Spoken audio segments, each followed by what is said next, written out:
We're live, everybody. We're live. So, let's get her done. Play a few games. Waiting on some stuff to show up today. Make sure you drink lots of water. It's supposed to be a hot one today. Make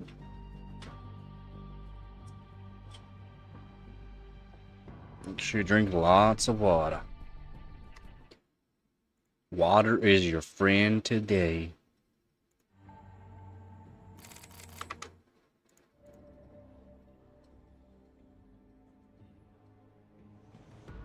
Do have a fan on me, so hopefully you guys can't hear that.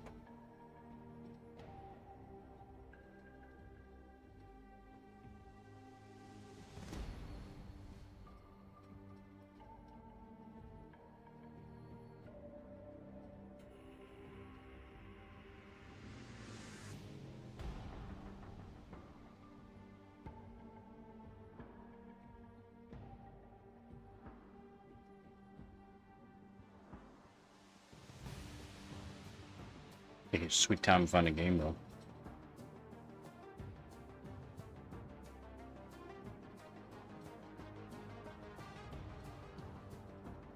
It's fine, it's fine, it's fine.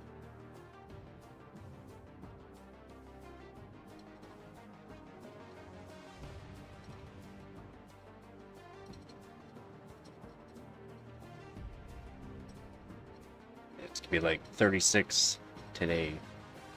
Quite warm.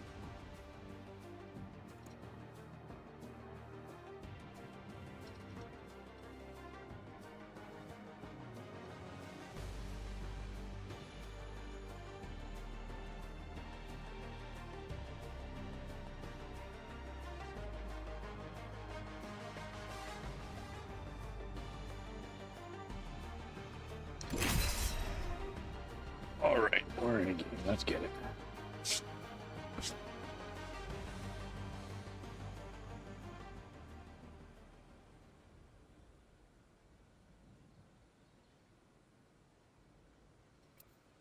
What name? I'm prob not smurfing.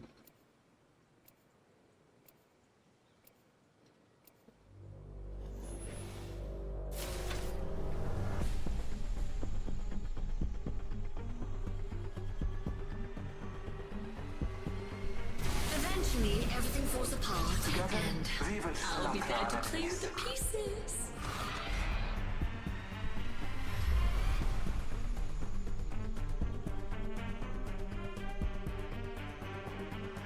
I came here for revenge, but I'll stay for the treasure. Oh, we got it. We got it. This is your champion. Think of your That'll be us greatest next fears. game. Now, add me to the list. I will guide us to victory below. Oh, hit me jump master. You guys are screwed. Yeehaw. Prepare for battle.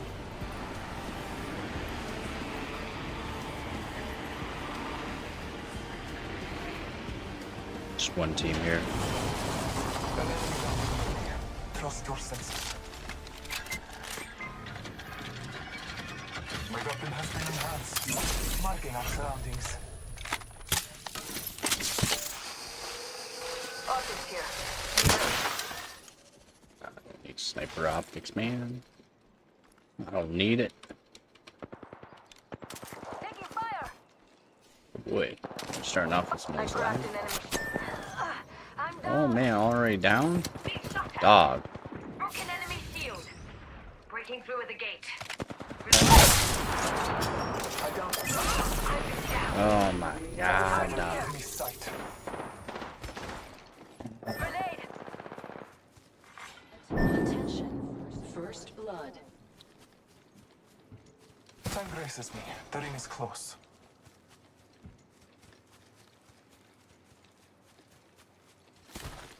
Ooh. A bit of a good slide. Ring is not far from me. I'm a wraith car. On the road that will bear me. Evil harvesters From here, I target on foot. Fine. Half a minute. Get in here. Ouch. Bless my path and the mounds that prepare me. Bow, bow, bow, bow, bow. Dismounting here. Join me. Oh, join me.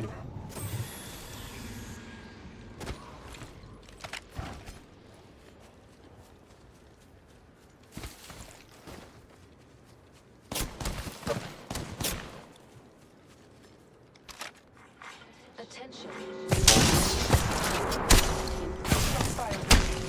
Up.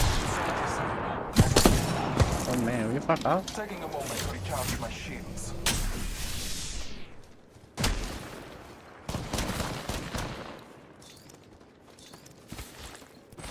Recharging my shields.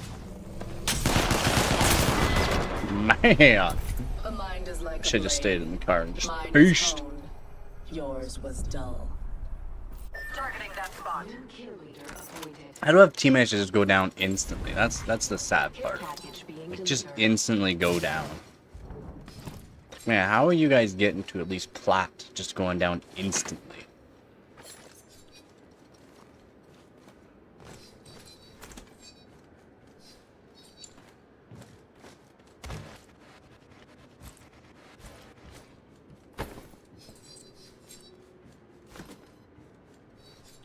I spent the money on the game getting these skins, eh? Jeez. Got my upgrade. Time to use it.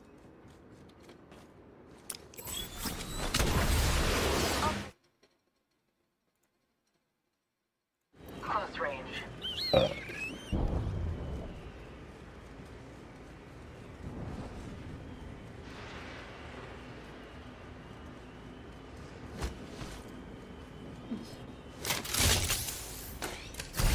Come on, game, let's go.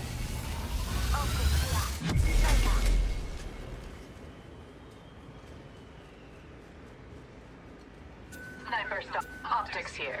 Close range. Deep. You should have known you can't go up there.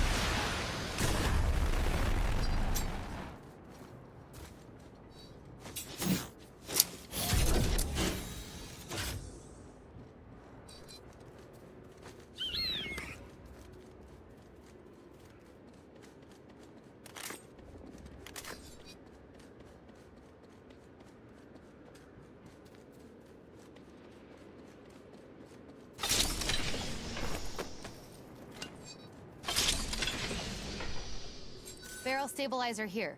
Level 3. Extended heaven back, yeah.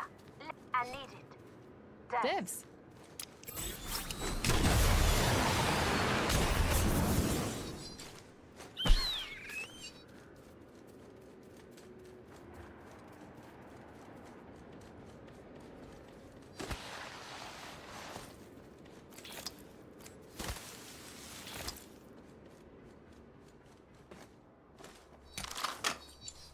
Appreciated. I got you. Now keep moving. Attention. There is a new kill leader. Okay, there we go. We're starting server. What's going on? There we go.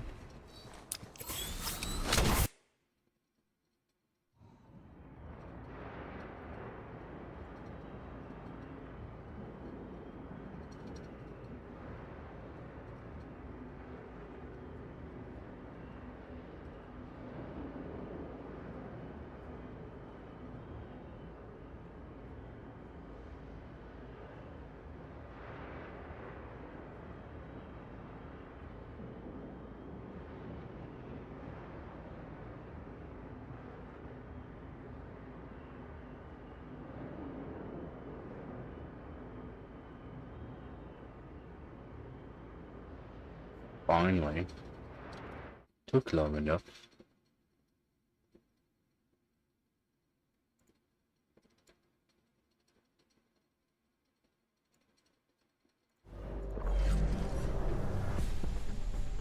You and Nope. I will survive together.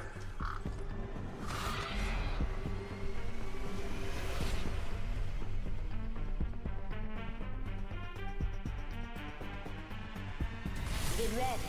Today is not gonna be easy. Swimming in steam and ready to win.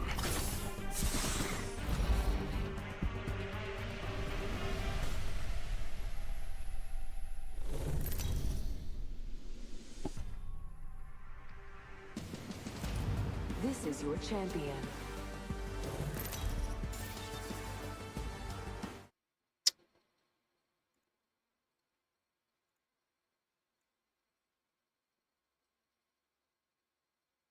Why am I all the way down there?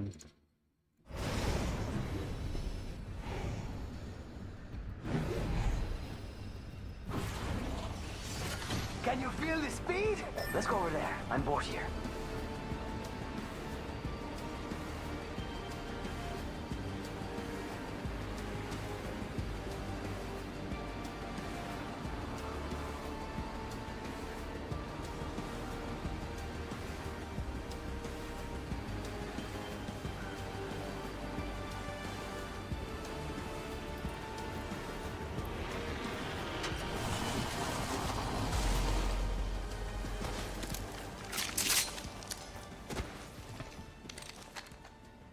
Seven's not bad. The supplies here. Yeah, shelter. Found an extended energy mag here. Level 2. Shots fired at me. I've been snared. I cracked an unscottish shield. Martin, go! Bless me with sight. Beginning ring countdown. Ring is distant. Evac tower out. First blood. The battle begins. We've got 1 minute, and the ring. Shots fired at me. Oh, game. Game. Frag out! Frag out! Taking a moment to recharge my shield. Let me go! Harvesters are now available. Fire! Marking our surroundings. Taking fire. Yo, I'm down. Oh, I actually got hit. Reloading. I got. Spotted. Taking fire. Broke their shield now. Recharging my shield. The battle belongs to only us now. Solve. Shots fired at me. I don't know how I can glide for a railing. Like, I'm like standing on the railing, like holding the railing, and it just won't grab it. It's just like, oh, we don't recognize that you can grab this. That's like the whole point of Lifeline. You can glide through some stuff. Like, it's so crazy. Jeez. Every little choice changes the path.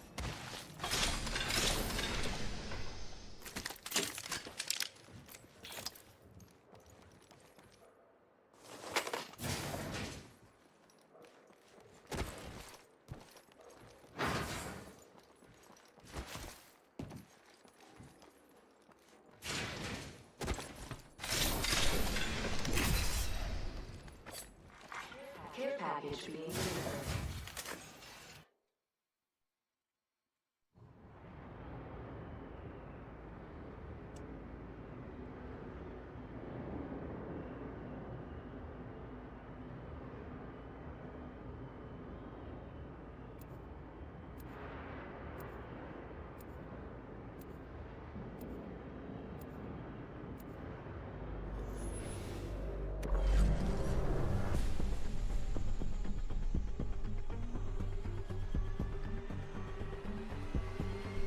Join me, fellow fighter.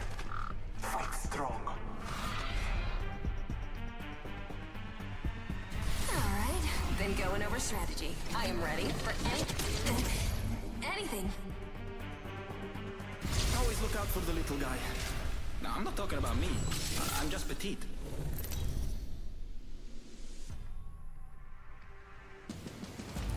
Introducing your champion.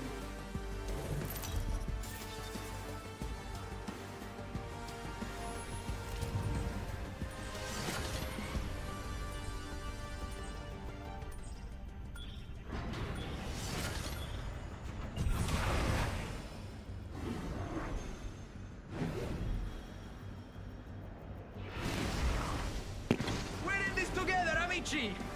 Let's go! Do that. We're gonna go take this one.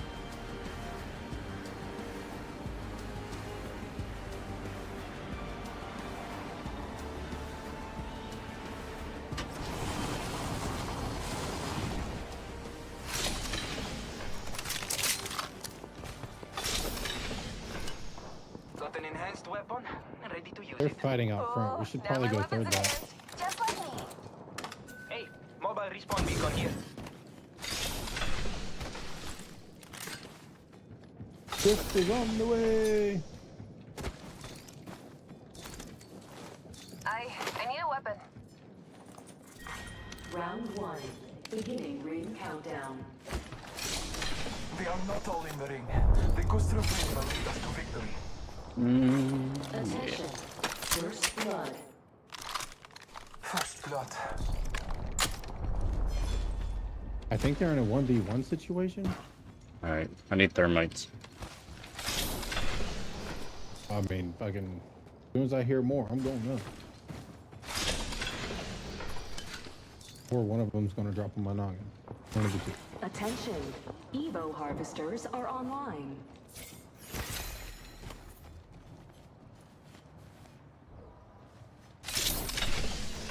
Guys waiting.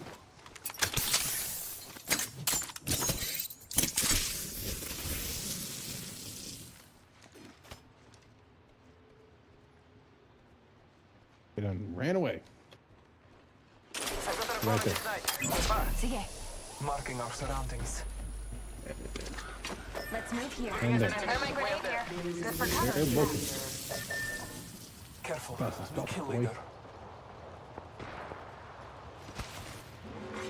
Warning. I'm behind him. Already in the next ring? Time for a gelato? Opening fire. Oh, I missed. Reloading. No. I missed a I jump. forced the Setting fight. tracker. Oh, getting shot at. Enemy tracked. Third party arrived. They're gonna regret this. Their enemy shield is broken. Oh, I've been snared. Tracker set. I'm ready to gather intel. Scanning the area. Hold up. Guarda. Enemy. Hey, they're shooting at me. Here comes the... Whoa, they're shooting One at me. spot away. They're inside. Getting shot at. Little squad is here. For the light. Broke their shield.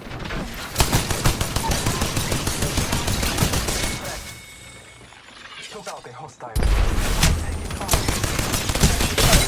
Low. Fallen. Where'd he go? Momento. Gotta heal. Okay. They're shooting at me.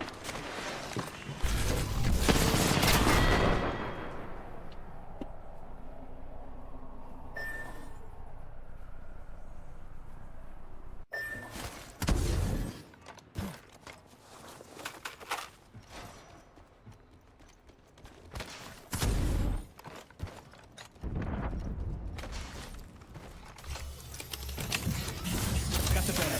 We don't abandon on our own.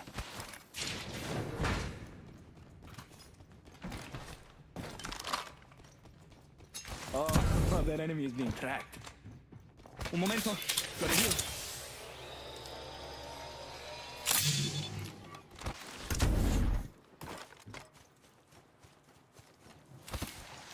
For futures. That's how you get your boys in.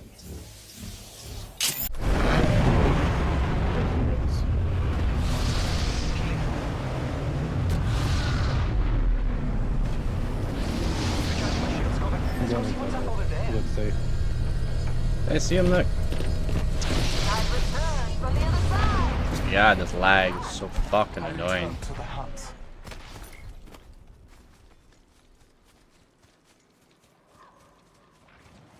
Salamat po. It's great being back. Now, where's my stuff? Backpack, here. Standard stock here. Level 2. Thank you. Yo, Mattis, appreciate the follow, buddy. Watching for movement over here. Thermite grenade here. The hell is that noise?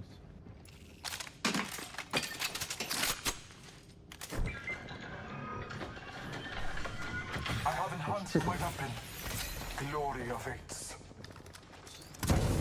No, I didn't want the... I wanted to scope on this. The hell? Let me go third. There. Stick together and don't get shot. Me too.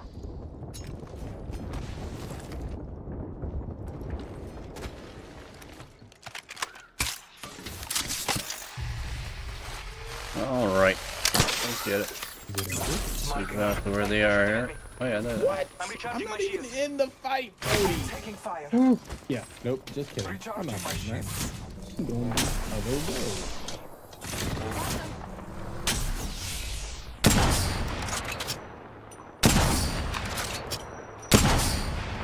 Left party arrived.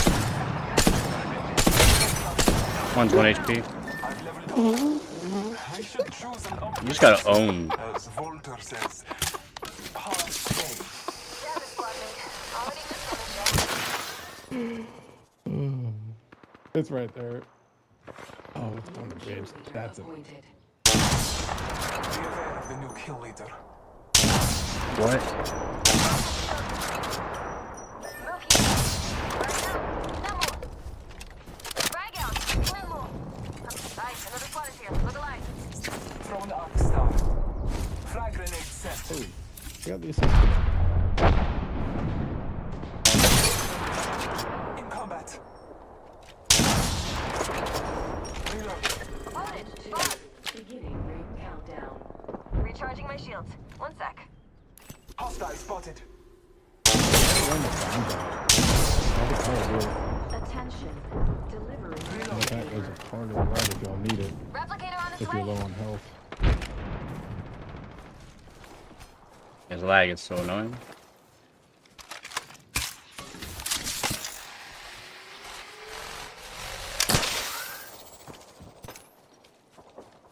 Assuming y'all have the like health net, don't kill yourself for it. That's not what I'm saying.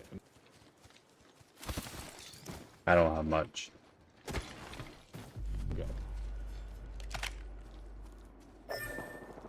Sige.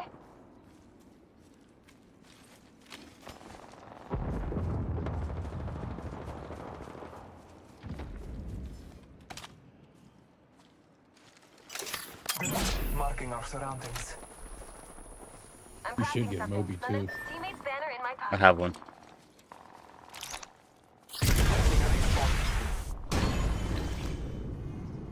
Half Oh, the squads sweet. remain. Less than 1 minute. The ring is not far. We might need to try to play Icarus.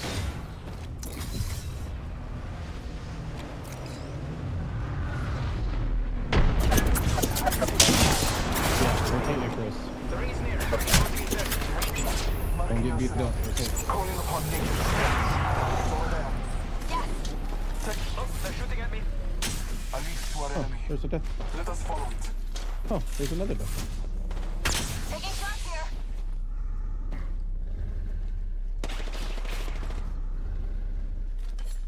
Oh, would you look at that?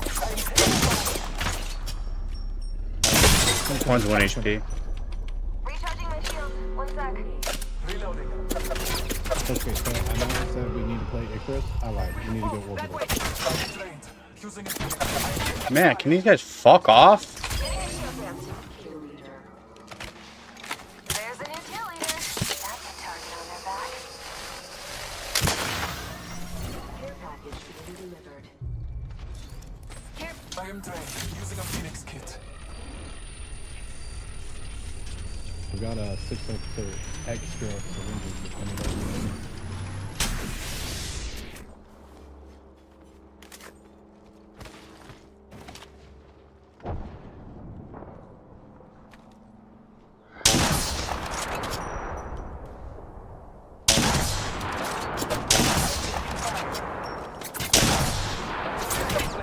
How does that not hit though? Taking a moment to recharge my shields. Extra supplies here. Oh, sure. Scanning the area.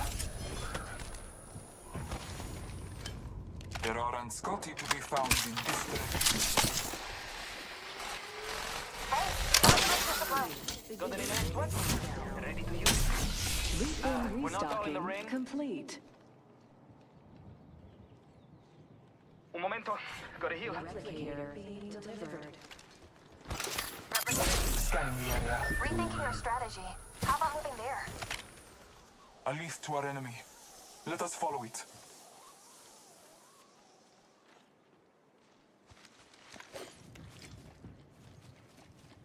Med You know, I shield stopped it, wearing shield it. those There's a whenever shield. I was Med 7. kit. Phoenix kit here. Just kidding, pulling up. I'm healing up. Shield battery here. For the times I can't help.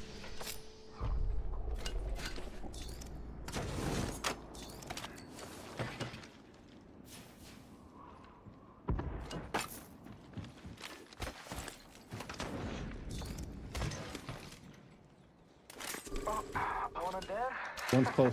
They should not have given up that position. Guarda, enemy track. I've broken a bullet shield. Scanning the area. Throwing thermite grenade. Last member of that team. Sorry. Reloading. Reloading. Target over there.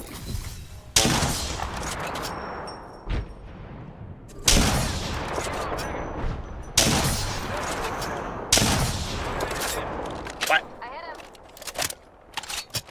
Keep an eye on those 2 squads. Target spotted. Don't worry about resupply. We're in the next ring. Ooh, got a care package dropping.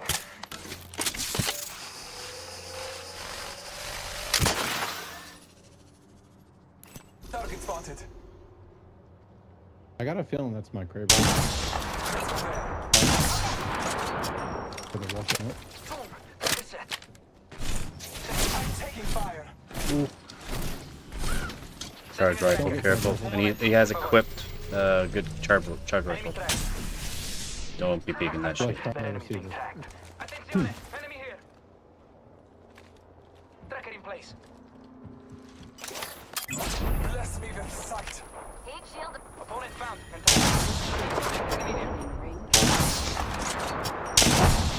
Boys. I'm taking I got a good old gifty My pin. weapon's in hand. Taking over if I can. Attention. Delivering. I'm coming. I'm coming. 1 HP there. taking A bunch of them 1 HP. my shields.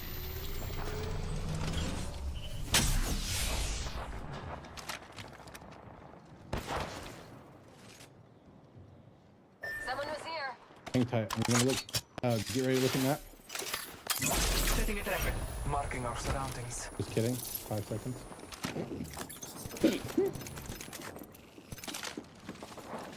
Tracking an enemy. Oh, they're fucking hella close, bro. Per favore. Enemy locations are on your map. Pick a place. I always find my mark. Go to that.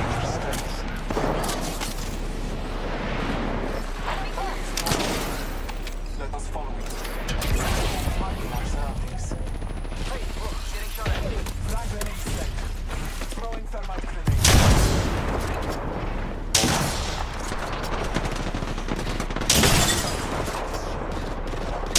Two of them are 1.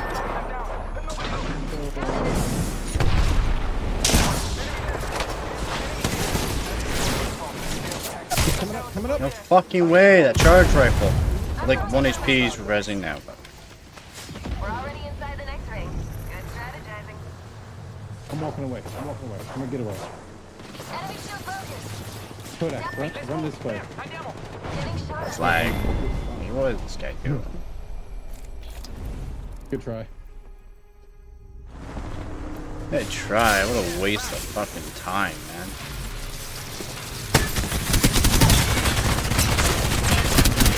Plus 17, that's it. Ugh. Wait, end the stream already, because this lag is actually really annoying.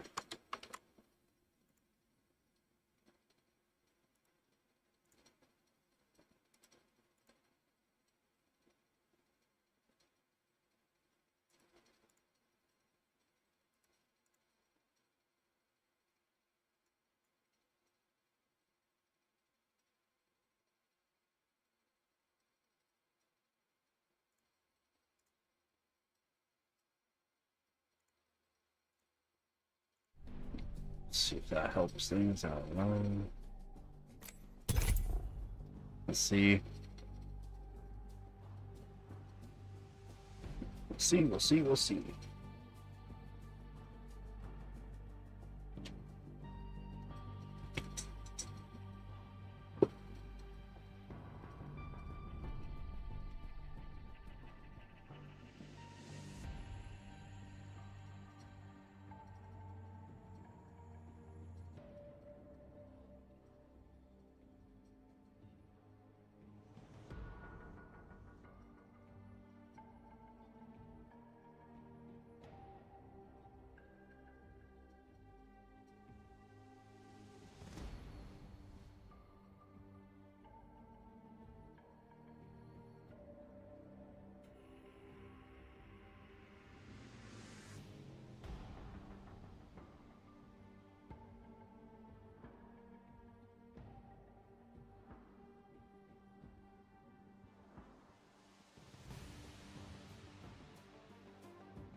Yeah.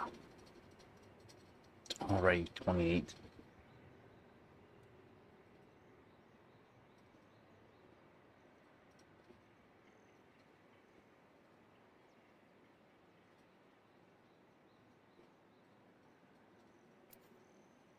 This ain't easy lobby, eh? Easy, he says.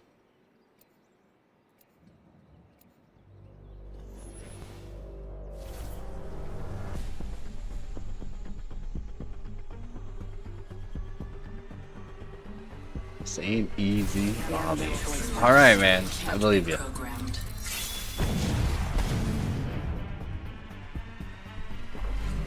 If the gods will it, we will.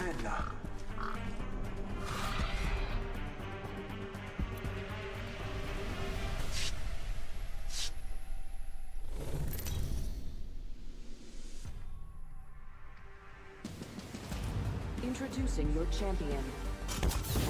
Come get some. Move it or Come die. get some.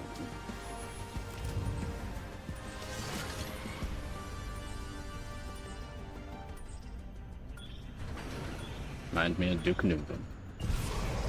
This might be a good place to land. I'm going there. You would be wise to follow.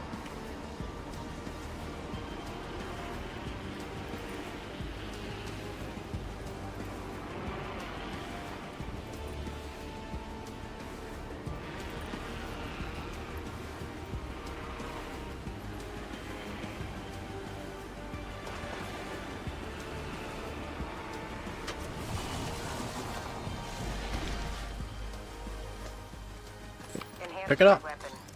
This weapon is enhanced. This weapon is enhanced. Oh man, I'm still getting this stupid lag. My weapon has been enhanced. Now, we hunt. Extended energy magazine here. Level 2. Scanning the area. We should attack there. Call it a Allies hunt. to our enemy. Let us follow it. First blood. Extended sniper magazine here. Backpack here. Level 3. We should attack there. Call it a hunch. Well chosen. The ring is distant. Trust the winds. Game. Where's that backpack? We have 45 seconds to cross a great distance. Where's the backpack, dog? Lots of shield cells. I'm liking that. Now available. New kill leader. Backpack up top, I'm guessing, because I can't find it. Man, shield cells galore. Let's go. Let's go.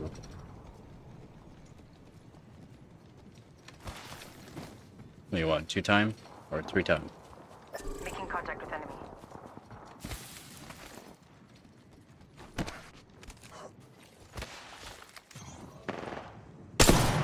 One's 1 HP. These bonds aren't easily broken. Throwing arc star. Enemy shield broken. Fragment set. The ring is moving to live fighters. No one is inside. I downed shield cracked. Reload. Downed another. Shotgun bolt here. Level 2. One less enemy. Over there. Reloading. Marking our surroundings. These ties bind.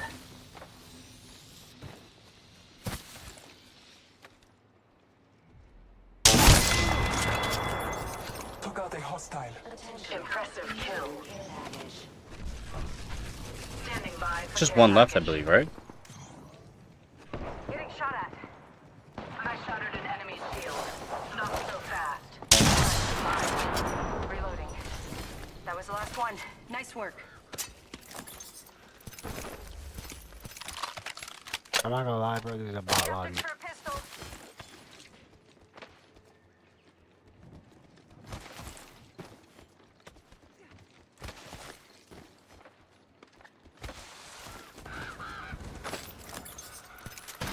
They spotted me. I'm taking shots.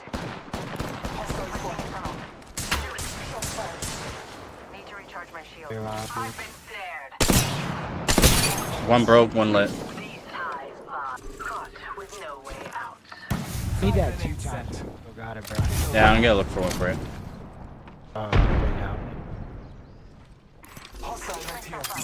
Marking our They're surroundings. full sending Luger, whatever. Up top, view. One's left.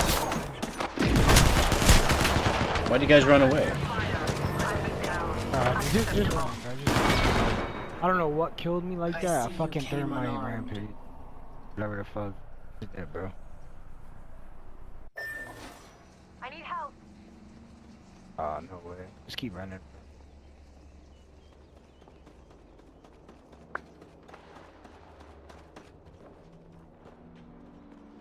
I'm trying to chase.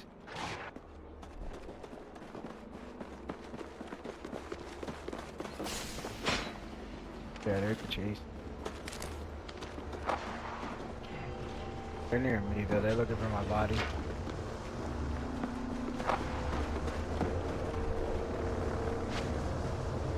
What's this right doing? Yo! Healing up. Eyes are open though. There's a possibility that they'll dead. I think they're leaving, so I'm not gonna lie to you. I'm gonna crawl to you. Crawl this way. Healing up. Eyes are open though.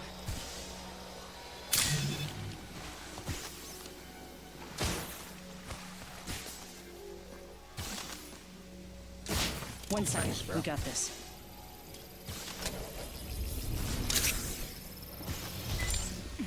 Patching myself up.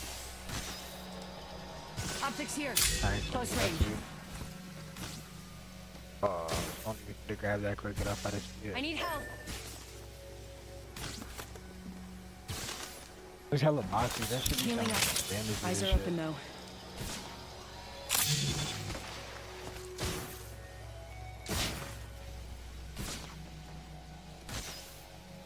I got some bandages.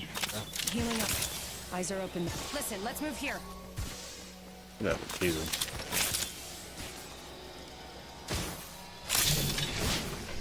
Oh wait, I forgot their booster. Fucking don't know. Patching myself up. Punching a tunnel.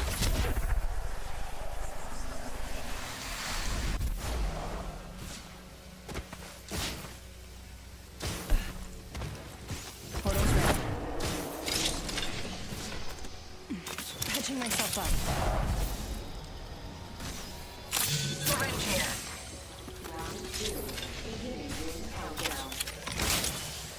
Next ring's not very close. Still got a while to go. Void jumping.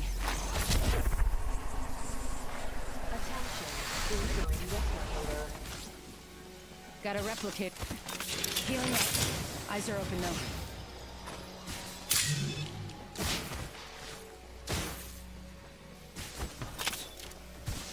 Might possibly threads. I do. Healing up. Eyes are open though. This won't hurt. Hold on.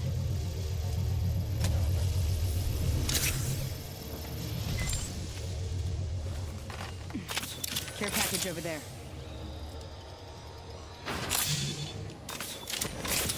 Syringe here.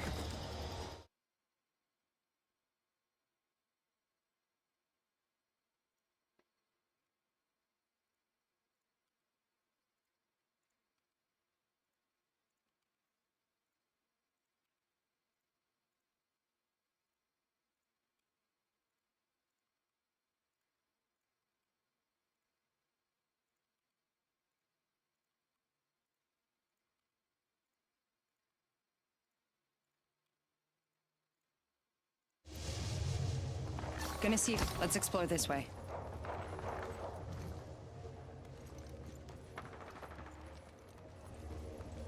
I almost fucking died, no way. Maybe with a snare.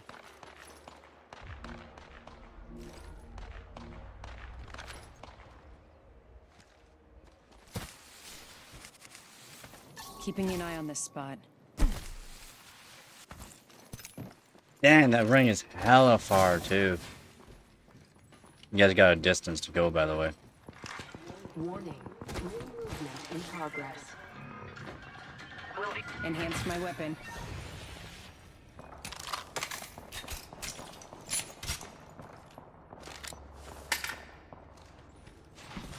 I got a Moby. Got this banner. Let's try to get a dodge. You guys have a long run ahead of you. Got my ult. Throwing Arc Star. Frag out. Reloading.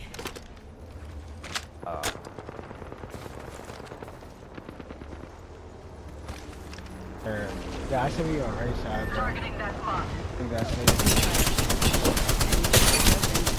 Yeah, come down Taking first. shots. Enemy down. No fucking way, bro. There's one right there, right down there. You got burger. Stay alive, stay alive, stay alive, stay alive. Punching the tunnel.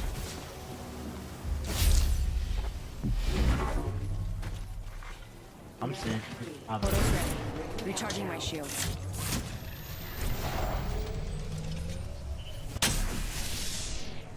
This won't hurt. Hold on.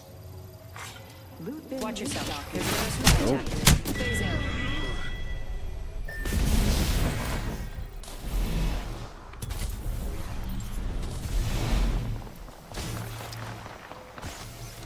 Man, if they didn't run, and that squad was pushing. I broke all of them. Lit one up. Like, come on. Like he even knew that they were chasing me. I scanned them.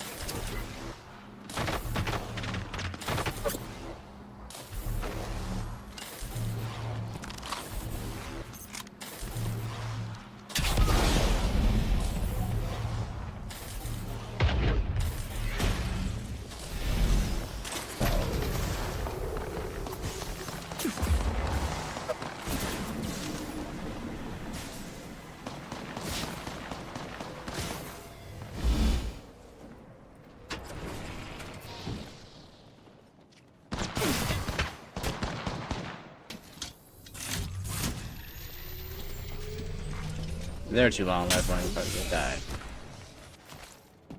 Ooh. Yeah, lifelines down. Lifeline's going down. Ooh. Ain't gonna make it though.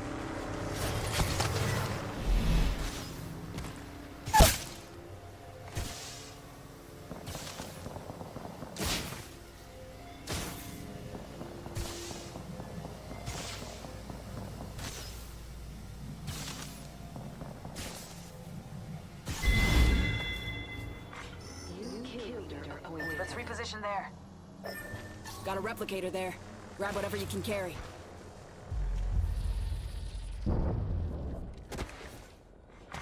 Round 4. Beginning ring countdown.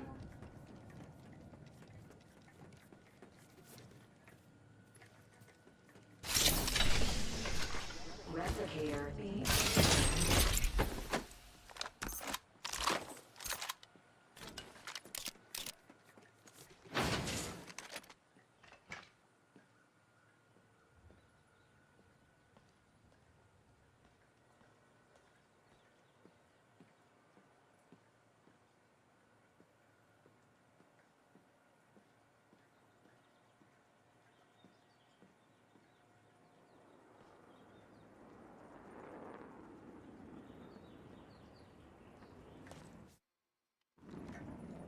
Well.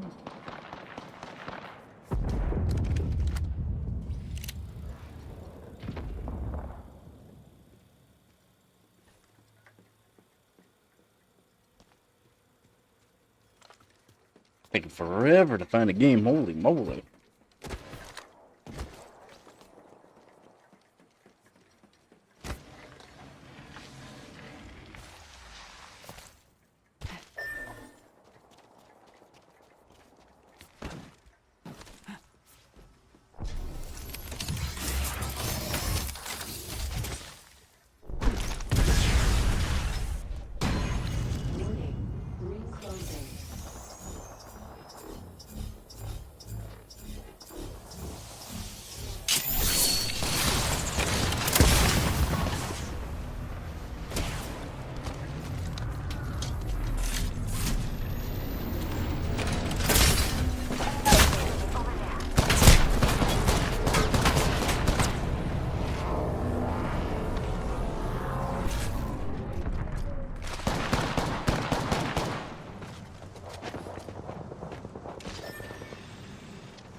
right here.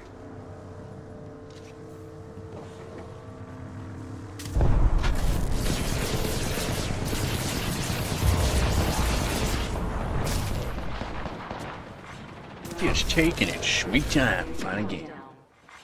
Kill leader eliminated.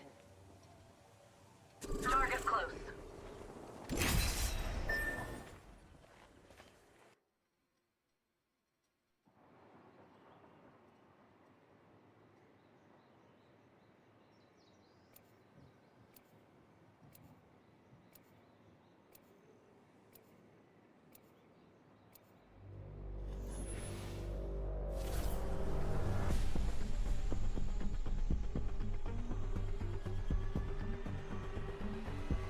Ash and a Wraith. Nice. Follow me. The body corrodes, The old phase but a and polished the new. mind gleams. I will use both to guide us. Will you both to guide us?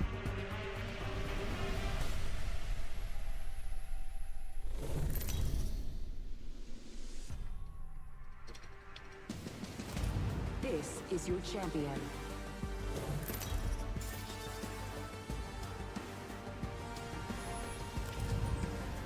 I am the jump master. Have faith in our descent.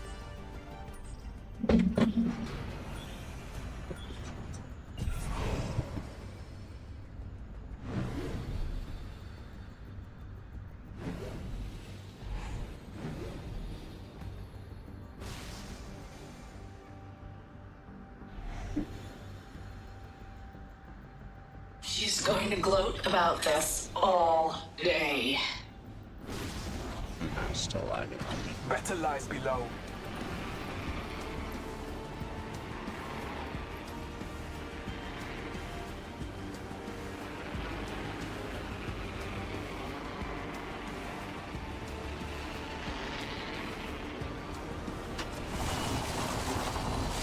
And fell.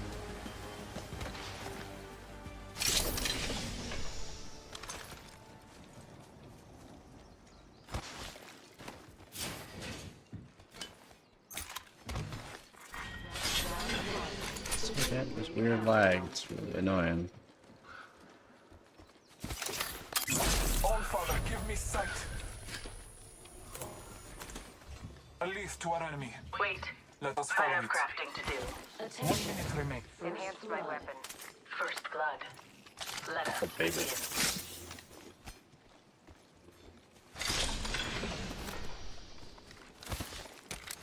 Oof, don't want that. Drop that. I don't want that. Ooh. Attention. Evo harvesters are online. Scanning the area.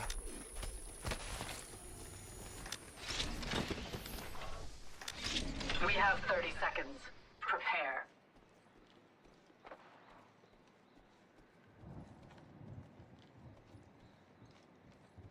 They're over there. They're over there. I know where they are. Additional supplies here. We have 10 seconds. Move with purpose. All Father, give me sight. Our aim is clear. Enemies lie that way. In progress. The ring is moving for live fighters. No one is inside. Oh. I'm going. Alright. Going back. Going back then.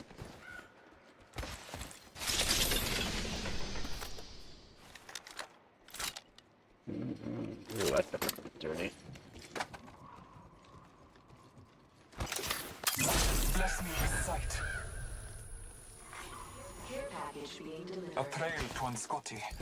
Care Let us package catch them incoming. unaware. Hostile spotted. Moving here. Follow me. And this lag is so annoying though.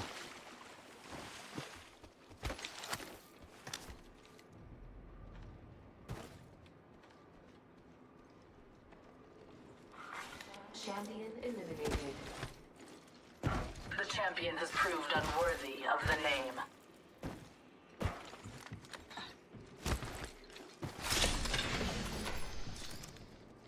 Alright. I think I'm good to go.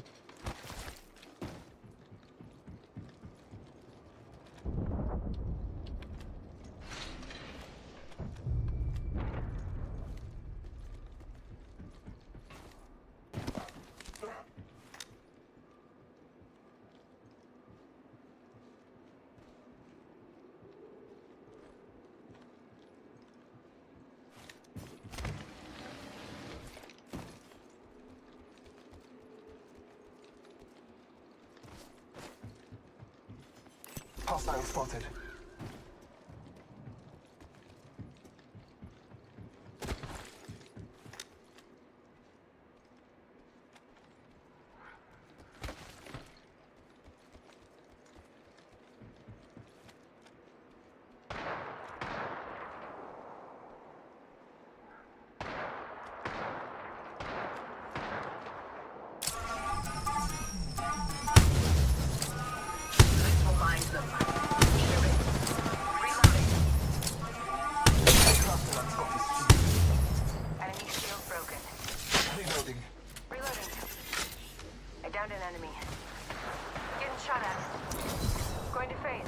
Calling upon nature's strength. Broken enemy shield. Reload. Downed another. There are Using a hostile relay. Let's follow their path. I've been snared. Getting shot at. Whole squad's down. Attention. We made the right choices. As on a gust of wind, I have flown to a new level. Upgrades await me. I mean, new kill leader. I've chosen an upgrade. Snazzy, as Volter would say.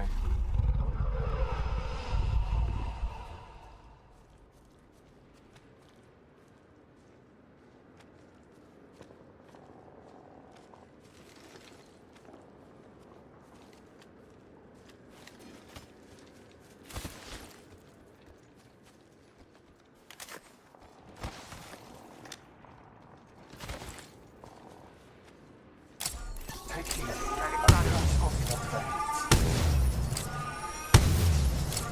Engage the enemy here. I think there's enemies in the area.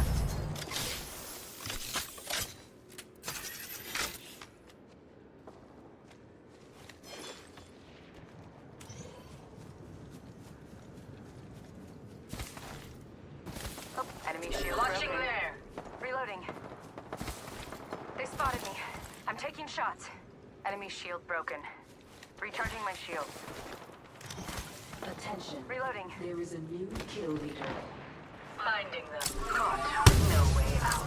I'm under fire. Enemy shield cracked. And recharging my shield. Flag grenade sent. One less enemy. Flag grenade sent. Enemy shield cracked. Blessed sight. Shields are depleted. Recharging. I'm out of light ammo. Throwing frag. Enemy down. Got her. Reloading. That entire squad has fallen. Half the squads remain. Throwing frag. She's dead there. Here. Replicator fire. Down one. Lit. Hunting loot over there. Recharging my shield. Reloading. Arcstar out. Another Oop. squad is on us. Enemies have been down.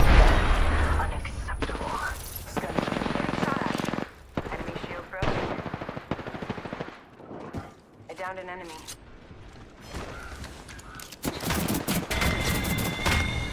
It's not over yet. Need to recharge my shields. The other team ran, they'll be back. Patching myself up. 1 minute rings not far. Man, this lag. Stop lagging, game. Putting the Phoenix Holy. to use. Wow.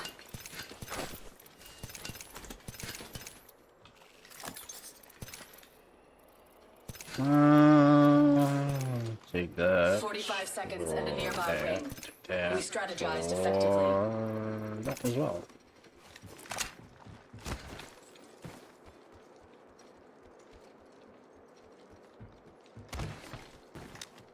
We have 30 seconds. Prepare.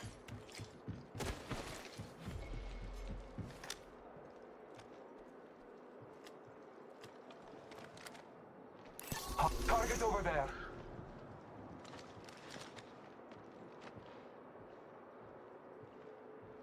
Enemy spotted.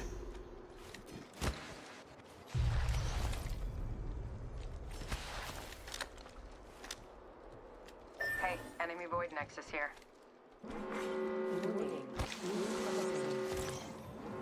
Warrior inside. Pretty sure we're not alone here.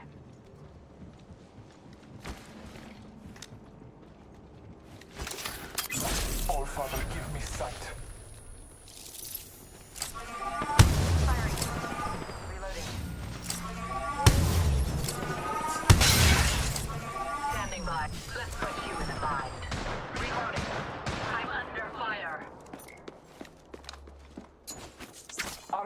sent. Throw an arc star.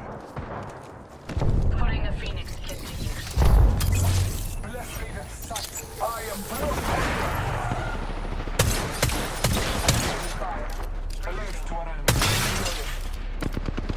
Shot at. Right face.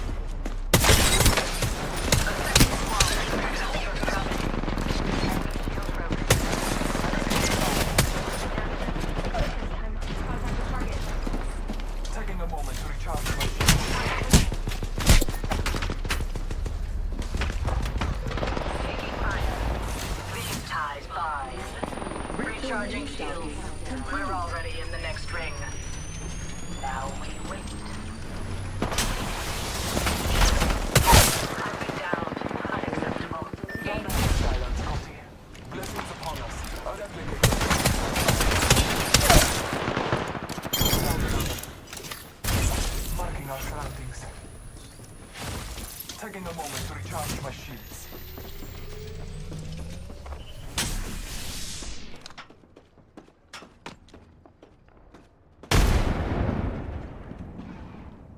Come to me. Listen, let's move here.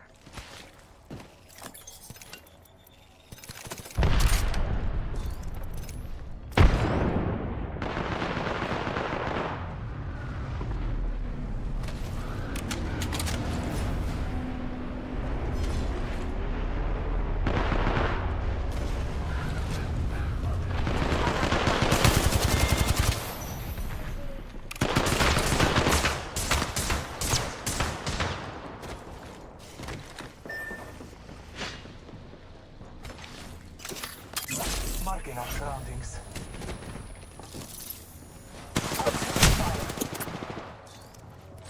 Taking a moment to recharge my shields.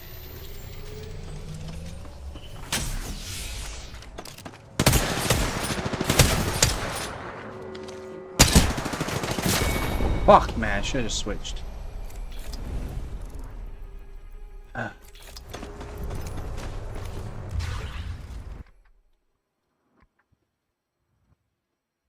Oh, welcome back, man. How's it going?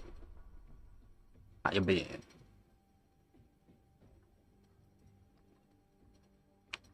How you been, man? Set this fan.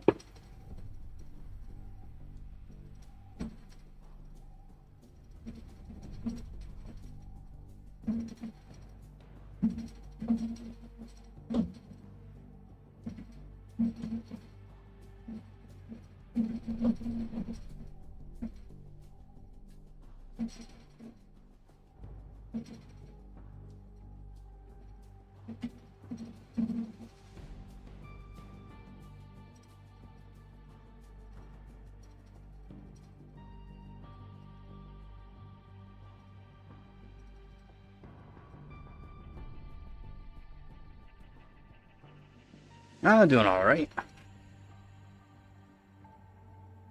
Let's check to see if I have any updates on. Be doing some soldering later on.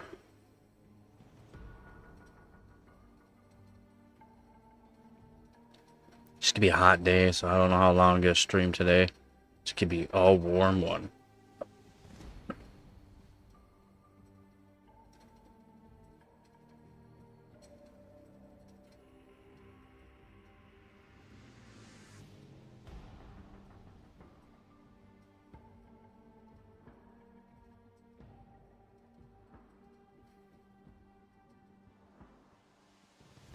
Doing good though.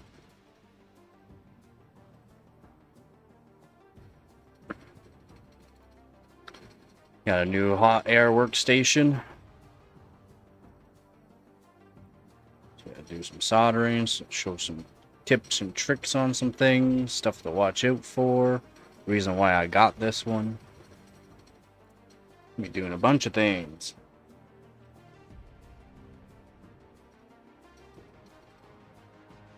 Be right back.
Alright, let's get it. Man, it's alright, quite warm today already.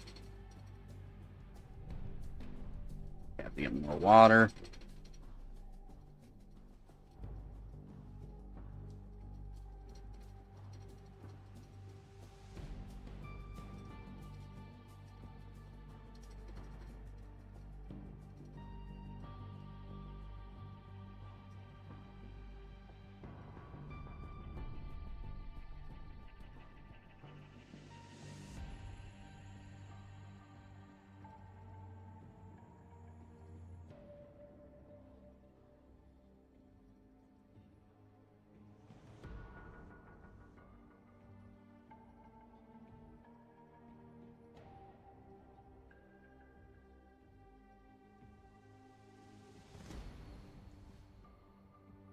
Could take a sweet time finding the game apparently, so that's always fun.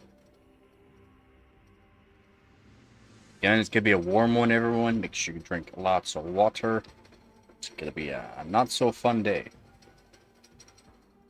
Hey, we found a map. Well, let's get it.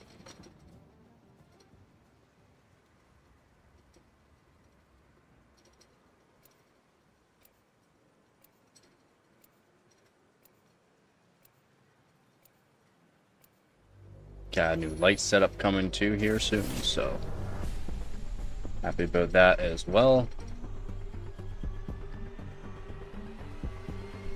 Do you think the other squads are scared? If the gods feel it, they really should be.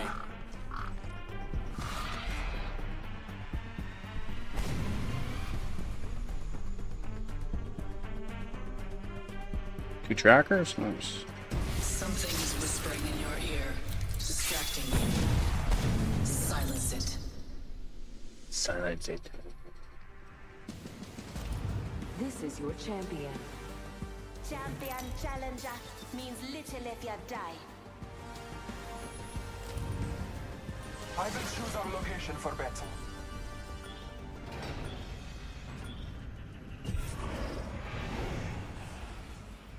Man.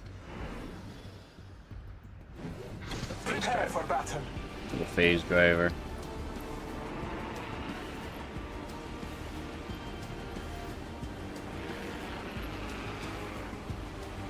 No one coming here? Wow. Wow.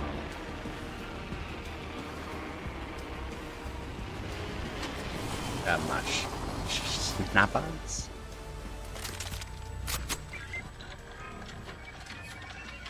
My weapon has been enhanced. Now, we hunt. Extended light mag here. Level 3. I can make use of that. First blood. First blood. I can't believe no one landed here, to be honest. Oof. Lag is so Round annoying. 1. Beginning kill countdown appointed. Man. No, I guess we're not too far. Guess we ain't too far from the ring. That's good. We're a bit farther. This weapon is somehow even more beautiful than before. The ring is closing in one and we're nowhere near it. Oops. Scanning the area.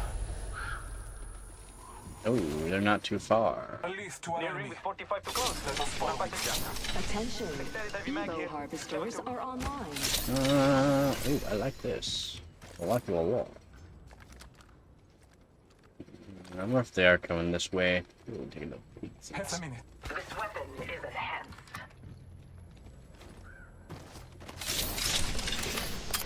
Scanning the area. Yeah, must be another At least to our enemy. one of those fancy Let us things. follow. Well, I guess they're not coming here. Alright. 10 seconds until the ring closes. It's close though. It's close though.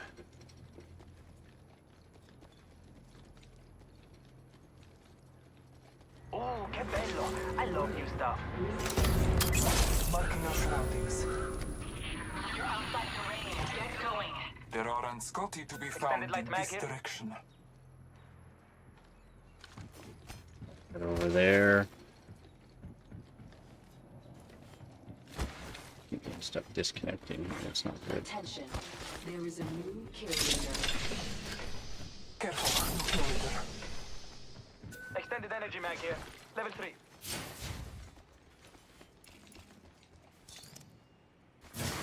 Care package being delivered.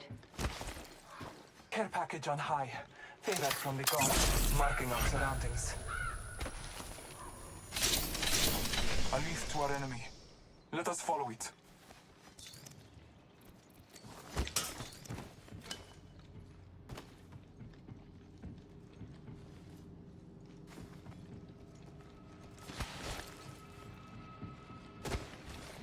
Setting a tracker. Un momento, per favore. Momento. Buen momento. Buen momento. Oh, yeah. Tracker A scanning. leaf to our enemy. Ah, Let us follow it. producer. Apparently no. Got an enhanced weapon. Apparently no. Evil harvester here. We're all over the map. Attention. The champion has been eliminated. I'm under fire. I've been downed. Unacceptable. Well, why are you off on your own?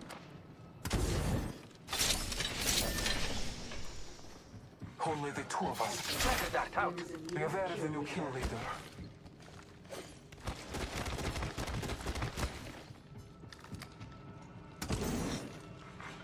New kill leader appointed. There's a new kill leader. For now. In possession of our brethren's banner. You don't get people with the their decisions are. You know ring's coming in. You're not following your teammate that's going into ring. You should have already looted up by now. Oh yeah, let's go.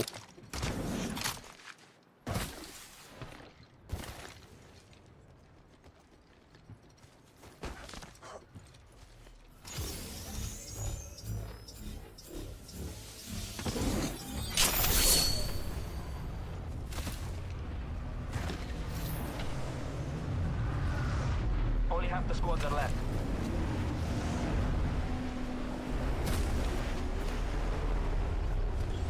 I have people. They tried to destroy me. The people here. Coming back. The gobs are here.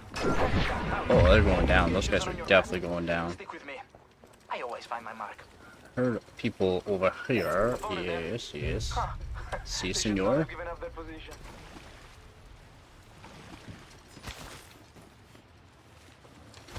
There's a mark out there in the distance. Yeah, let's see. I don't see him, dog.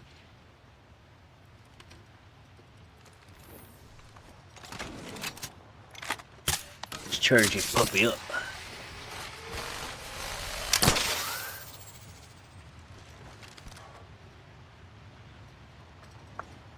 Tracker dart out. I see him, dog. Target over there. Keeping a raven's watch on that region. Tracker scanning. 280.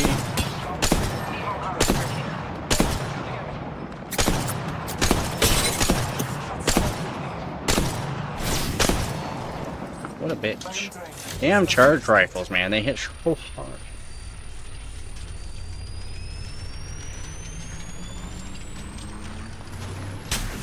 I don't have much sniper, but damn. These bombs aren't easily broken. Setting a tracker. Un momento, per favore.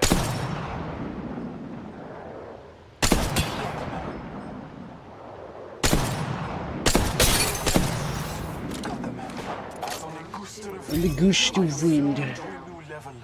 Upgrades await me. Hep, I have selected an upgrade.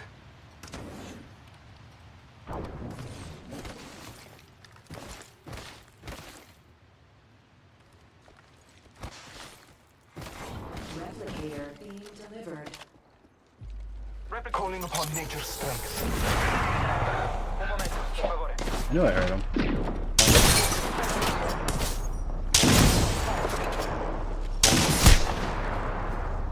No way. Still watching.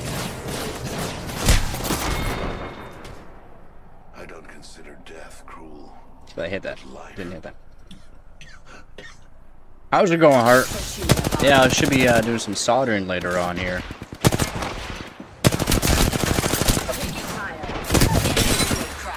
One's 1 HP. I should select an upgrade now. Last one's like 1. I've secured better. They get a second chance. How's it going with that? One less enemy. Reloading. Time to move. This way. Noise. Get to move on. Get to move on.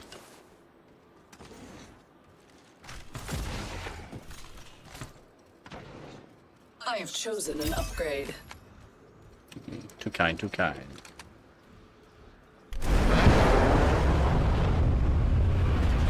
Oh, not much, man. Not much.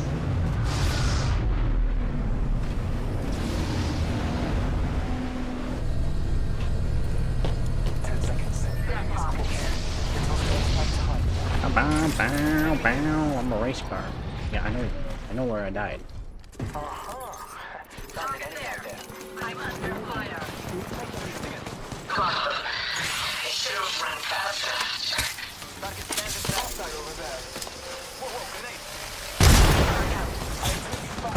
No! Un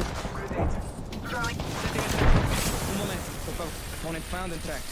Recharging shield. I haven't seen Hurt in a while. Been talking about him too.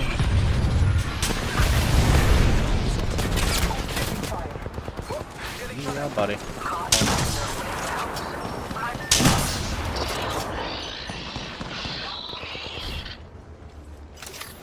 You're it.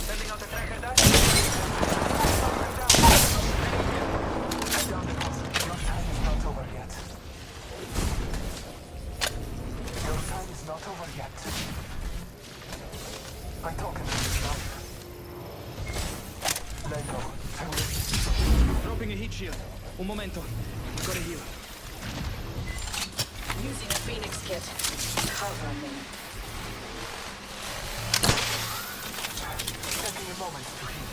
I'm recharging my shields. Took down an opponent. Nah, Hurt's just old. He'll get over it. Attention. Maybe. Loot bins have been restocked. I'm recharging my shields. Attention. Delivering replicator. Heat shield deployed. One moment. I must use a Phoenix kit. Heal, heal, heal.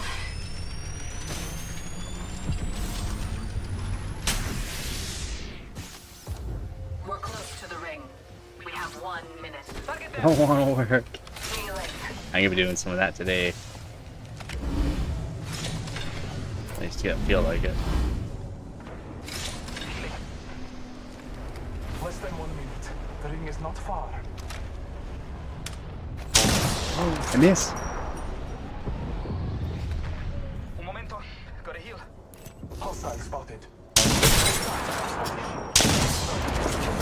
seconds before the ring closes. Use it well.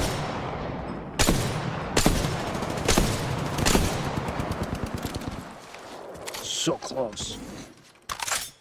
Just work your way to the ring. Hey, time to move that way. Almost there. We are close to the ring. You would do well to Yeah. enemy far. Work your way to the ring. Come on. Yeah, it's fine. We're going this way. The ring is coming. Reposition. Now. Care package incoming.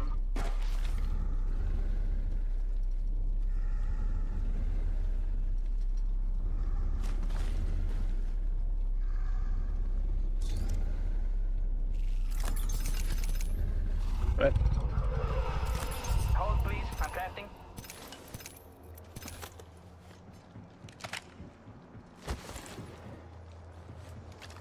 Extra supplies here. Use them to your advantage. Yeah. Good old counter rat.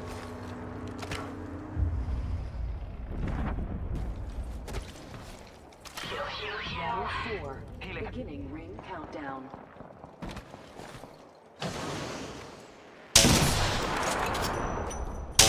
There we go.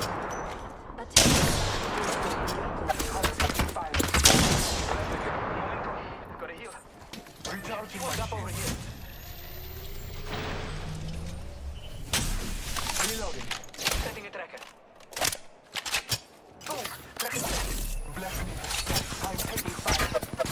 knew I heard him. Careful.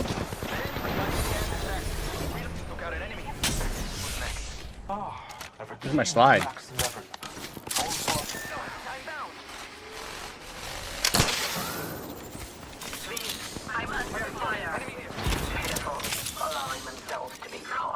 They're just following me. Our squad mate fell. Avenge them. Half a minute. Ring is near. I'm down. For sure. I'm taking fire.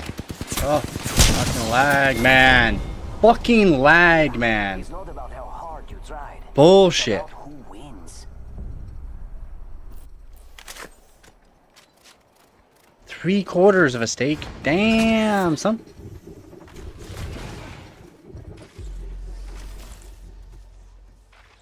Around the counter, right? Yeah, exactly. See, that's why they shouldn't be allowed on the counter.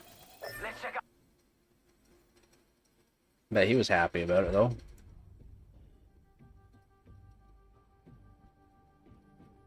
Bet he was happy. Let's see. Bam. Let's switch the stream. Lag is kind of annoying me, so I'm just gonna quit this game.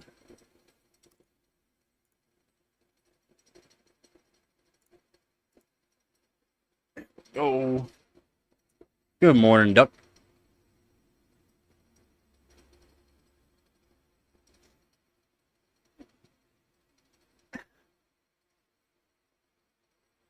He doesn't. Oh, no, probably not. He probably does not know when he was born.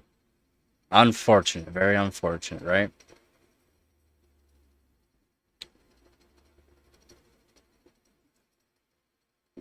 Not sure when my cat was born, to be honest. My dog cat. It's like October 23rd or 25th. They're trying. She's like a stray cat at one point, and then at shelter for over a year. So they don't know her actual birth date. Is what it is, though. Let's see. I'm gonna set up broadcast. Set my mic up a bit better so it sounds a bit better for yous.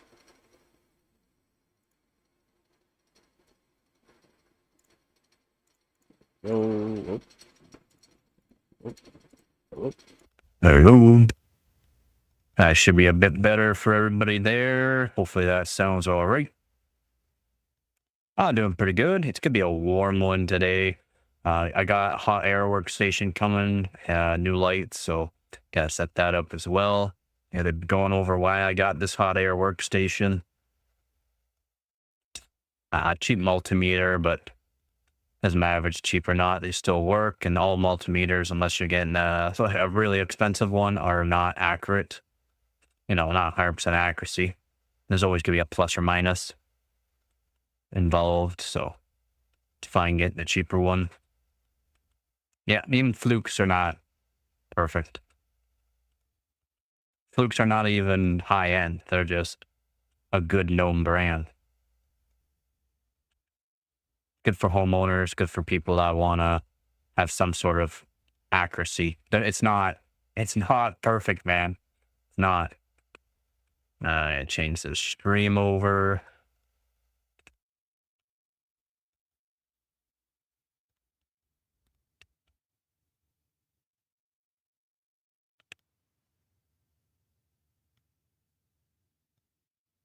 Yeah, flukes are not, they're expensive, but yeah.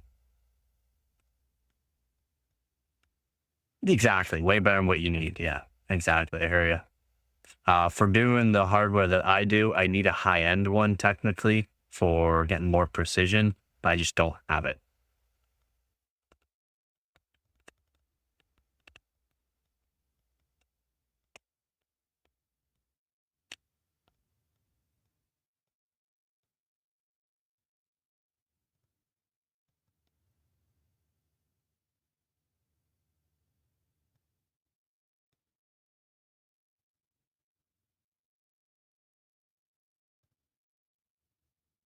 Oh, change that over. That's nice, yeah. That means you got a decent price for it. Try to get new for that kind of stuff, in my opinion, for me. I would love a custom one, custom voltage meter. Because they're accurate down to like a thousandth. Like they're super accurate. But they gotta be like literally signed off by electrical engineers. And they're specifically for certain voltages that you get them for, but they're not cheap. And I have to get different kinds for like 1 volt, 3 volt, 5 volt, 12 volt.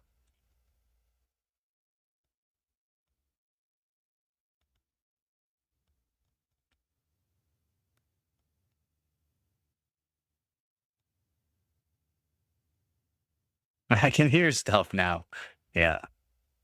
Now it's gonna be a hot one today, so I wasn't gonna game too long, just because it's gonna be so hot. I am waiting on stuff to come in, like I said, so.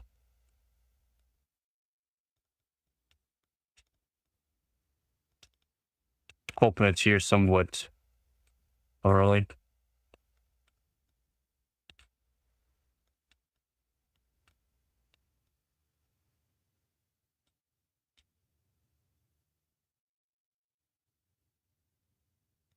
But like I said, not anytime soon.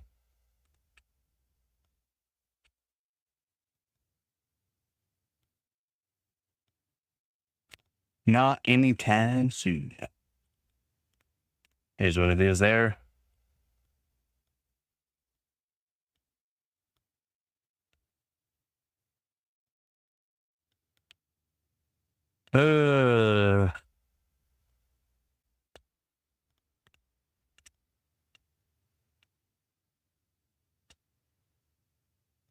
Nice.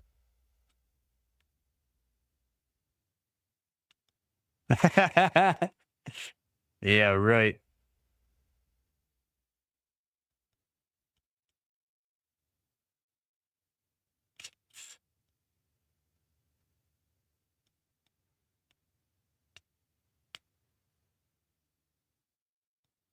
I think it was Debauer that did the video on the 5090 shunt modded.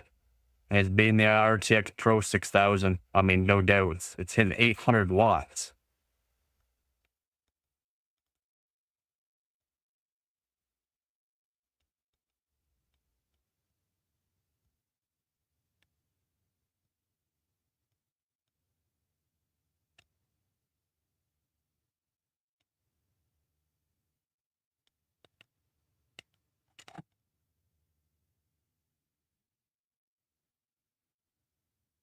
Like corporate. Wow, really? Wild. Wild.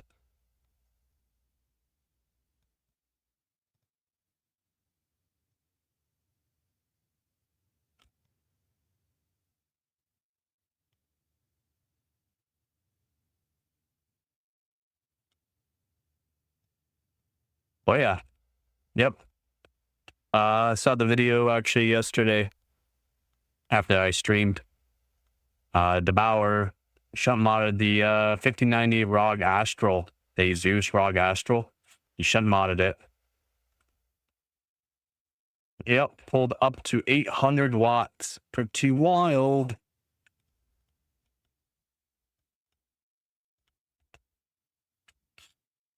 I mean, you shunt mod a RTX Pro 6000. It's gonna outbeat it anyway, so.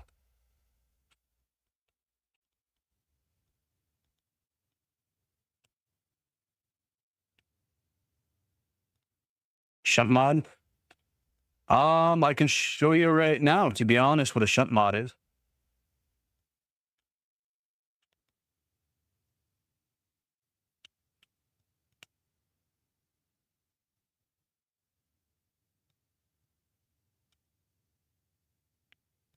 Yeah, I have to take apart my lovely card. So I did shunt mod the EVGA 770 SE. I did shunt mod it. After fixing it up, I did shunt mod it. Have to take apart this card, so you have to give me a minute to show you what shunt mod is. It's just making it so that way it doesn't hit a power limit. That's what a shunt mod really is. Just make it so it doesn't hit a power limit.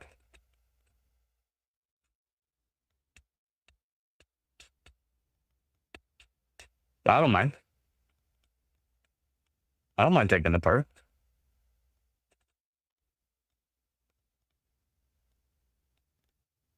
Do you have any? Yeah, I was going to actually ask because I know you're trying to find, well, with GDDR6X memory, which again, the error correcting memory is to godsend.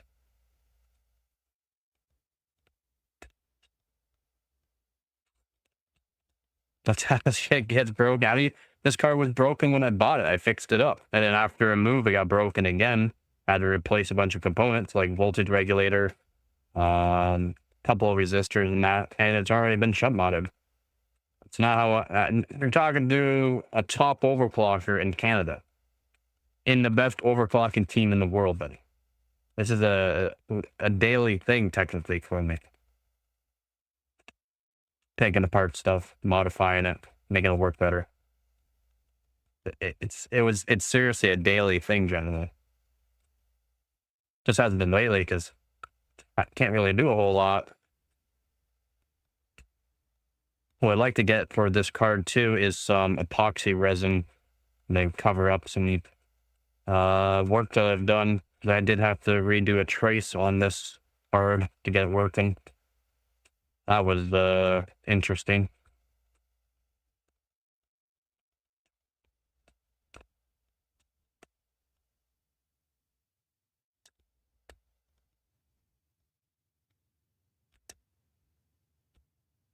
You got that right. Yep. By the end of this year, I'm going to be going for a couple world records for 10-core CPUs. World records, not just records, but actual world records that we'll be going for.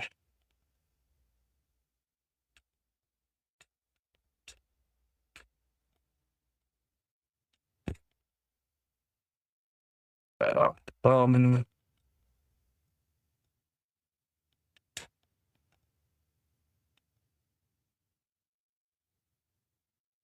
a minute here, we'll get this all taken apart. There's a lot of screws on this card, which is fine.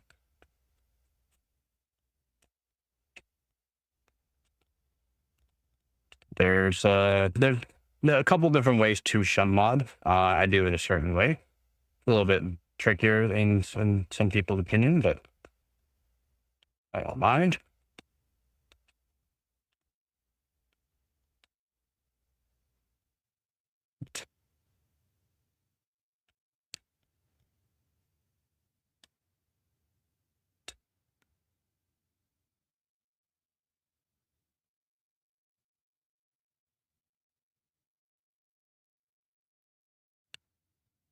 All right, got the card apart now.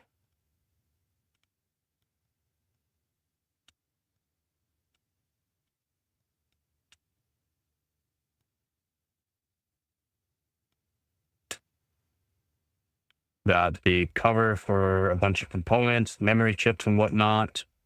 Then right here, looks like I got things in flux, so right here. Oh, well, I guess the light's not going to be the greatest. Well, I got new lights too, a new light kit. I don't know if we're going to be able to see this before it goes in. So right here, right here, we got the voltage controller. And around it, we got these little components, little resistors. And what I like to use is 2R2 or 2.2 ohm resistors to shunt mod it, piggyback shunt mod them. And that's what I use for it. Again, there are different ways to shunt mod. That is the way I like to do it. Yeah, the resistors. Yep.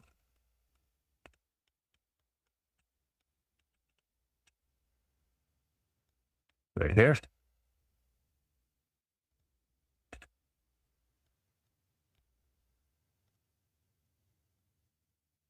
That's why they're so tall, because they're shunt backed.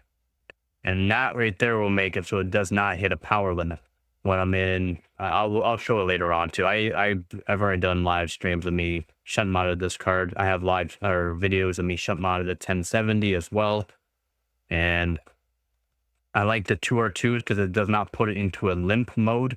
And that's one thing you have to worry about when doing a shunt mod is it can put it to a limp mode where the card will only hit a certain frequency. That's why I like to use these 2R2s, and I like to go around the actual voltage controller. So that way it shows that it's only using up to, when it's being utilized, full utilization, it only shows up to about 12 watts per connector. So there's 3 spots that I show here.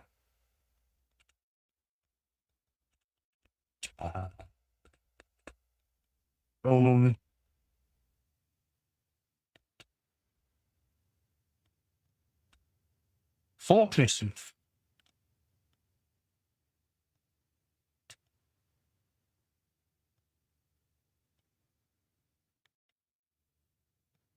Fire him, man. Anyway, there's 3. 1. Focus. 1, 2, 3. There's 3 of them.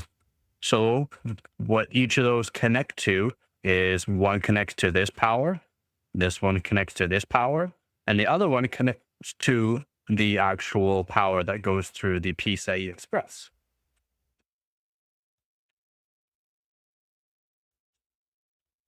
It doesn't technically double the power. You have to do a voltage mod that can be next for this card, a voltage mod, but I have to get a actual water cooler for it. So a water cooler, because this cooler it was designed for, this EVGA cooler, won't be able to handle extra wattage. This card is already 220 watts. Again, it is a GTX 770, an EVGA SC model, and yeah, 220 watts already. It's too much for this cooler. Gets quite warm as is. It did give a little bit of a boost. I was able to get an extra 50 megahertz out of it by doing it, which helps a bit. No, does not trick it at all. It tricks it so it's saying that it's only using so much power. Like it's only gonna, it's generally it would show that it's using at full max 220 watts ish, maybe a little bit more because it is the EVGA SC model. 220 watts, and then that's for without the mod. With the mod, it shows that it's only using 24 watts total. So that way, when I put the voltage mod on to a core voltage mod, I might do a memory mod on it too, but core voltage mod, I can keep raising the voltage and the wattage will go up too, but it will go past the power limit, which you have to do on these cards before the Kepler cards.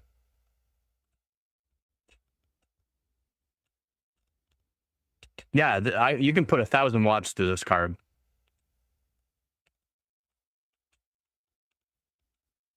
About 1,000 watts. I can probably get 800 watts out of this card if I'm on liquid nitrogen.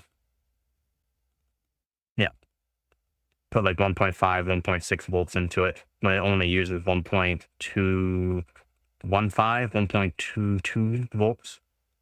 And then, yeah, you can just keep cranking the voltage, which you have to do a voltage mod for.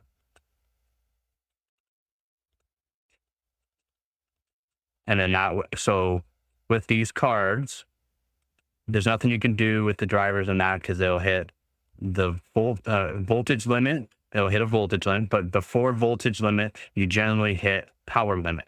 The no power limit mod makes it so that way you can keep increasing the voltage or make it so that you're using the full voltage out of the card before it hits the power limit.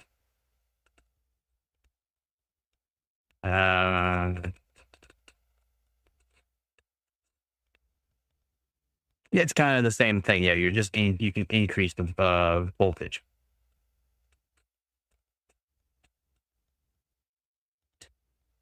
Yeah, and I had to do a lot of work for this one here. Like I said, I had to redo it. a voltage regulator, so I had to redo a voltage regulator.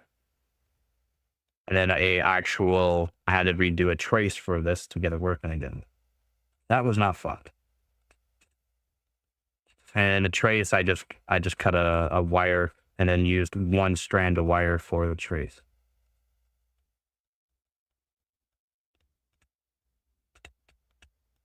It's all right. It's not the greatest work. The actual soldering iron that I have wasn't the greatest. So it's not the prettiest looking by any means. It's not the prettiest looking, but it works. Everything I've showed on, like I have a live stream on it of me doing the work. Literally lift up the component. You can lift up the whole board, pull on the component. It's not like it's gonna fall off. Everything works proper. I am. I would like to do it a bit better. That's why I got a hot workstation, because it would technically make it a little bit easier to do. Just with a hot workstation, you gotta be careful because any components that's around it that you heat up too much, it's gonna desolder it, and if you hit it, you will move it.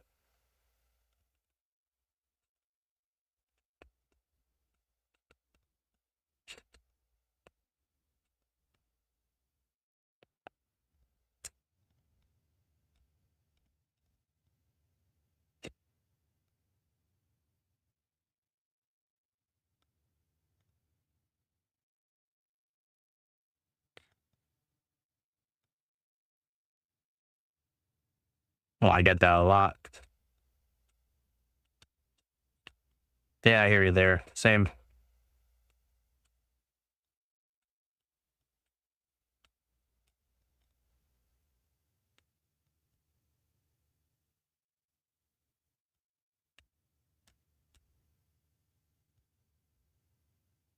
I should have got some nicer profile too, to be honest. Need some. Get a nice profile bath. I mean, it's fairly clean. Card's fairly clean. I cleaned it out. I did a live stream of me cleaning cards and re-thermal pasting them. It's fairly clean. No, it's not. And I like to use 99% minimum.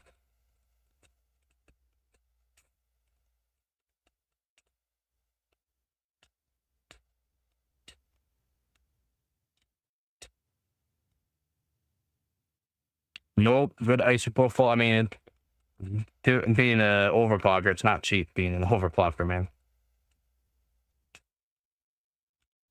In my work, I just wanted the word.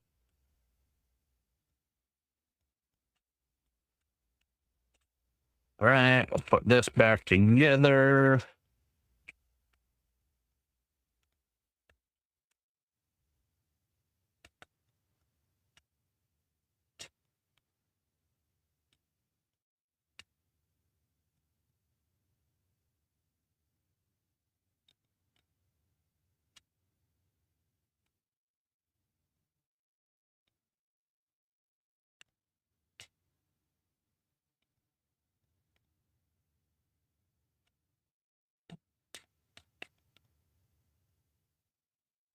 Yeah, I hear you there too. Yeah, but yeah, being paid by YouTube, literally 30% tax. 30% of my money goes into taxes because it's technically a business.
Sounds good.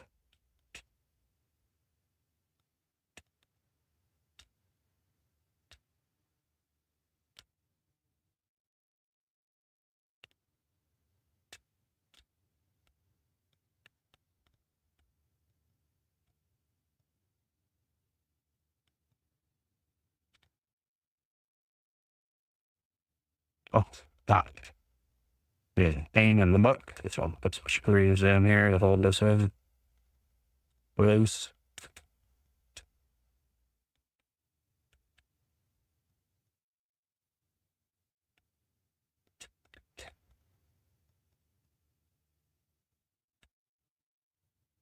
See, it isn't even glossy. What do you mean it's not even glossy? Car's nice and clean.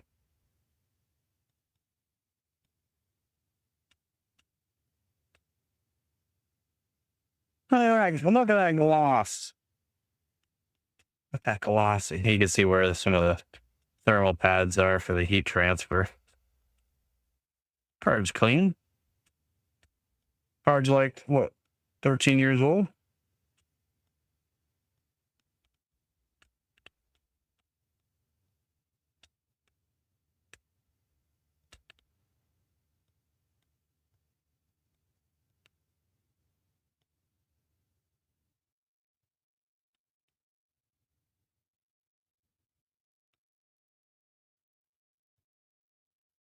Hey, how's it going, Nova? Just putting together a card. Reassembling the card. Card's not winged.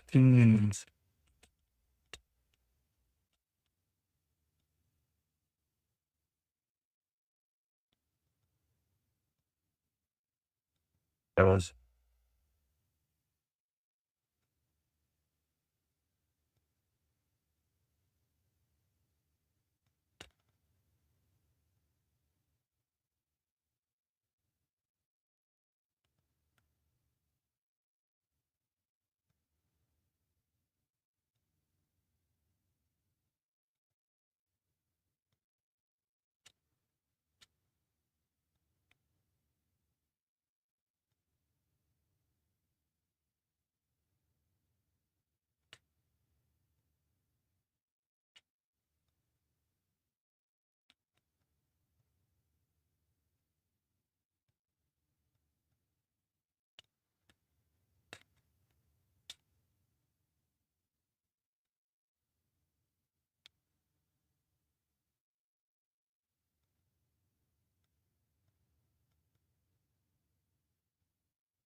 Goals.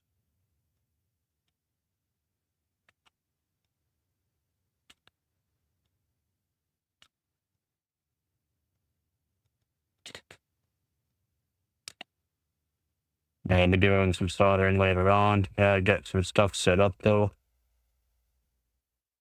And making some videos as well.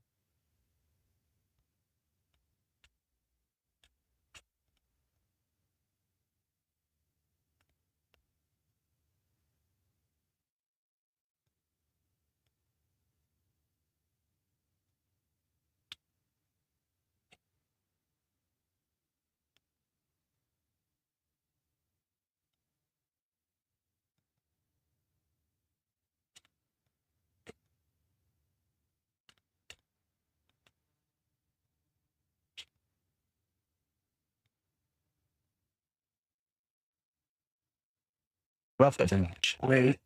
Okay.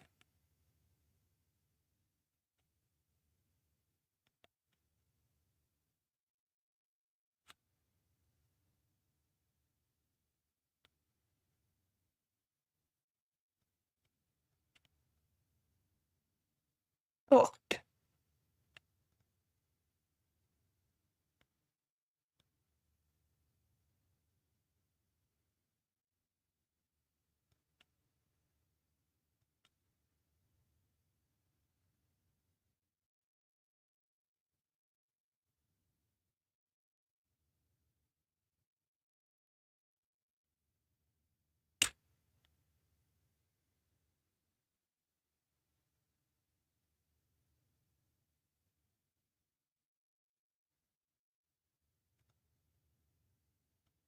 Well.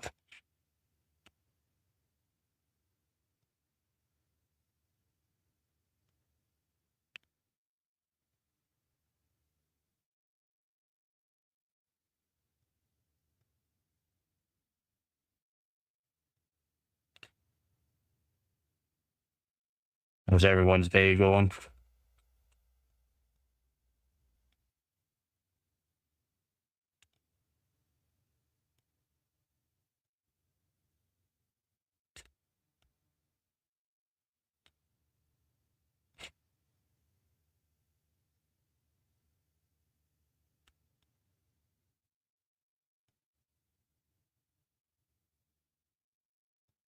Yeah, I've only had one coffee. I should make myself another one. Maybe I should.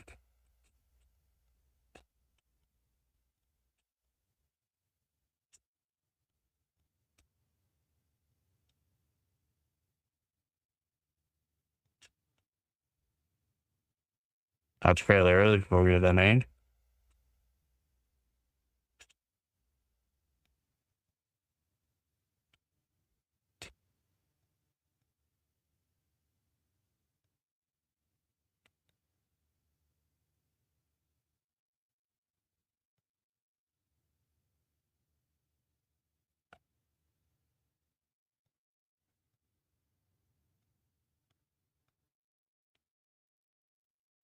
Fairly early for you then.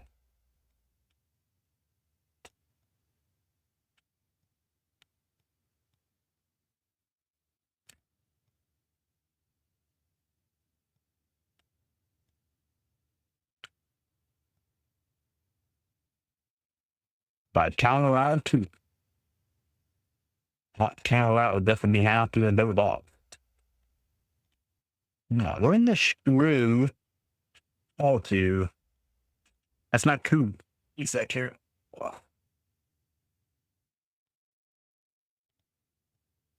And I'm far.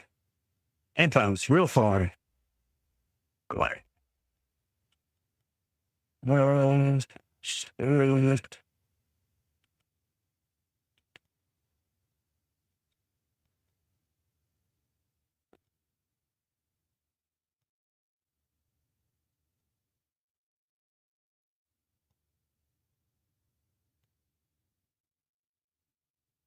And all back together. Back together.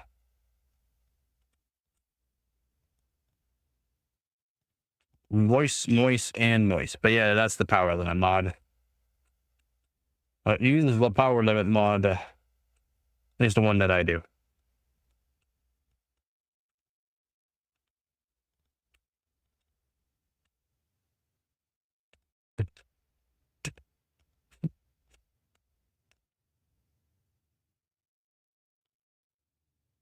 Noise indeed. Noise indeed.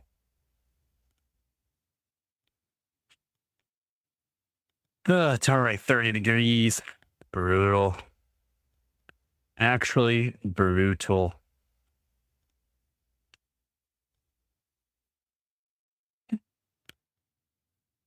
I'm really hoping the packages.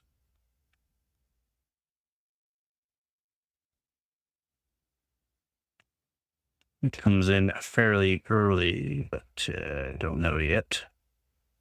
Just saying arriving today.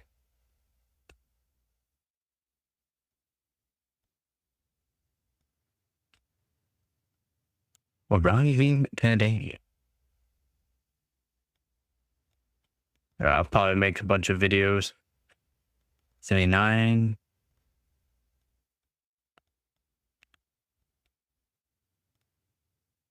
$26, that's it? It was that all night. It was that all night. 26.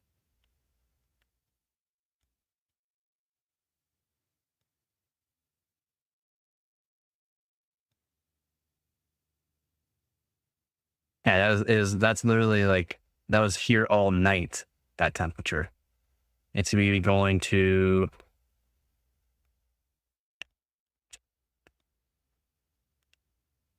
It's going to be going to about 97 today.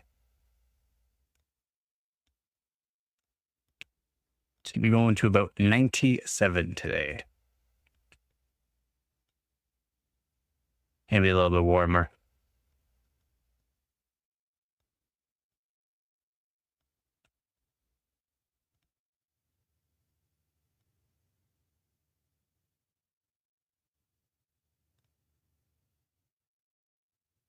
I don't know.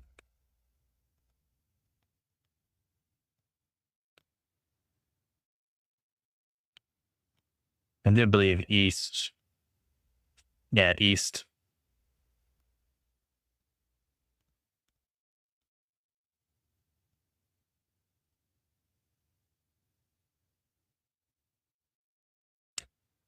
Yeah. I used to live by Niagara Falls, so fairly close.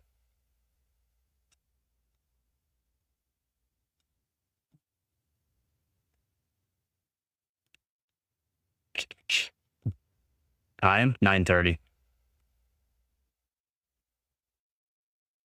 9:30. 9:30 a.m.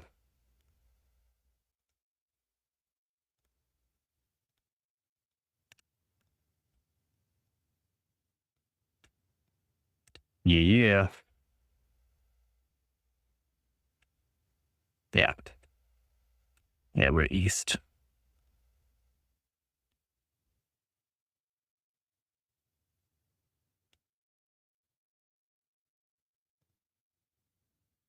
Oh, I can't wait for my stuff to come in. Gonna have some decent lighting set up. Be able to show my stuff in the back a bit better too.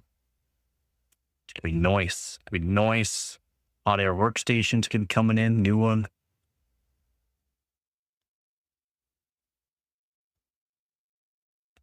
Yeah, I was up at 5:30.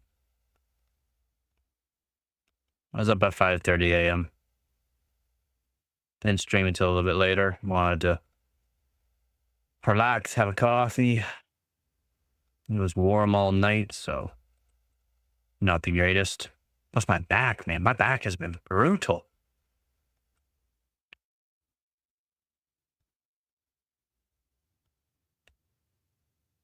Yep. It's generally my time. Around 5:30 usually I get up around.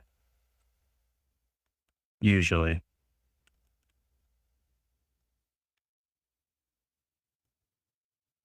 Dave is happy. Dave is literally happy, so it means you're happy.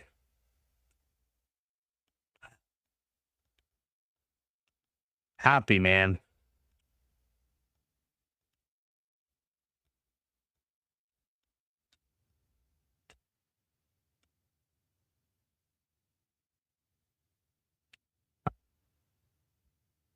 And he can't be depressed. If Dave's happy, he's happy.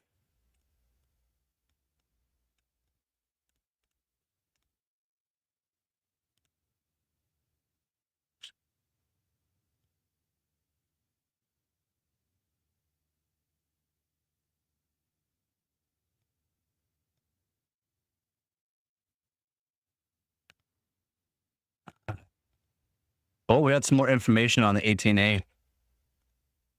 25% faster than TSMC's 2 nanometer. Yeah, Dave's happy. He could be at 40 degrees Celsius, but as long as the humidity is up, he's happy.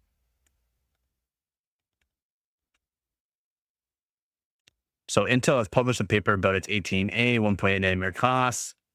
Fabrication at the VLSI 2025 symposium, consolidating all its information about the manufacturing technology into a single document. Nice. I will actually go over that then. The production node expected to deliver significant improvements in power, performance, and area over its predecessor, increasing density by 30% while enhancing performance by 25% or reducing power consumption by 36%. Dang. Arrow Lake is actually pretty good, yeah. Got some good power. But perhaps more importantly, especially if you use 516, oh man. But perhaps more importantly, 18A will be Intel's first process technology in years that will compete head-to-head with TSMC's leading edge technology when both enter mass production in the second half of this year.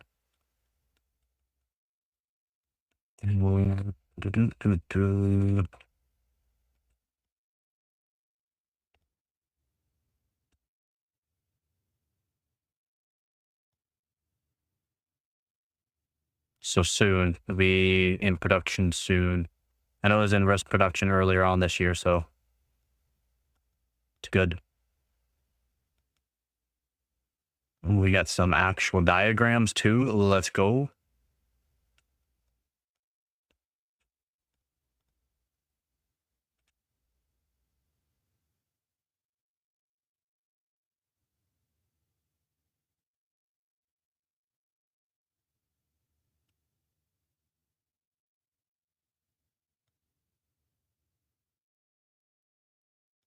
From 0.8 volt to 1.1 volt, it's got a 36 power percent.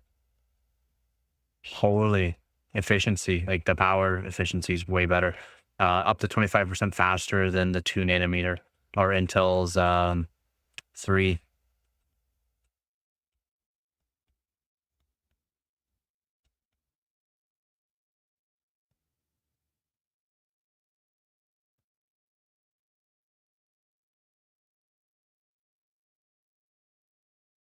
No, you can always upgrade to a 14th gen. Plus, they are coming out with new LJ 1700 CPUs. It's 4 generation. 12th, 13th, 14th, and like a 14.5, I would say. That it's gonna have a new CPUs for it. It'll be like the 14th gen, but just performance cores coming out. 4 generation technically, but 3.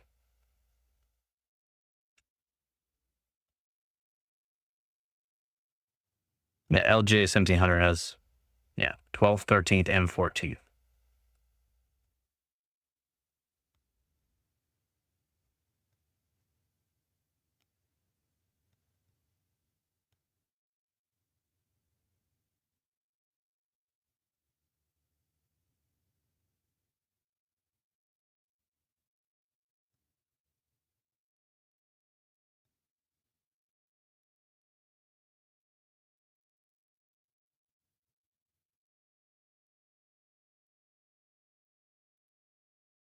Yes, yeah.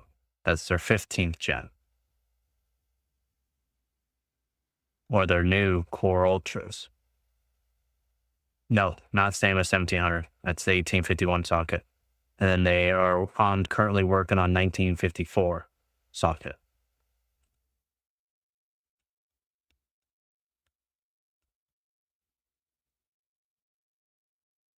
Not the same as 1700. Not even close. No hyper-threading on the Ultra cores. Completely different layout, architectural layout as well. They're using tile. Instead of being one full die, it's multiple dies put in together. As they call it, tiles. Yeah, somewhat AMD did a while ago. Saves cost. Higher yield saves cost. Wait a minute, what a downgrade. What's the downgrade?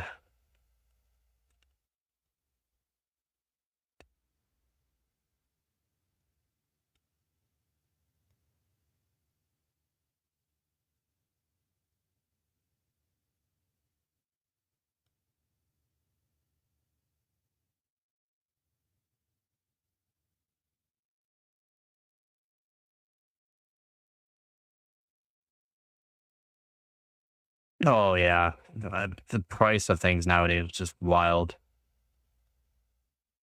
It is. And it's definitely not a huge upgrade if you're upgrading every year. It's not much of an upgrade.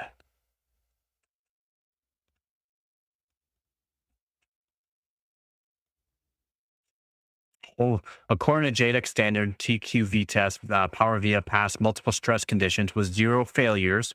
Okay, remember that, 0 failures, including highly accelerated stress testing at 110 degrees Celsius and 85% humidity for 275 hours.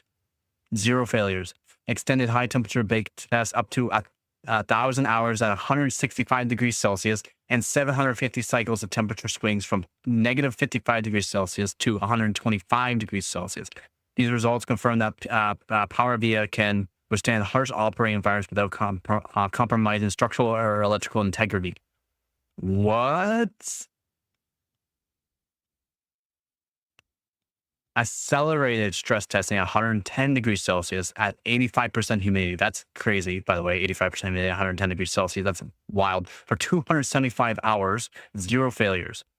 And high temperature bake tests up to 1,000 hours at 165 degrees Celsius and 750 cycles from negative 55 degrees Celsius to 125 without any degrading.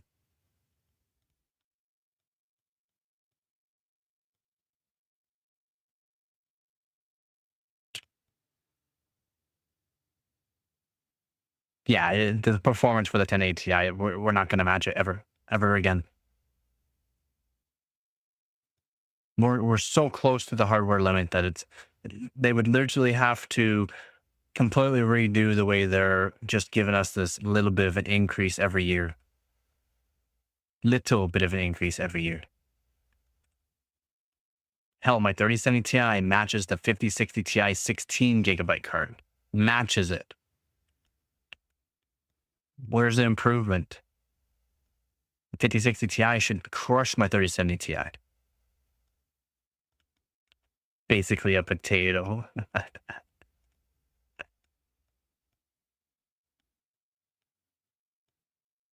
So have you still been looking for a new graphics card there, Hart? Or is it just like literally impossible to find one with GDDR6X memory? I haven't been keeping up the track on that.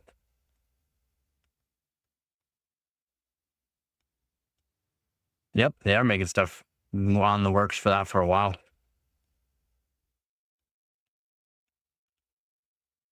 Yeah, very true on that too, Hart. Very true.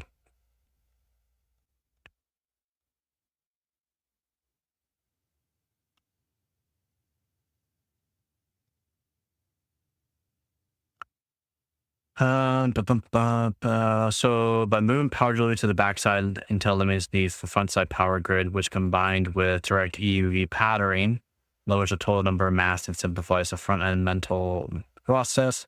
By using low end absorber reticles with tailored dimensional adjustments, Intel also enables single pass EUV pattern single pass for MO and M2 metal layers.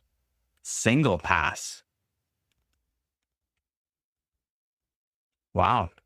The simplification of the lower metal layers reduces process complexity and helps offset the cost of adding extra backside metal layers. Yeah, exactly. Which are based on mature, low-cost fabrication techniques. As a result, overall design process becomes easier and cheaper. Ooh. Ooh.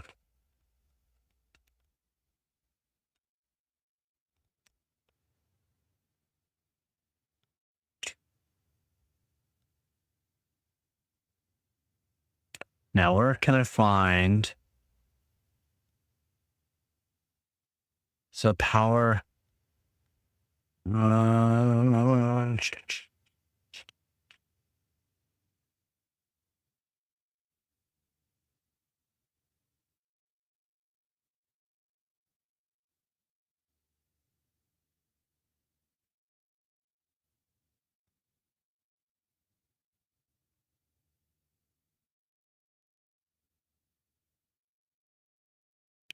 So the metal layers in its 18A process achieve approximately 12% better resistance, capacitance, RC performance, and show 24 to 49% decrease in via resistance.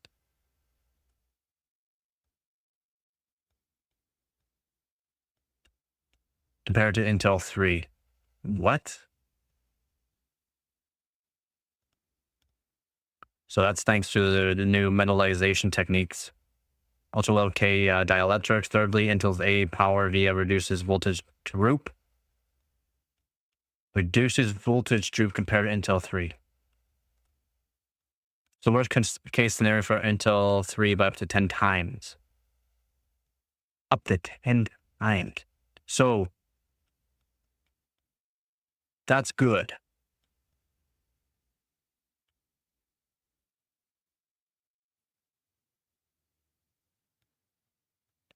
So they simplified the routing of the signal and power wires. So they simplified the routes. which is helping the voltage droop. That's good. It's for Intel 18A, so coming out here soon. That's in a few months.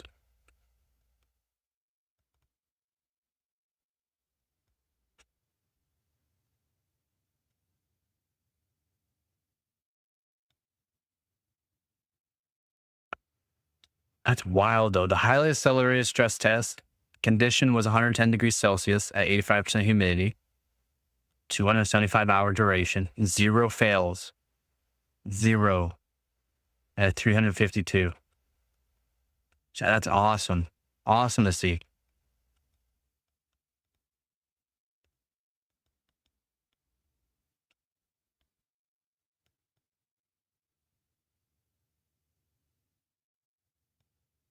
So it does meet the 10-year lifetime goal.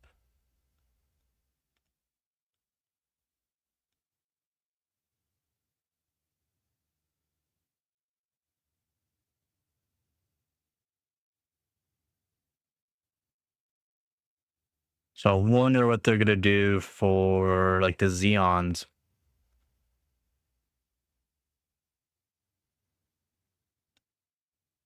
If they're going to do an all performance core, all E core again. Because again, that's what will sell for certain people. Certain people want it. Certain data centers will want either E core or P core, depending on what they're doing. Yo, how's it going, Dell?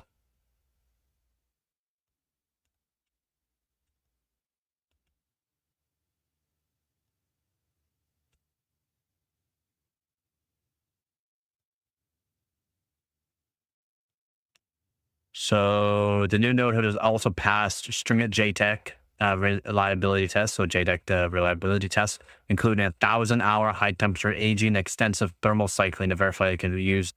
Designs to work for a long time. Again, it does meet the 10-year lifespan, which they wanted to achieve, which is really good. Additionally, Intel further streamlined front-end patterning using single-pass EUV at M2. I've talked about that as well, thereby reducing mask counts and simplifying the design. Simplifying the design, which is making sure that the actual voltages are not drooping as much. So these are going to be some monster overclocking CPUs, by the sounds of it. Monster overclocking CPUs.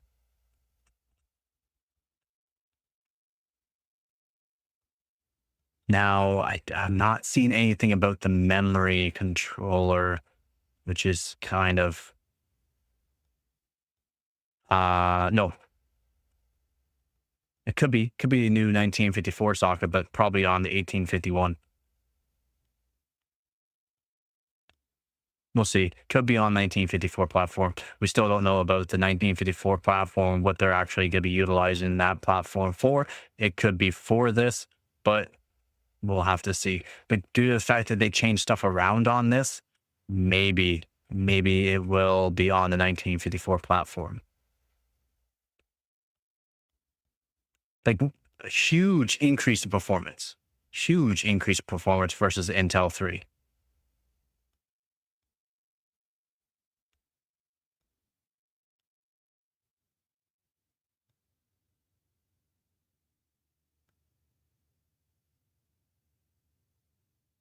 So even though the metal layer, so MO pitch, is 2 nanometer larger, technically, they simplified it.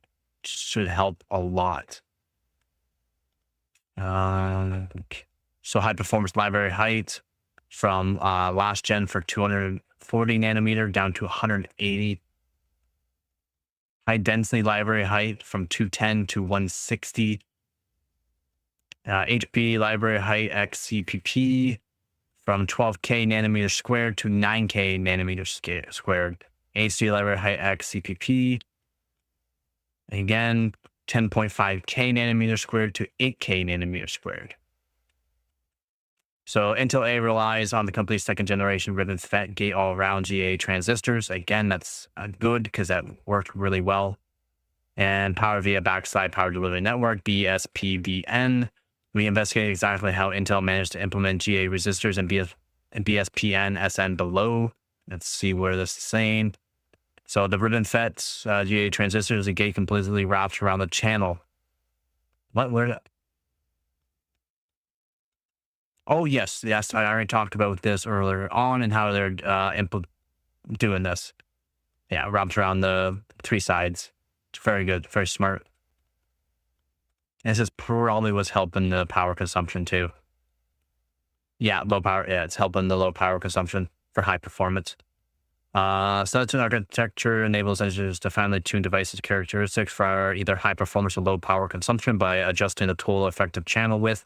With this is typically achieved by varying the width and number of stacked nanosheets.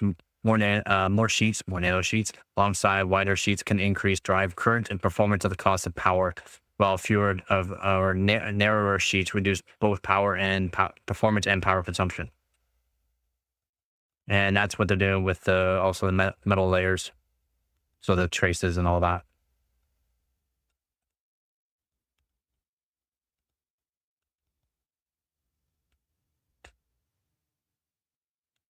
But an 850.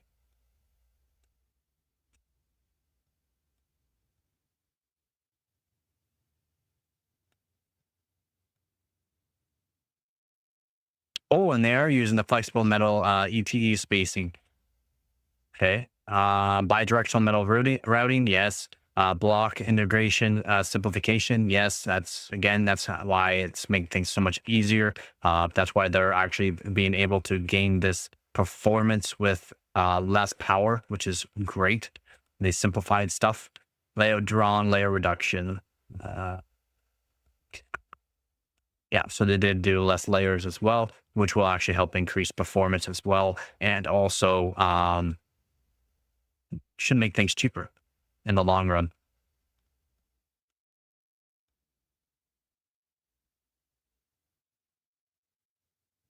Counter rod.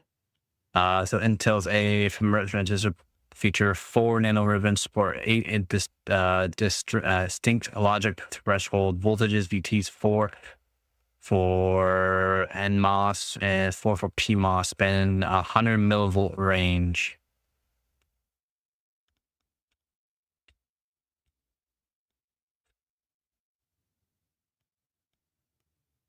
It's less than 240, so I guess good.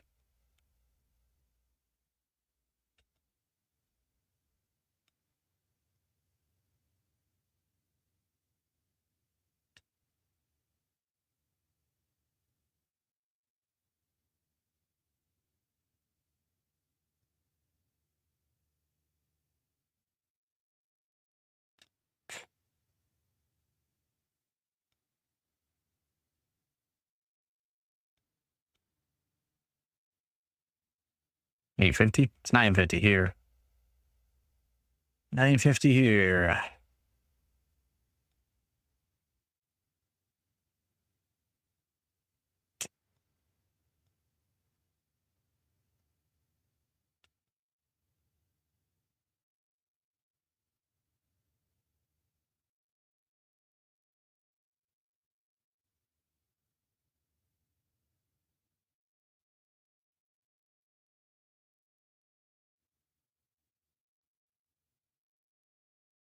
So they did implement the new high density metal insulator metal. So MIM, metal insulator metal. Capacitor to enhance power supply stability. So that's good.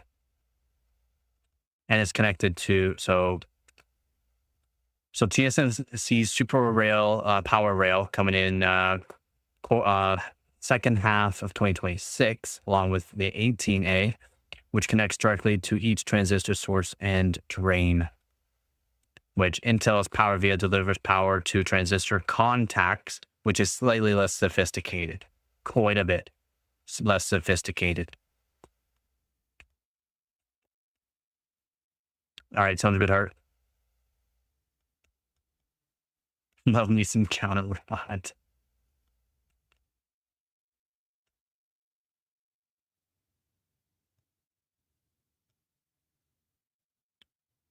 So in addition to CPI reliability, Intel evaluates the impact of power via on SRAM, aging, and performance stability under conditions equivalent to 1,000 hours of high temperature operation.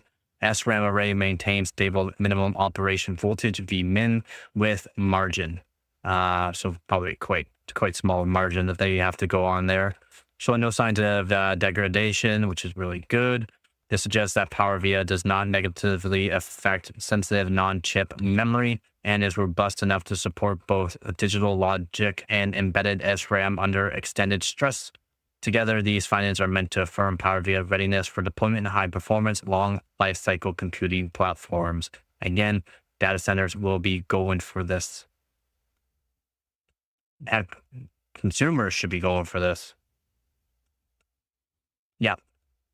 Better stable power, lower temps due to the fact the chips are going to have thinner layers and less layers, and due to the fact that it's getting better stable power due to the new layout that they have with the MO and M2 metal layers that they have, and it's just single shot instead of dual shot, which means it should be better overall. But because these layers are less layers too, it's going to make it a thinner die, which is not really the greatest for people who want to delid them, but because could destroy them.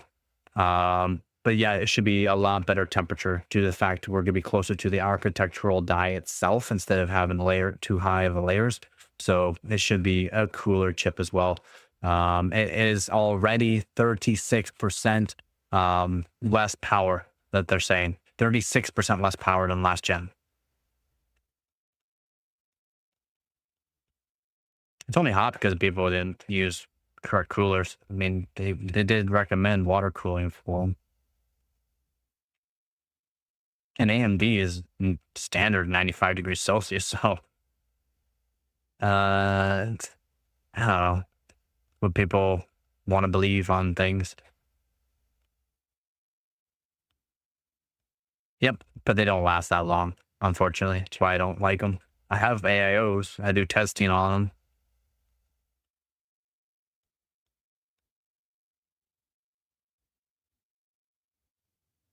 $70 with a screen. Wow. So innovations in EUV. So they're using the high EUV and low EUV mass and process enabled single trench and single via direct print at MO to M2, providing 37% fewer steps and 29 fewer masks. So again, makes it thinner. Intel N18A versus Intel 3 for those layers. This led to reduced time through fab, fewer defects, better design, ease of use, and that's where it's getting that efficiency as well, and less droop, voltage droop.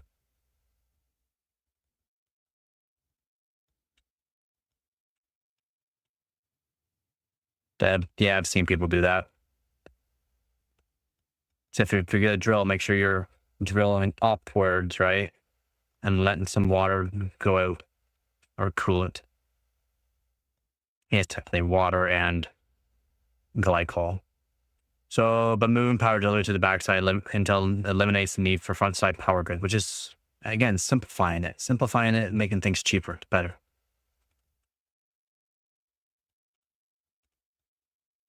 Yeah, total number of masks simplifies the front end metal process by using low end absorbable reticles with tailored dimensional adjustments, which is good. Okay, I already talked about that.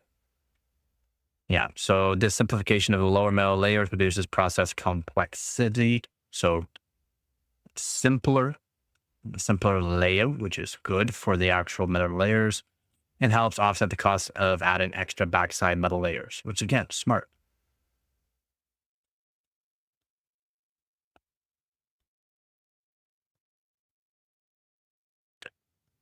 Low resistance and high thermal conductivity, which helps manage increased power density. Yeah. So PowerVia is compatible with advanced packaging methods like Forveros and EMIB, which we already know this from the fact that Panther Lake uses 18A tiles as well as Forveros 3D. Yes, and I've gone over that as well with the Panther Lake. So that's good. So by the sounds of it, will be on 1851. Don't take that for guarantee though. Yeah, so up to 25% higher performance or 36% lower power consumption compared to Intel 3, which also increasing transistor density by about 30%. So Intel's Power Via contributes an 8 to 10% density gain, 12% RC improvement in metal layers, and up to 10 times lower voltage droop. 10 times lower voltage droop. That's insane. Nah, thank you, YouTube commercials. It's looking good. It's looking good for the 18A.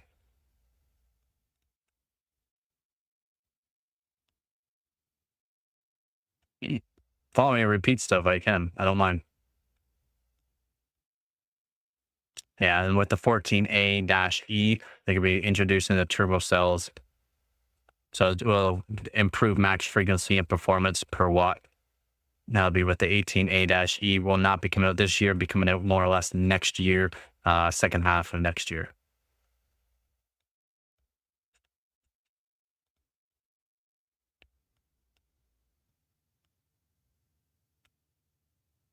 Damn ad blocker user. Damn ad blocker user. Yeah, if you're like a YouTube premium member and watch my streams or watch my videos and watch the ads, I get extra money. So any ads, it's good.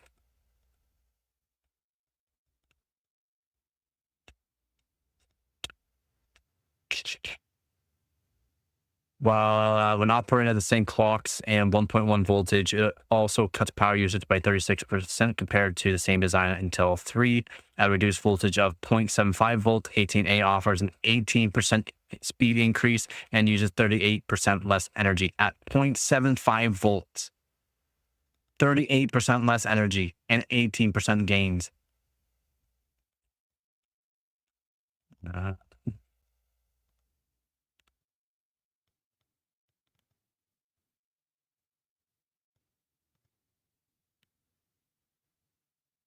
So what we're getting at, let's say 250 watts, it would be down to 95 watts.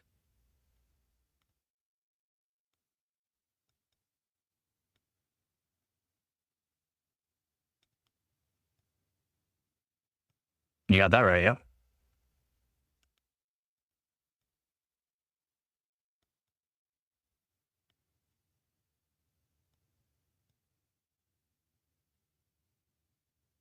Yeah, well, people need to realize what they're doing wrong with the algorithm.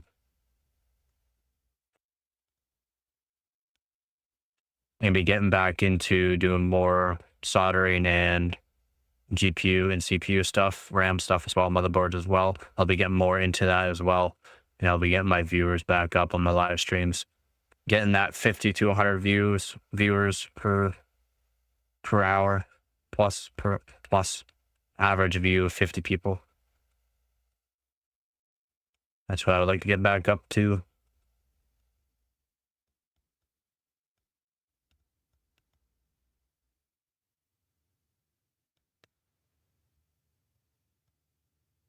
That's why I got a bunch of new stuff here. Again, new lights as well to help out stuff.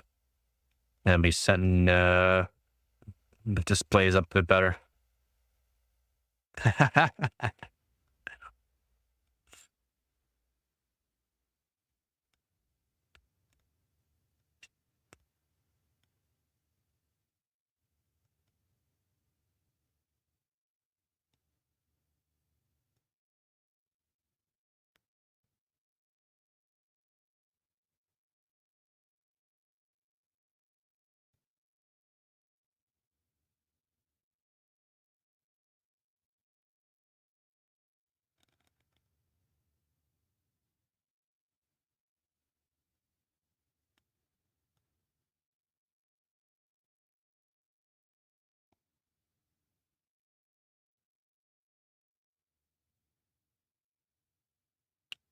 I mean, I could technically do that with my server.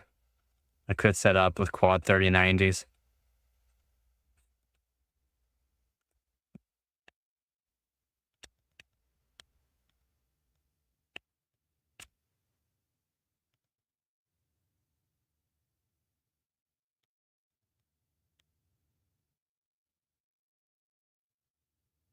So I could do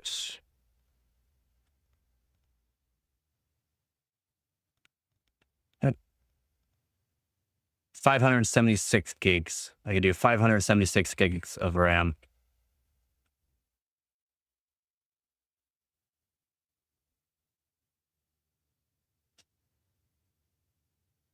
Yeah, two B580s, but I mean, I would even do two B580s. I would wait for the new GPUs coming out. They discontinued the SLI. You cannot get SLI working on them. They discontinued it.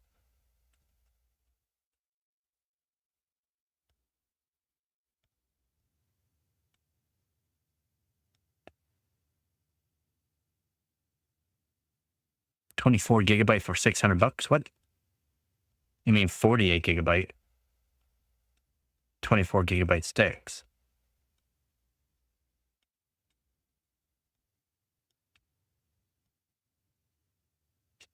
I need to get a whole bunch of DDR3, a big kit of it.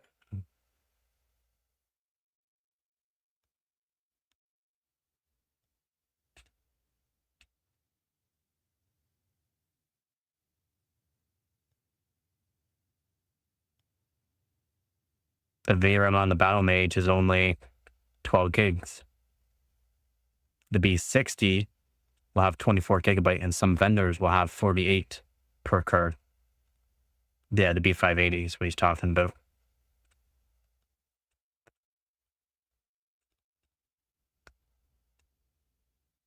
And on the B60, like I said, we'll have 24 GB, or some vendors will have 48 GB with dual core B580. So two B580 cores with 24 GB or 48, which would be all right for some people. It's not going to be for gaming by any means. Dual cores are not for gaming. They are for productivity.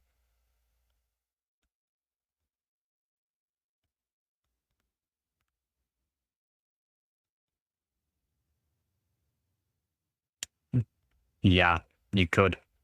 That'd be really good to do too.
Yeah, this 18A is looking better and better every time I read up on it.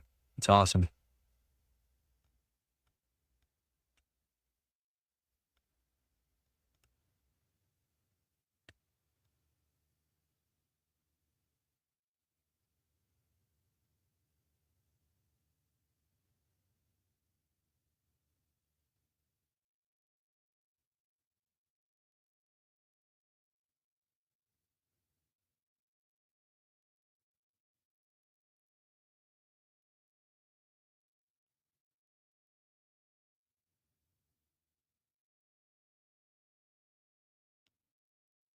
So they're saying that the B60 is going to have 20 XE cores, 160 XMX AI engines. It's going to have a peak of 197 tops. We'll have hardware solid ray tracing units integrated. Memory 24 GB GDDR6, but they're talking about 48 GB for some vendors doing it, not from Intel, but other vendors will do up to 48 by the sounds of it. 192-bit the memory bus, 456 gigabits total memory bandwidth, which is pretty good.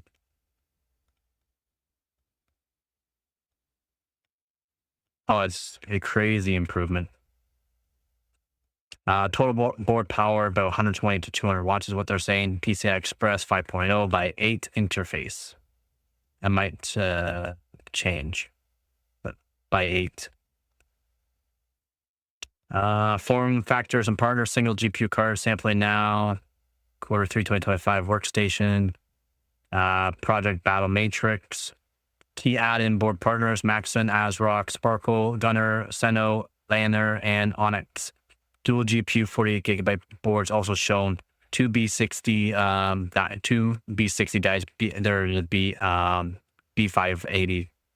So 2 dies on a single PCB. And we'll have PCIe bifurcation on it. These Pro B60 cards are aimed at AI interface, professional workstation workloads, offering much more. Again, not for gaming. They won't be for gaming. Offering more memory capacity than typical entry-level compute cards and special. And they're saying around $1,000.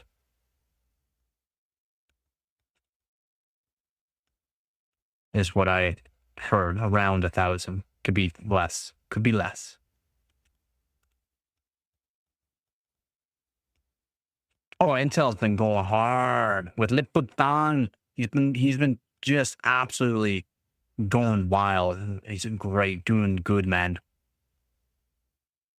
I should lose hairs. And he's been going wild. The madman.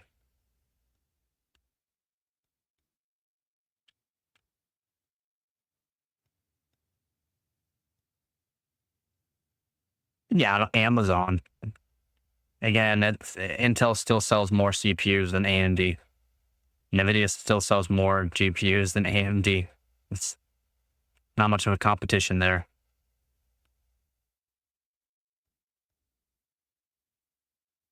AMD's getting better, but I mean, they've done the best so far ever this year. This year, AMD has done better, but the best they've ever done. Still does not compare, unfortunately, does not compare to the bigger brands.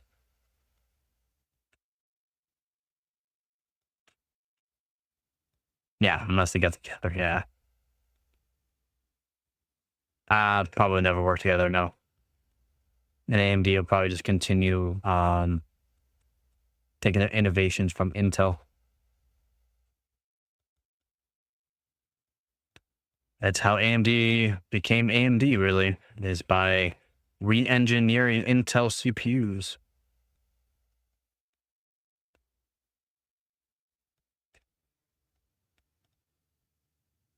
They've always had good market share, though. AMD's always had good market share.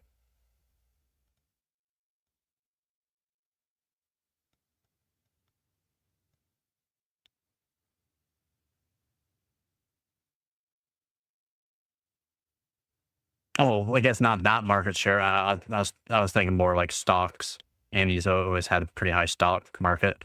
But actual market shares, there's still like 12% of the market for CPUs. For GPUs, are like 6 or 8%.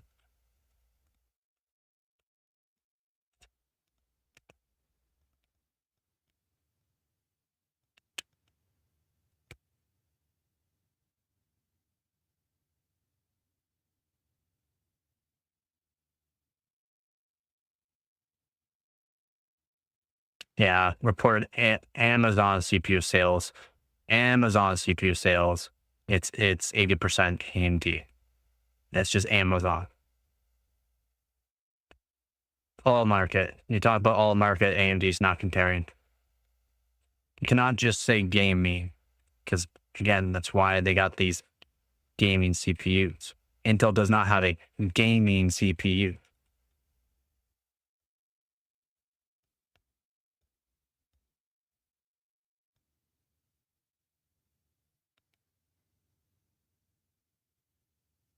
ARM is still trying to get 50% of the data center market. ARM is still wild.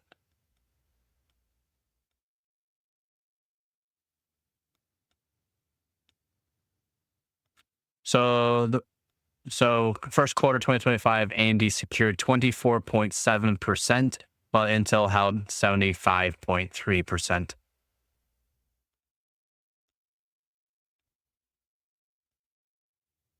So AMD, 24.7% of the market share versus Intel, 75.3%.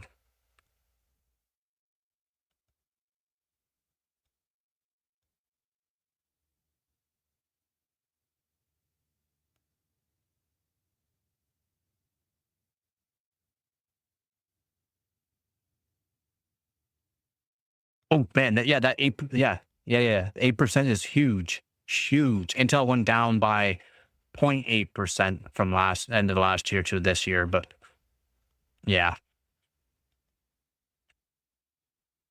Micro Center near you. What do you mean core count? I mean, AMD's working on with their their Medusa and all that. They're working on 24 core. They're working on it. Oh, for Steam survey. What's it saying now? Because I haven't checked it in a month.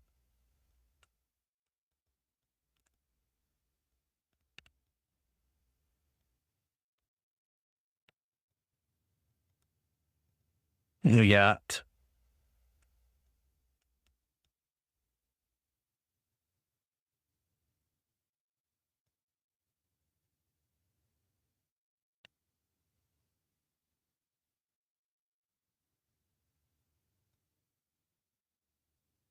6 CPU cores.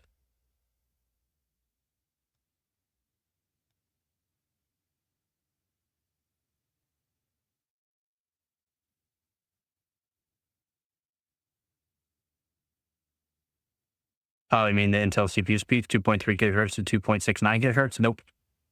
Nope. Nope. You want to know why? A whole lot of people have LGA 1366 Xeons. That's why you see that. Yes, laptops will come into play as well, old laptops, but those Xeons, those old Xeons, is why you're seeing those numbers. I mean, a ton of people are using them. You can build a fairly good, and you can build a fairly good gaming PC with old Xeons, and you can build a whole gaming PC for like $200.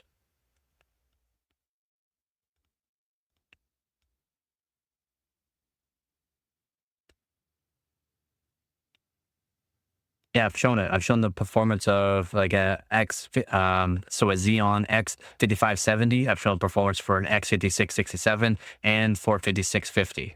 So 4-core CPUs that range from those frequencies. So 4-core and then 6-core CPU. The 6-core performs very good, even in like newer games.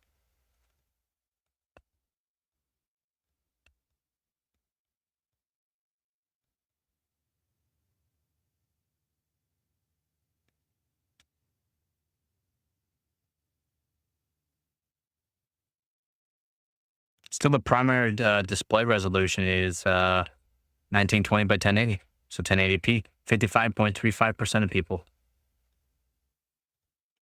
Video card description, the highest one, well, percentage 4.56 is the NVIDIA RTX 3060.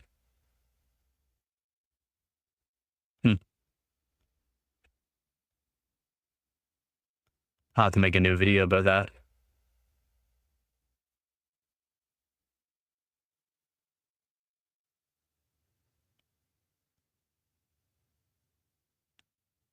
Yeah, but only 4K is going up big too.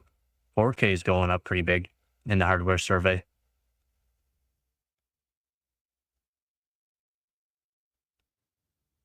That's primary display 1080p, which makes sense because then you get high refresh rate for a decent price. You can get very low response time, which you want. 4K, you're going to spend a ton of money for 4K low response.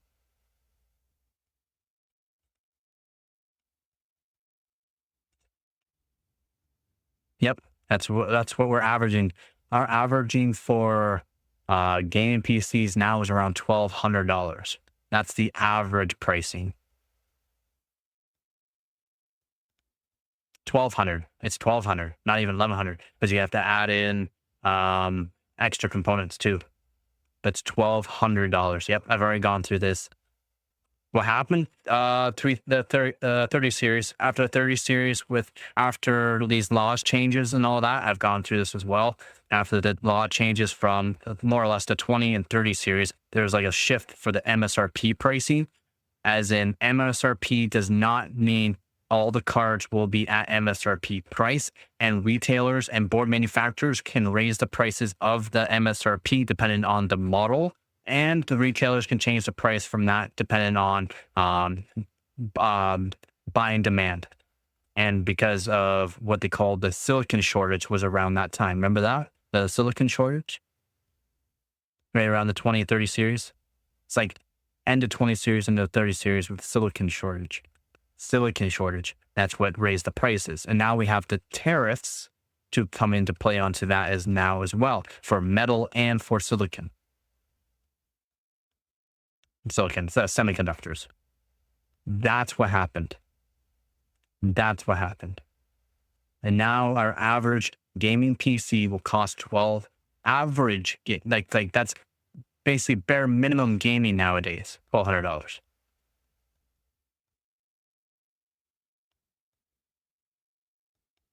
Yep, exactly. So marketing came into play on that as well. And they're like, oh, okay, well, people are going to be buying at these prices. And then that's what they did by the end of the, not the end of, right around the just after the halfway mark of the 20 series cards. Do you remember the prices of 20 series cards and then the 30 series cards pricing?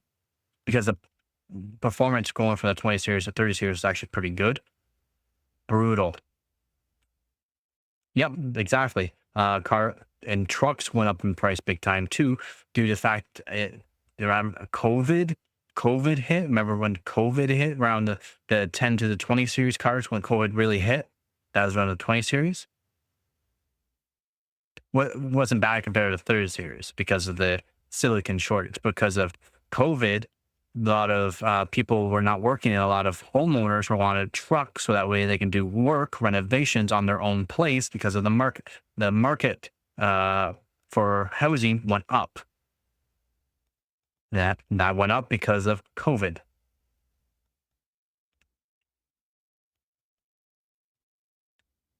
Yeah, and I hope all of this crashes on everybody. I hope everyone loses millions and millions of dollars. Whoever invested this money and made sure that all these prices went up, I hope they lose millions. Seriously, I seriously hope they do. Change the way people think about doing stuff nowadays and for the future. To get a place, something that I would spend $750 for, or around $850 for like a bachelor, is over per person. Just regular people that had a house and rented it out, and then got another house and rented that one out, and got another house and rented that one out. Those people.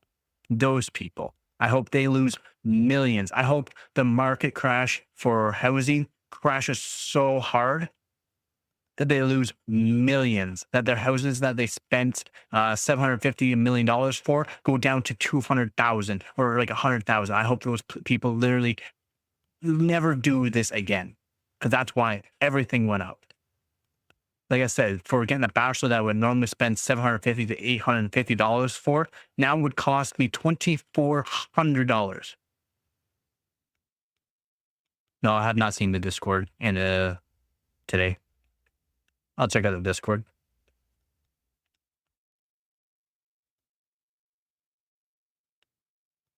Trust me, I used to build these houses. And do the roofs, like I said, build these houses for people when the market was just booming, and these people invested a ton of money into sites and all that for building houses on. Man, it was brutal. I mean, one house, $3 million would normally cost like $700,000. It was $3 million bought up before it was even built.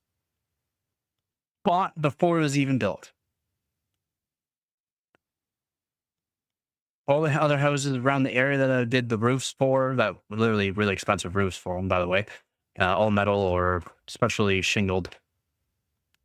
Yeah, all $1.5, $2 million houses. The most expensive one there that would generally cost like $700,000 around, $3 million. Brutal. Can't say much about government. Government's doing the best they can. I can't.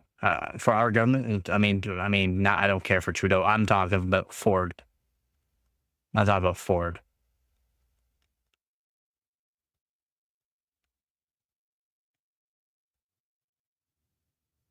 Like before even Trump did a bunch of like guaranteed the tariffs and that, he put incentives for people. He did the best he can on that. I mean, literally the best. The U.S. is going to be booming here. Booming. Within a few years. Booming. Yes, it sucks right now. Canada, it really sucks. I mean, it's sucked for the past literally 4 years. It's been rough. Now it's even rougher. What I normally get for $100 on food is literally I get for $200 or $300.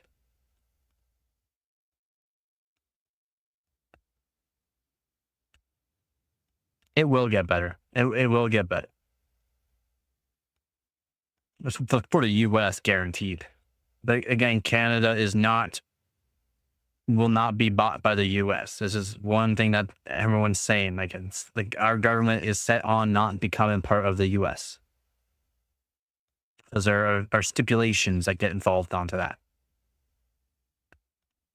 Exactly. Yeah.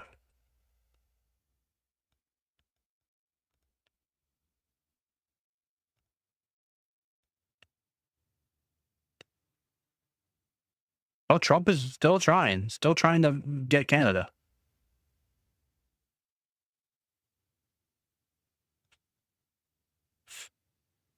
Yep. It's going to be very hard, man.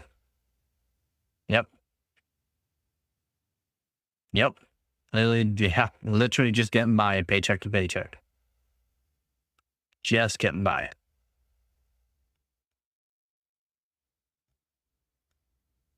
You need a cooling system for your hamster? Oh, that's nice of you.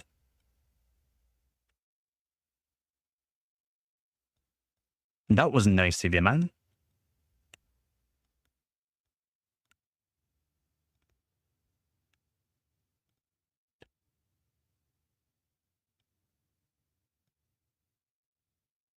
I wish I could afford a air conditioner so my cat doesn't have to suffer in the heat. It could be a hot one today. He posted it there? Yeah, give me 1 sec.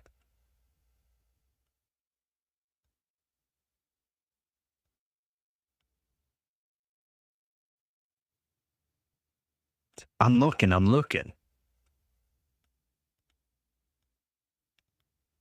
But bam. He put it in general, or where did he put it? Yeah, he did. That's awesome. You made sure like your hamster can't stick his little paw in there, right?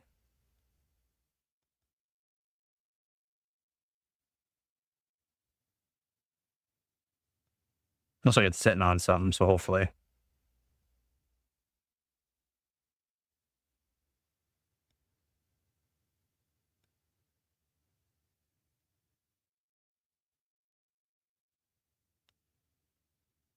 No.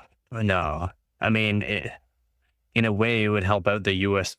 More than Canada, that's for sure. It would help out the U.S. more than Canada.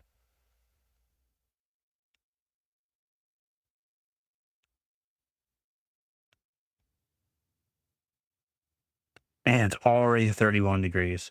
Already 31. Brutal.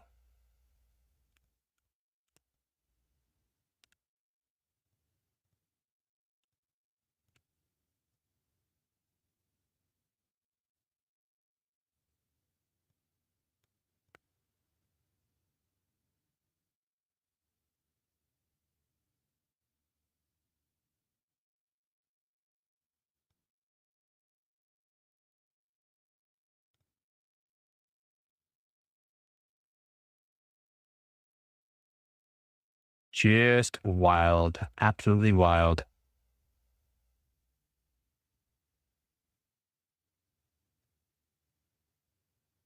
Yeah, here's your AC.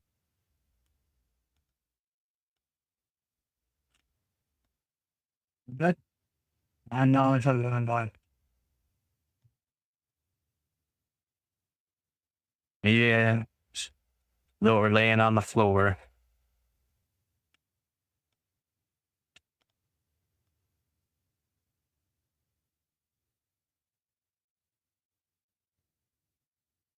Yeah, Greenland, that's a different story. Yeah, I know. It is a different story for sure. I mean, it makes sense in a way.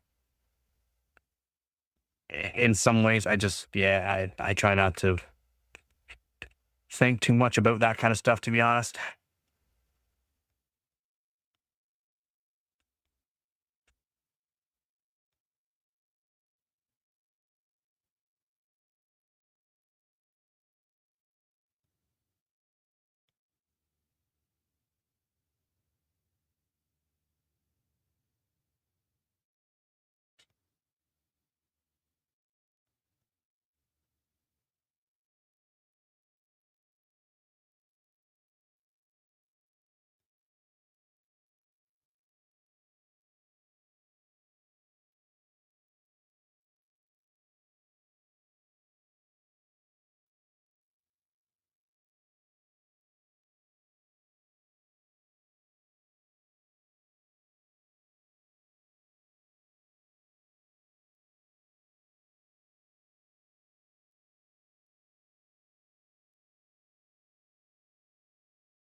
Yeah, family and Pupper's Crate.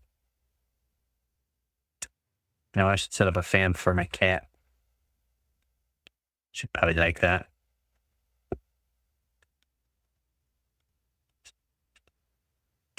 She's sleeping. You can see her tail.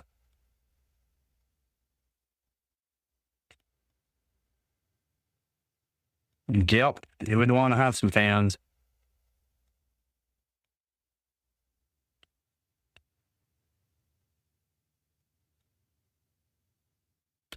I hear you there, man. I hear you there.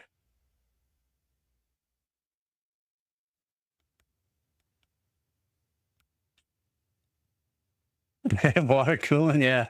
I was thinking about it. I had a second custom water loop there with a radiator.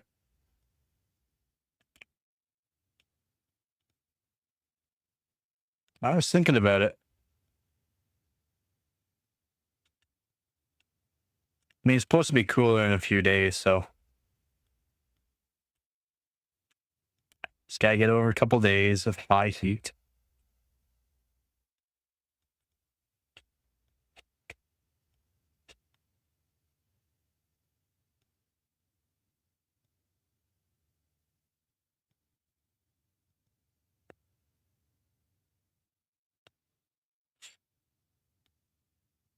So, new U.S. restrictions could prevent leading chip manufacturers from installing chip making tools in the China fabs. Wow.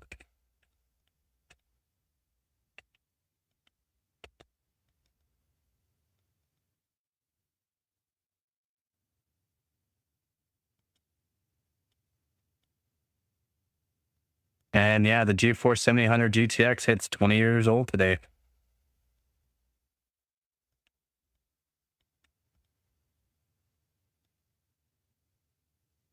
Yeah, that's a lot. Unreal Engine 5.6 up to 30% faster. than 5.4.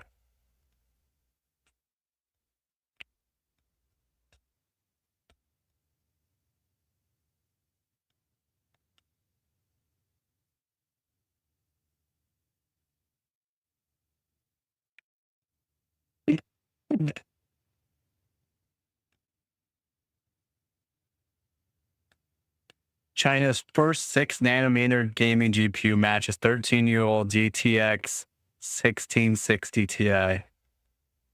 Wild.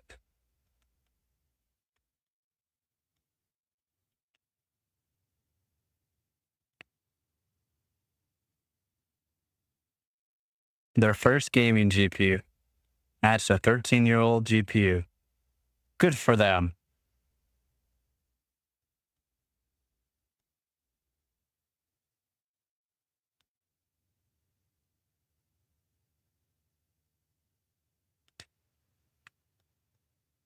Yo, MSI announced Toy Story 30th anniversary PC. Wow, Toy Story is 30 years old now. I feel old.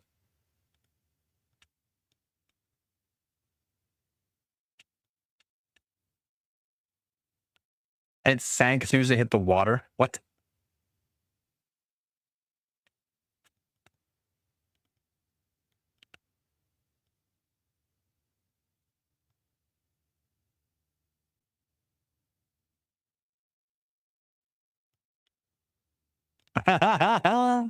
No way.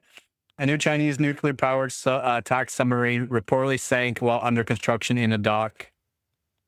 Yep. So, this incident, which is said to have occurred between May and June, was reportedly detected through satellite imagery showing cranes at the Wuhan shipyard where the vessel was docked. China has not officially commented on the incident.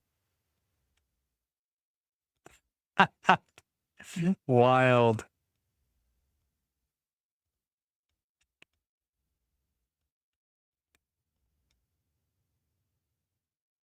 Wow. Massive DDoS attack delivered 37.4 terabytes in 45 seconds to one victim IP address.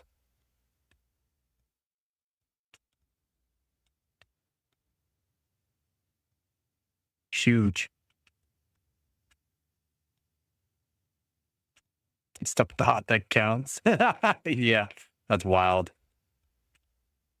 Apparently it's under some work and sank. That's wild.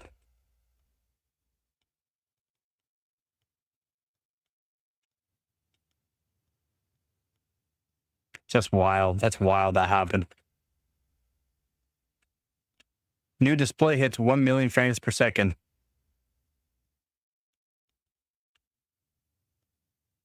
New display hits 1 million frames per second.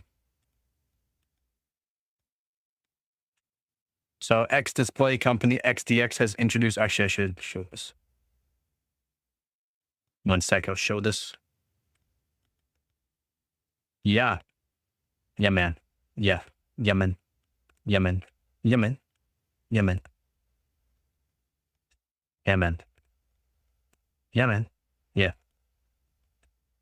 Bang.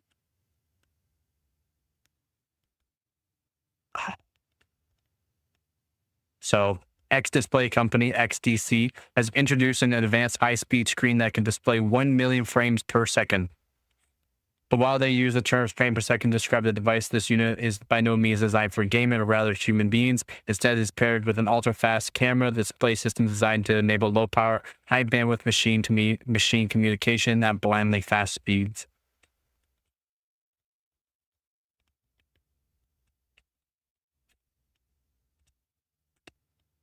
So comprised of an ultra-fast micro LED display that acts like a transmitter and high frame rate camera that acts like a receiver. The display utilizes thousands of emitters operating across multiple wavelengths, flashing structural patterns of light at a rate of up to 1 million frames per second. Each frame contains a chunk of digitally encoded information. Through XDC does not disclose how large that chunk is, probably huge. A high-speed camera positioned to face the display captures these frames and decodes the data, enabling real-time, cable-free communication between the transmitter and receiver. A throughput of 1 terabits per second.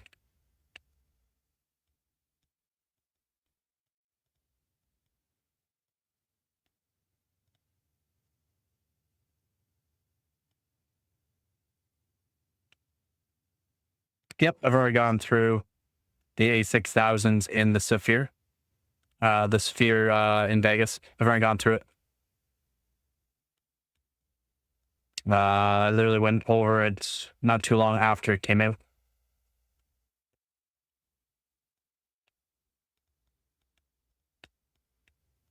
It's not for human eyes. It's for data communication. Faster speeds.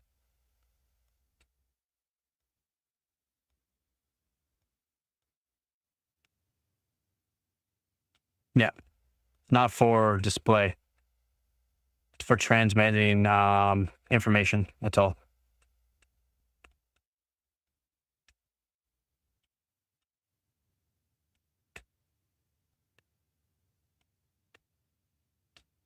Oh, what's cool over there?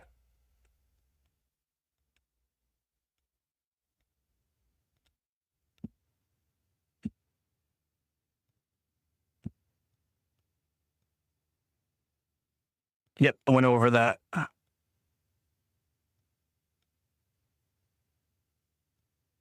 $1.90 a gallon? Man, that's cheap. That's cheap.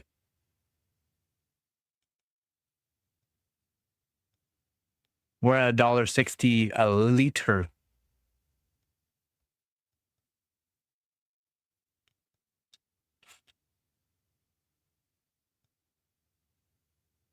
Oh, gotcha.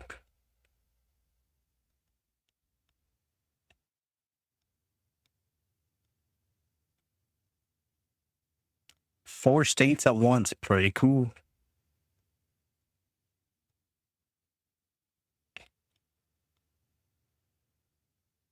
Wild layout. So XTC says that the system dynamically adapts to bandwidth needs and achieves 2 or 3 times better energy efficiency than 800G optical transceivers. This is particularly available in data centers where the energy used for networking and cooling represents a significant share of operational costs. Yeah, cooling is a big thing. However, it is unclear how much power is required to decode and encode data transmitted in this manner. Yep. I mean, one terabit per second is a lot.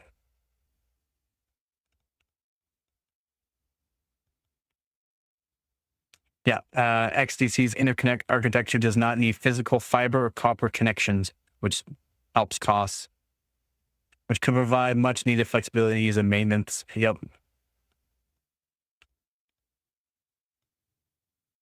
Can be dynamically adjusted in real time. And I would hope so at that speed.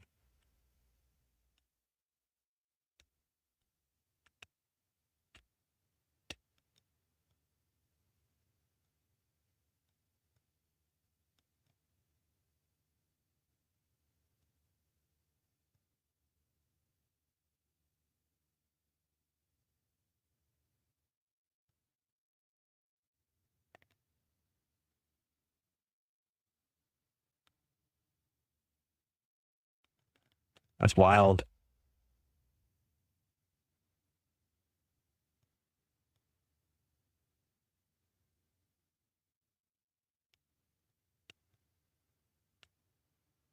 No cable.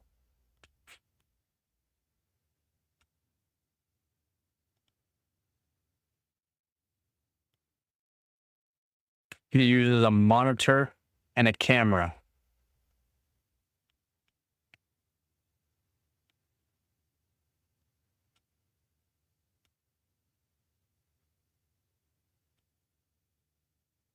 Yes, it will be on a PCB. The monitor uses new micro LEDs.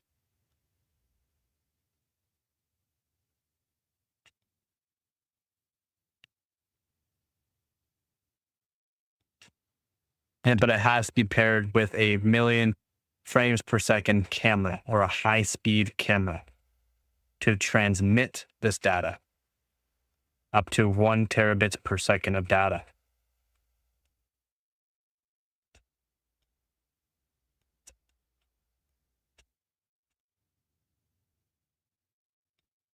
So it's comprised of ultra-fast micro LED display that acts like a transmitter and a high frame rate camera that acts like a receiver. Who knows how much it'll cost? Even if even with the price tag of it, you don't need as much cooling for it. You don't need to worry about all this copper that's usually put into our fiber optics, which costs a lot of money. So the display utilizes thousands of emitters operating across multiple wavelengths, flashing structural patterns of light at a rate of up to 1 million frames per second. Each frame contains a chunk of digitally coded information. Each frame at 1 million frames per second. So digitally encoded. That's why it looks like this.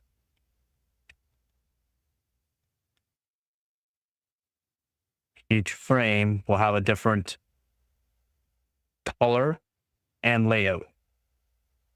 You know, like how you use your phone to digitally check a digitally encoded picture, like that. Yep, like a QR code. Yep. And then they'll be paired with a 1 million frames per second high-speed camera to transmit that data. So each frame that has one of these million frames per second, or it flashes 1 million times, but changes the QR code, which is digitally encrypted, whatever they're going to do, can be sent over, transmitted by a camera. Smart. Because it's going to be encoded too. Means they're going to have one wild of a decoder to get sure they're getting the appropriate messages each time.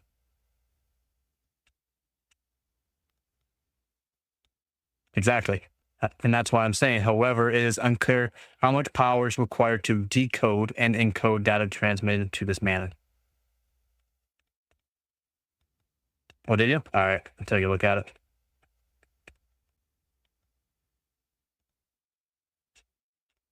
Yeah, it would be insane. Up to 1 terabits per second of decoding. Per second. By tomorrow? Okay. Again, does not interconnect architecture. So it's XTC's interconnect architecture does not need physical fiber or copper connections.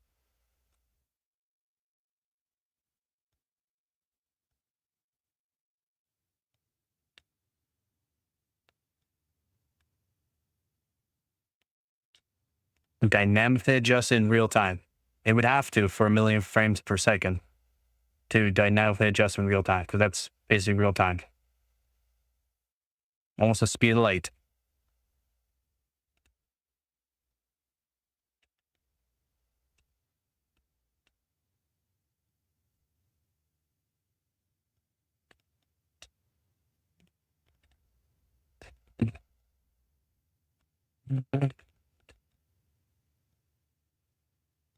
Yeah, I'll take a look at that and see if I can get it done.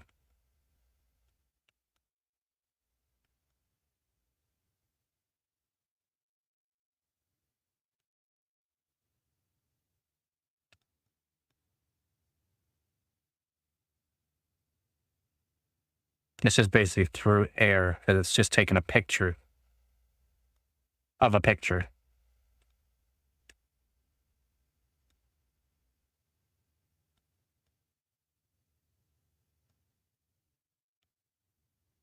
Ooh, it's out for delivery. Let's go.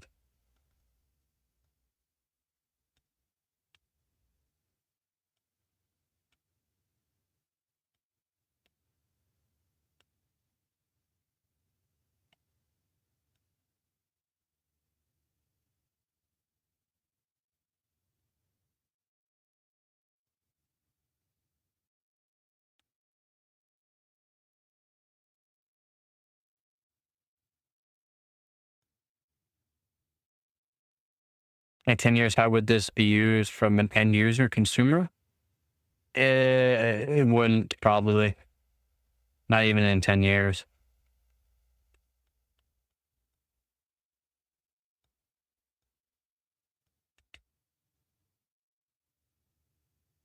I mean, it will hold a lot of information. You'd be able to move a lot of information very quickly. I mean, they could probably downscale it to like 200,000 frames per second, or 10,000 or 20,000 frames per second, with a not as high speed of a camera as 1,000,000 frames per second to do this. But you need a decent computer to be able to handle that as well.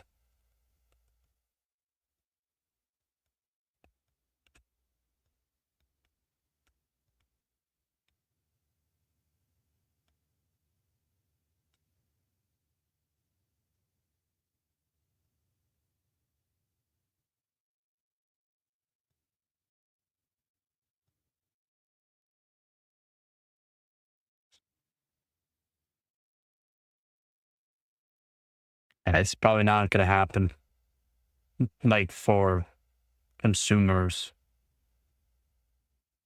As the price of it would be way too much.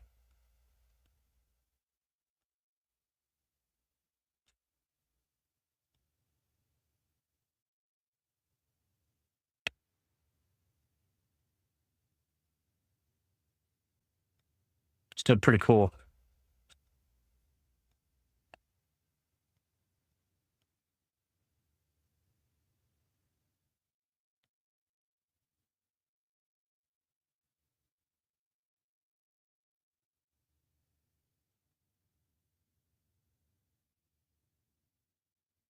Wow, more layoffs.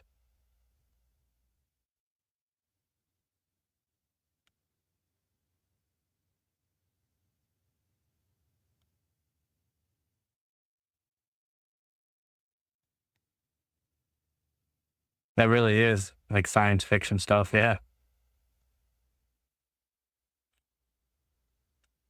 And data centers would like it.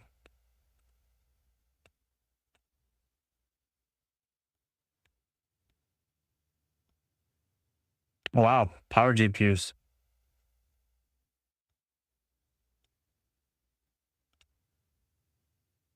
More thermal gel leakage. I mean, it's not an issue. It's just doesn't look good. It's not an actual issue. It's just the machine just keeps putting too much on.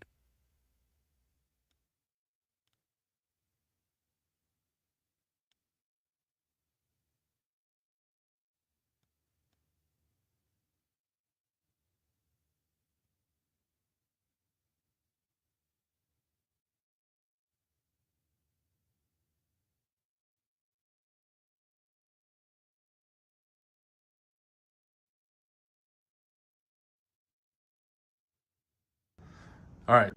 Well, today I decided to switch it out to an FE model, and come to find out, the very news that I've reported on of the gel leaking, literally, it's all coming down right there and right there. So I might have to RMA this GPU. Oh, it's sure, fine right now, it's cool. working, but I definitely have the GPU leaking issue with Gigabyte Masters being vertical mounted. So very true. Glad Very I switched true. it out, Doesn't look because I would have good, but never seen that until now. Most reaching out people to you, never Gigabyte, see here it. very soon.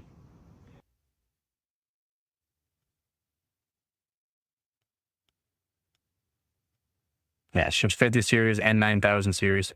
As their machine put too much of their thermal gel on. I went over this months ago. Months ago? Yeah, months ago. I went over this.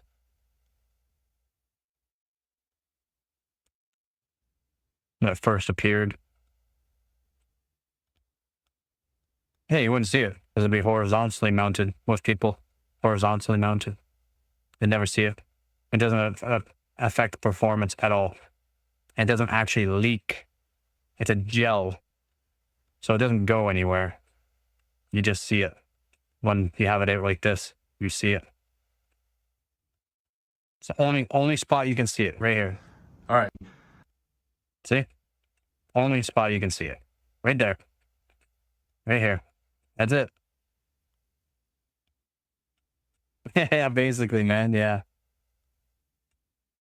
Again, does not hurt performance at all. This does not look good, apparently, when you're taking it out of the system.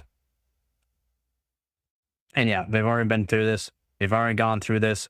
We set up their system so that way they'll put on less gel, so it won't do this.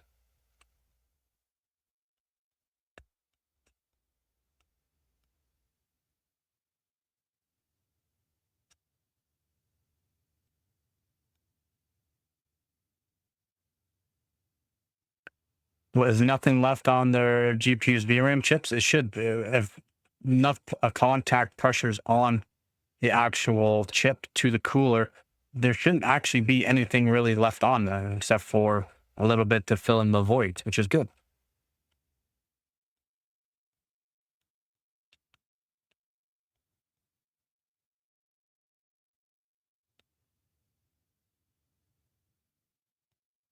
Yeah, there should be zero issues. I agree, though. I agree. Yeah.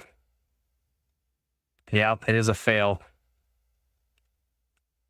Like 5090, you can get a old, better car. Yeah, basically.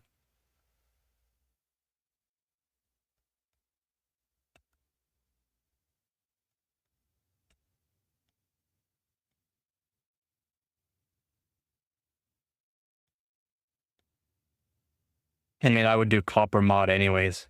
I would do a copper mod. Just that way I can get the best performance.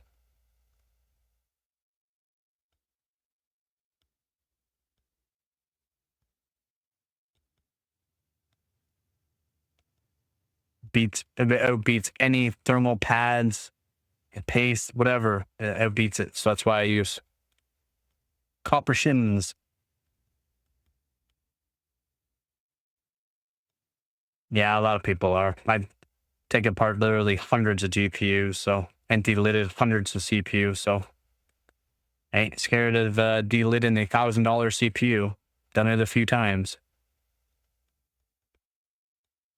I had like 90% at the beginning. They fixed the issue already, but some cards might still be floating around that were from first production. They've already fixed the issue.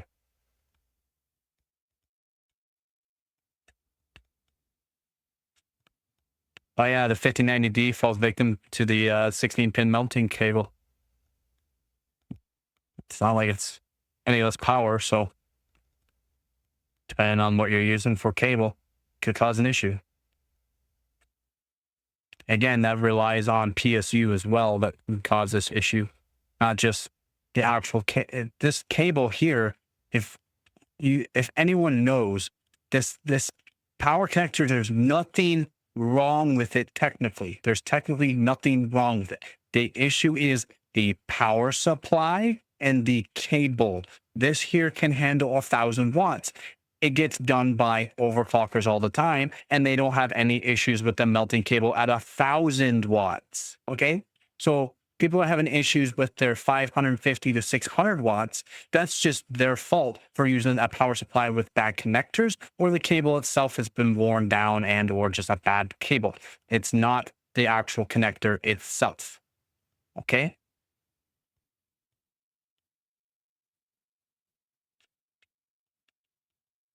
Again, I'm an overclocker. I know this stuff. I keep up to stuff with this.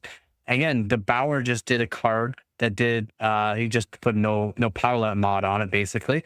And guess what? The card was hitting 800 watts. No issues with power cable melting. These top overclockers with the 5090, I would do it too, up to 1,000 watts. No power cables are melting at 1,000 watts. It'd be an 8. Yours would be an 8.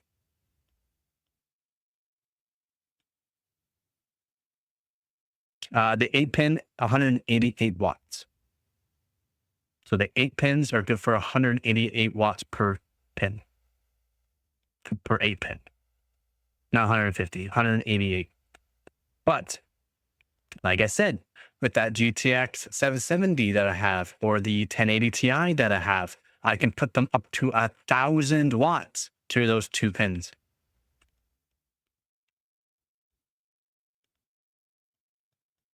Yeah, it's 3 8-pins that will adapt to the single 12-volt pin, which is 6. It's not technically 12 pins that are power, but there'll be 12 power pins and 12 ground pins. And you can fix the issue too by putting it all to one cable instead of having individual wires. But then you need to know something about something before you can do that. But yeah, it's 3 8-pins. Or 4.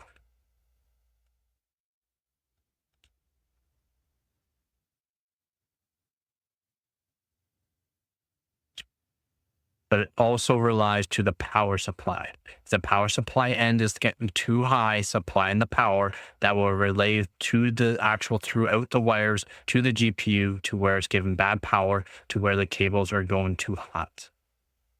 This has already been talked about, gone through, and I was literally the first person that said this as well. And then other people are coming out saying, yeah, power supplies are part of an issue.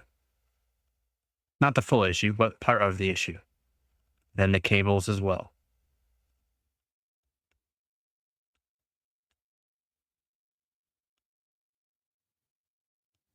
Yep, for surging or drawing, correct.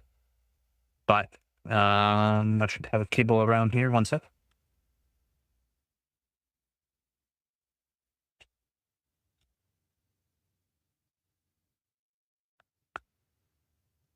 Should have a pin somewhere. No, it's hard.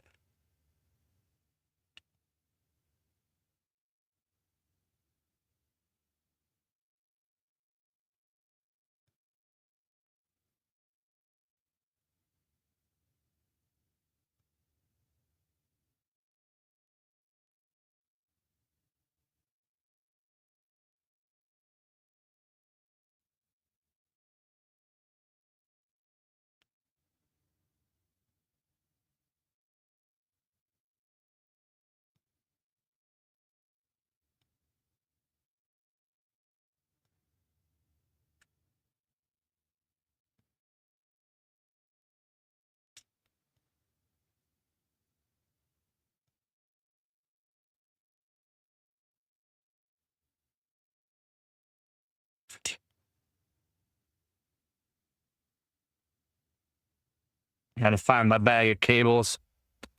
So the pins, right? So your pins, your wires might be the appropriate size wires. Then you got the pins, right, guys? You have the pins. But those pins, if they're not tightened down, which if I grab my needle nose, I'm gonna put them.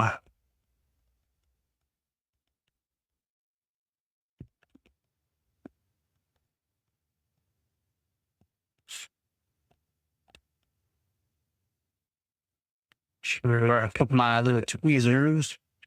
Should be around here somewhere. But yeah, so if these pins are not tight to the connector itself, these female pins are connected to the male pins properly. Yeah, that's right. If it's not connected properly, it's not going to be a good fit. All right? It's not going to be a good fit.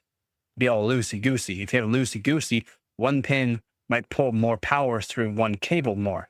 And then that right there will relay to the actual connector itself, the connection point, which will relay to having bad, basically, melting cable or melting connector.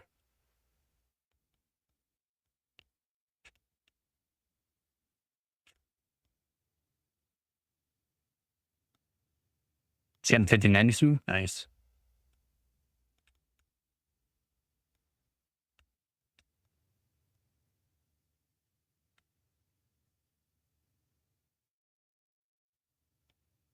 Oh, teachers don't get paid the whole lot, but it depends on if you're good at investing money. Right? If you're not good at investing your money, you're not going to make a whole lot of money.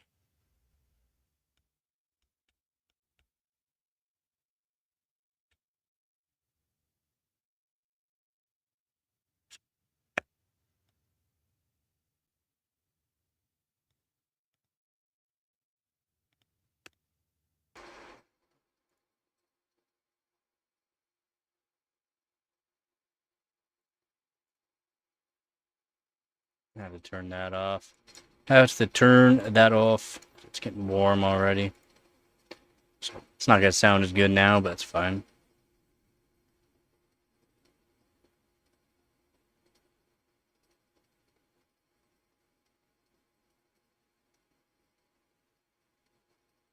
Not, you wouldn't get a fried GPU. You'd have to replace the actual connector point.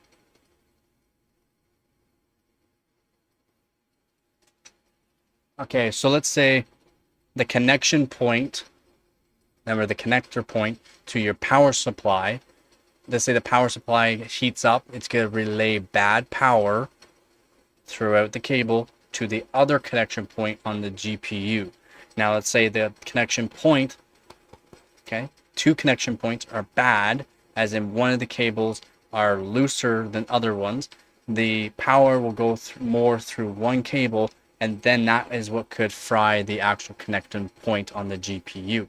And it can happen to the power supply as well. It does not just mean it's going to happen onto the actual GPU. It could happen to the power supply end as well. But more or less the connection point to the GPU, because more times you plug a connector in. That's why I have so many extra cables, because doing my overclocking, I might need to switch out to a new cable, so that way my power is appropriate for when I'm doing this extreme overclocking. So my power is going to be better. The connection points are going to be better, and just having stronger connection points, a signal integrity of the voltage going into the GPU or motherboard, CPU is better. Yeah. Doesn't technically fry your GPU though. Hey, how's it going, Theo?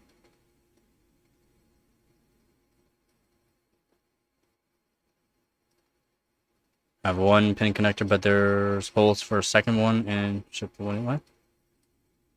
1 pin connector, but there's holes for a second one. Be on a different rail.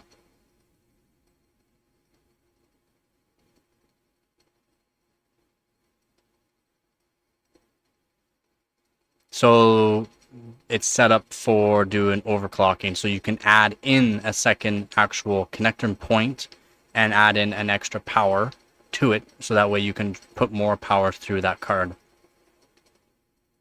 There's actually a lot of cards that come with it. It just doesn't need it because there's limits, and if you want to go past the limits, you need to be fairly good at soldering.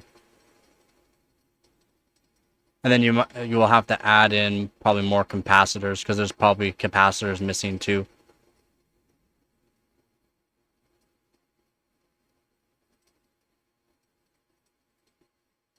Yeah, it's probably not as hot as you think.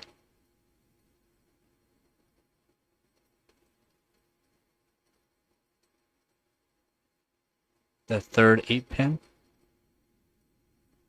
No, no, no.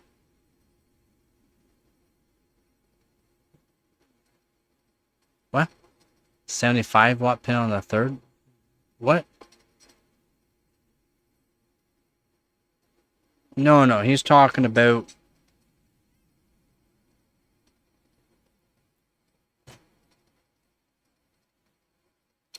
So here...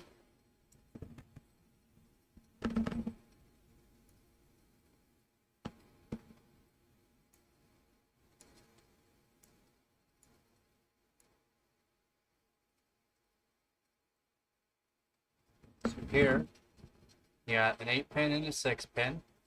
But if we look here, there's a spot where I can add another connection point, right?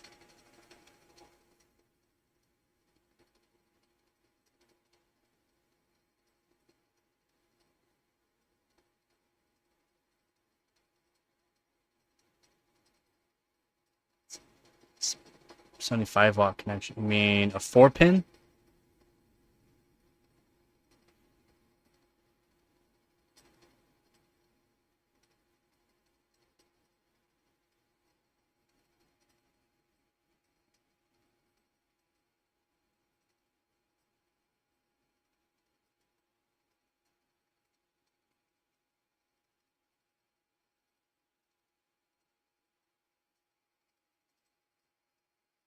Yeah, because there might be, each one can draw more power than the other, like the 8-pin or the 6-pin.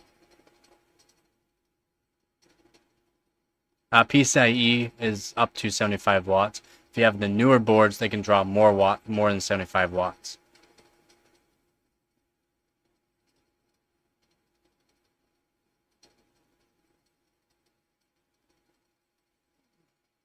No, that's the RGB, and the fans are on a different header. Those will be like fan headers and that. Like RGB and fan headers will be different than power to GPU or CPU.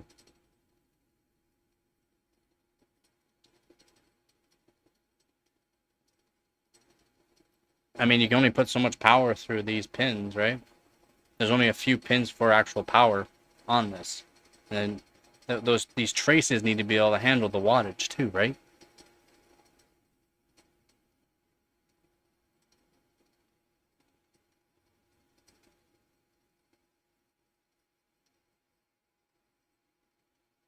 Yep, most GPUs have 2 fan headers. Some GPUs only utilize 1 fan header for 2 fans. If it has 2 fan headers, you could add a bigger cooler to it and add on the other fan to the other header. PCBs are designed fairly similar depending on the models. The soldering later on, probably going to be showing tips and tricks on a bunch of spare boards. I'm going to take off a core of a GPU, an old GPU, an old ATI card. Take a core off later on. Might do that today, might do that tomorrow.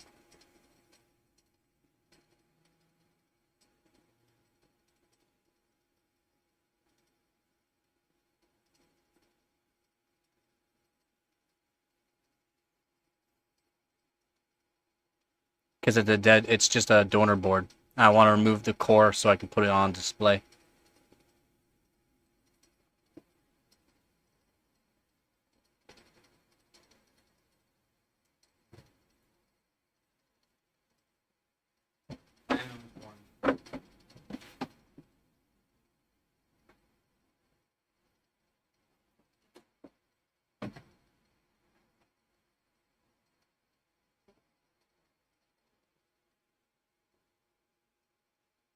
Just a whittle core, but I want to take it off. Just a donor board. I've already taken a bunch of stuff off this one here. I'll probably even take off the little chips, RAM chips, but we'll see. We'll see what I take off. I might strip this whole board down, strip out the capacitors, like all the capacitors. Might strip them all down too. Take off any voltage regulators, monitors, controllers. Take all of them off as well. Take off the resistors. Separate them as well. Again, same thing with a bunch of the voltage controllers, separate them, MOSFETs, stuff like that. Yeah, and I'll be showing tips and tricks. I can show, I've already showed in other streams some tips and tricks for just using a soldering iron for resistors and stuff like that, but I'm going to be using hot air and showing tips and tricks for hot air, because hot air sounds like it's easier. It's not. You have to be very careful.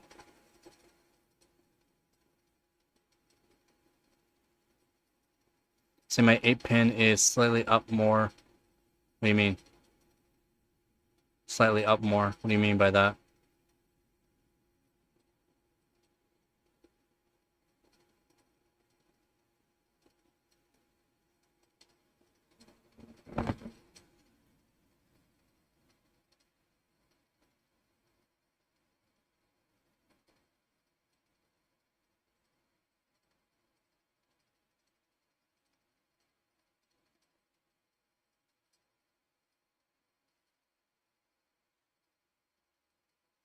Yeah, what do you mean?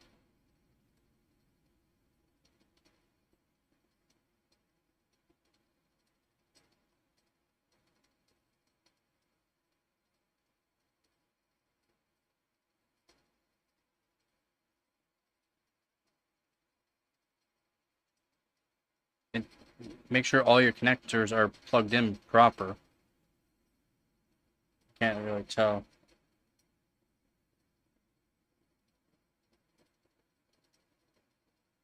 If it's being pulled on, try not to be pulling on it too much because you could break a solder point on it, and that could cause issues, yes. Just don't pull on it. As long as it's plugged in all the way, that should be fine. Just because it's on a little bit of an angle, that's not the issue. It's making sure it's plugged in all the way. Pulling on it, constantly wiggling around a solder joint could crack it, which cause big issues.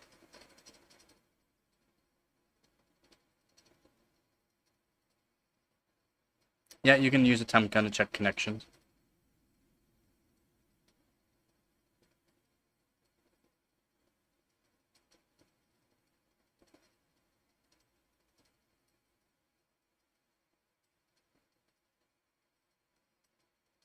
Good morning, Jason.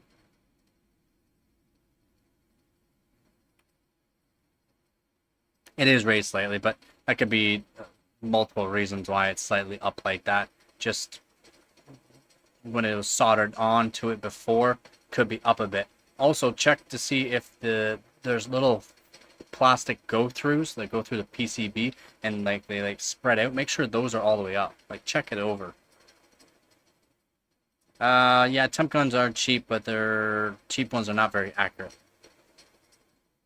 That's why I use thermal probes, thermal sensors, and stuff like that.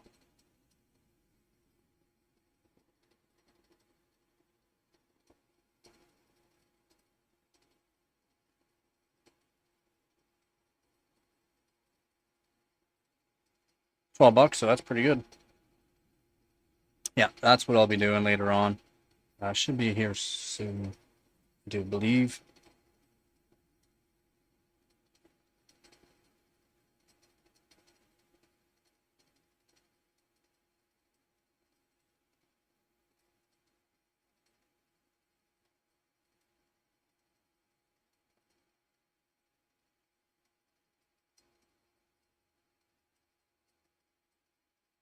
Yeah, rough estimate for that kind of stuff is just fine. So crazy that temp can go up to 800 degrees. Usually cheap ones don't go that high.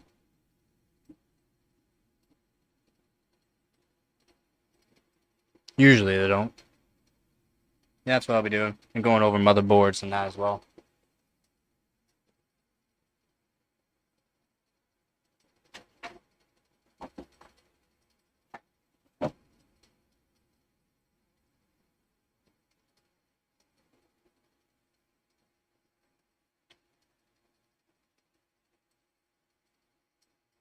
Go and make myself a sandwich.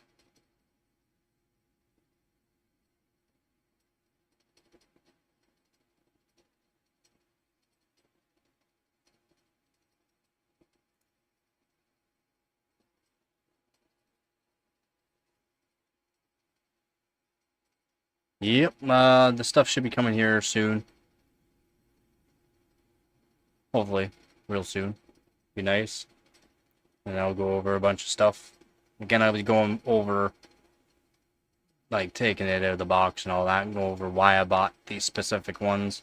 Because again, they're just not the most expensive, not the cheapest, but there's reasons why I got these ones. It took me a while to figure out which ones I wanted to get for hot air workstation and for multimeter.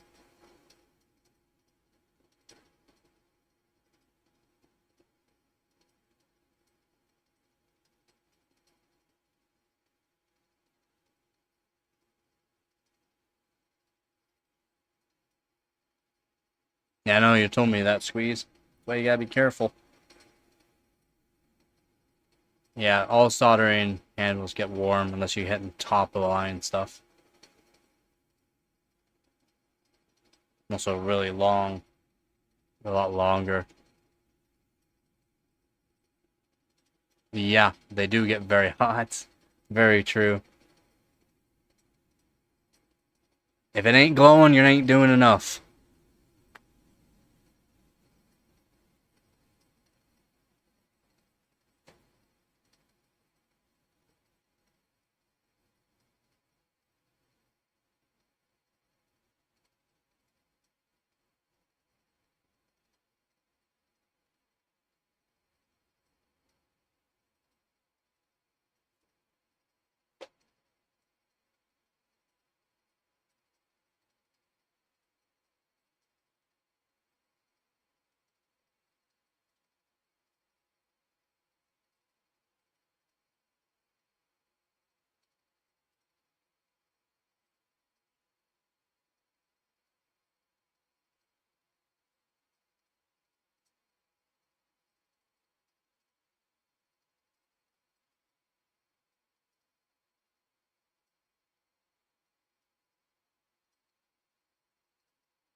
Yeah, I have an old solder gun, not old too. I have an old one as well.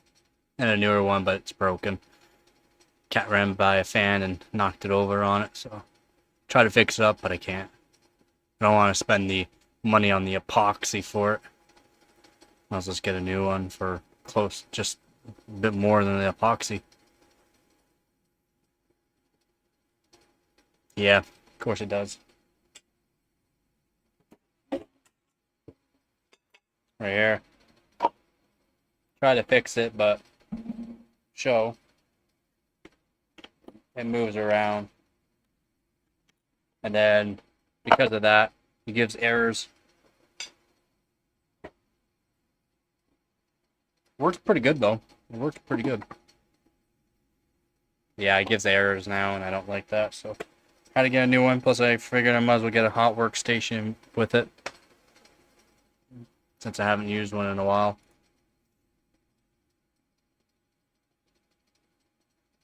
Alright, I'm gonna make myself a quick sandwich, and I'll be right back.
Come back, get some water and all that.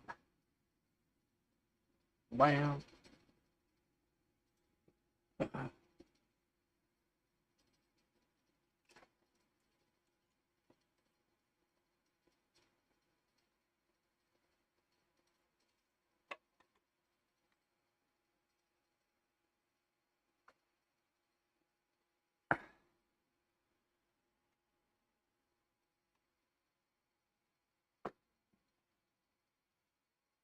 Wait, what?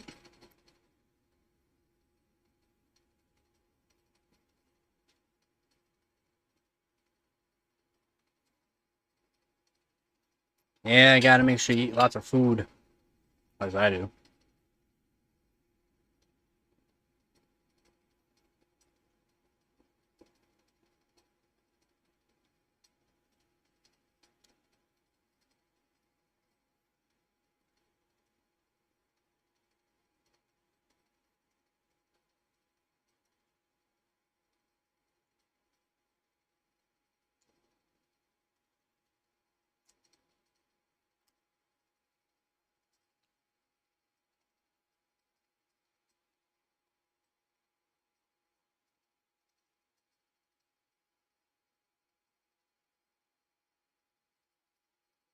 Sorry to hear that, man.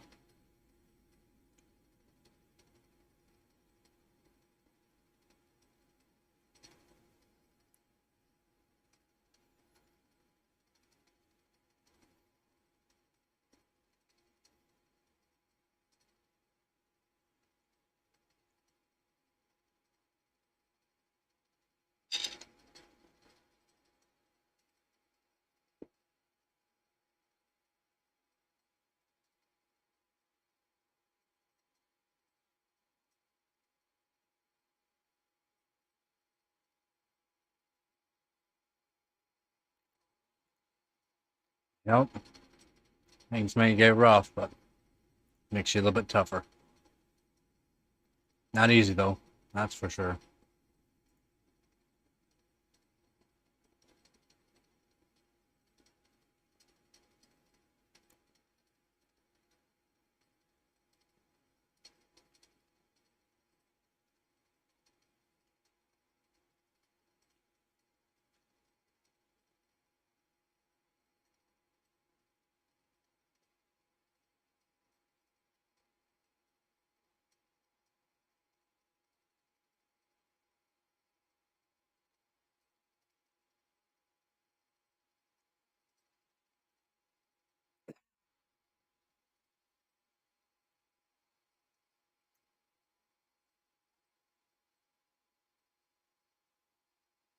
Yep, you do.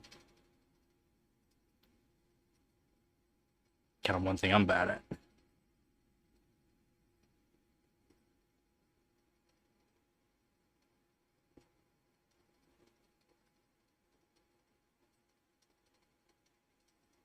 Yeah, drinking's not good for you. No need to drink. Not my opinion, though.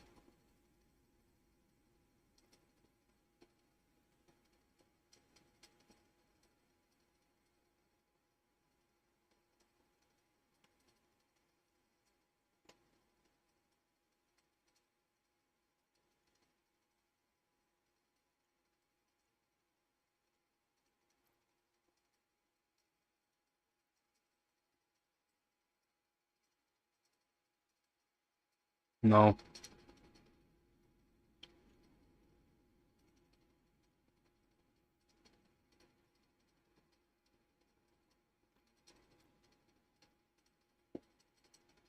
It's pretty spicy. I'll see.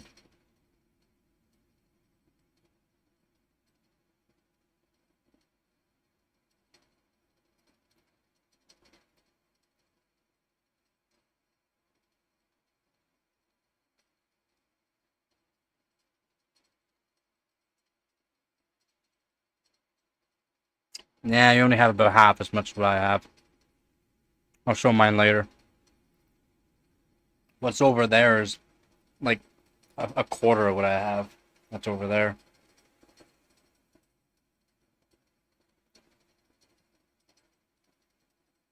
Mm-hmm. Yep. They're a bit cheaper and they last long too.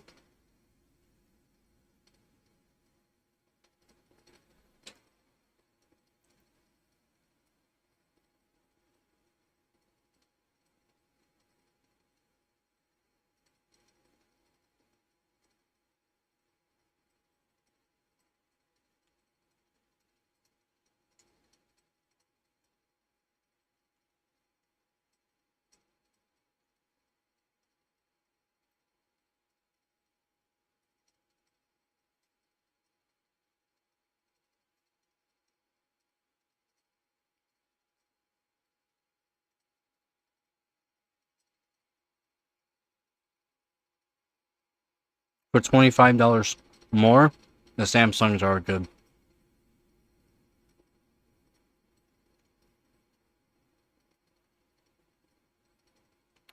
Samsung and Sabbath Rocket make the best NVMe SSDs out there.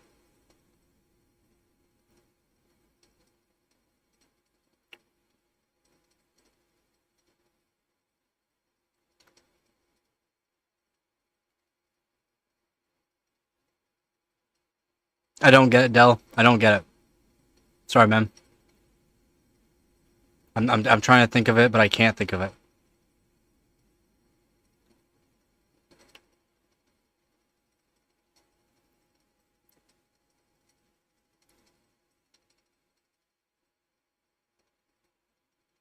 Oh, I've never played Skyrims. I've never played it.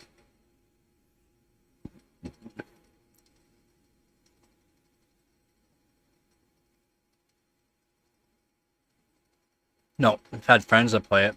I've never played it. I don't play those kind of games.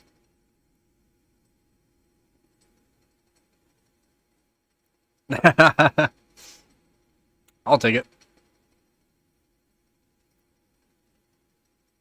Yeah, no, I've never played it. I have lots of friends that play it, but I don't play it.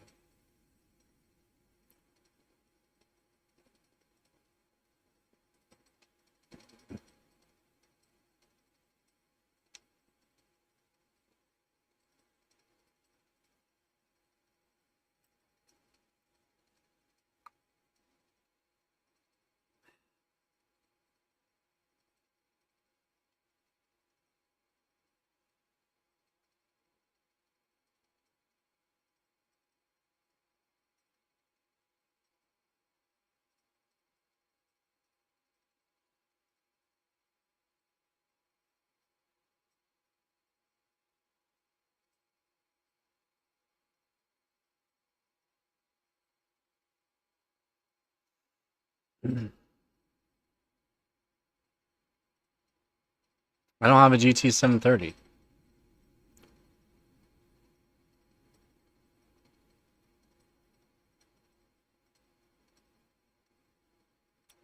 And you can't get the world record by disabling all the CPU cores except for one. You'd have to disable. You'd have to, on some tests, 4 cores is what you need. On some tests, it's you need all the cores. But for getting world records, it's 4 cores for CPU.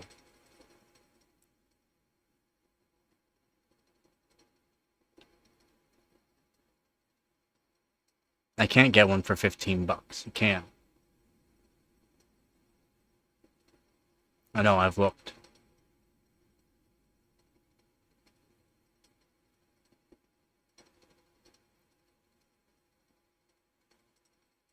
Really? Quite a bit in those games. I mean, they're huge. They're huge games. I know they're huge games, but nah.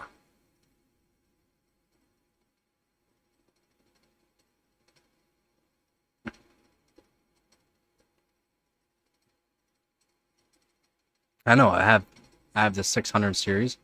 I don't have the GT 730. I don't have that. No need for me having that. I could get it, but it's not $15, unfortunately. And I wouldn't overclock it the way you overclock it. I would modify it.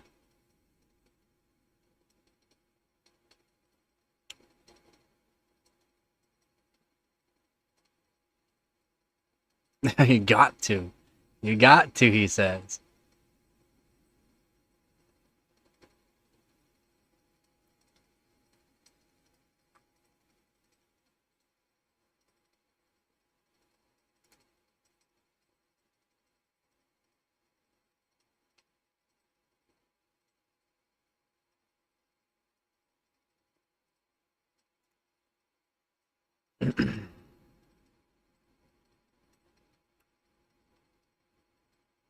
Would I play it? No, I don't use it for a benchmark.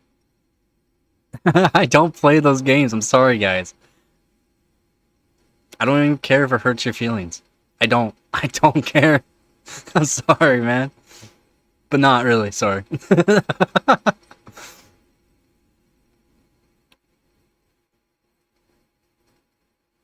Yeah, I would use it as a benchmark for different CPU and GPU combos, RAM combos as well.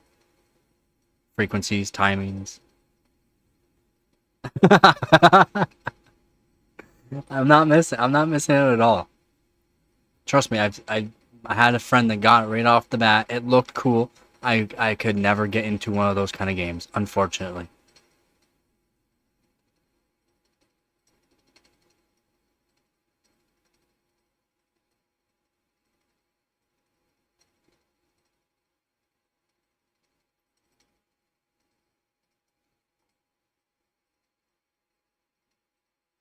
Yeah, exactly. I can appreciate it. It looks great, especially when it first came out. Holy moly, it looked great.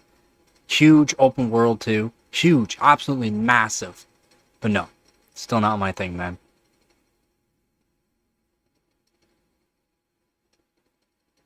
No, man, I don't care about your stupid game. Start doing overclocking in the real world. Sorry. I don't care about your game overclocking. The real world is where it's at.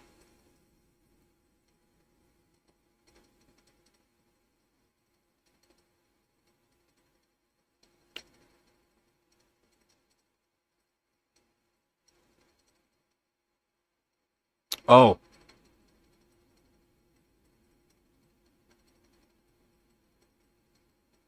Oh, GT 730. Okay. No, sorry, you have not. You have not. You'll definitely not be. You would have to use liquid nitrogen and a core voltage mod and memory mod to beat the world record. On liquid nitrogen. Sorry.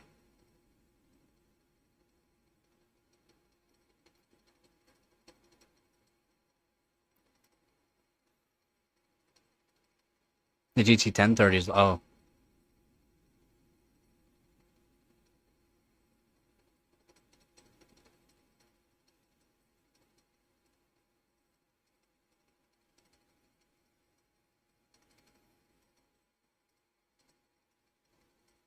Who wouldn't? I would. I would liquid nitrogen everything if I could.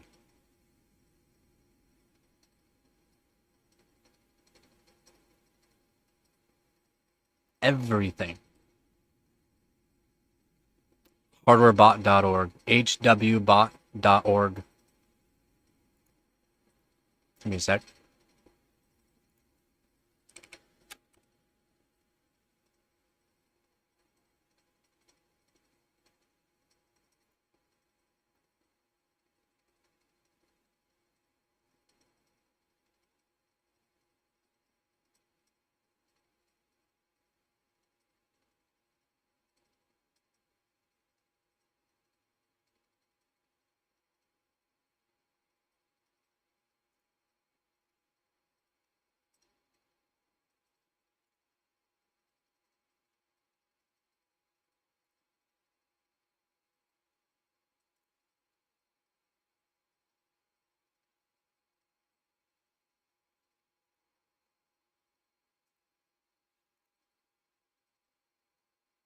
Oh, they're just using water max I'm seeing right now.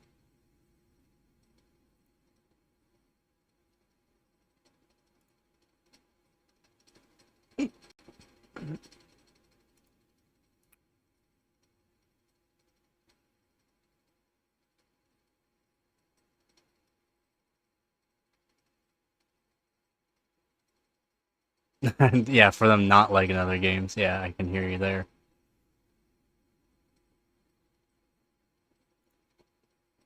Yeah, it looks like water's the max that they've used on it. GT 730. I mean, there's different models of GT 730, but huh. Everything else is soulless, he said.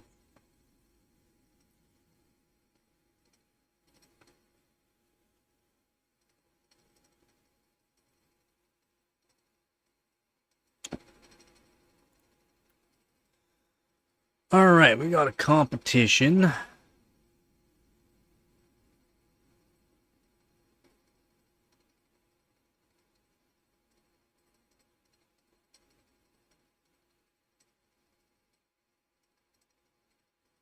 I-7 4930K.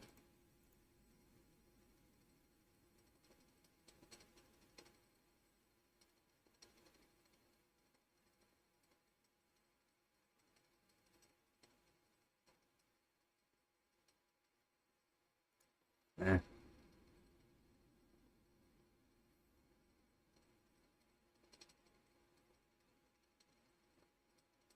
July 15th. We got more competitions to do. July 15th.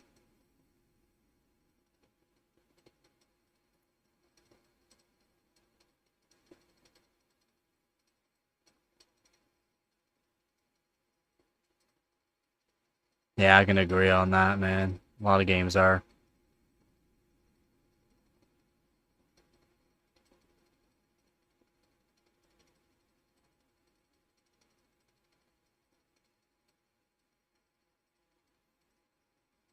What do you mean by game loop?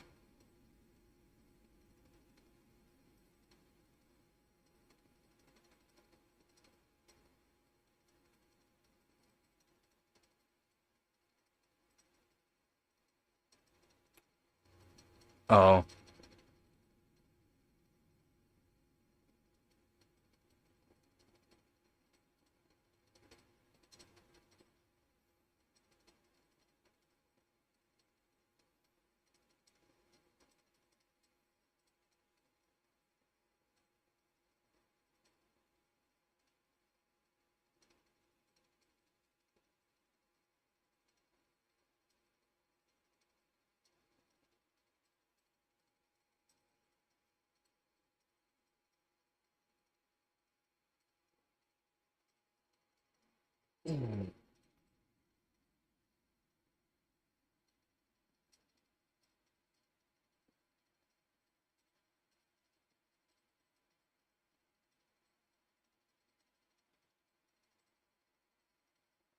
Yeah, and then drive back, yep.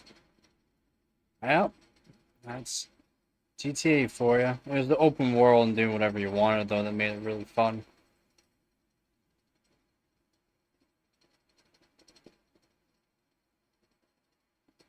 Ah, by 3 p.m. But 3 hours I gotta wait. 3 hours, man.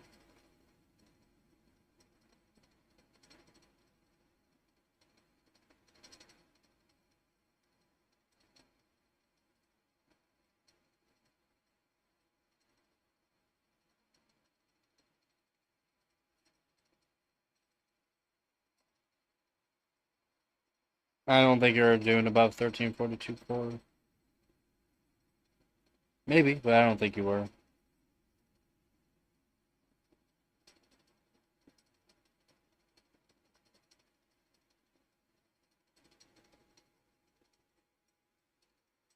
I mean, maybe they are the best.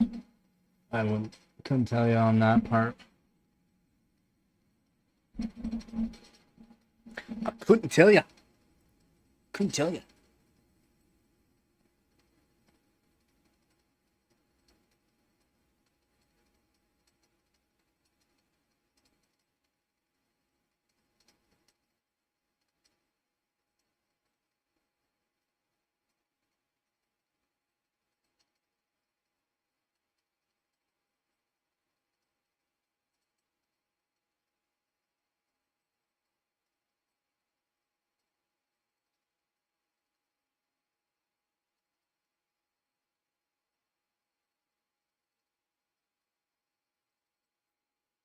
Hey, how's it going, Gary?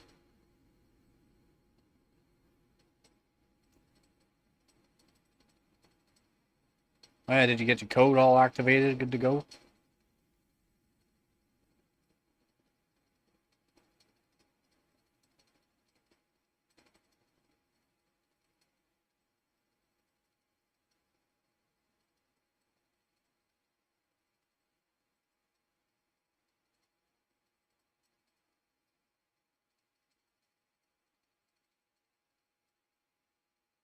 Yep, but you gotta have to get used to it, no matter what, from October on.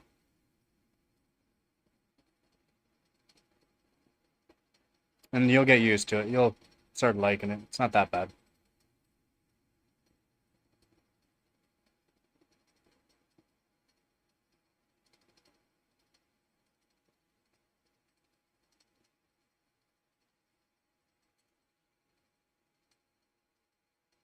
Maybe in the energy usage.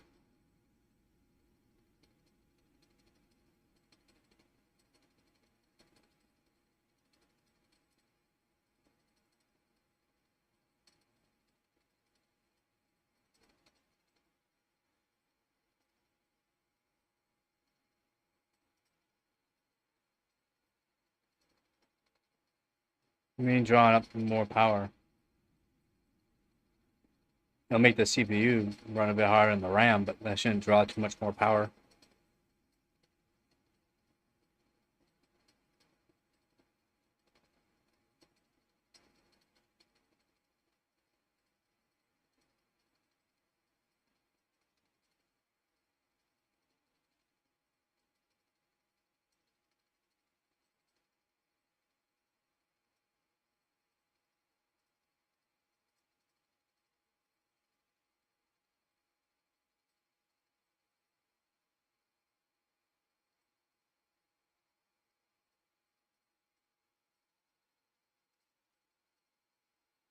I mean, yeah, RAM usage would be a bit higher, but that'll make your CPU run a little bit more too. It shouldn't raise the voltage too much.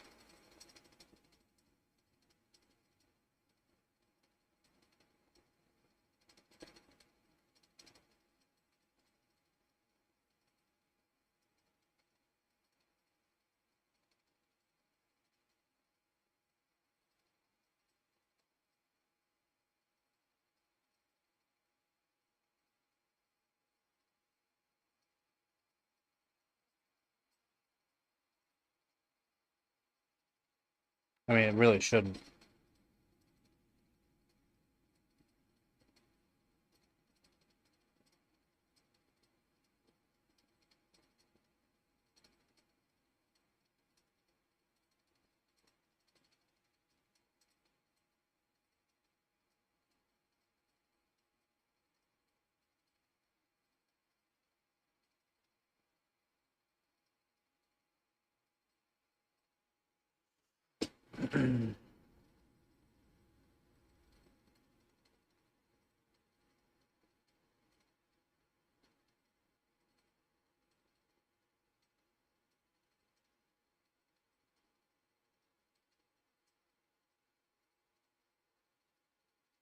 Something's not working.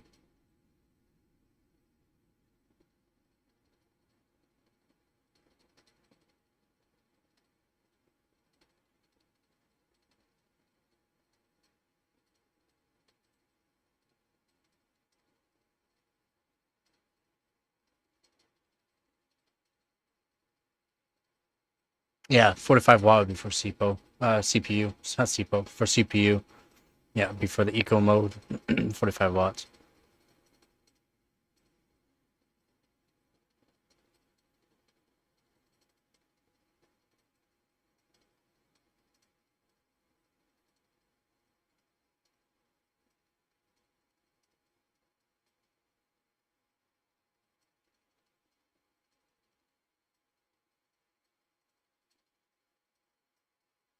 Yep, should draw around that. 2 to 5 watts, depending on. It doesn't matter if it's idle or not. You move it around your mouse can make it watts go up.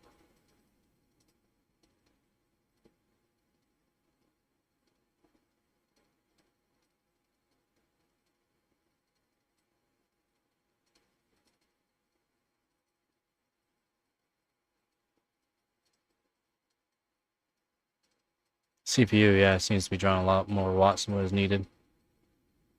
Something's not activated proper. Have you checked the BIOS again to make sure it's actually activated? For the 45 watt mode? Because even in that 45 watt mode, it could go up to 65, but shouldn't. It should be around 45. Around.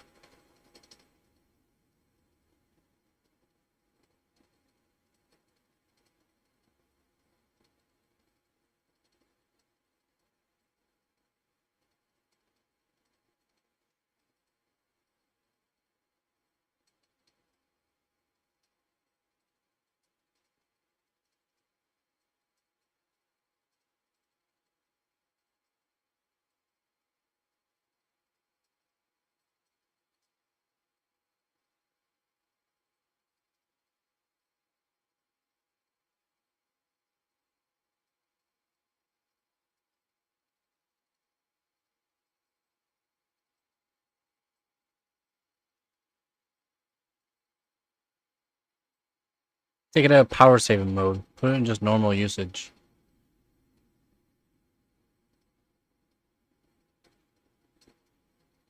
Power saving mode's kind of just a gimmick.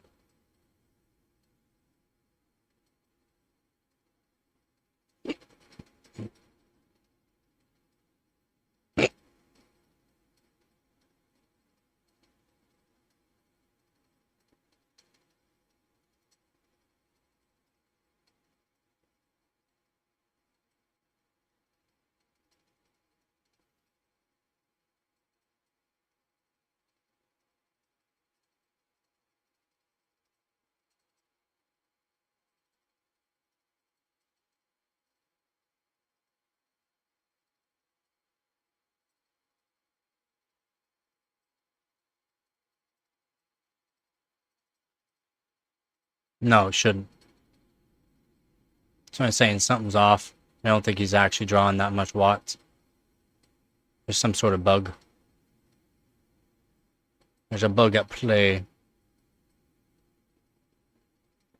Are you using software to check the wattage?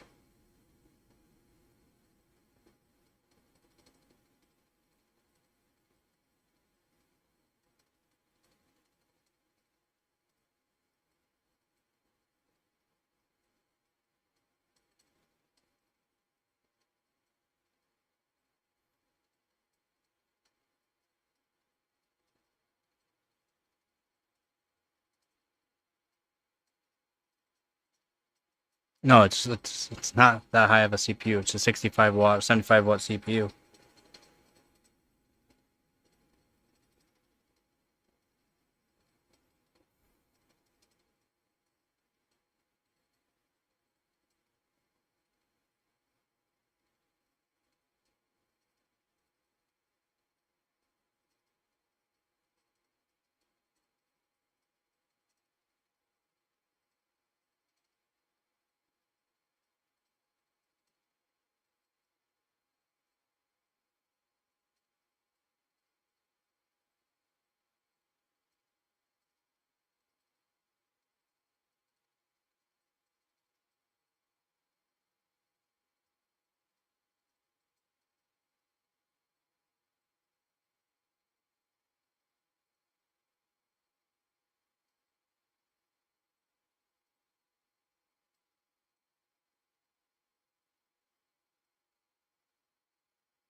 He was using a wall plugin.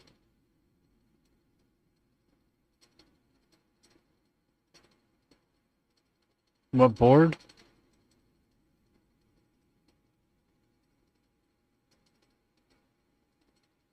Yeah, so it sounds like you got like a PBO enabled or something.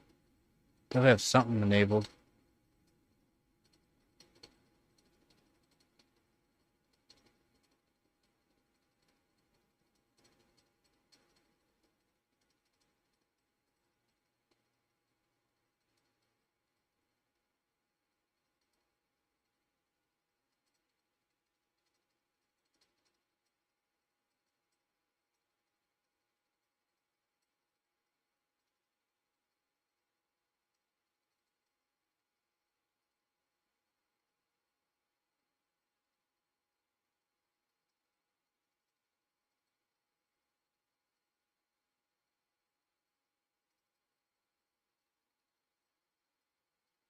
Yeah, it'll be different because it's a cheap brand. It's a cheap Chinese brand, right?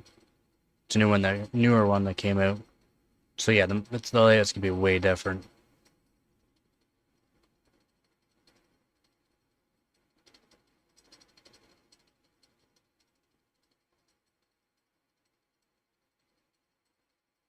It doesn't matter that the BIOS is in a different language. You can get English, French, German. You can even set it in the BIOS yourself to, yeah. And depending on where it's getting shipped to, it are be pre-done for the language.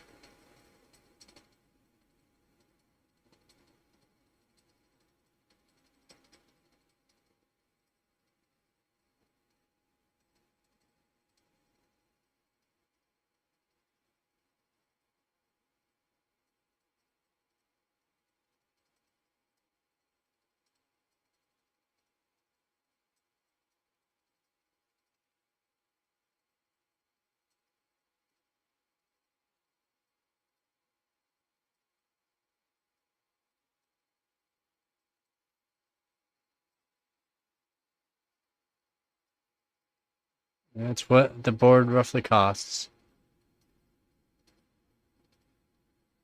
Oh, nice. Okay, so it has, like, as soon as you load up. Yeah, remember the translation from Chinese to English is not perfect no matter what. So the layouts can be a lot different.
Be a different layout, completely different.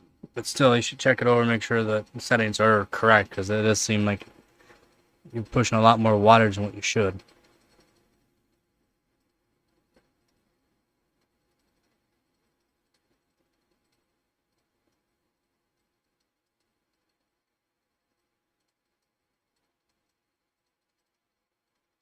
Yeah, there'll be a voltage curve that you can set.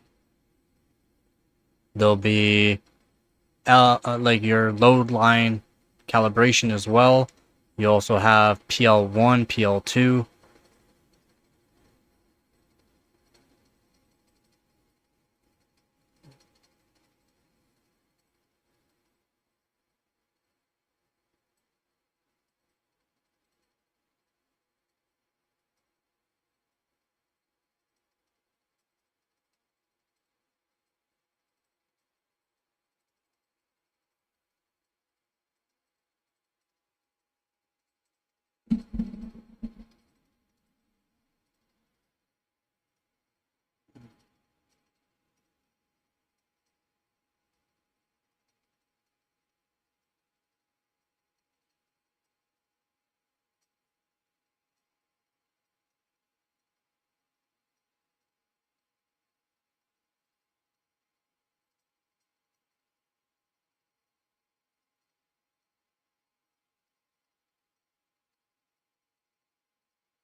Native and PVO won't change any of that.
No, temps look good.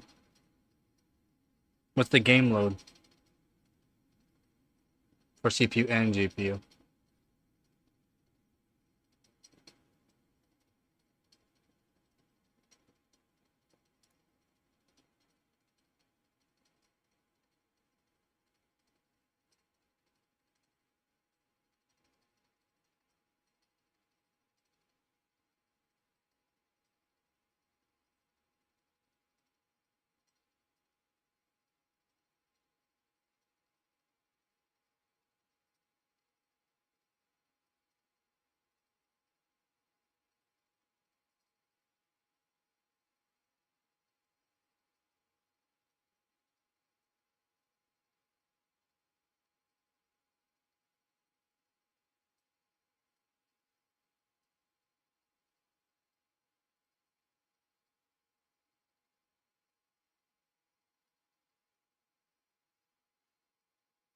What temps are you getting?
Yep, that's what you want. That's what you want.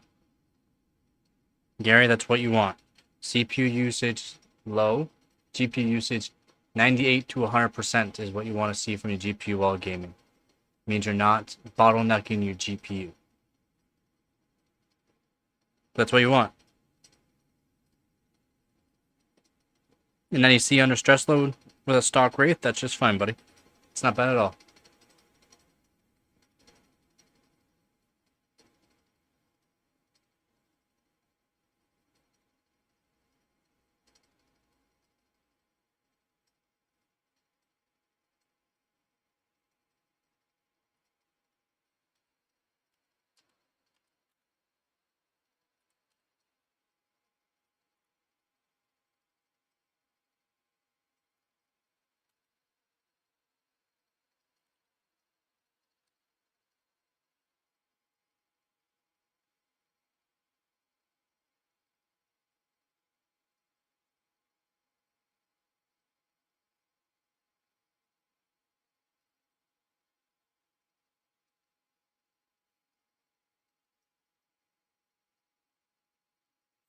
For stress testing, 90C is not bad. In games, you won't see that kind of temperature. But 90C is not good. You want to see lower temperature, of course, but I mean, it's not terrible. Nope, you won't. Yeah, that actually, Simbench R23 is not a full load stress test. Full load stress test would be like a wide cruncher, and don't do it, because since you're already at 90C, you'll be well over 100 degrees Celsius. doing a wide cruncher. But yeah, for what gaming and that, you won't ever see those temperatures.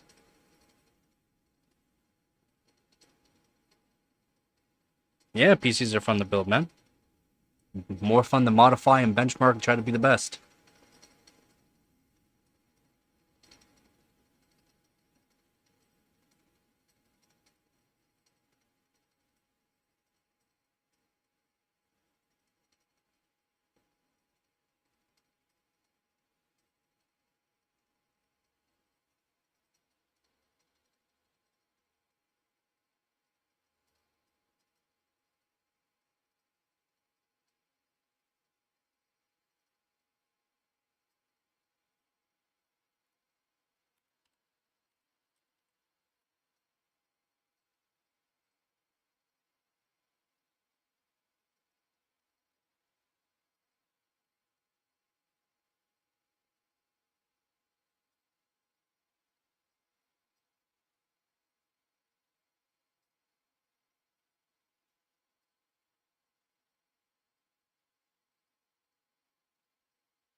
Not bad, guys.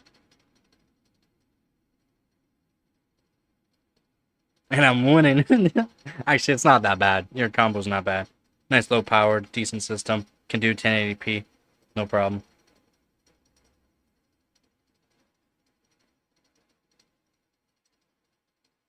Other than mining? FHR card? What do you mean FHR? Or do you mean LHR? Low hash rate.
Oh, full hash rate. I mean, you can game on them, but you can just use them for gaming. Full hash rate and low hash rate don't mean anything because you can just use a certain driver and make it the exact same as a full hash rate card.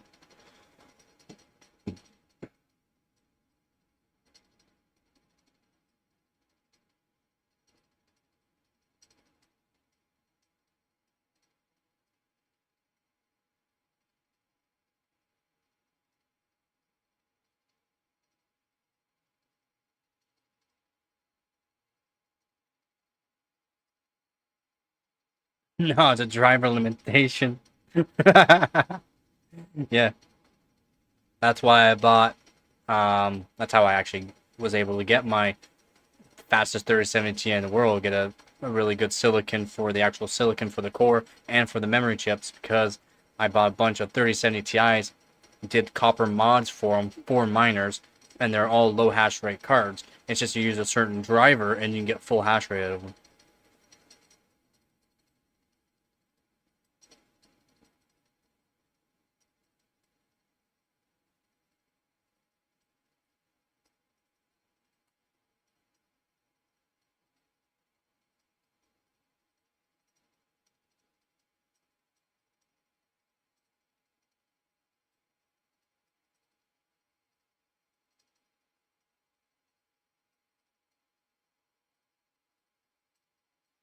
No, they didn't do anything. Nope.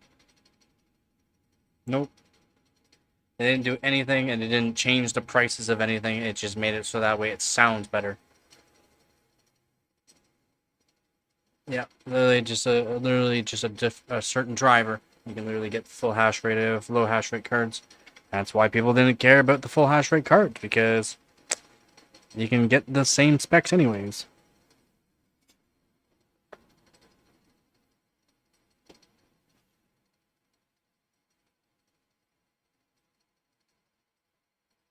Well, this one doesn't even say low hash rate on it.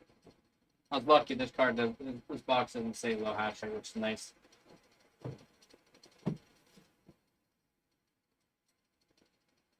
Yep.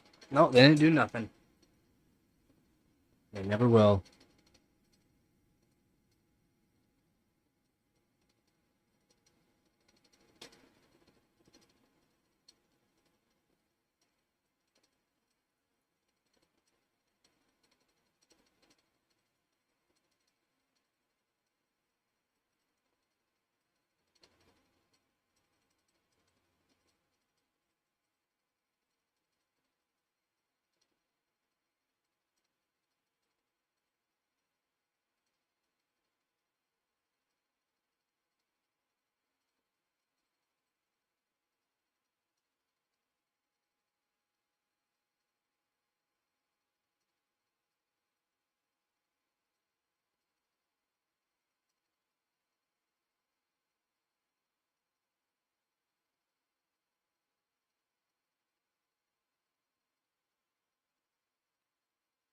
Yep, they never will, man. The more cards, the more they can make, the merrier, basically.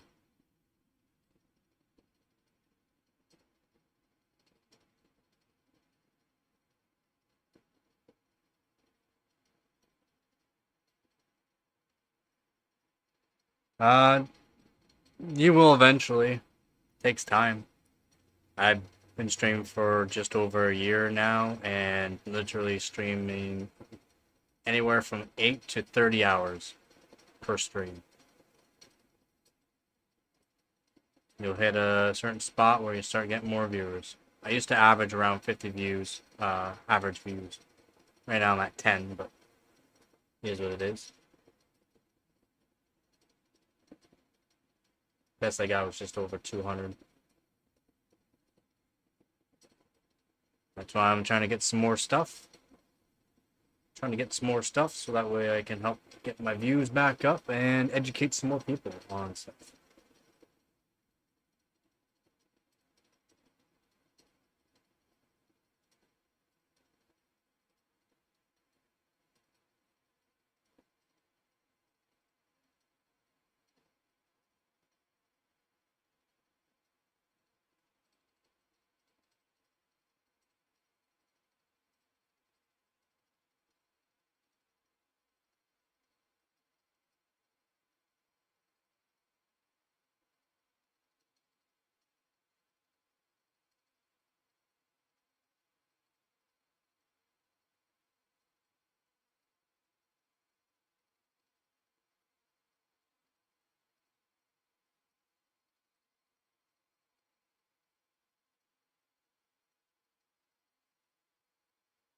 We share the channel.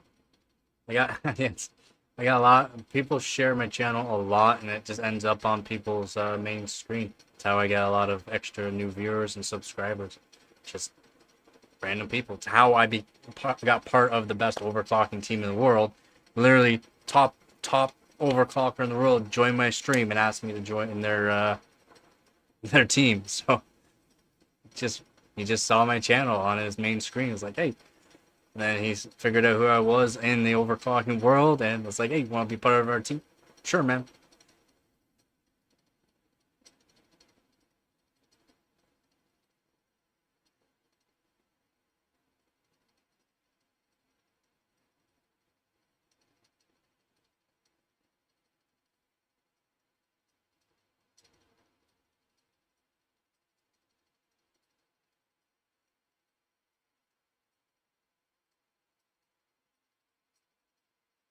Yeah, just share my channel. Helps out a lot. Just message in the comments. Helps out a lot. Just being here helps out a lot.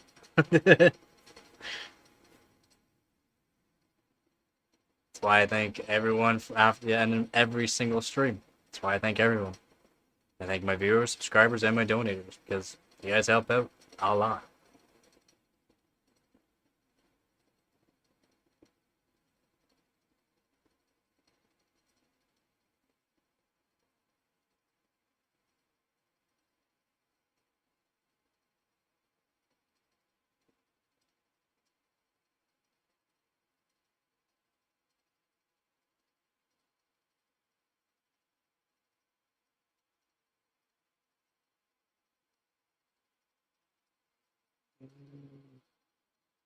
No, but updating the BIOS might help it. Might. It shouldn't be the reason why.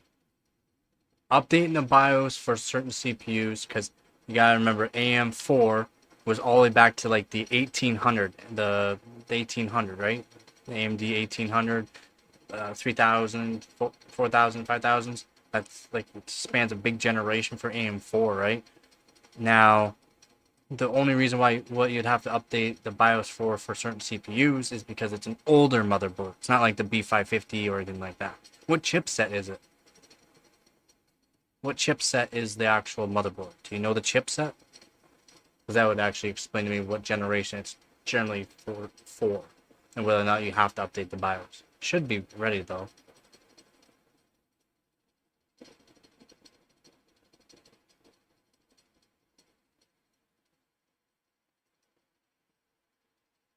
No.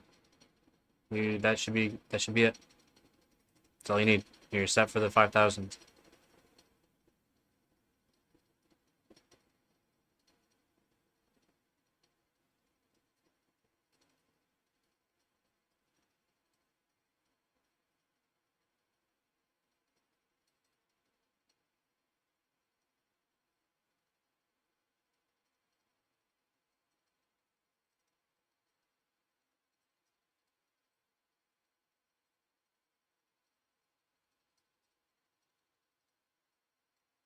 It should be all set to go, bud.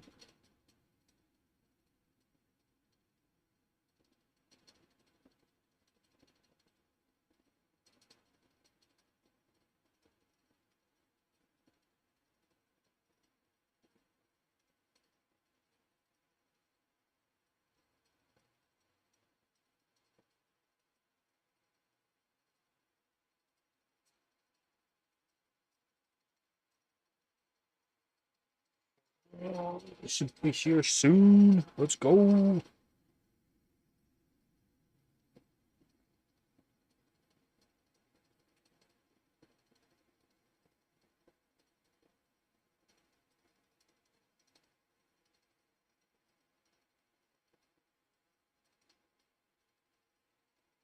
Go.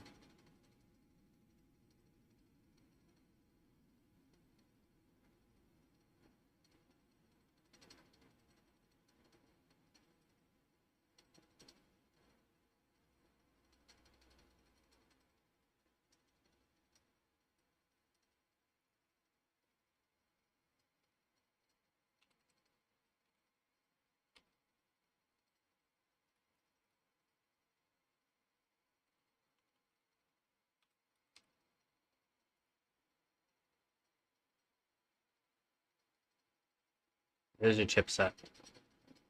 550. So you're good.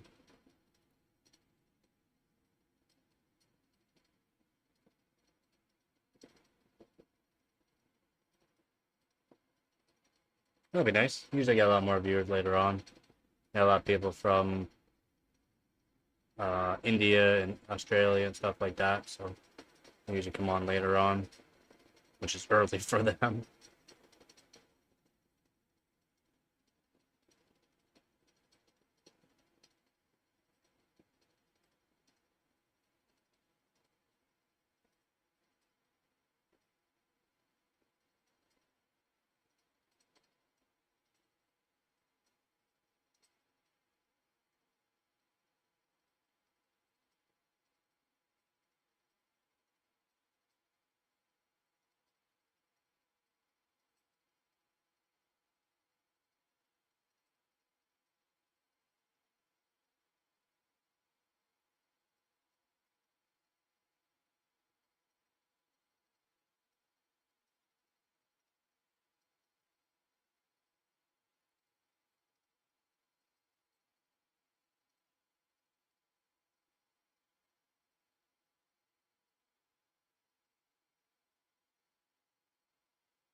Give me 1 minute, be right back.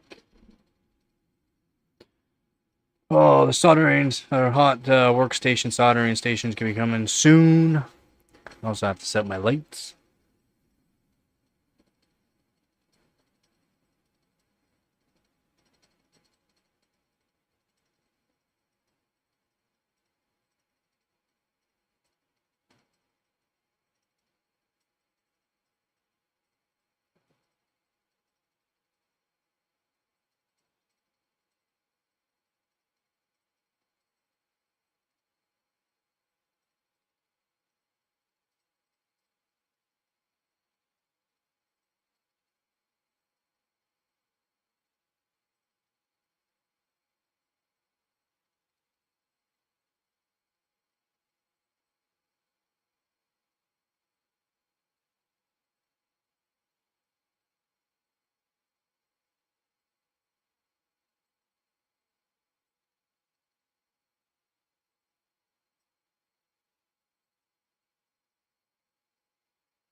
Ivan?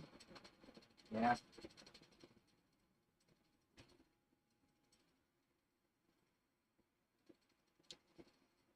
Svan.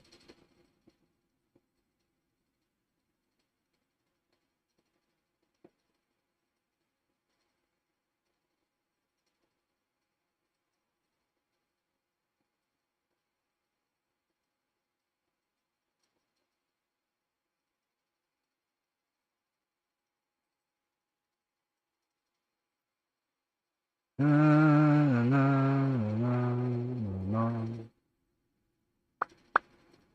see what we got.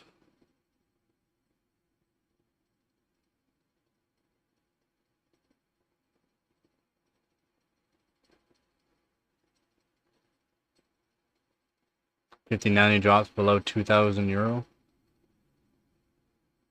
Wow.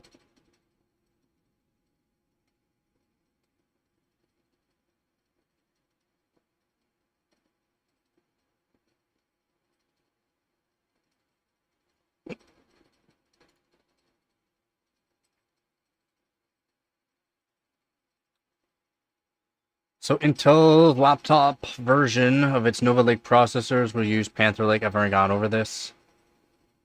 We'll smooth over the transition for notebook makers moving to the next generation. Yeah. We went over this a while ago that they're going to be doing this.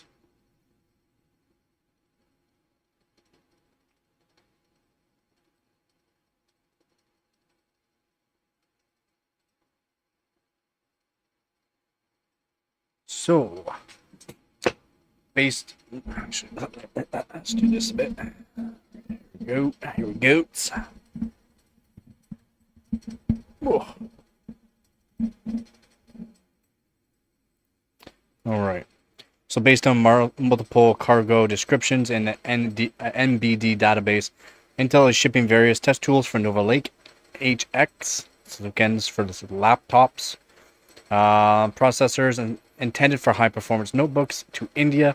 Among the details revealed by the shipment's declaration is the 2540 ball BGA packaging, BGA 2540, the same packaging used by Panther Lake HX CPUs for high-end laptops. Nice.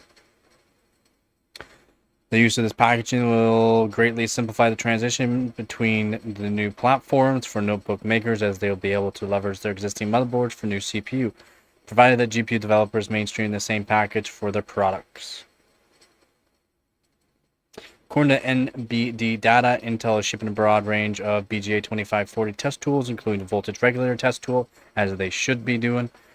That is to use the electric connect and test power delivery for BGA packaged Nova Lake CPUs. And again, this is pretty standard. Oh yeah. Oh yeah, huge gains for laptops. With the new Panther Lake too coming out. Oh, buddy. We thought Nova Lake for laptops was good. Panther Lake is going to be ballin'. Ballin'. The E cores and P cores will have L2 cache. Like I already went over this. It's going to be ballin'. And the power to performance efficiency is huge. Huge upgrade. And being able to use the same platform as Nova Lake is even better, because that way it'll keep the prices down. And this is what I went over too about a month or so ago. I have a video actually of it. I have a video of me going over the Panther Lake. Then I did a live stream of going over the architectural design and that.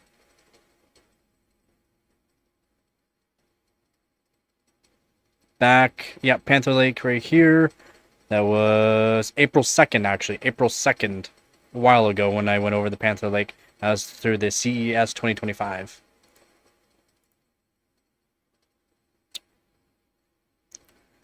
I wonder if they still get like 1,000 degrees on the bottom. They'll probably still get warm. All laptops nowadays are hot.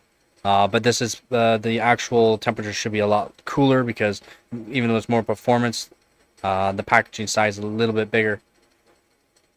So it should stay fairly cool depending on how well they got the actual coolers. But all laptops are hot, even the older ones. So according to NBD data, Intel is shipping a broad range of BGA 2540 test tools with voltage regulators that is used to electrically connect power and test power delivery for BGA packaged Nova Lake CPUs. This is for Panther. Additionally, the company is shipping TA short channel add-in cards used to test various interfaces such as USB 4 and Thunderbolt. So there will be a wide range of testing done. Again, this is someone found this out through shipping. And that is for voltage regulator tools.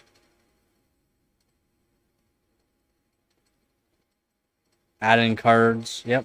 It's all for shipping. And that's India purchasing this. How's it going, Bourne? Hopefully you're having a good day, bud. So one of the interesting aspects of the test units is that they also include references to 48 volt power supply. Battery, right? Assuming that this is indeed a Nova Lake HX, it's called NVL HX, not NVL HX. So it could be a different thing. There's no dash. No dash. It's a little different. We are indeed dealing with a 48 volt Nova Lake based platform, which is certainly not a consumer notebook for mini PCs. Mini PCs for using AC or DC instead of AC.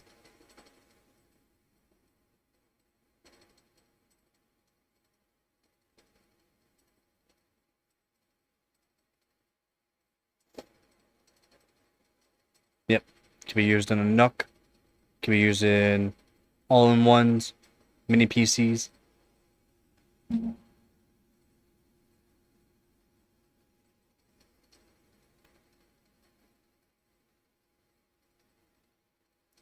Yeah, the heat's getting to you. Make sure you drink lots of water, bud.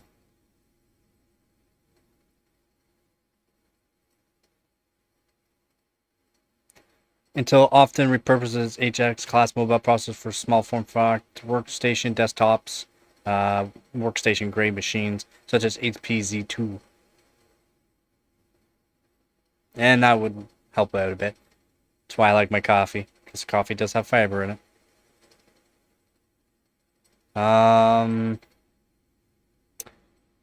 Intel often repurposes its HX class mobile processors for small form factor desktops and workstation grade machines such as HP Z2. These systems benefit from 48 volt input because it allows more efficient power conversion and a cleaner internal design, especially as demands for performance increases. So 48 volt is good. And it's DC, not AC. Well, it technically is DC for CPUs that we have. It is direct current. But instead of being wall plug-in, it's converting it.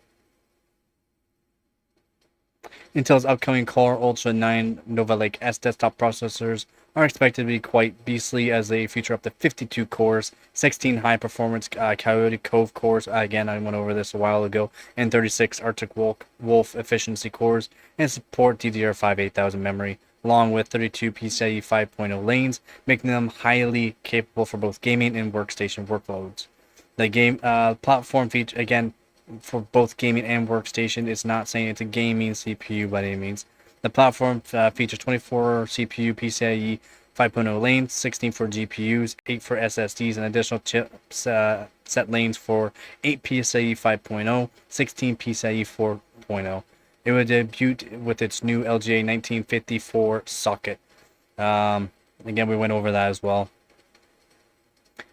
And yeah, you will need a new full platform upgrade to get it. It remains to be seen what the Nova Lake HX is set to offer. Yep, we'll have to see. Again, I went over the architecture and that looks really good.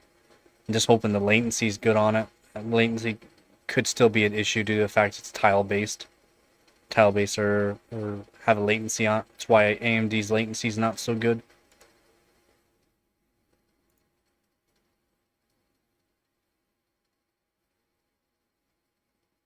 That's why the new Core Ultra's latency isn't the greatest either.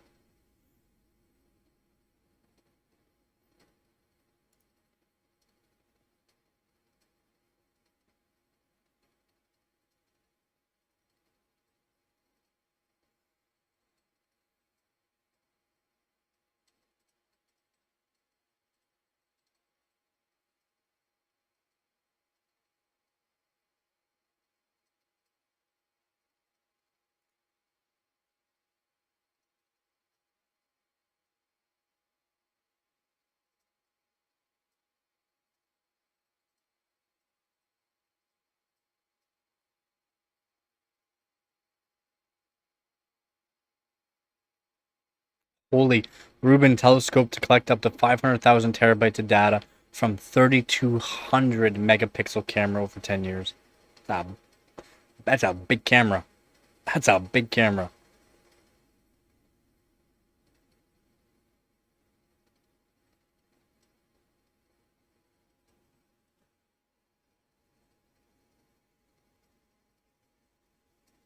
Nah. Well, yes. Yes and no, depending on the game. You gotta remember the 5900X has more cores. Cores do correlate to performance on some games, which could bottleneck on some games. Bottleneck some GPUs on some games.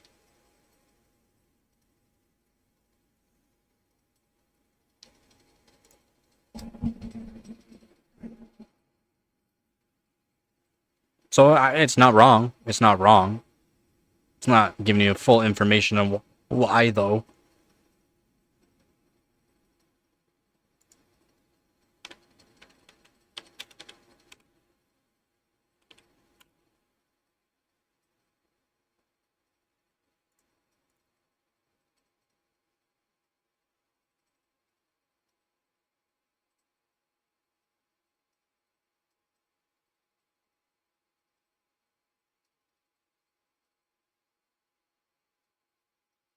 Yep, it's not wrong.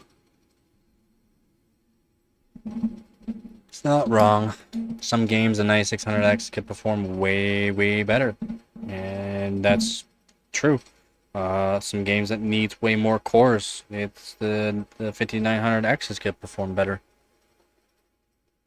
The average out, probably, though.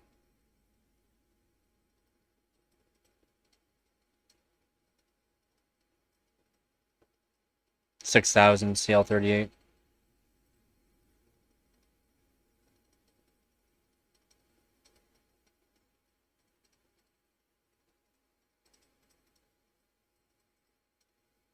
It's 36. Cast latency of 18 is terrible, to be honest. It's a terrible cast latency for 3600. It's an average, but still terrible. At 3600, you want to be looking at about CL14, CL15.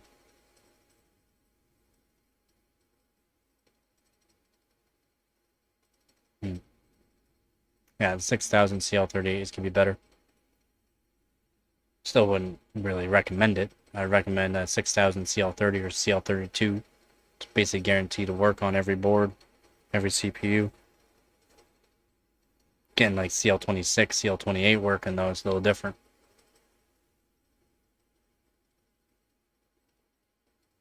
But a 6000 CL38 should have fairly low voltage. Like 1.25. Or less.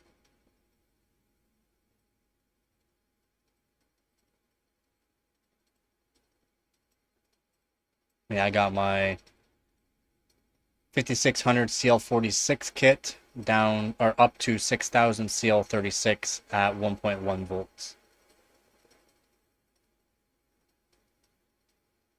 Yeah, 1.35 is not bad.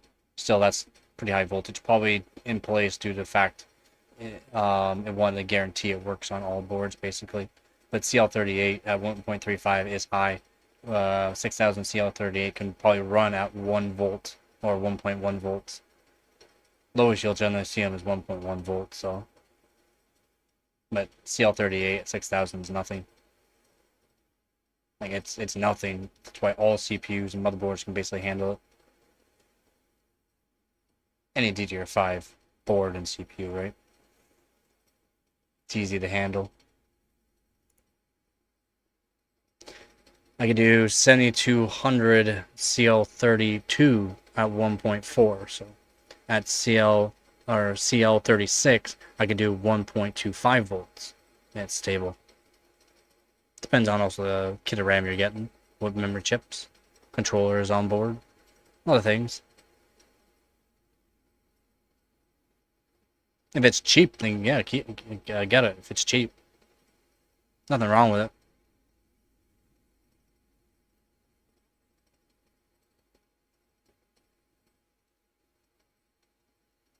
How much did you spend on it? Do you know?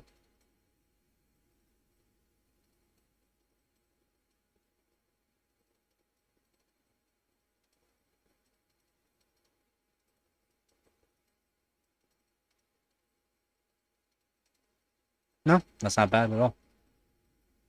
Not bad at all.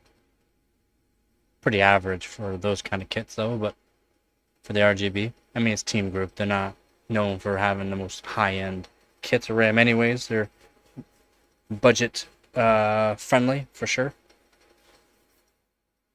Do you know if it's Micron or Hynix? Sounds like they're Micron, to be honest. Just by the voltage and the timing, or the CAS latency. Sounds like they're Micron.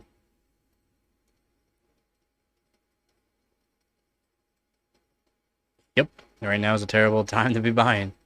I get a ton of people. I'm getting a lot of people asking for PCs built, but they're not realizing the prices. I'm getting a lot of people coming. Oh, once I get the money, I'll be right back. It's like, all right.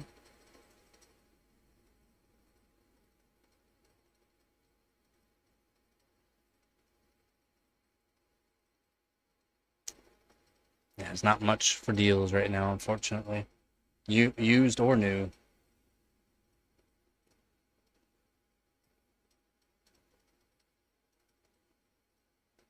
Yeah, if it's Micron, it's not that great. I mean, I've got my Micron, both my Micron kits. I was able to overclock them by over 400 megahertz still, and some pretty good timings too. It's just that there's a max. You can only go so far with them, unfortunately. Yep, of course they got bought up quickly, and they were smart for doing that. To be honest, very smart for doing that. If I had the money, I would have bought more components, but it is what it is.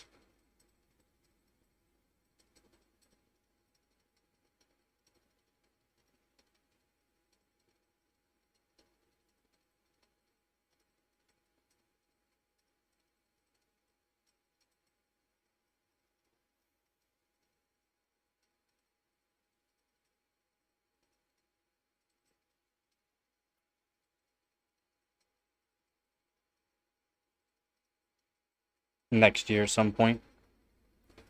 Next year, some point. Anytime this year. Not anytime this year.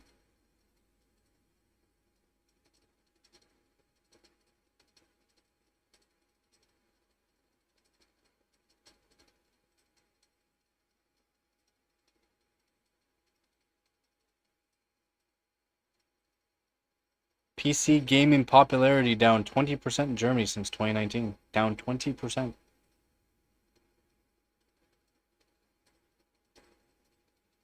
Yeah, same here, man. Same here.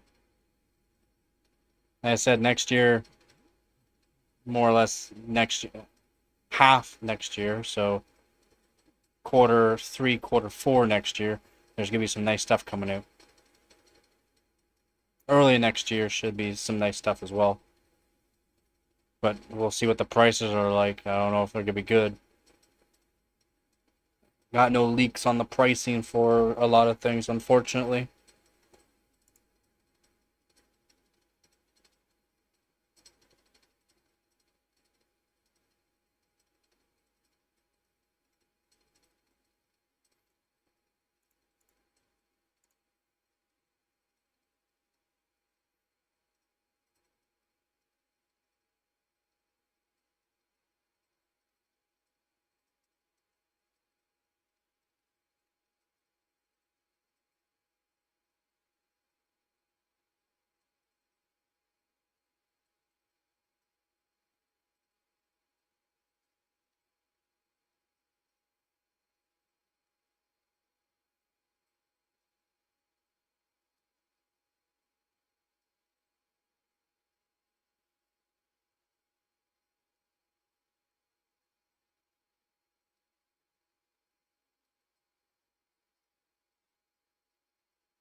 Yeah, next year. I don't think a lot of people have the money or want to spend that kind of money on 5090.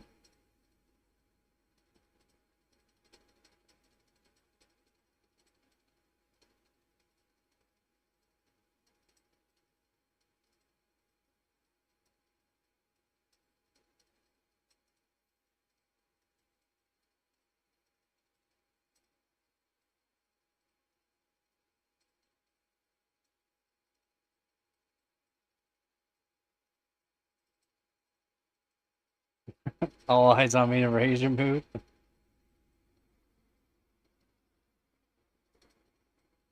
long as I can get them at retail. True, I guess. I can get them around retail price would be good. Bose is nice for not being super high end, but having that crisp, clear boom and sound. Clarity is good.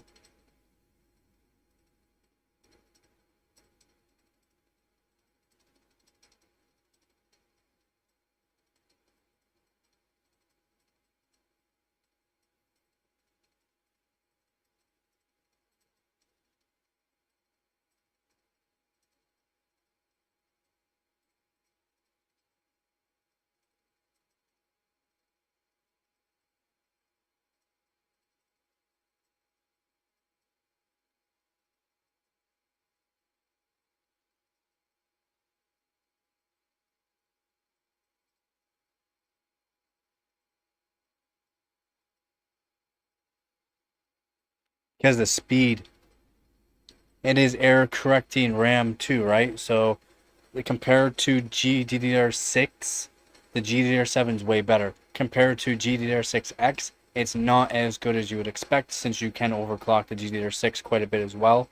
What you're seeing in the like overclocking like on MSI Afterburner and that for it being like 32,000 whatever, it doesn't even say megahertz or anything. It's not the actual speed. It's around 15,000.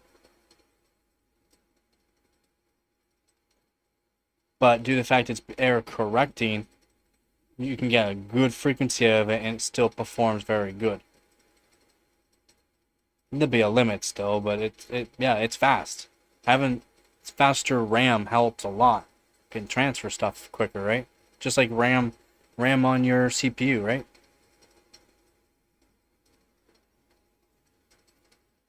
Yeah, nice. If you like it, you like it. We see the DDR6 at 10,000 and DDR6 at 10,000. No. DDR6 will be at 8,500 to 9,000. Overclocking it, you go 10,000. Yeah. GDDR6X is 9,500 stock, but can go up to. I can get mine up to about 14,000. I can get my speeds up there, but you gotta keep them cool. It's just for summertime and warmer temps, I can only get up to about 12,000.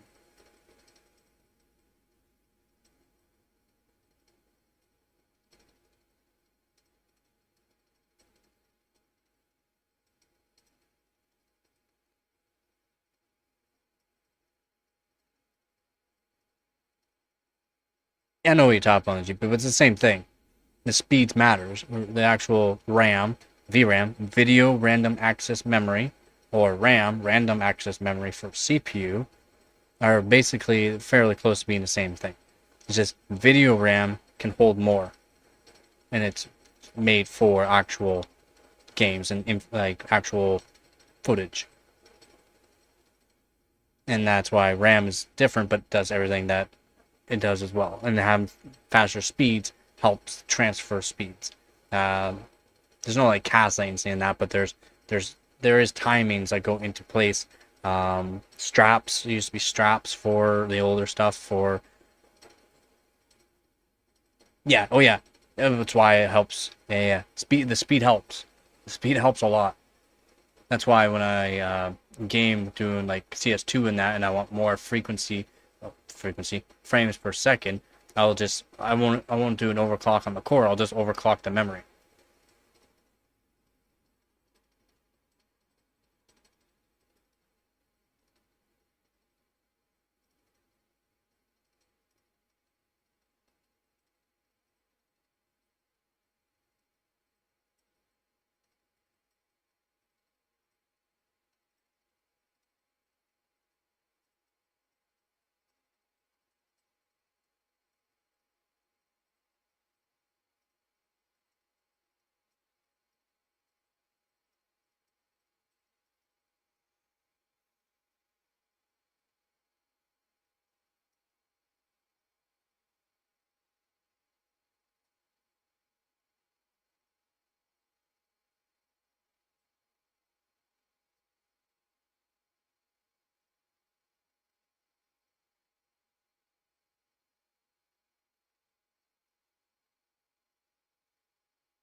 Yo, Toyotas. Yo, Toyota ones, eh?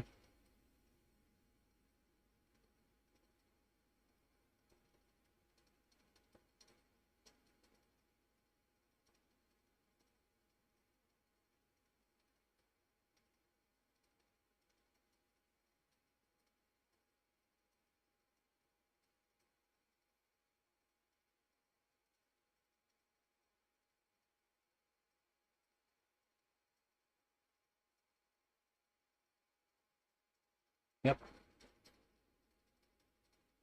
Yep, they'll use about the same amount.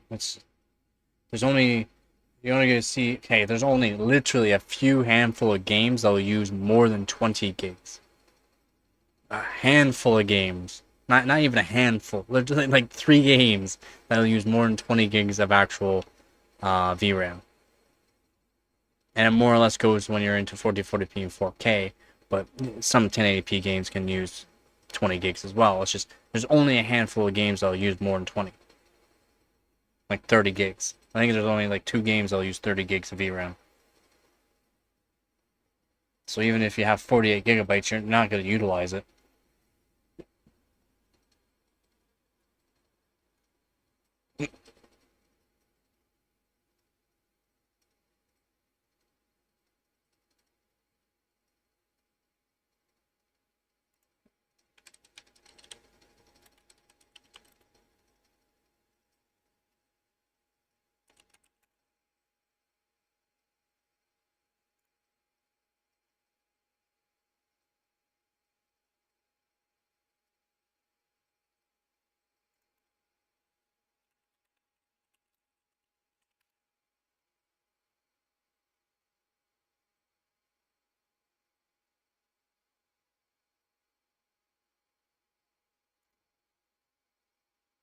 Yeah, about 20k or 20. It'll use 16 to 20 gigabytes to run at 4K with ray tracing and ultra settings. It can use up to 20 gigs.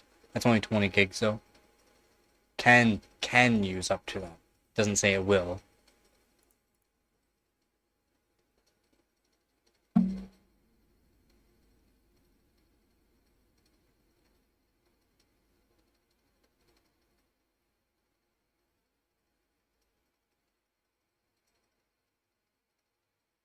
I only have 8 gigabytes of VRAM. Still happy with it for all the games I play. Still very happy with it. More frames than what I need. I'm also pretty good at overclocking, so that helps out.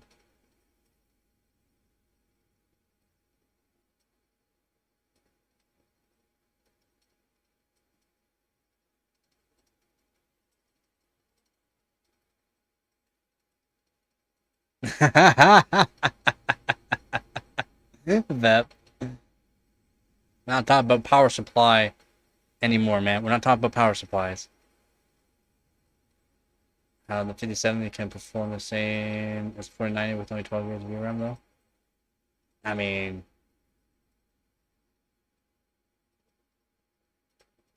it doesn't really perform the same.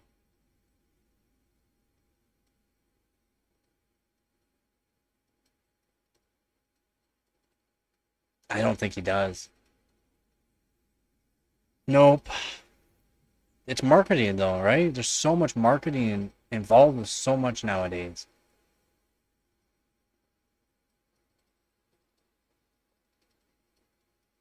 It does. The 4090 does stop the 5070. It's just he's making a joke on what he said, but what Jensen said when the 50 series cards came out. Yeah.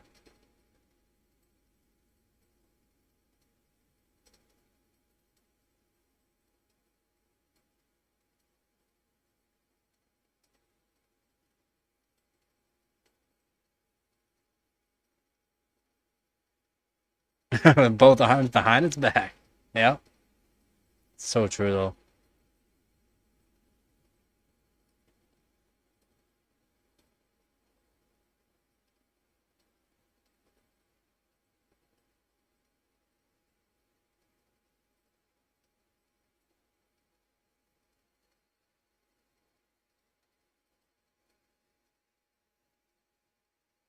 Oh, yeah. Way more expensive. You gotta pay more for more performance, right?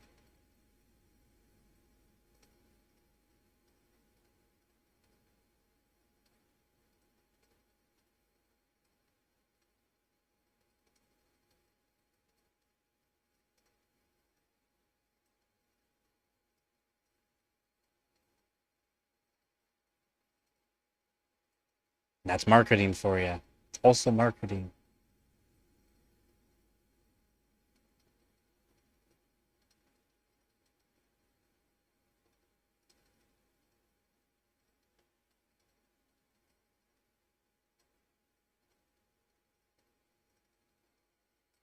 It does compete with the 5070, yep. For some things, they are similar. For other things, the 4070 Super is not as good. It's the 4070 Ti Super that is technically better. And it doesn't cost a whole lot more used, of course, but...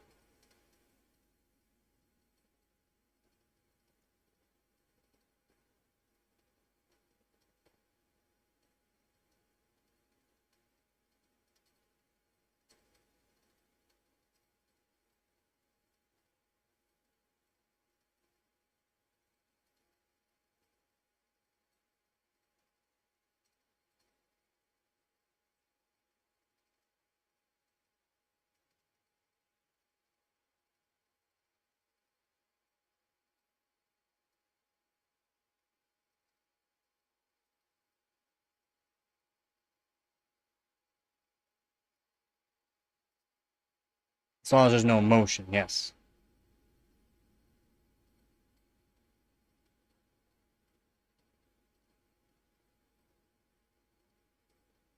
Yeah, you can find it around MSRP price, yeah.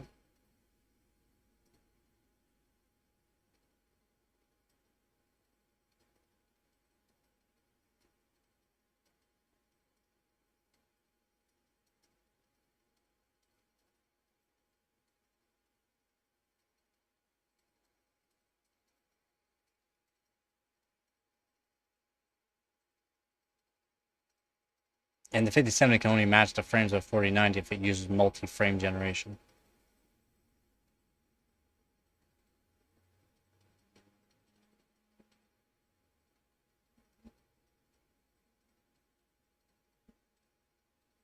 Yep, can keep up with most 16 GB cards. That's why you got to compare the 5070 versus the 9070 XT. And for ray tracing, 5070 outbeats it. For just regular gaming, and they're about the same.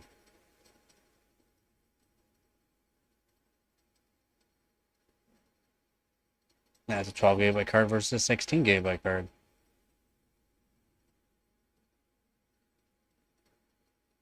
Yeah, this is, if you can find it around that price, it's a great card. But a lot of people can't find 5070 for MSRP price, unfortunately.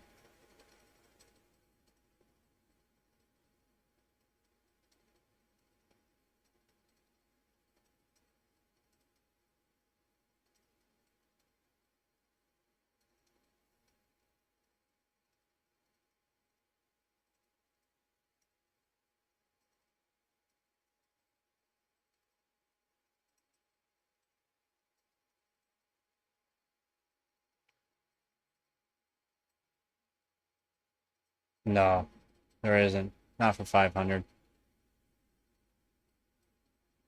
That's why the 9070 XT is not that great for its price. Because you can't find it for that kind of, for $500, you can't find it.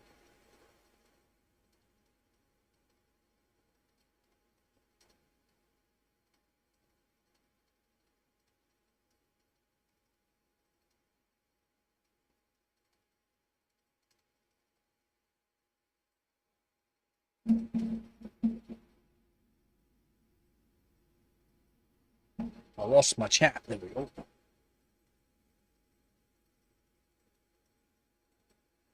It's 550, but you will not find them at 550. It's not right now. Not even the lower tier cards you will find at 550.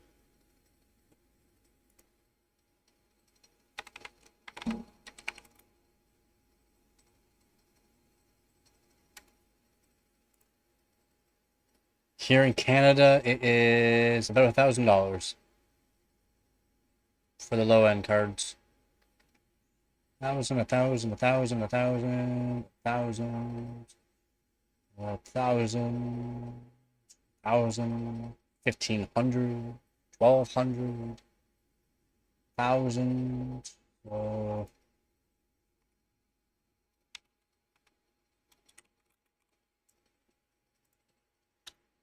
$726 US.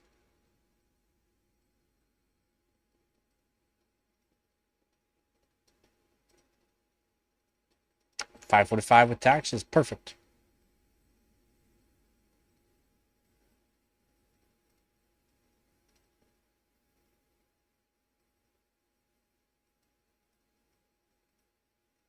Yep. 580 ship, still decent.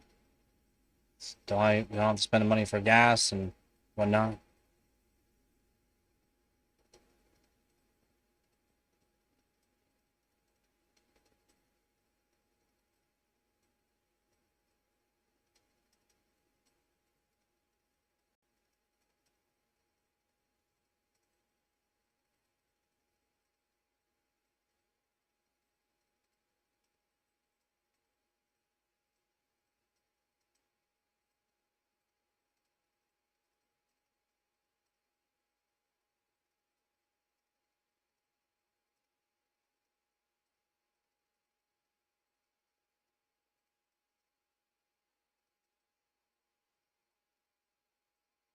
Yeah, for the 5070.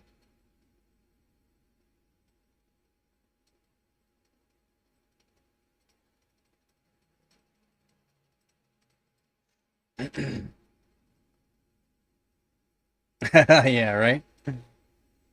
I hear you there, Barn.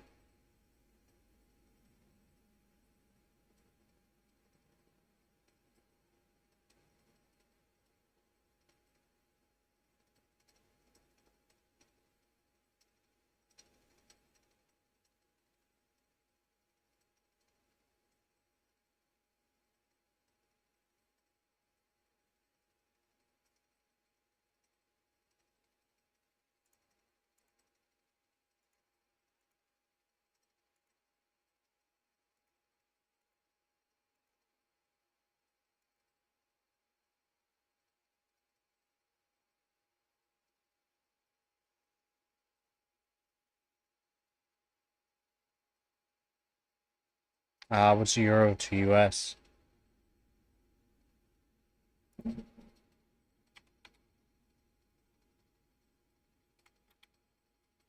Is that pound?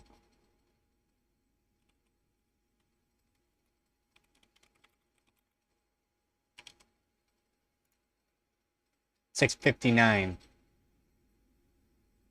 It's quite expensive.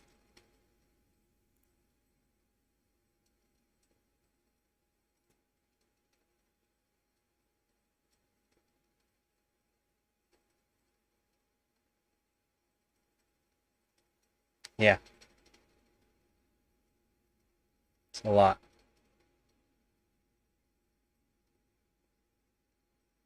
I mean, the coolers are overkill even with the 2 fans, so it's not the worst.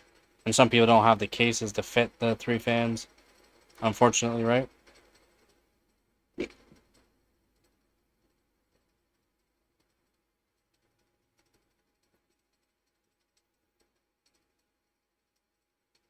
Let's go! I'll be here soon, guys. It's gonna be here soon! I've been waiting so long!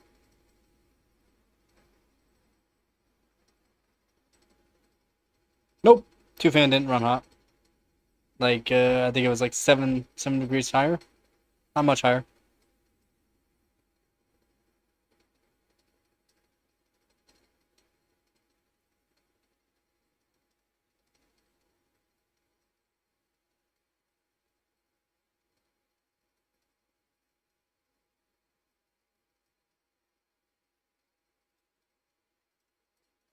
So I got streaming lights for streaming setup for lights for whenever I do whatever I need.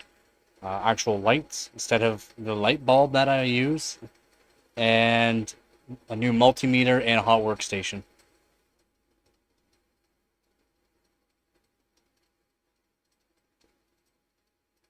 Yeah, see, that's too much. The Prime you should be able to get around MSRP price.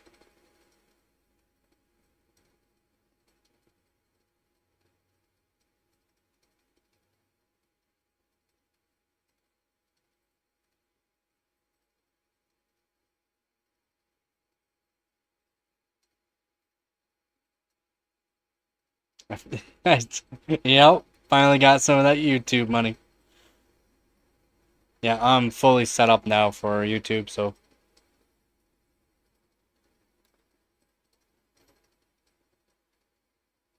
Yeah. It's hard to even find 5070 Ti. Some places there's lots of them, but for other people there's none.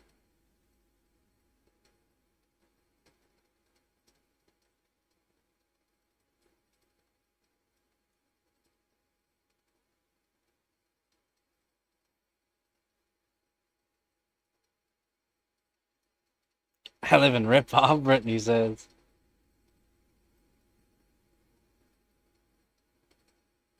Oh, definitely they don't.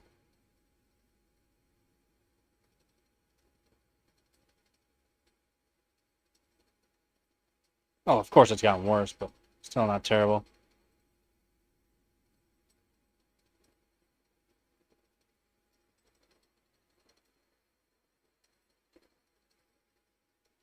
Yep, the retailers. Yep. Retailers still have them on a markup, unfortunately.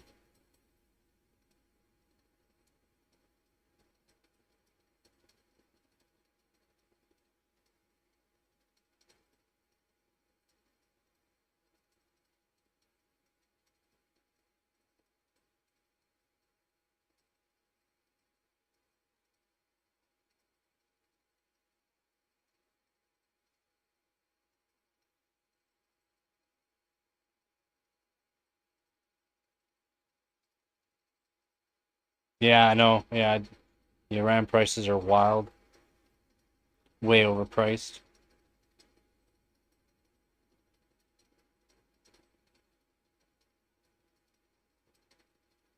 Yeah. Yeah, US is worth way more. Canadian dollars for like $1.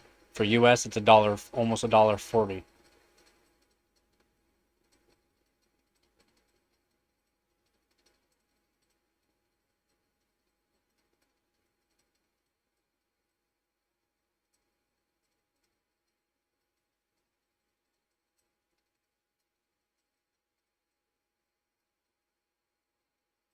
Yeah, the Patriots. I do recommend the Patriots. I've used many kits of Patriots. Patriot Vipers are really good.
I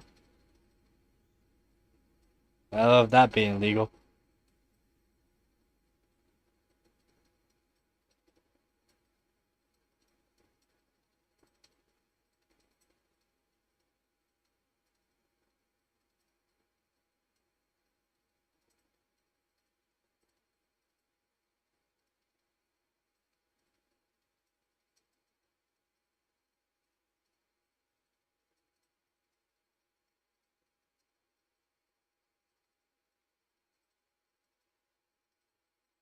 They're going after it in Texas? Why?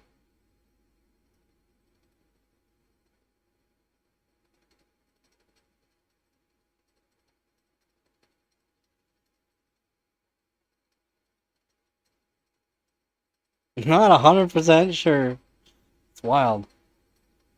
And the government can make a killing off of it. Like, they make a good profit off of it.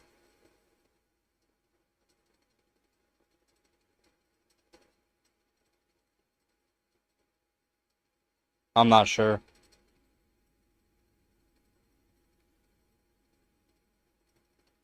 No, because it'll still have to be like import or export tax or whatever on it, right?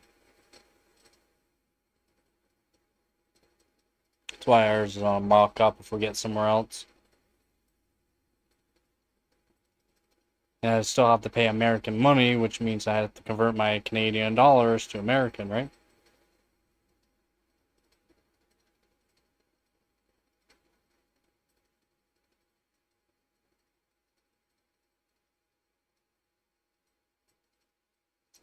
Unfortunate.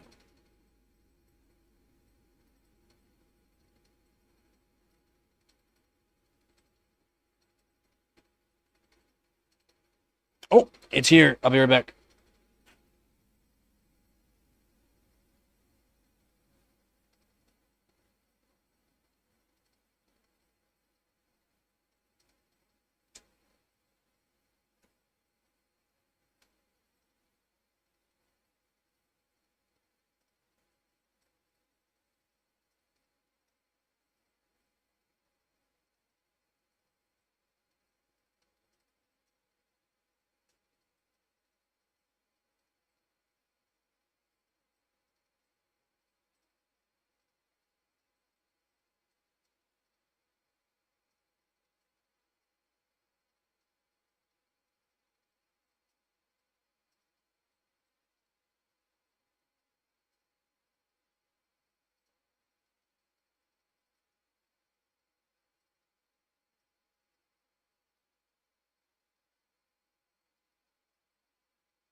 The case that doesn't come for a week.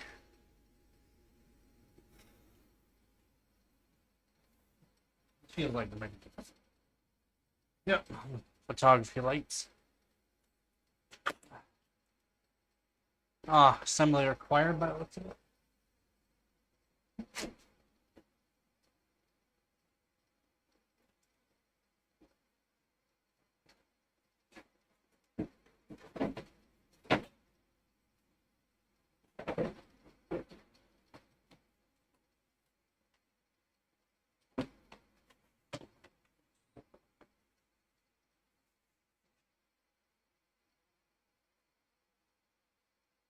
There's one new light.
Right, I am here. Just put up stands now. So I got photography lights for video. Never take good pictures and that. Comes with nice tripods.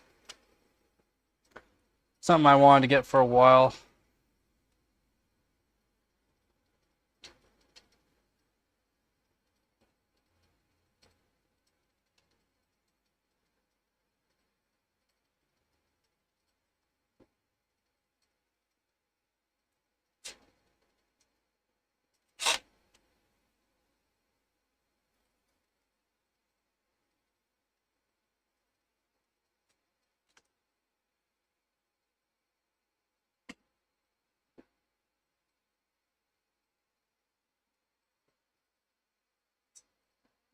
And that I've wanted for a while.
It's not bad.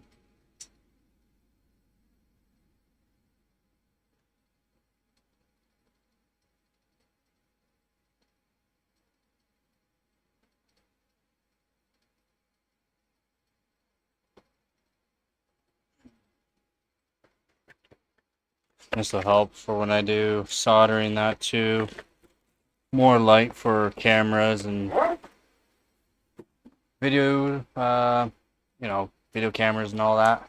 Even your webcam helps. Helps with the small components so people can actually see the small components.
Hey! Started moving stuff. Just gotta come investigate. Of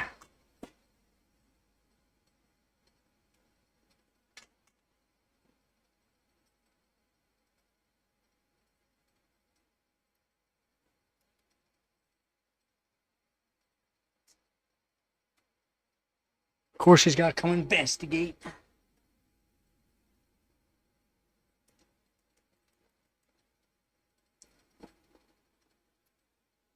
There we go. Got some light.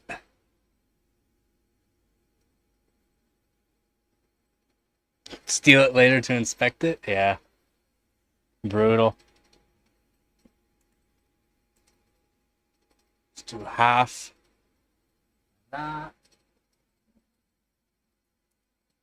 Half like that.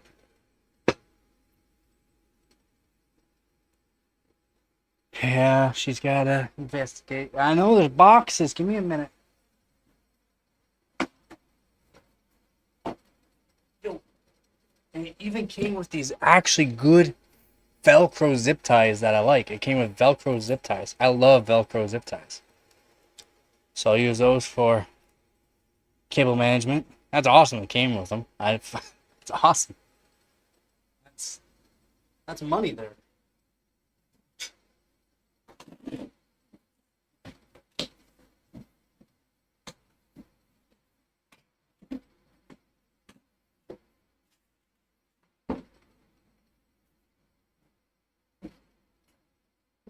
Alright, and then we got the multimeter. So this multimeter here comes with also a temperature probe as well.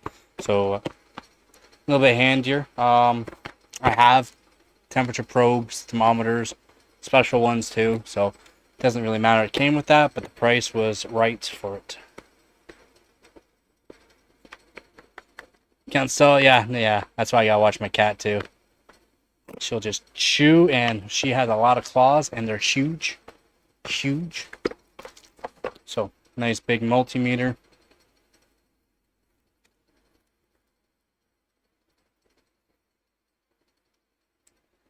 So, yeah. We'll do an unboxing on that. Just give me a minute.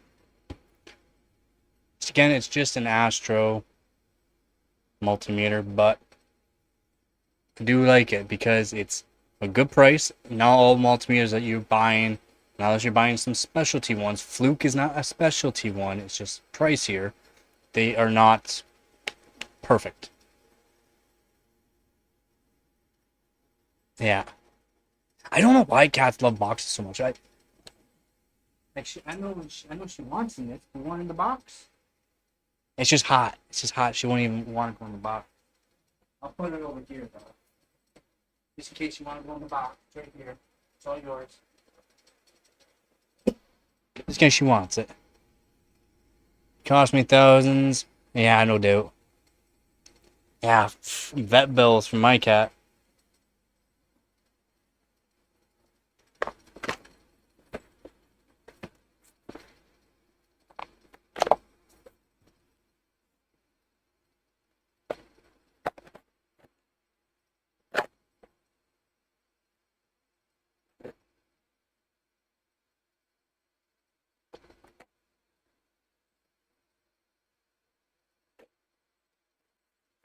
And this is the new hot workstation I got. Yep, freaking vet bills. Yeah, all cats love boxes. Not sure why she does. She loves them. It's just really hot, so she's laying on the floor, acting like she's dead, but she's not.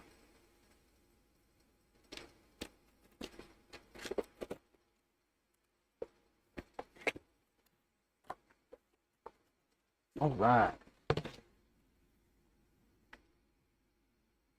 Came with new needle nose tweezers that I'll have to sand down again.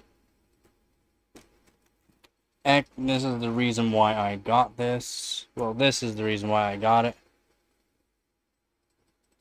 New adapter, just in case. A new tweezers again. These are actually not bad. No, they will have to be redone. They're not perfect. I want them to be perfect, so I'll rebend them so that way the tips are perfectly aligned, and then sand them down. They're actually pretty sharp on these ones, but I like them to be a little bit better than that. Soldering tips are just standard. Hot air nozzles, should have 4 of them.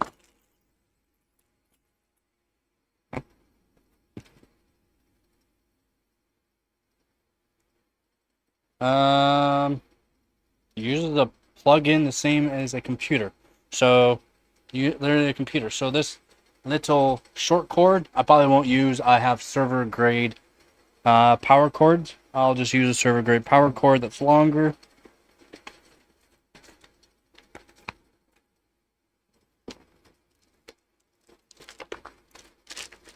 Stand for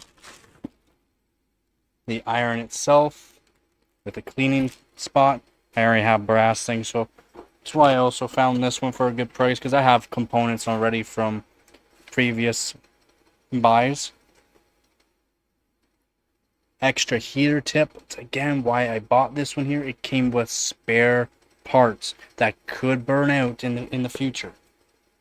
And I was wondering why these didn't come with tips on them, because they must have fallen off. There we go. There we go. The tips. Protector tips. They are sharp. She's just so hot. It's so hot. It's 33 degrees in here. It's just hot. I get it.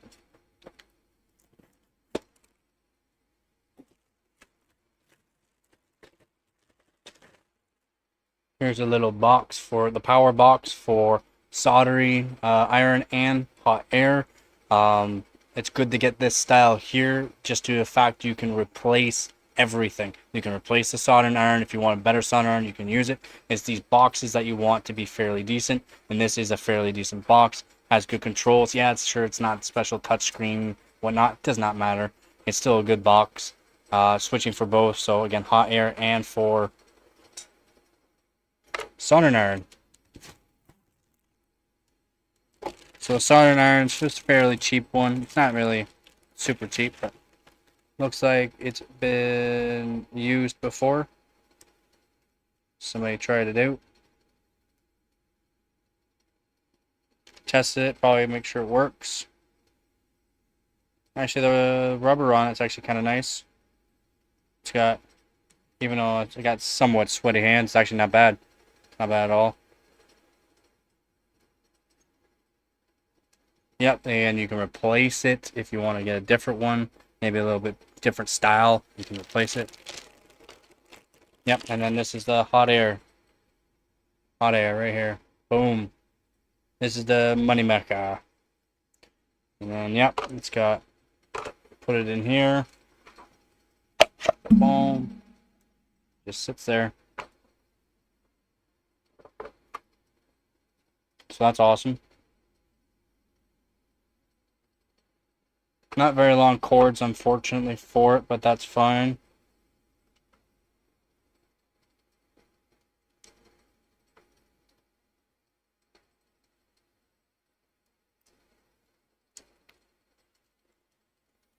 Yeah, and this is a 600 watt unit.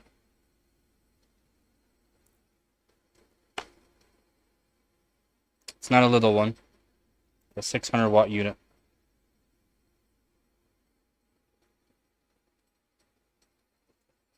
Again, I got for a fairly decent price, and the reason why I got because of the fairly good price. Came with all components that I would want and need, and then upgradability later on.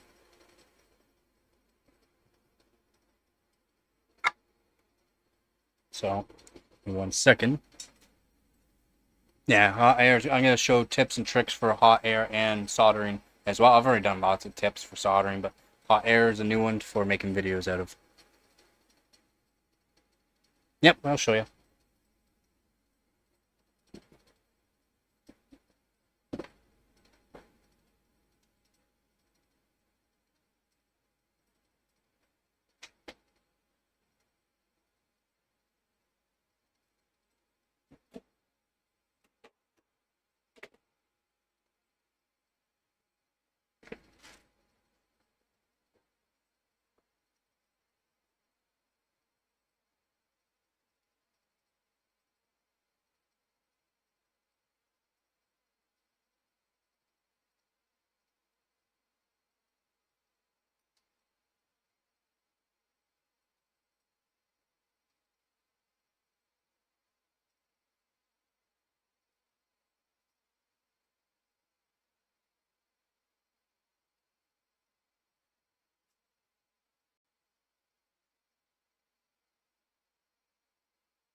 Well, my plugs are for it.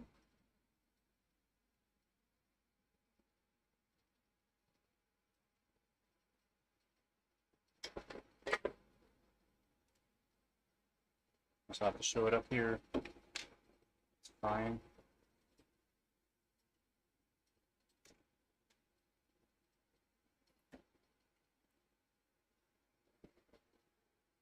Yeah. I'll be set. I'll be setting the light up. Just give me a sec.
He's relaxing with a nice wet there.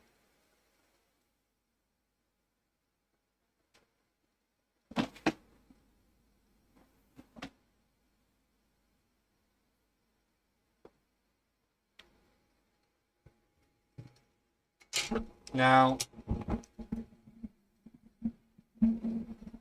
Now you're probably wondering why I got it like this up on metal, because I don't want to melt my mouse pad. So I have this up on here, nice surface area down, so that way it will not, I can heat this whole surface up here and it won't transfer it down.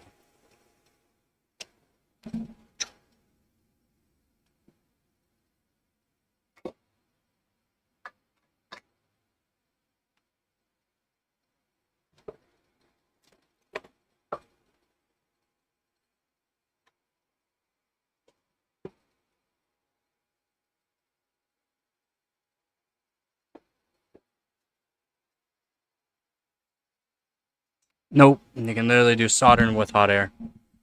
So what I'm going to do here, for everyone to enjoy, is desolder the core, this old GPU core, which I would like to desolder. This is just a donor board. This card no longer works, and I just use it as a donor board. So I'm going to desolder this core here.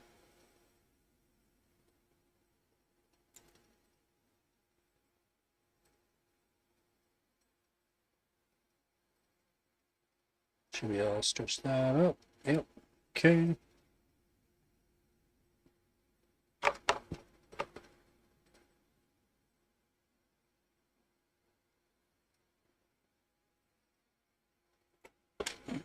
Plug this bad boy in.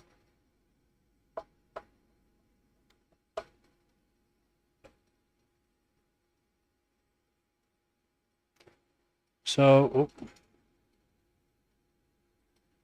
that one off. I don't need the soldering iron on. We'll just get that right out of the way. Okay, so when it's in the holder here, it's going to be in sleep. SLP, sleep. Right? Lift it up, starts using. And this will get hot fairly quick. Very quick. As you can see, the temperature rising very quickly. And it is a very, very high power, right? And we're going to just start heating this up.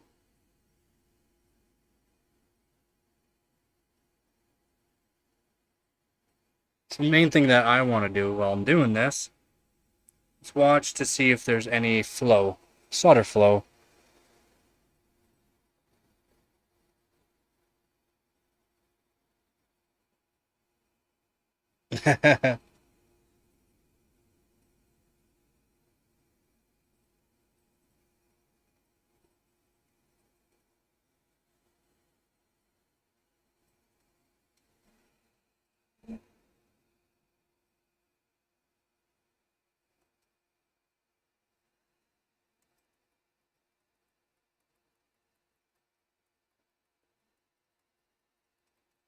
You can see I cranked this up to 400. Go. As you see, it's gotta do its thing. I have it set to 400 now. We'll take a minute to warm up though. But this is good to do just to preheat everything.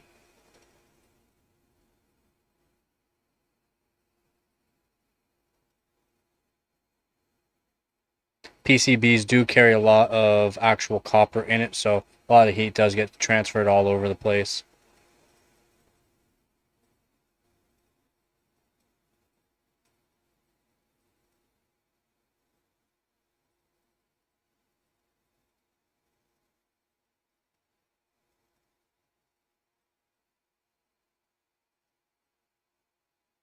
Nope.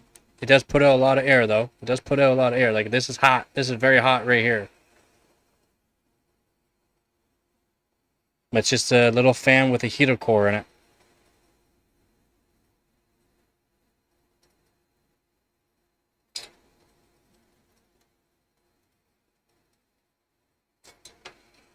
And I'm going to hit the back side of it just to get warm.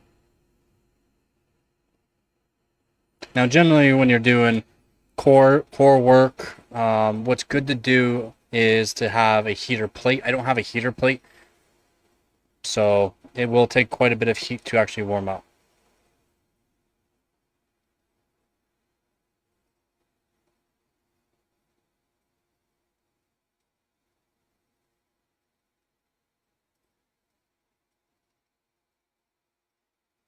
This is how this kind of stuff gets done, though.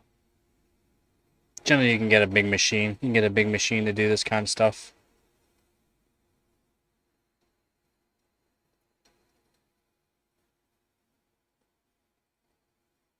Just keep going back and forth, back and forth. Make sure you heat it up. Again, there's a lot of copper throughout the whole PCB.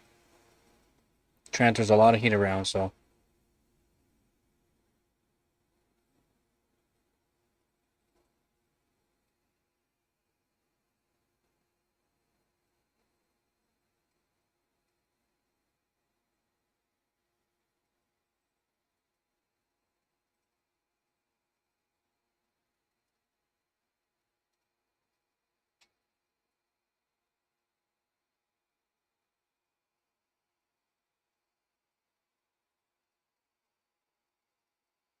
Now, I would like to make a stand for this, so that way when I'm doing work for taking off chips, could be memory chips,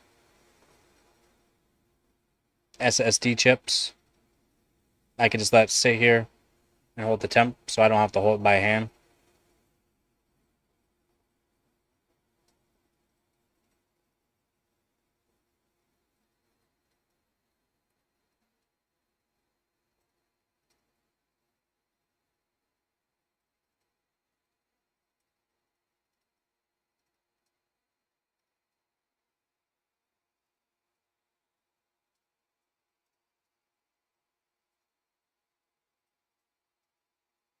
And you don't want the heat to go too hot, you don't want to melt anything. Again, I want to save these capacitors and that, so I'm trying not to direct the heat to the capacitors. Capacitors don't like heat. They don't like heat and voltage, but they don't like heat. Could explode a capacitor. Doesn't smell good. That's why I slightly angle the hot air away from it.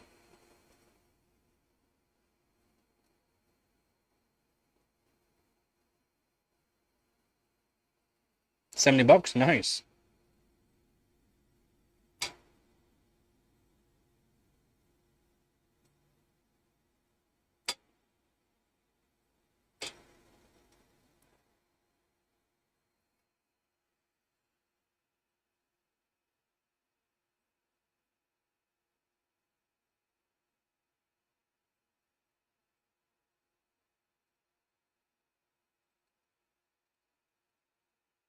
Can't complain about that. $70, goodbye.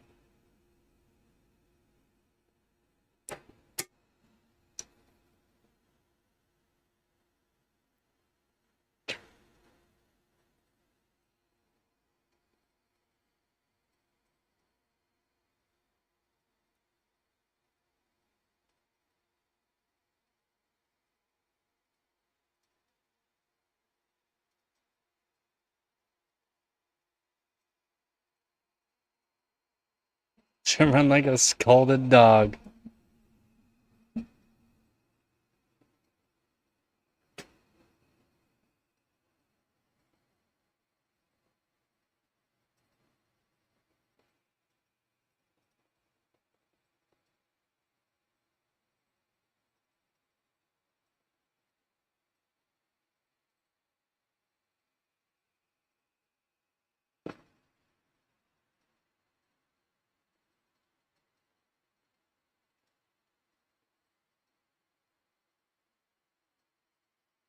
It should definitely work pretty good in my opinion.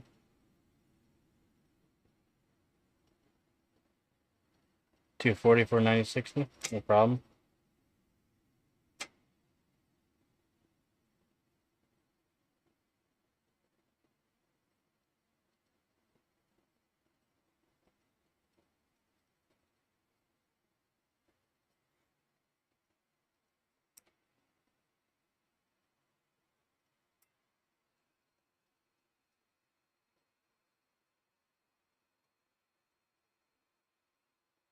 Just want to reball it quickly, make sure it looks all good.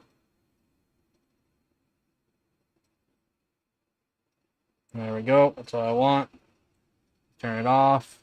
It'll cool down for a minute. There's the core right there.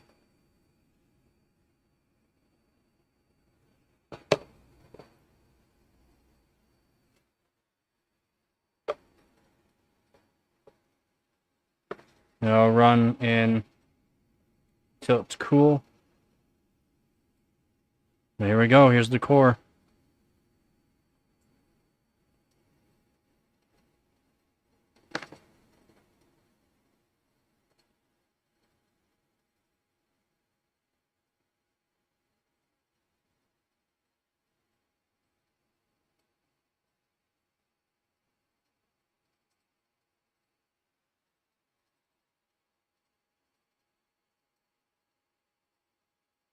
That's a visual appeal. Yeah, no doubt, man.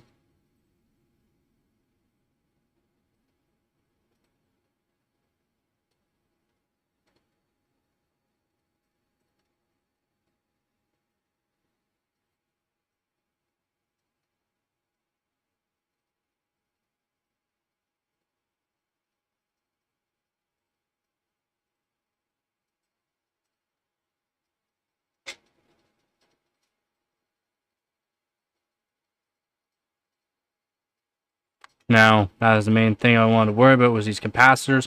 I will be taking capacitors off. The way to do them, though, you got to be doing from the back side. You'll be doing it from the back side, and then I'll be pulling them off that way.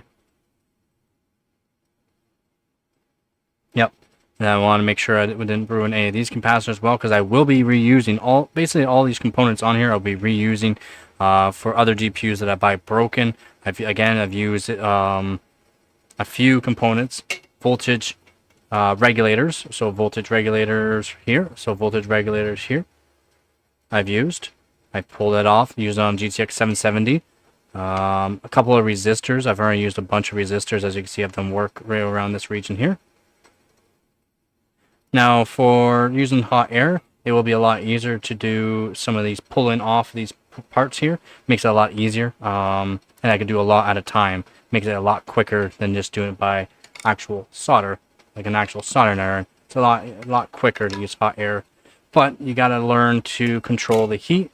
You gotta learn to make sure. Again, this surface is nice and hot now, so it's just very hot still. It's good to know your temperatures. That way, you're not overheating the plate. If you're using a plate like I do, like a steel plate. This is a nice heighted plate. I'll have to do this where it's not gonna melt anything. Should be good there. Yeah, it's still very hot, very cool down here. This is a hard drive cage. This is really good to use because it has these fins, and that way the thermal transfer down here is nice and cool. I cannot put my hand on that surface. So it's like a hot plate. It makes it like a hot plate. One thing you gotta learn though with hot air, if you heat it up the hot plate and this work area too much, even though you work on this side and you move stuff around, you will pull off SSDs and stuff like that. So if you're working on a GPU or something that you're gonna be using again, you gotta be careful of that. You're gonna have to learn to be very careful with what you're working on.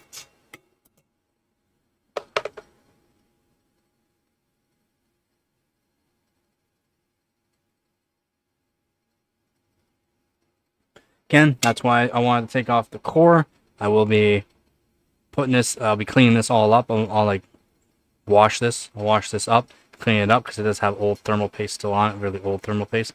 But I'll clean this up. Again, it's an old ATI core.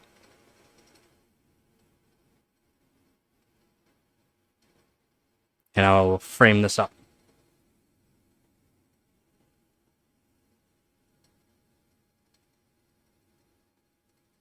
Yep, and yeah, practicing on stuff that does not matter. Again, this is an old GPU that I will never be using again, that I could not get working. Even though I knew what the issues were, there was something wrong with it. I could not figure it out.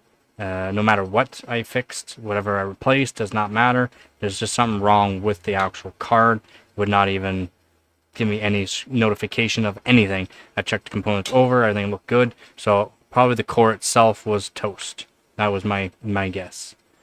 Maybe another thing I'll do right now is take off the actual memory chips, show how to do memory chips, but capacitors I will be reusing. These chips I will not be reusing. It's only 256 megabyte card, so only 128 gigabyte, or not even 128, 64 gigabyte, 64 megabyte chips, so they're very small.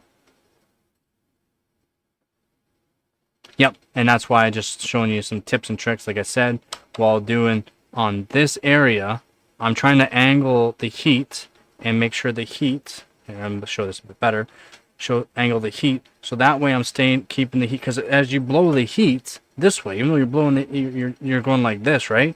The heat's gonna spread out, and if you hit these capacitors too much heat, they will explode in your face, and they stink really bad, and then you cannot use these capacitors anymore. They're done for. Same thing with these ones. If you angle it too much this way, the heat will get directed to over here. If you're worried about certain chips in that, like the memory chips, then yeah, you're gonna have issues. So that's why controlling the heat, knowing your temperatures, and that's why having an extra thermal probe somewhere to show temperatures is helpful. Again, I used to work with hot air and soldering iron a lot, so I do know some of these tips and tricks. And just know that I'm not gonna be using this board again, so it's pretty easy.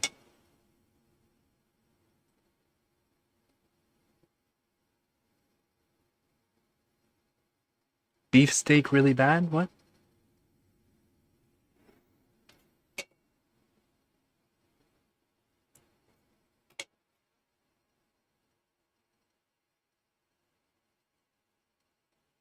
I left. It looks like all the balls on there. You'd have to clean these off anyways if you want to redo it.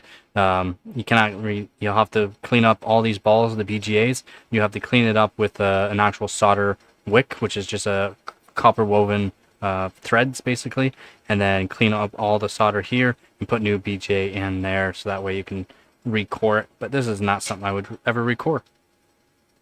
Oh, they stink bad. If you, yeah, I hear you. Yeah, okay, I hear you. Okay, now that's making sense. But yeah, you don't want, capacitors stink really bad if you blow them up. Again, I want to reuse these though, so definitely don't want to blow them up.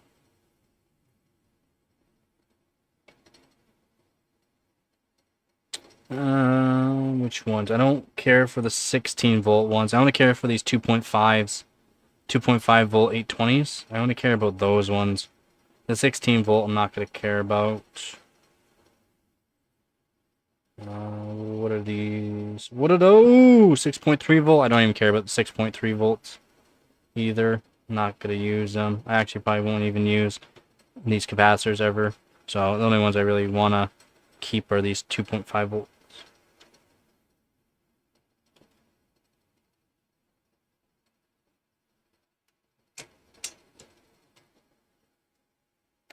But yeah, that's fairly easy to do, eh? But we gotta learn your temperatures and you'll be able to, boom. Take that off.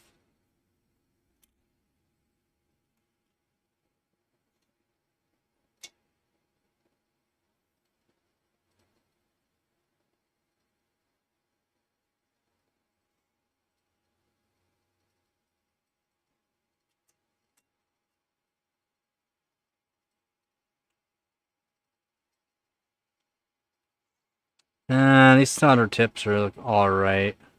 Probably get better solder tips. These are copper. These are technically copper tips.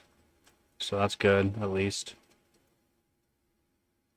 Temperature gun if you know the melting point, if you were new at. Yep, you could use, very true. Born, yep, very true. Yeah, you could definitely use a temperature gun to help know the temperature at which you're at. So what I'm looking for when I'm doing this kind of work is flow. And flow is referred to the flow of the solder. So solder, so let's say we're talking about these BGAs here. Let's say we're talking about these BGAs, these ball BGAs. These are ball solders.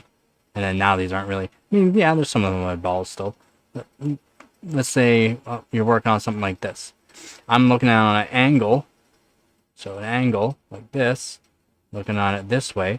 So that way I can see, and what will happen, what you'll notice is, let's see if I can find some salt. Yeah, right here. I'll heat this section here up. I'll zoom it in. We'll do a little zoomy zoom. Little zoomy zoom.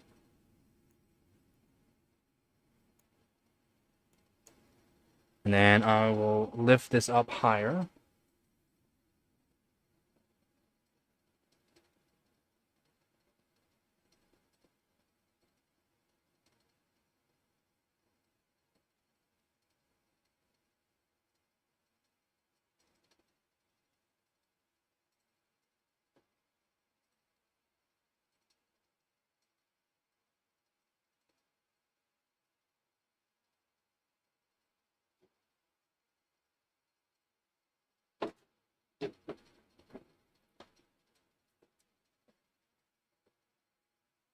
Hey, how's it going, Hooves? That's what I already did. Here's the core. There's the... Now, I don't have any solder balls. I don't have any solder balls, and I would show you how to redo it. It's not like I haven't done it before. Yep. Reflow. As in, what I'm looking to do...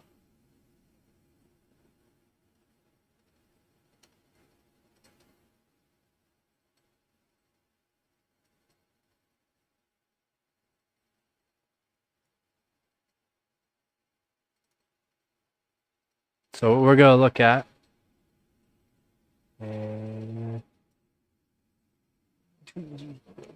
these ones here. So what we're going to look at are... Over here? Actually, no, we'll do ones over here. We'll do the ones over here. And all this. I love animals. And it's already had some fucks on it.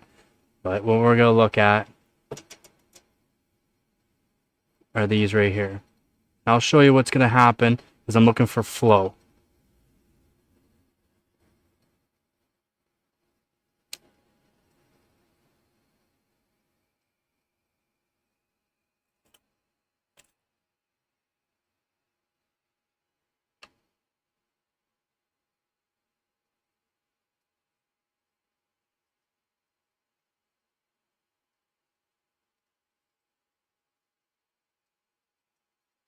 And yeah, I won't do that side. That's right by the capacitors I want. So we'll do...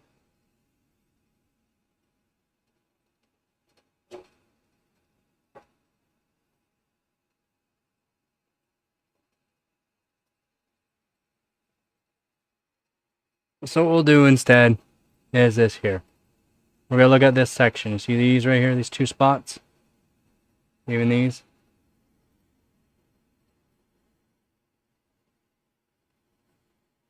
It's going to take a second to heat up, so...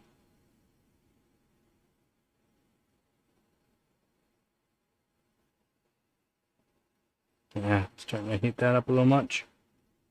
Now, you're going to see that these are getting very shiny. See that? Those are really getting shiny.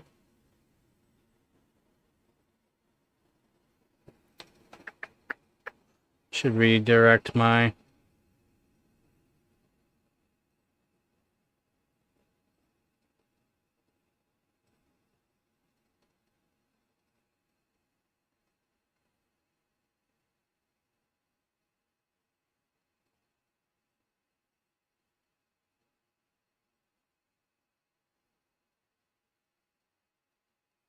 You see how those are very shiny? Give it a second, as long as it stays focused. And you see how they're starting to go dull?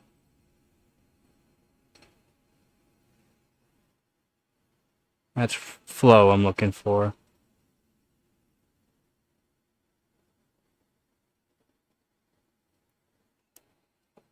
Yeah, I'm melting a bit of a plastic, but I don't care. See how it's shiny, and then it starts going dull. That's the flow I'm looking for.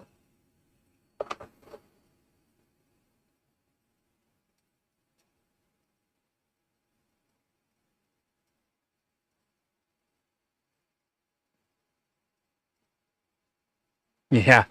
Yeah, I do have, I got, yeah, very old GPUs. Yep. That's why I got a multimeter as well.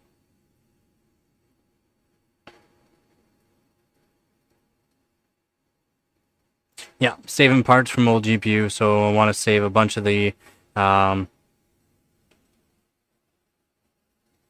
want to save a bunch of resistors. Bunch of these resistors I want to save. More or less, I want to save like all the 2R2s, so that way I can do shunt modding for no power limits on cards. These zeros don't matter. They're just a pass through. They're just a pass-through. Zeros are just a pass-through. And then voltage regulators.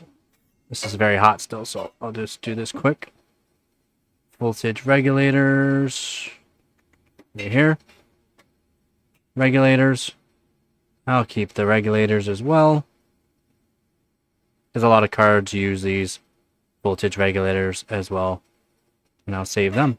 And those are generally voltage regulators for your peripherals, like your HDMI and DVI and DP.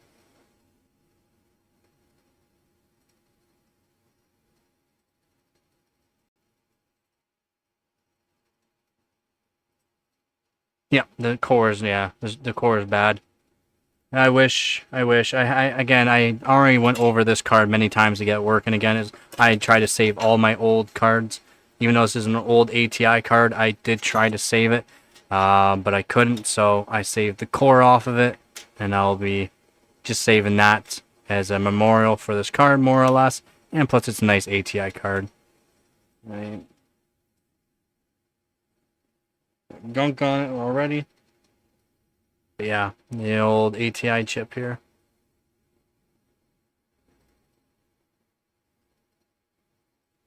That's why I desoldered that core, so I can keep it. New cards have DP. New cards do not have DVI. New cards have HDMI and DP, DisplayPort and HDMI. This one has HDMI. What also has DVI? DVI is the future. Wouldn't that be nice? Okay, so I'm not going to probably do any more hot air right now. Just due to the fact it is freaking warm. I'm just making it hotter. But yeah. Save the chip.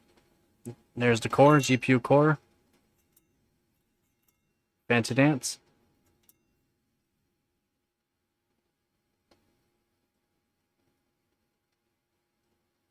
Yeah, I guess, yeah, you never know. I just don't think it'll ever come back out.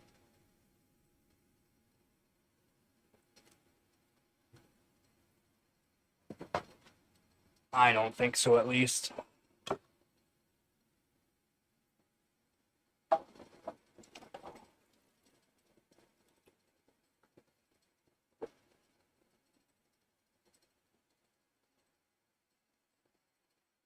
Oh, hey, it's water. Oh, what's so water? Yeah, the water. Ugh. Make a necklace? I mean, I could. Not hard to drill a hole through it, to be honest. Wouldn't be hard to drill a hole through it.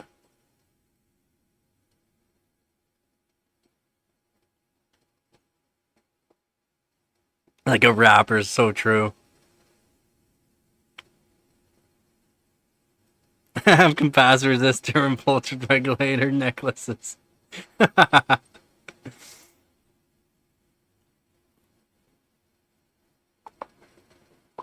And no, I never killed this GPU from overclocking. I got it broken, like I do with a lot of my graphics cards.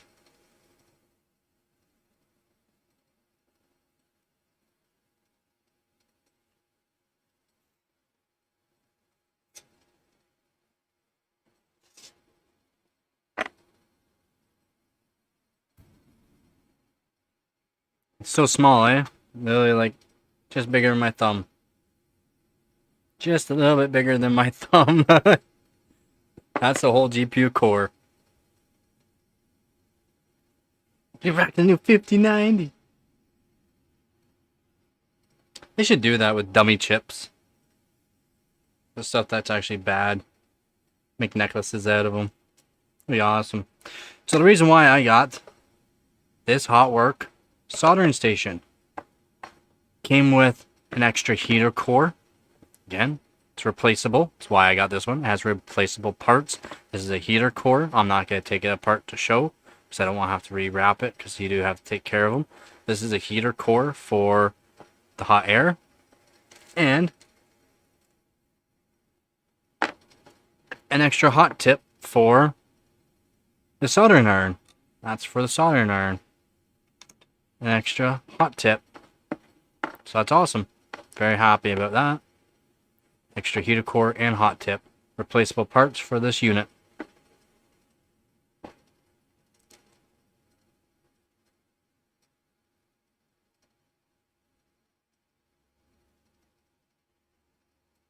What?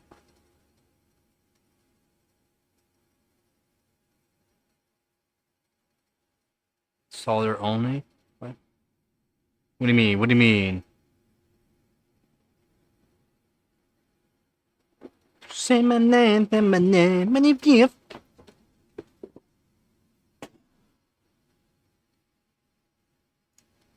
Bang, bang, bang. We're back. In a completely different location. We're going to set it back where I normally have it. There we go. Oh, now you guys are looking at the ceiling. This could be a little fast. I'm a ranked car. Go.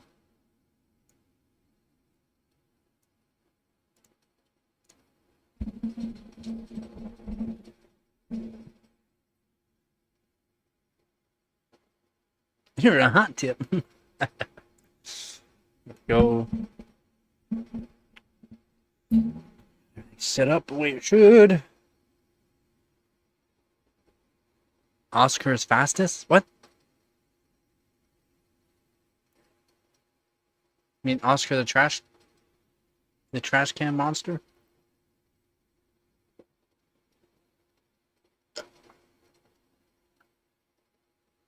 I wish I could replace my hot dip.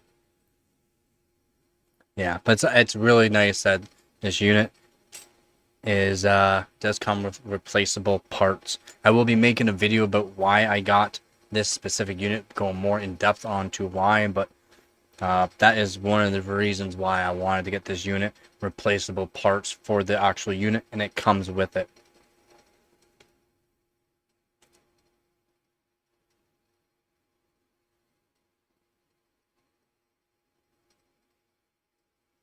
So they're only when making necklace? What?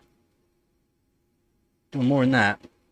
If you guys didn't know, I already took apart the GPU core that I wanted to take off. And yeah, we already got the GPU core off, and that's all I'm going to do right now for that, because it's getting hot. You saw the wires go, that's about it. Yeah. I mean, it's not too difficult. Tin both wires makes things a lot easier. Not unless you didn't do that. But you generally tin both wires. Then you can solder them together very easily.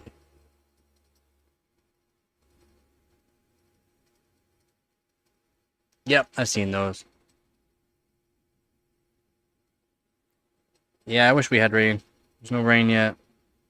It's just hot today. I mean, pretty humid. It's pretty humid though, as well. I needed a magnifier just for that. I have really good vision. I have 20/20. I have 20/20 vision. So, nah, I just know what to look for, how to do it, so it's not too hard to do. Yeah, lucky you. It's 30, almost 36 degrees Celsius today.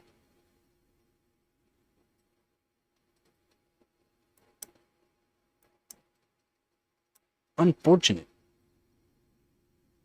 I have fans on me right now. It's needed.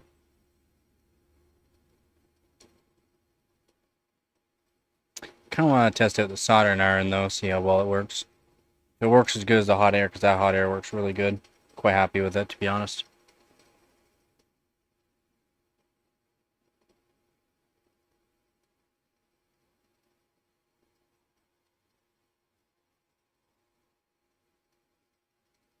quite happy.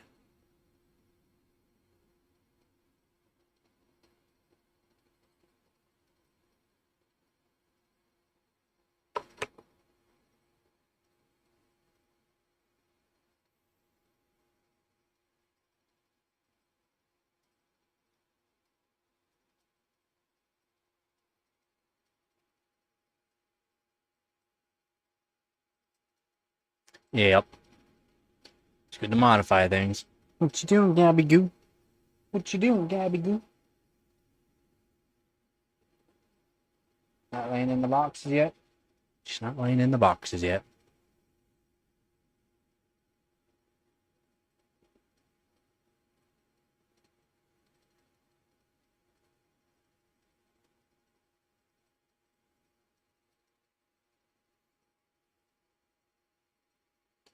Except one thing I should redo is the wiring for my custom DAS, my direct attached storage. Redo the wiring for it. For the onboard power supply. The hard drives. Should probably redo them. Make a video about it.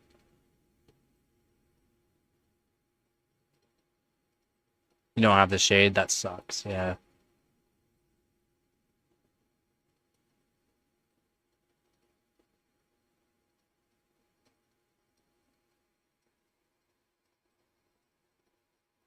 So having trees around your place is nice.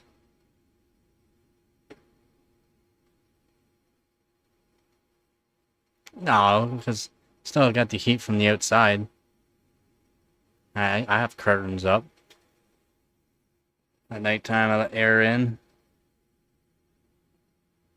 Roof, metal roof too. Well, I mean, shingles too. If they're block shingles, it gets hot too.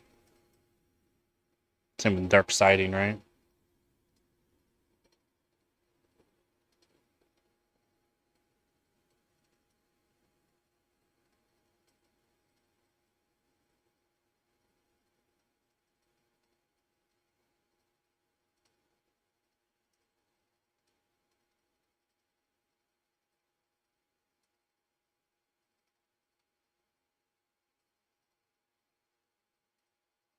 You live on the porch? What?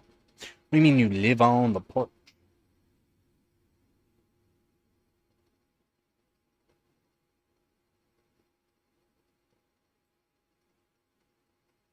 Yep, need an in and out flow. That's why I got a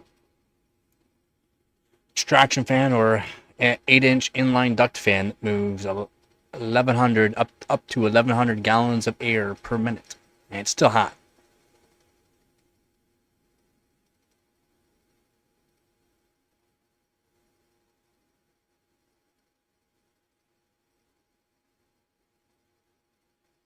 Oh, nice.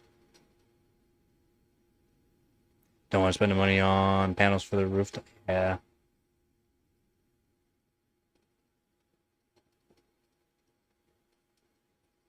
It helps, yeah. I just having any kind of airflow helps. Any kind of airflow. That's why these fans right beside me are kind of nice. I'm using high-powered PC fans right now. Blowing air on me. So nice. I should get the 6,000 RPM up and going. That's a screamer, so eh.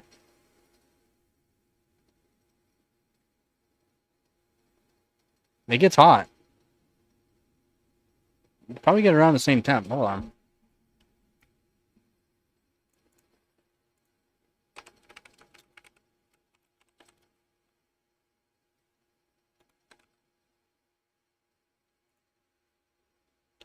Ooh, 50C. Oof.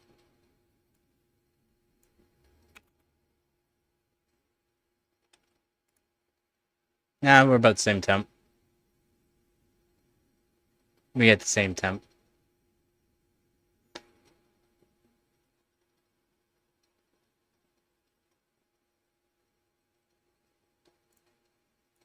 They get about the same temp, buddy. Well, we just get a lot colder in the winter.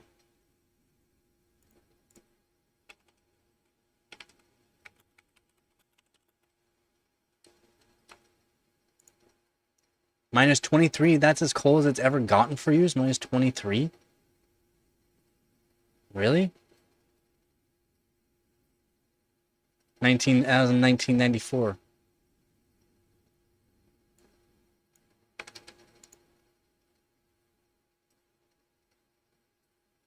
Yeah, we have a heat warning. Yeah, I know we have a heat warning. You don't need to tell me. Minus 62, February 1947.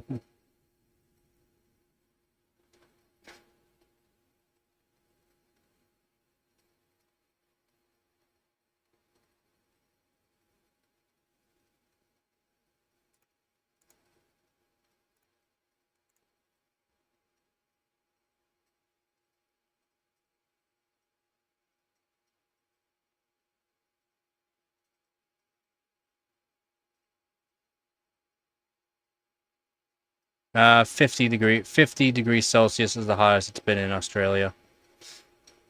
Minus 23 is the coldest. Canada, 49.7 degrees Celsius is the hottest. And negative 62 is the coldest it's been. Again, we get about the same for, I mean, our summers get hot, man. Our summers get, everyone says, oh no, because you're Canada, it's always cold. No, we still get the hot. We still get the hot, guys. It's just we don't have the hot for as long sometimes. Generally, the max we get there, hottest temps is a up max of 2 weeks. Our cold is way colder.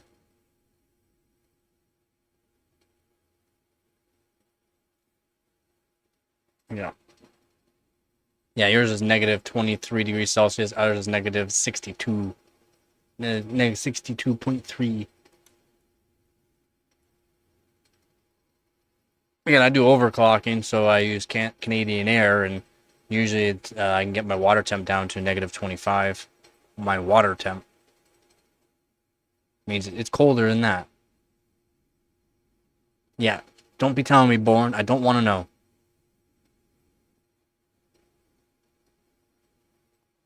Yeah, you also get hot for a lot longer too, right? I'm pretty sure.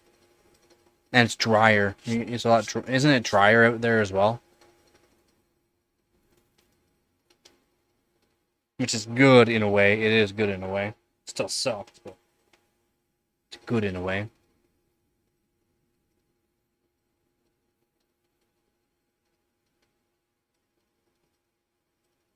Yeah, it's supposed to get pretty nasty here. It's hitting about 36 C, 97 Fahrenheit-ish.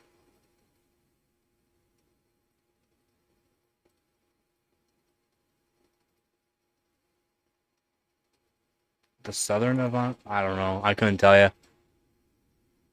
I never really stayed up to date with geography and really cared about it, to be honest.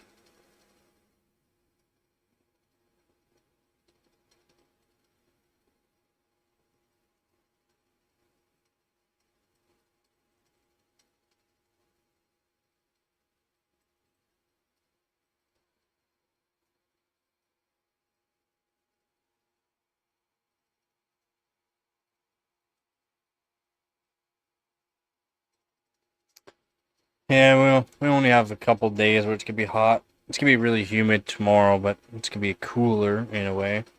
And our nights are supposed to be a lot cooler. Tonight it's only gonna go down to like 28 C. Or like 89 Fahrenheit or whatever, 80, 86, 88, or 89 Fahrenheit, somewhere around there. It's not gonna get much cooler in the night, unfortunately.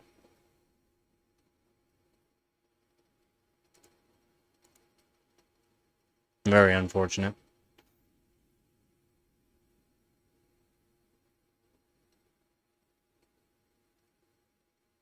Zero humidity? Yeah, that'd be kind of nice in my opinion. I don't care for humidity. I'm okay with being nice and dry.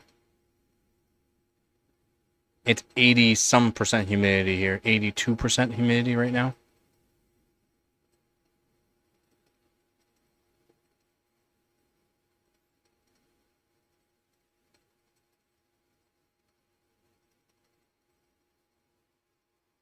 It's humid, so it feels hot. And again, I'm not one that complains about the heat, but it's quite warm.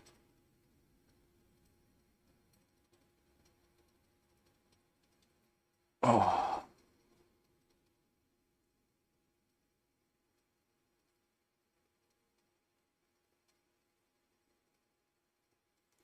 It's very freaking humid, man.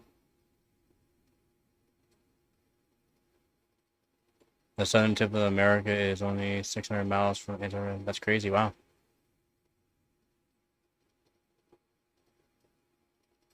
Hmm.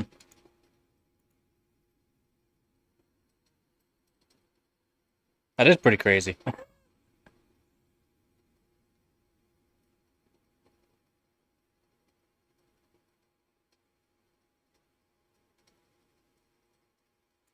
Let's see, 1 minute here.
Oh.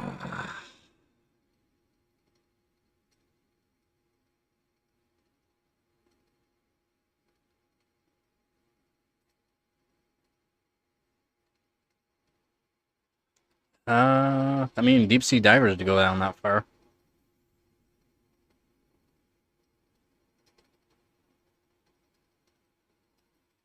Yeah, deep sea divers go out, down that far, right? A lot of people that go down pretty far. The world record is pretty far down.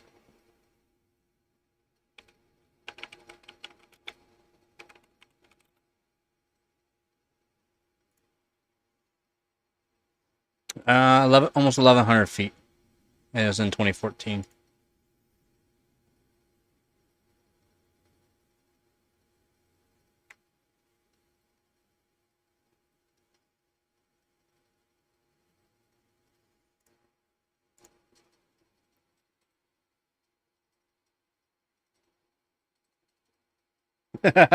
Close there to the surface.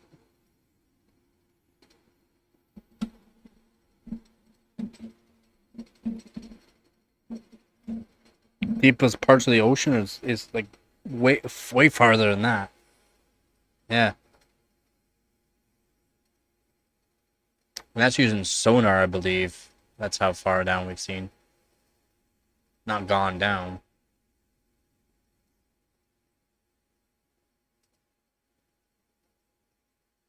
Right? Isn't that by sonar?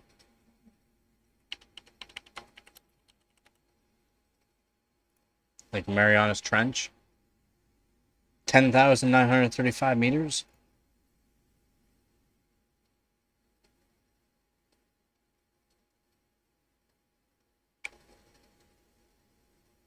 Is it 6,000 meters? But doesn't that like destroy the... hasn't that already destroyed a bunch of... we'll call it robots that we send down?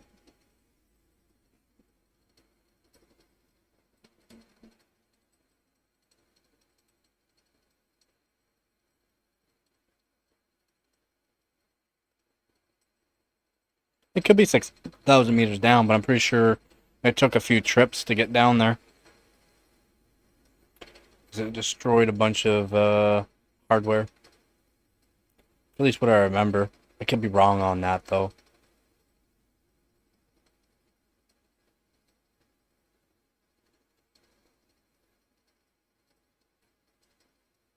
I could be.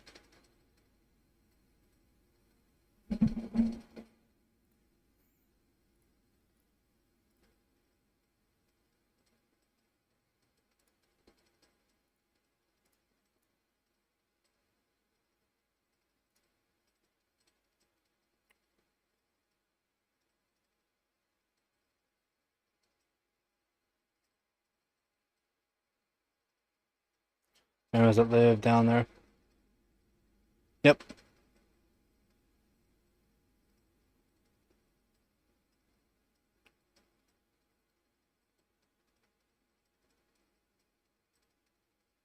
Past 200 meters?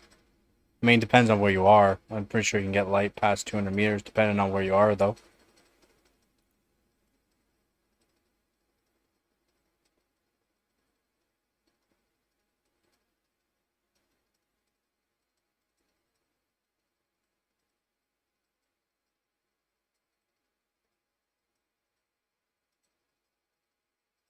But you ain't seen?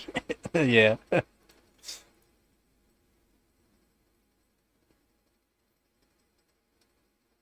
Went down there was no light past 120 feet. Yeah, in the cave. Yeah, that would make sense. In the cave.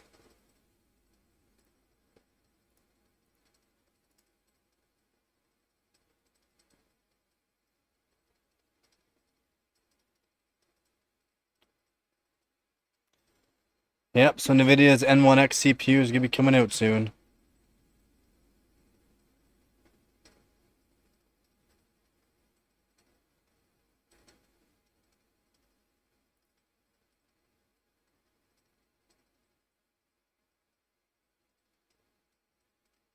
Oh yeah, did you watch that?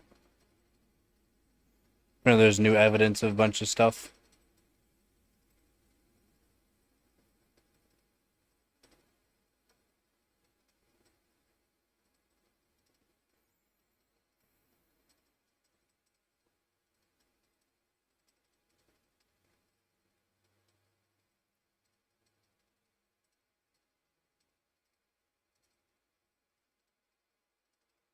How so?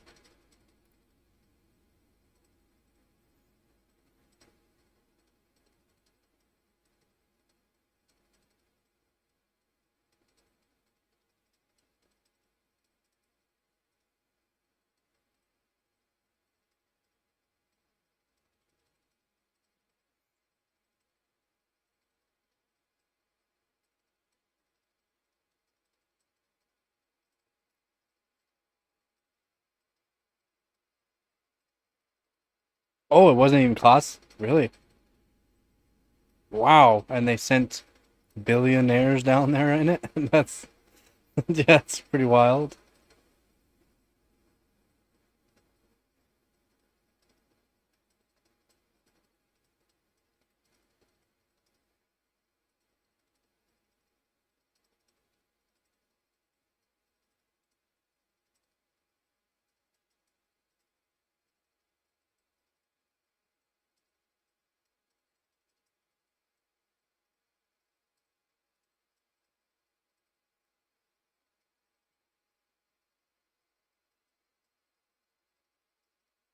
Wow.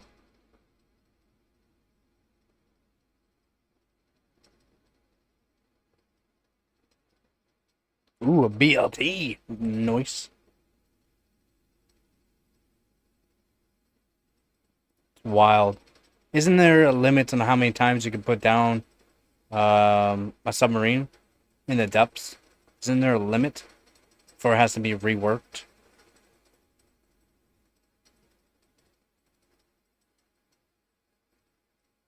Even still, even if it's made from carbon fiber.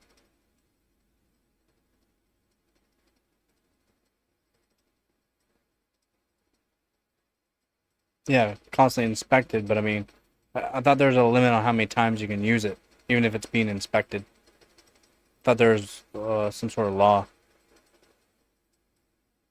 I could be wrong on that, but I thought for sure there was some sort of law for how many times you could put down a deep sea sub.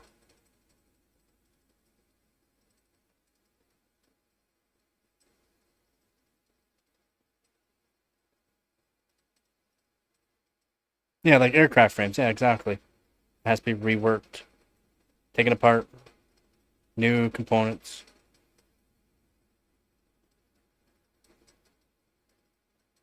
Yeah, I know there'll be lots of dives, but I mean, that's different. Those subs that are built in the 60s were war subs.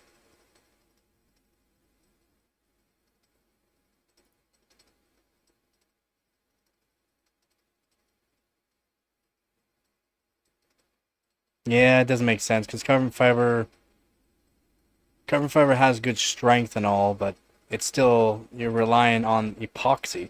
Still relying on the epoxy. Yeah, true, light, but you don't really care about lightness if you're going deep.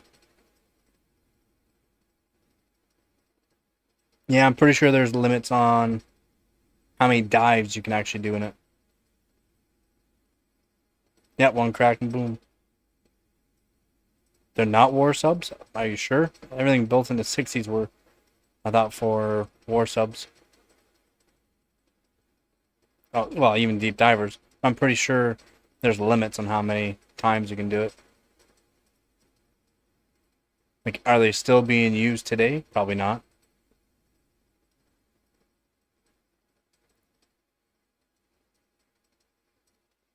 Yeah, war subs are way different. War subs are nuclear powered too. I know exactly what you mean. Yeah, born. Yeah.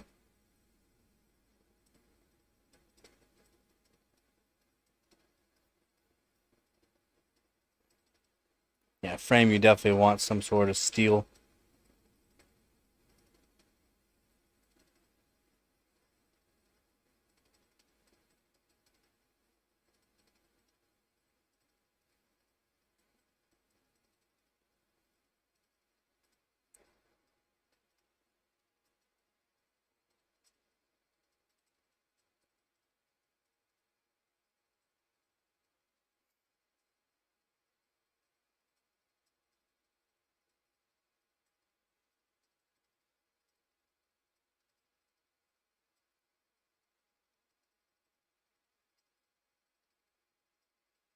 Yeah, weight's not an issue because you're just gonna use air for buoyancy anyways.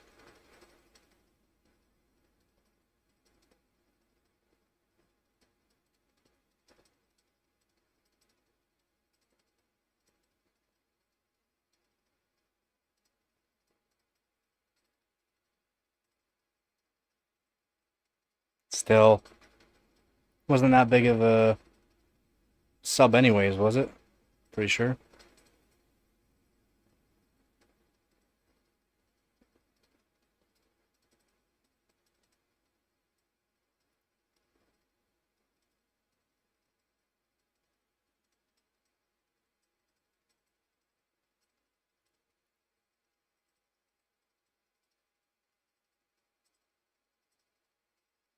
Yeah, it's tiny. Yeah.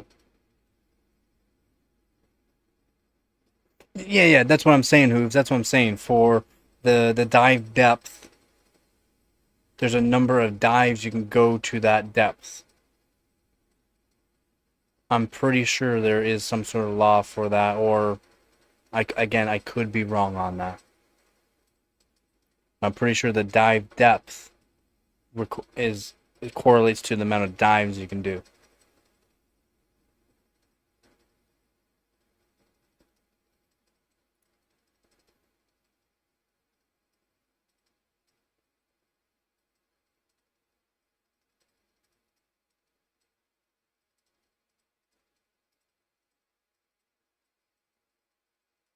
You definitely don't want to exceed that.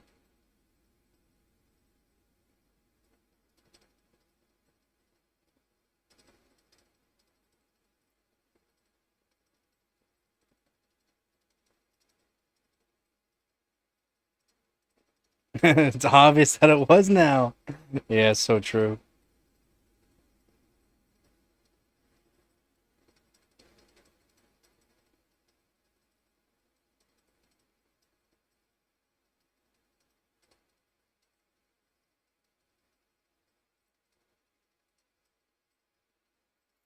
And that's why people are quitting.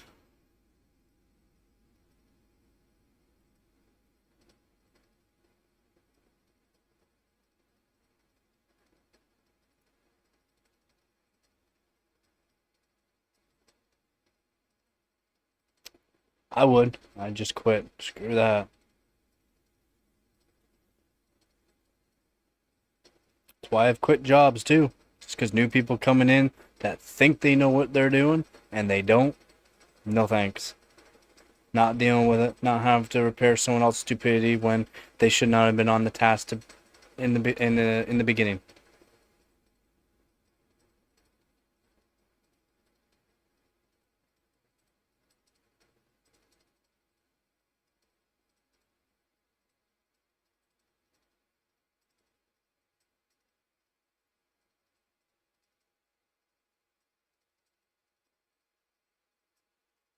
Exactly. Because they pay people for that, but they didn't pay people apparently for it.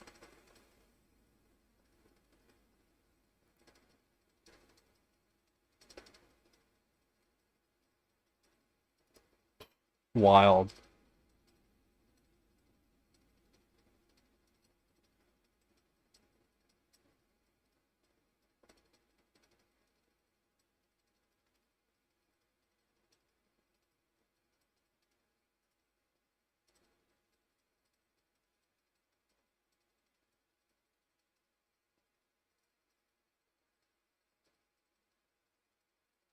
$400%.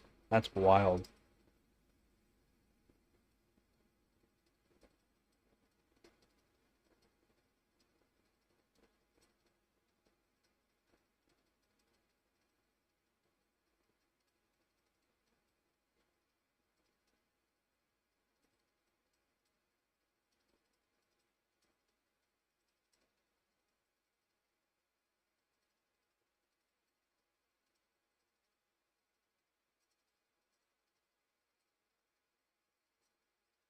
$160 on new subs?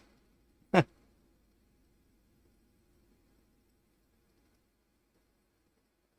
wonder where all this money's coming from. Oh, I wonder.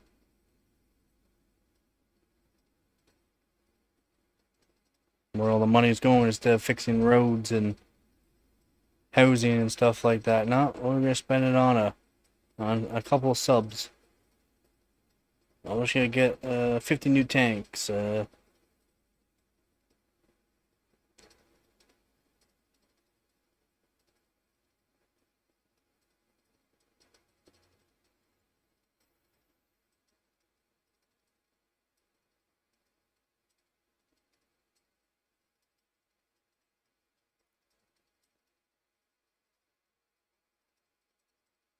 I don't know what kind of subs those are, man. That I do not know.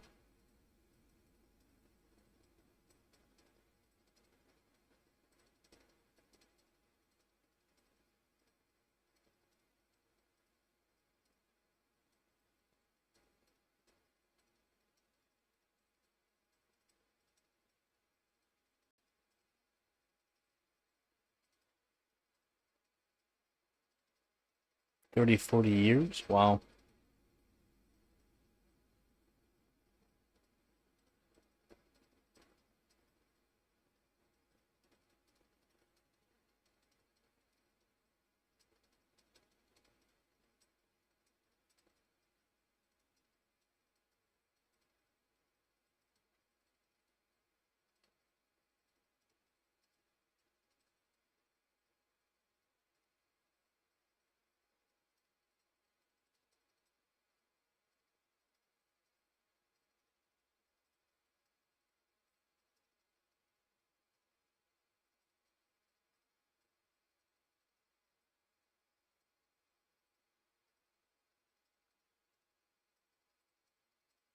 $20.35.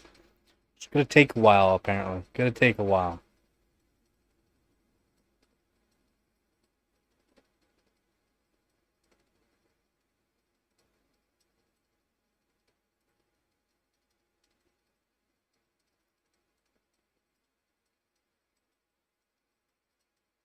It's worth the watch.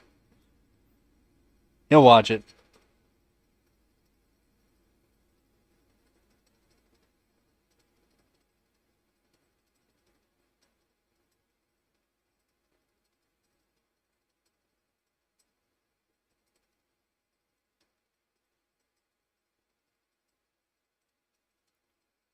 There's, some subs are absolutely massive, man.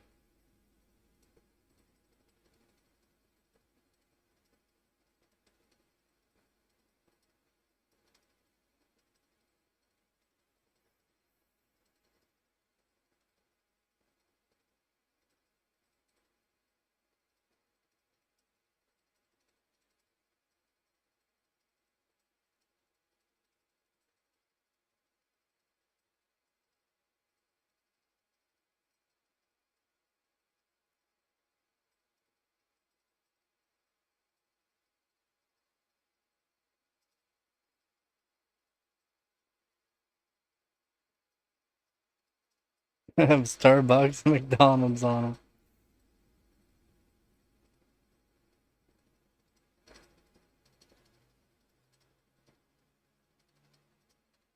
them. Everyone wants to start stuff on my channel all the time. Calm down, guys. Come on. Can't we all just get along?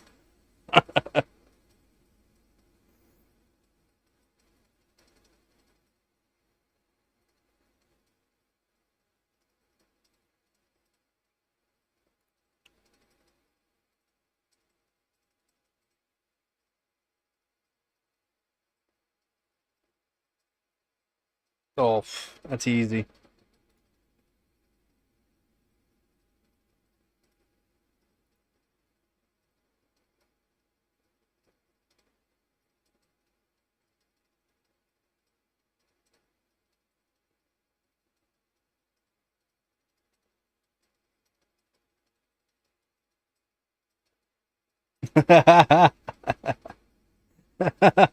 Yep.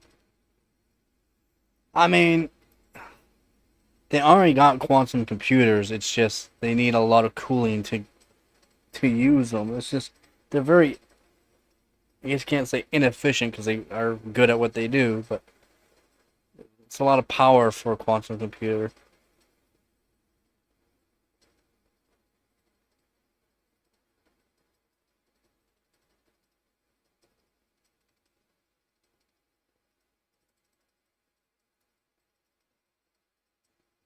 Oh, isn't it the nukes? I think your nukes are scarier.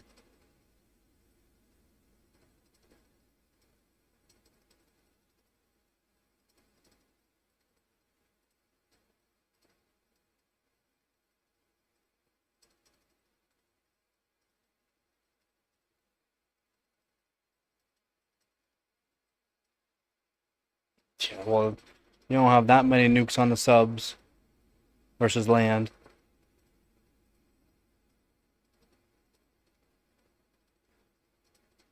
Yep. Yeah, there's backups for that kind of stuff.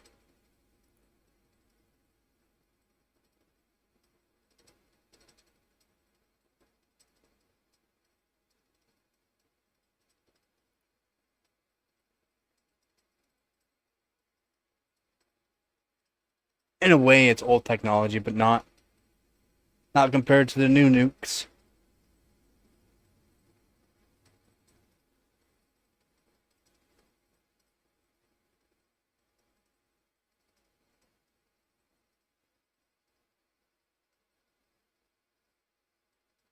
Oh, and they can attack from a very far distance, too.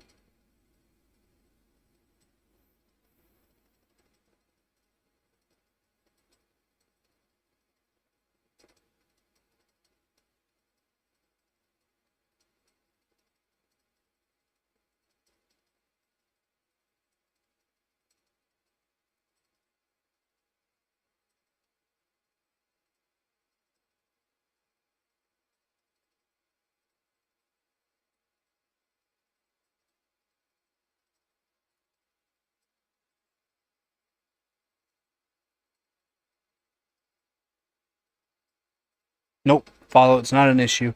There's no radiation that comes off of them.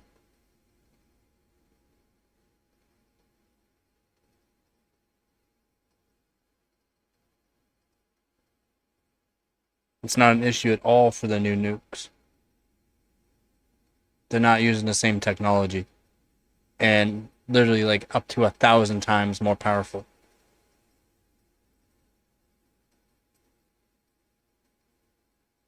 They do. And they have nukes. They have nukes that do not put off radiation.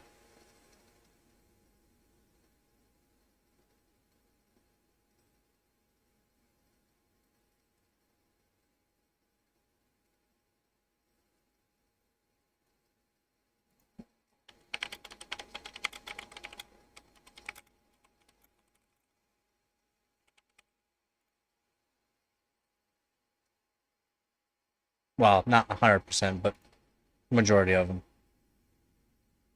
Which is the fission ones, fusion, neutron bombs.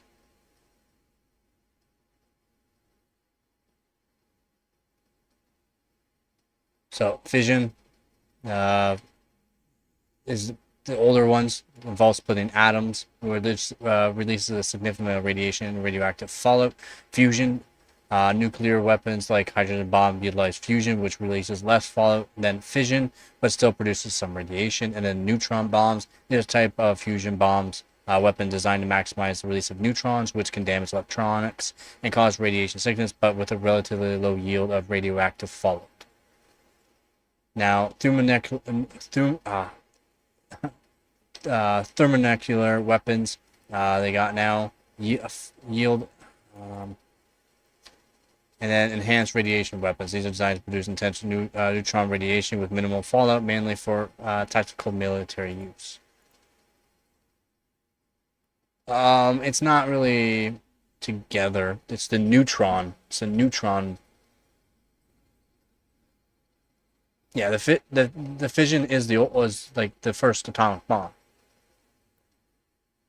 The fission is like the first atomic bomb. The fusion is a bit better than the fission, as it's like the hydrogen bomb. Yeah, it's the neutron bomb. It's the neutron. That would be like the TSAR, if I remember correctly from a documentary. TSAR bomb.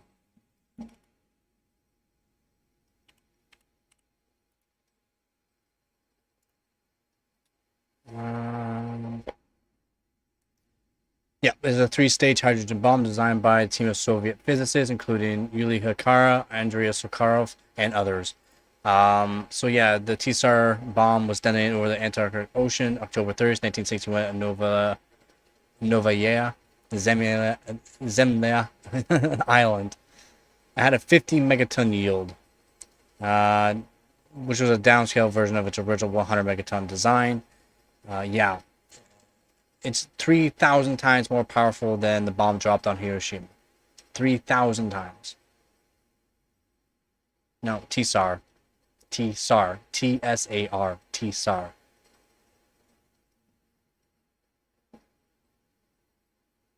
And it's a 3-stage hydrogen bomb.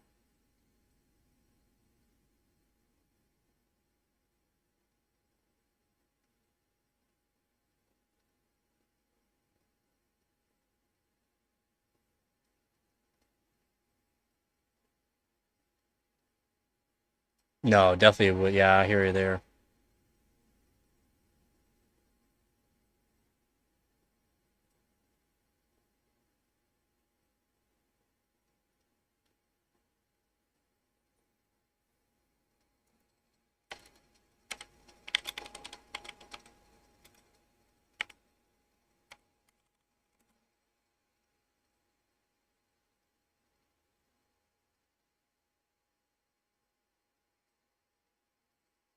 Yeah, so Trump says Iran's key nuclear sites obliterated by U.S. airstrikes. So Iran's nuclear sites are no longer, which is good. You don't want people to have nuclear weapons.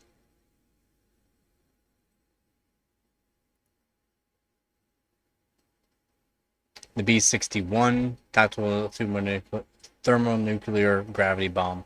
Crazy. It's a new one. Let's see. So U.S. Department of Defense maintained its estimated stockpile of approximately 3,700 nuclear warheads. 3,700.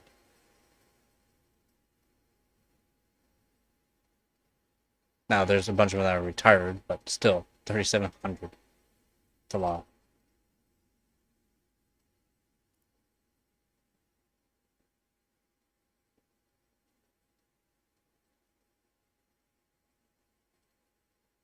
Yeah, no, it won't harm your PC. Power supply will just start draining the capacitor, so it doesn't harm the PC, but yeah, you'll lose data. Yep, UPS are expensive, especially if you need a fairly decent one.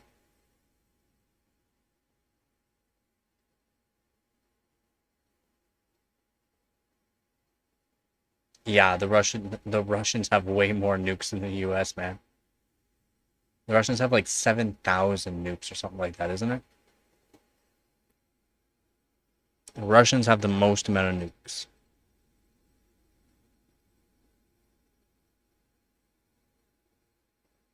Oh no, never mind.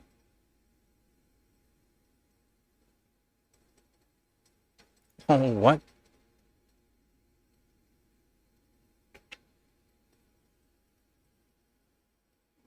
So in use, usable nukes, Russia has 5,449, United States 5,277, China 600, France 290.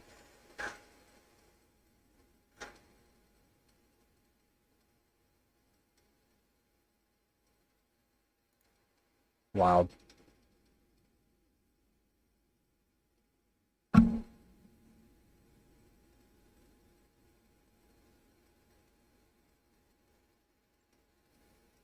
Yeah, no, apparently it's a little different than what it was. They might have that many nukes, but they're not usable. They're out of service nukes.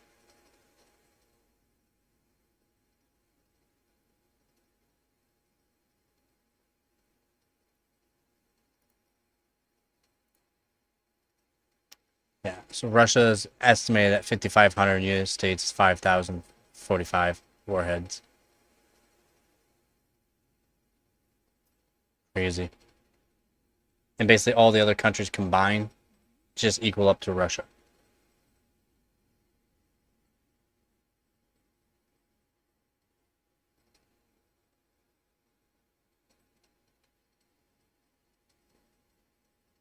Yeah, they technically do have more, but they're at a commission.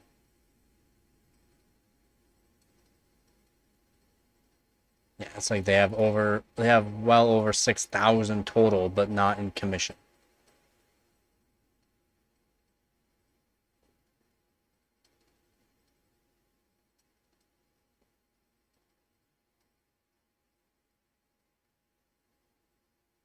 Oh, they're small. Yeah, they got 100 megaton ones. Yeah, 100 megaton ones. Just massive.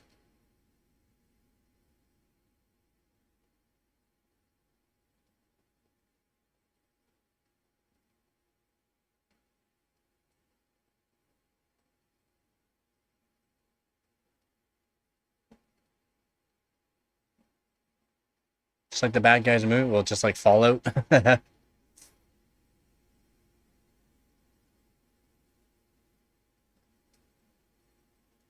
They got weapons for that. Dell, they got weapons that will literally destroy electronics. They're a type of bomb that destroys all electronics in a certain surrounding area. Nope, it's not even an EMP. It creates an EMP. It's an actual bomb that creates an EMP. Again, you can set up spots for EMP fields. It's not hard to make an EMP field, but onto a certain scale, you'd have to make it be able to... Again, I designed, well, not really designed, I helped build these data centers and that have EMP fields. Like literally, it does not matter what kind of solar flares we're getting. There's no harming electronics whatsoever. Just in case there's attacks with EMPs and stuff like that, it won't harm electronics in the data centers. I've built these. Again, you can do the EMPs, but only to a certain degree, right? And then you can make bigger and better EMP fields.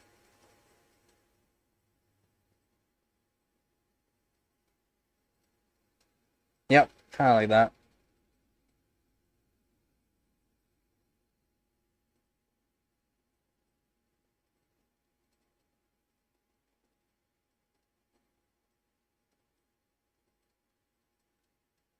No, I wouldn't even make it there. Won't even make it there.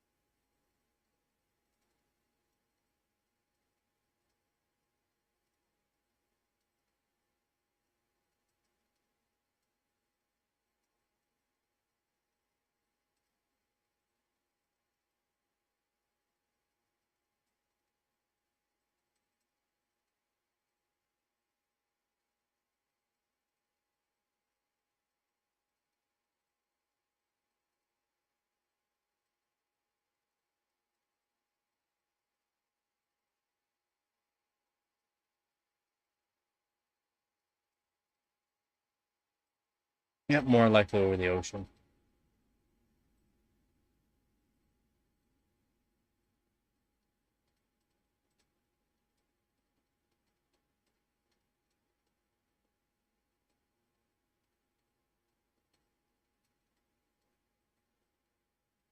The U.S. There's war acts, right? So there has to be a fairly accurate amount of what's available for war.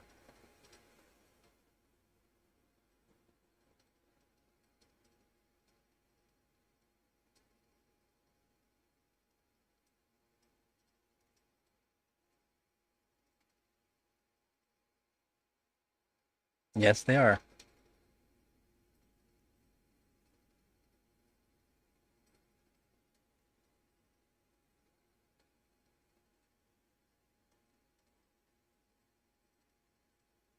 No, definitely won't be large scale. And there's a lot of prototyping and stuff too that gets happening for NASA and the military before it even comes into consumer.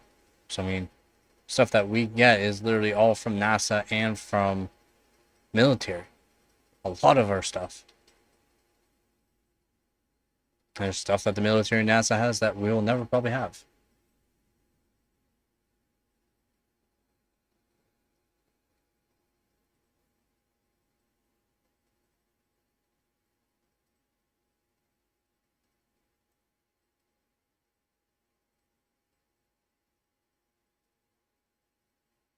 Yeah, Elon is doing some pretty crazy stuff right now.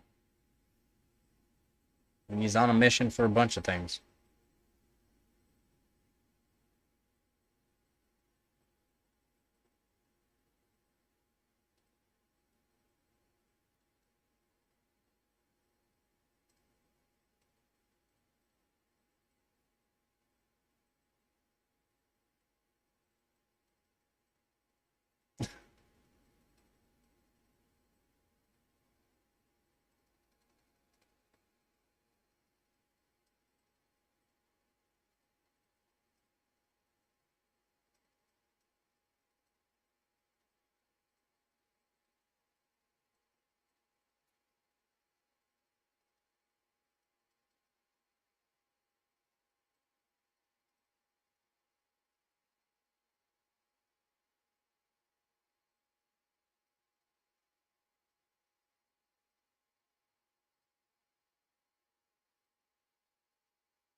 NASA doesn't that necessarily didn't quit doing anything. They have multiple robots up on Mars already.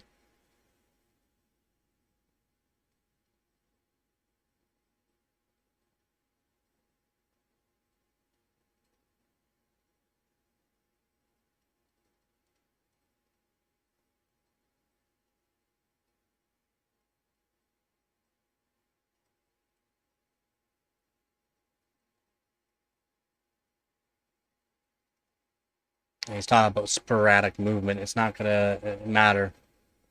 It's not gonna matter to the defense systems that are designed. that have been designed.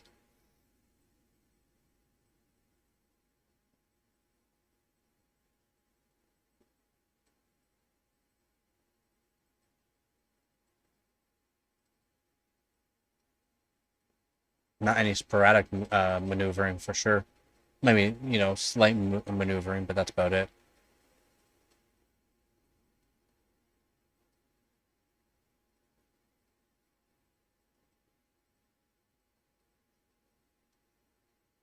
It's been so long off flying boat car now.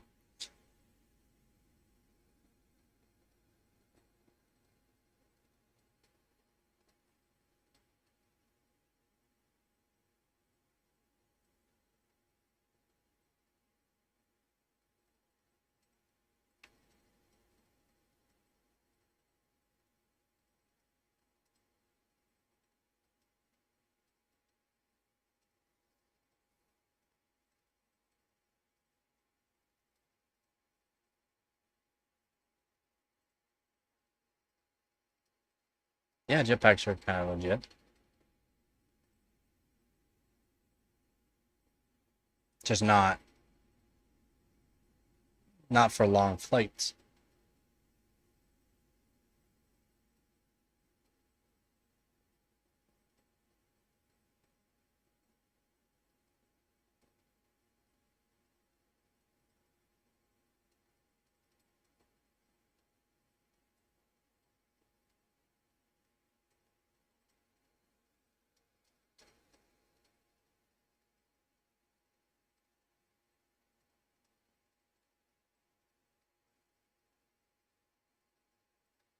Yeah, they've been trying. They've been working on it.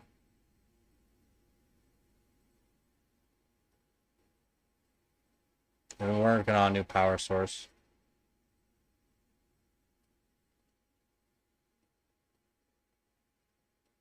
But they only got it working for a split second. Wow, longer than a split second. Not even 30 seconds, though. They ain't get it working, though. It's supposed to be like 10 times hotter than the sun, so... Definitely put off some heat. Definitely do its job for making power.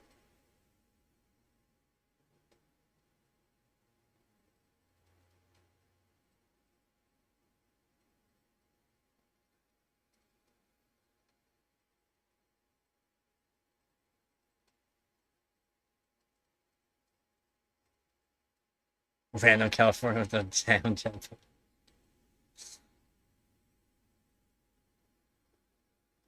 Yep.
Didn't see any defense.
There's other ways to do that.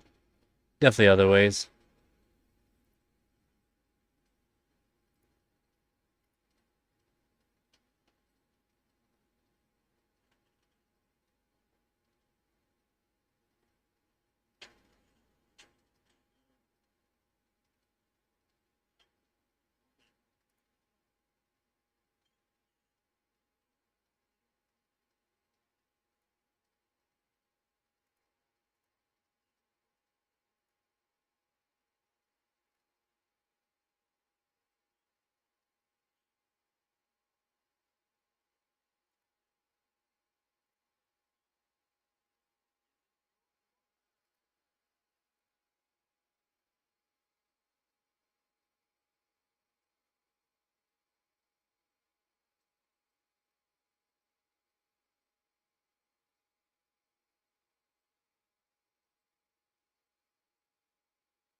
You'll be fought with sticks and rocks. Wow.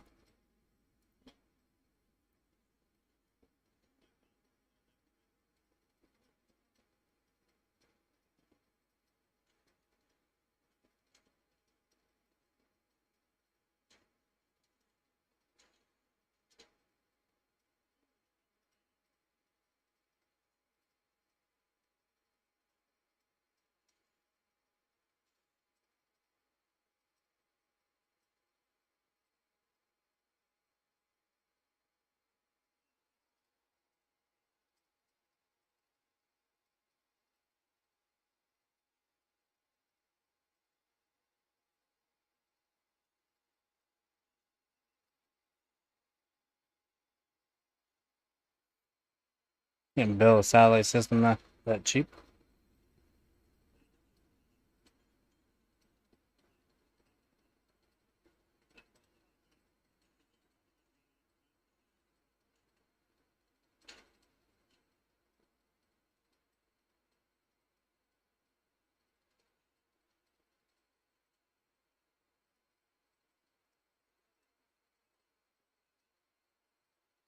He's probably also talking about the old school stuff too. We're on newer school stuff.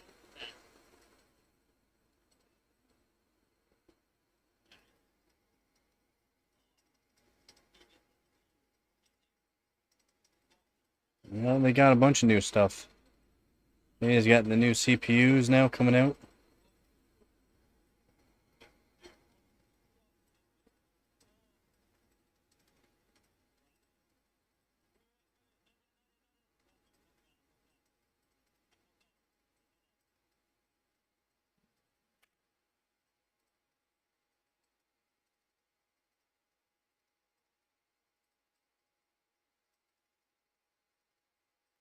Just chilling.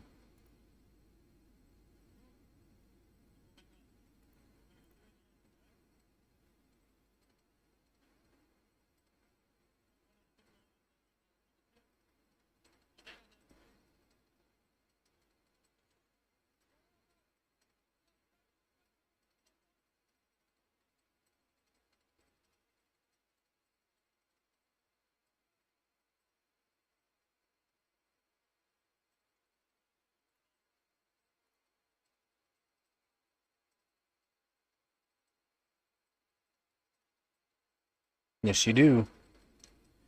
Make sure it's working. Just get into the site.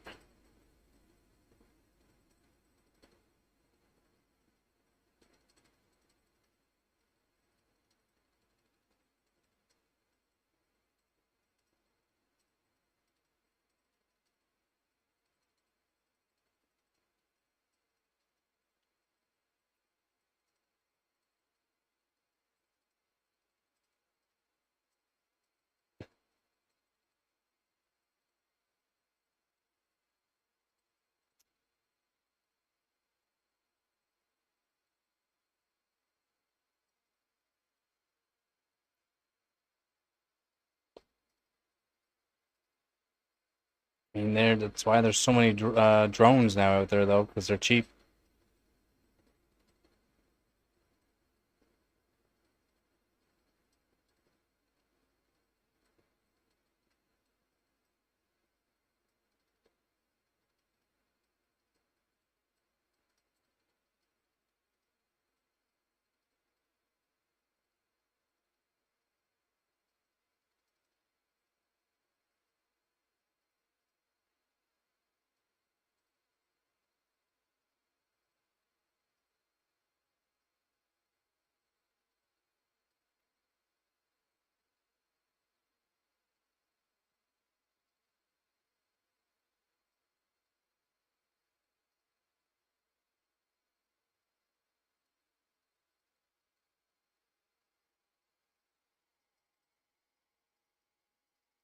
Welcome back.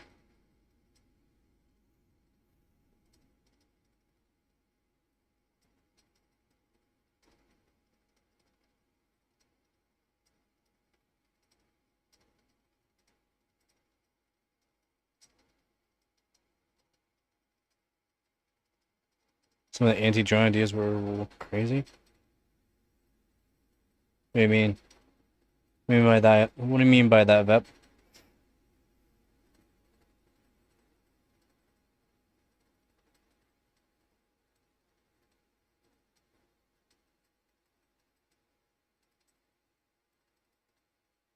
Oh.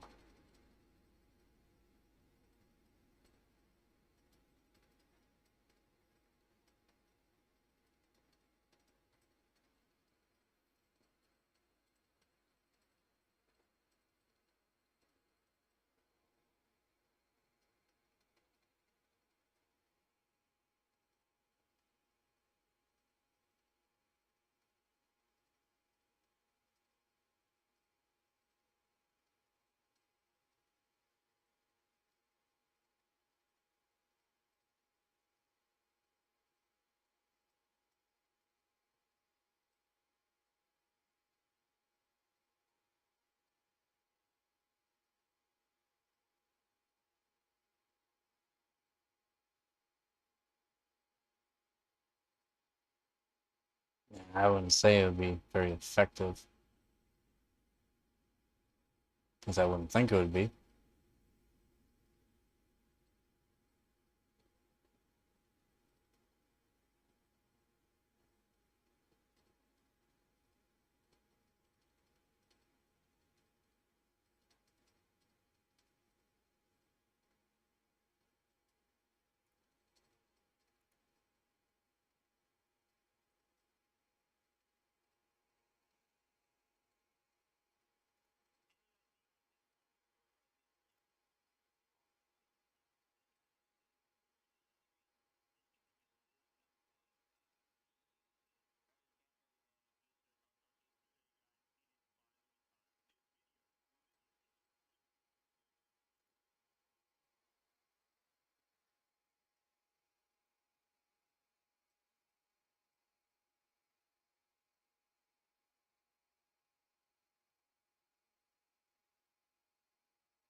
Yeah, not much wood.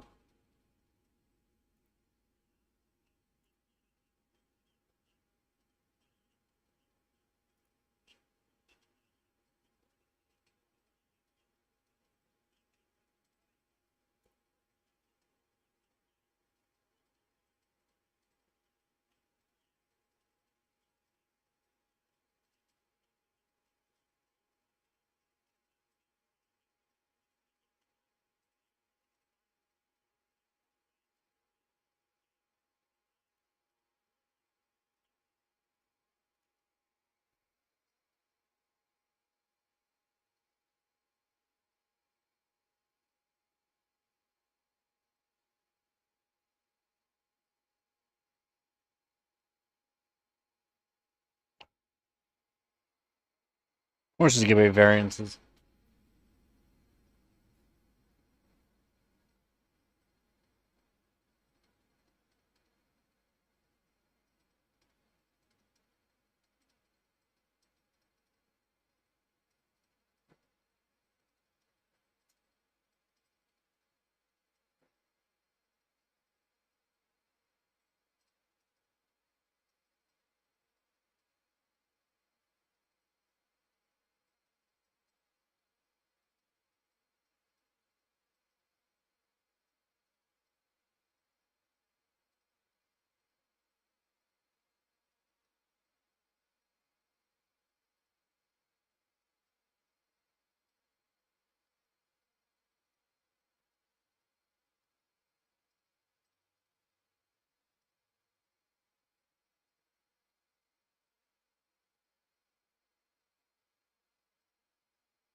Birdshot. Yeah, just use some birdshot.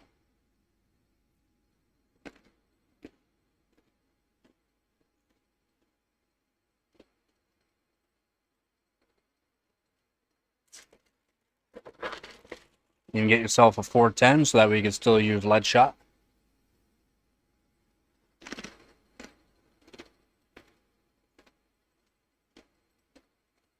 Don't even need 3.5.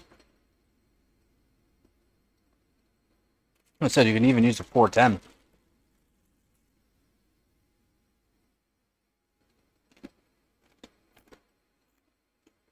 Oh, I know. I know what you're talking about. Buddy, you're talking to someone that hunted all of his life. I'm saying all you would need is a 410 with some lead shot.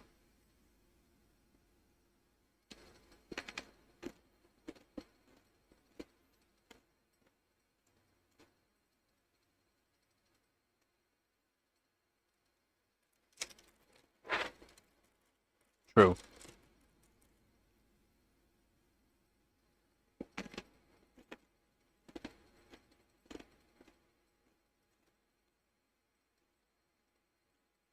don't need much for them. Unless you have bad aim. If you have bad aim, I guess that makes sense. So you want bigger shells. Guess your aim isn't that good, eh?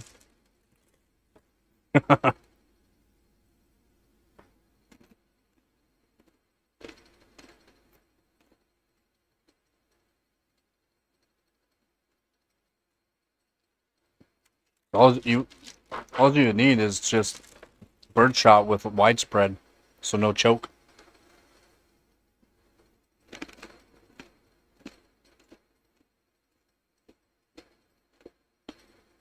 You don't need long barrel. You're not trying to do a tight grouping. You want as much spread as you can. The only thing you have to do for a drone is take out one propeller. Maybe two. All you need to do is take out one.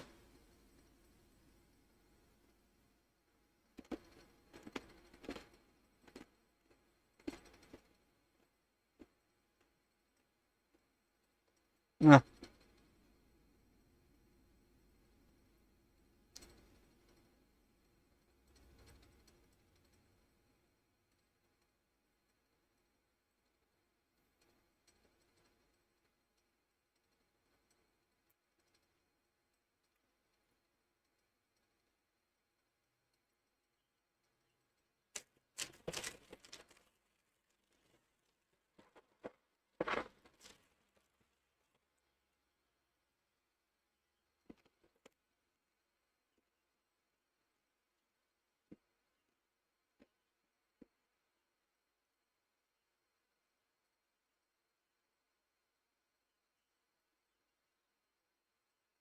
I guess for distance, because the spreads just go out anyways. But again, you're not looking for taking out the drone itself. You're just looking to take out propellers.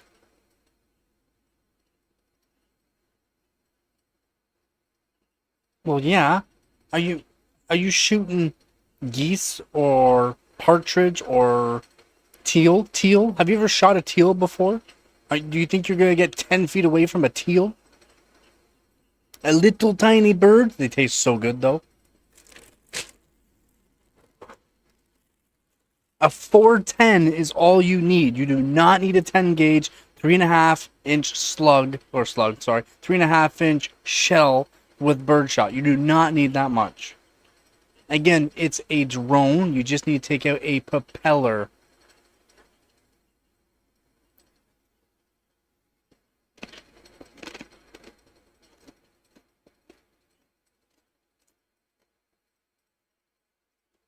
I understand what you want to do in that, but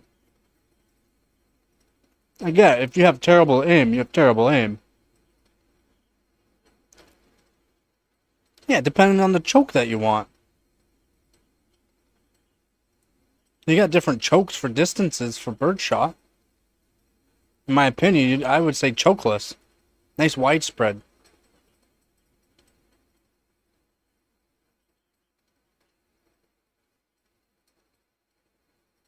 That's why you want a wider spread, because that way when it's zooming around, because you're going to hear it, and when it's zooming around, and the ones that are zooming around super, super fast generally do not have artillery on them, unfortunately. Maybe one day they'll have those, but I mean, even the high-end drones with 6 propellers, which a lot of them do have 6 propellers, you still only need to take out 1 or 2 propellers, that's it.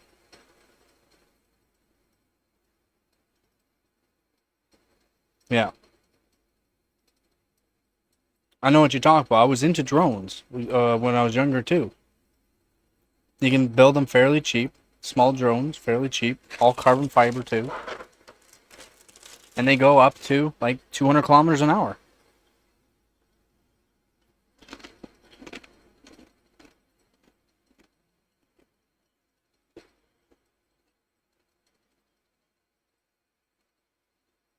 Yeah, you're 100% correct on that. That 10 gauge, the ammo is pricey and yeah, limited. Well, it's not really. I mean, it depends. It's not really limited, but yeah, it's pricey. A lot pricier.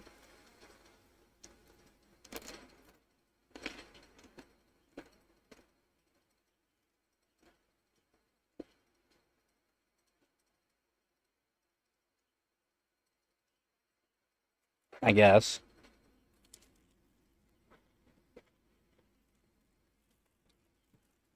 The drone's not going to be shooting you from 12,000 feet away.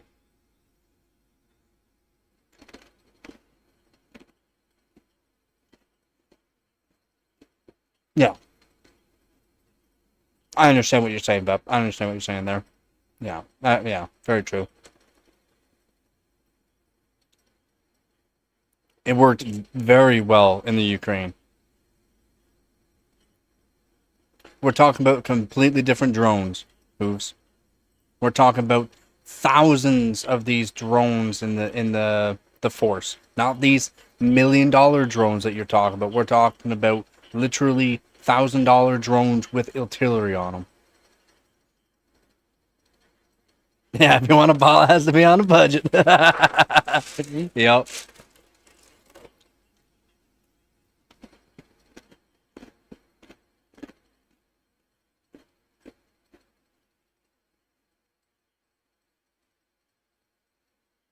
Drop a grenade, and they also have them with small artillery 22s on them. That's all you need. You don't need anything more.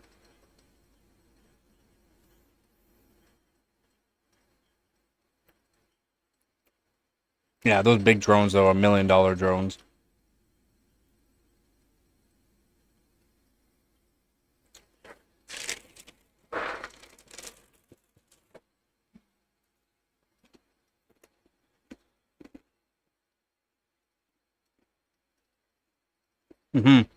Well, the best drones out there are the 6 propeller drones. Because you can take out one propeller, it'll still fly.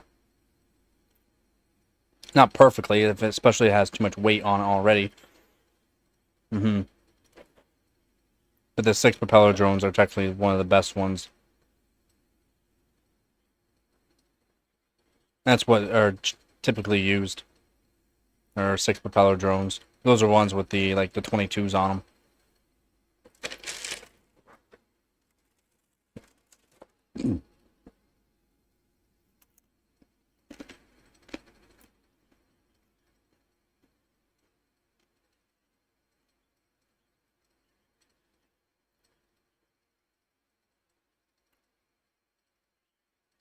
Yeah, they use them. That was...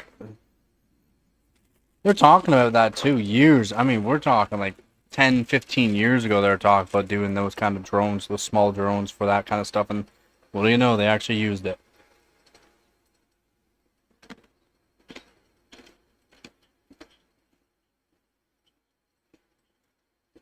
Yep, those spy drones are silent.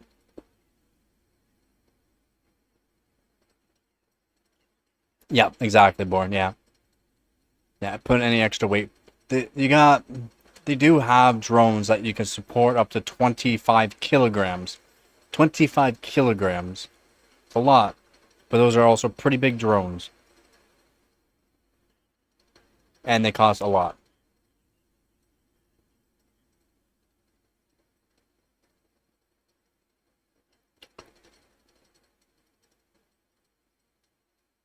Yep, that's what they have. They have people, and they usually get younger folks that are really good with controllers and that, because they're done with controllers.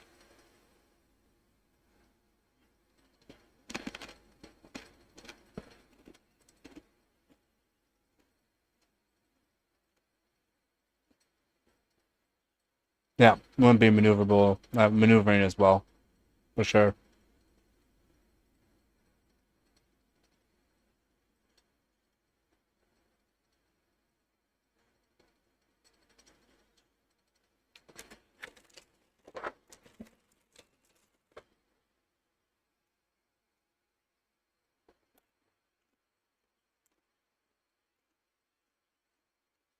Yeah, but 300 kilometers an hour is pretty crazy. I think it's actually just a little bit faster than 300 kilometers an hour.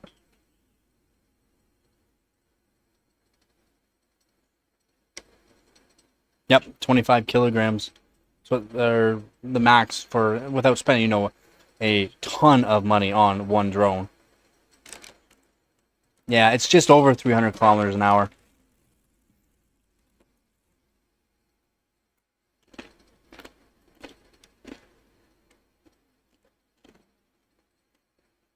It is fast.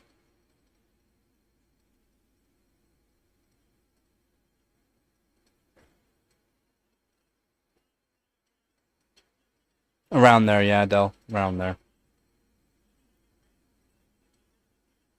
Short range at that speed? What do you mean? Short range. They're good up to, like, I mean, it depends on the transceiver you have on them. You're talking like 10 kilometers or 10 miles. That's not short range by any means.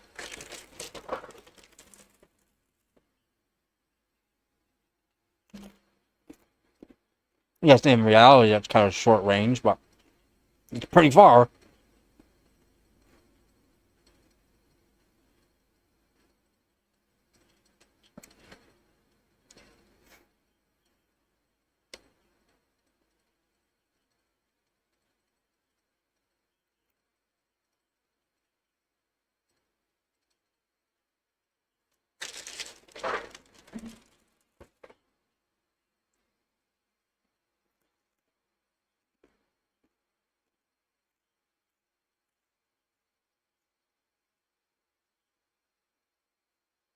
It's true, yeah.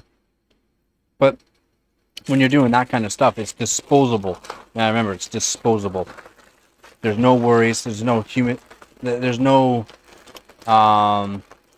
allied taking damage from it. It's all disposable, so there's no worry that way.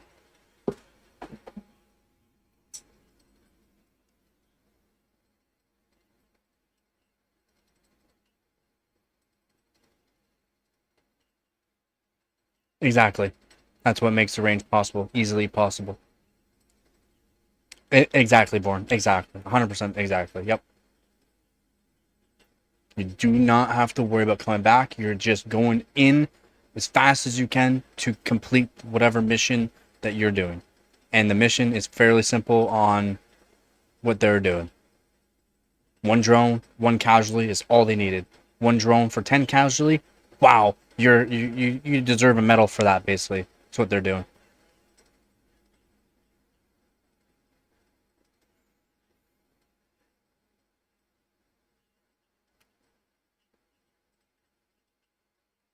Yep, so boom, in, boom, in, boom, in. Distract the enemies. Get them all confused, oriented. That's all you need to do.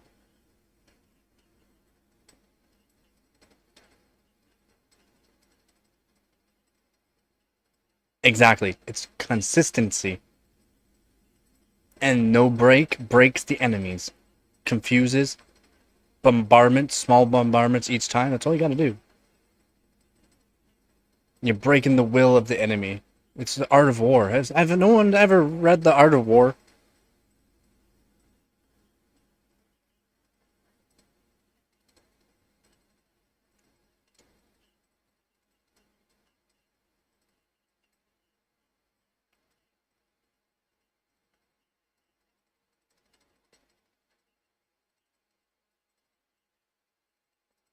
Yeah, that's why they're actually using younger folks as well. Younger guys. Yep. Read more of it, though. It gets very in-depth on... It's actually quite in-depth on the way the mind works, the way all this war deployment and that is done. May seem stupid to some people, but there's literally a way for it. It's like not checkers, but more like chess.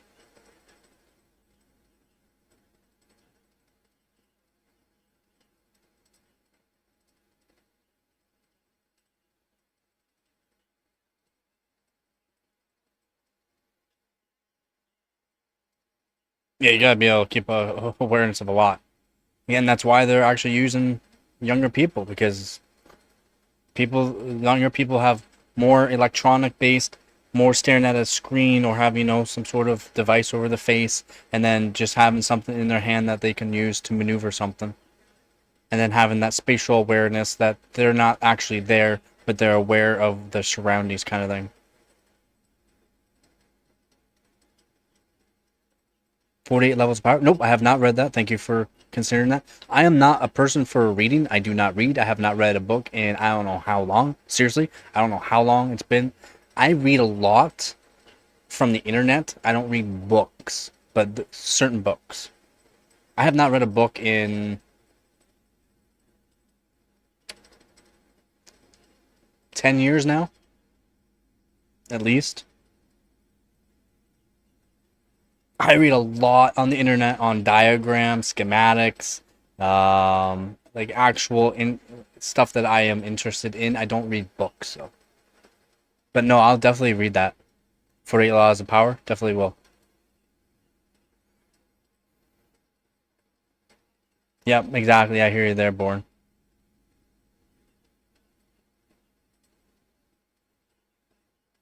To try and stop it before it gets to you. If it gets to you and it recognizes that you're the enemy and it's already near you, you're done. If you shoot it while it's coming at you, well, it's still got that drop distance, and well, if it's got one of those grenades or something on it, you're done.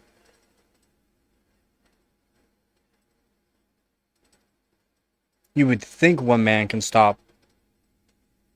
Did you not hear? They're really telling, like the officers were telling their troopers, Ukrainian troopers, to literally just, if you see or hear a drone, if you're able to see a drone, just stop moving. Not because it won't be able to see you, because you're already dead. There's no point in fighting it. That's what they're saying.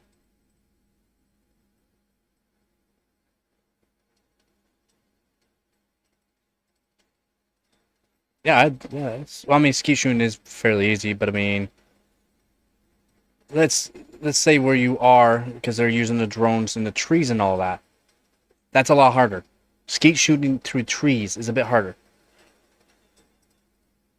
Skeet shooting through open air, open fields, a little bit different. Skeet shooting isn't bad.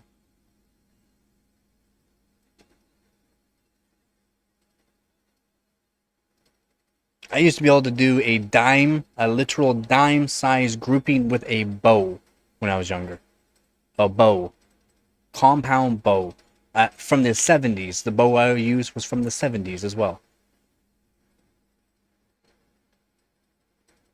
With a 90-pound draw weight.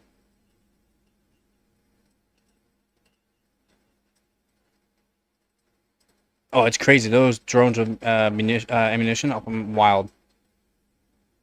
Skeet shooting, it's fairly easy, in my opinion.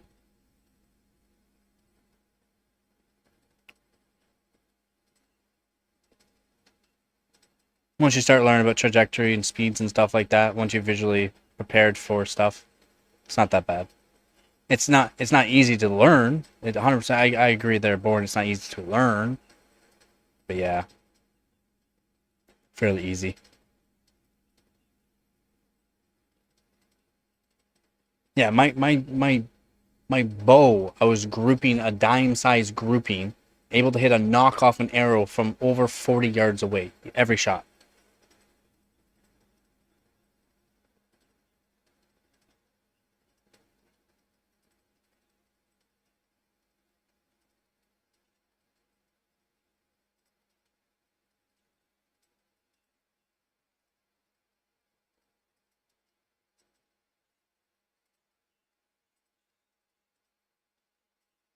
Didn't know how to do it, yeah. If they learn it, yeah, or get them.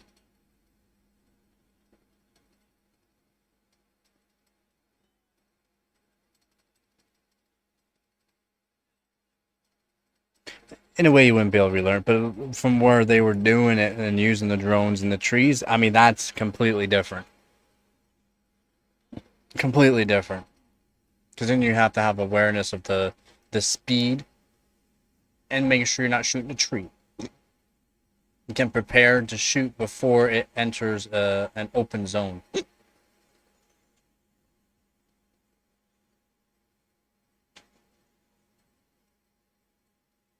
Yeah. The cow wouldn't be. Oh, that'd be so fun to do, though. That would be so fun to actually try. Just keep shooting from, like, completely different angles every single time. Different speeds, too. That'd be fun.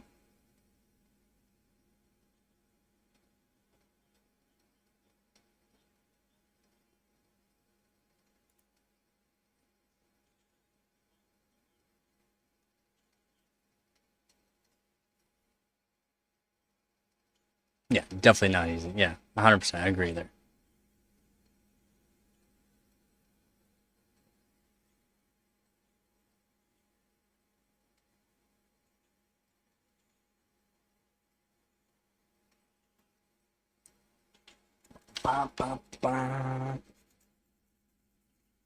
Clean up this core now.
Oh yeah, completely. Yeah, I hear you there. Yep, completely.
Almost got it looking pretty.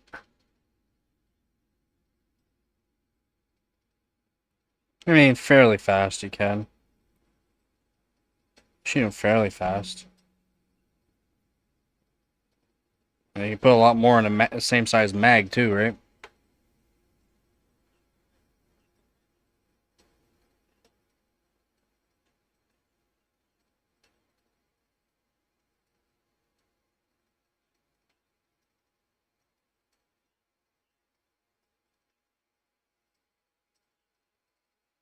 Nah, this drone wouldn't be able to take an EMP.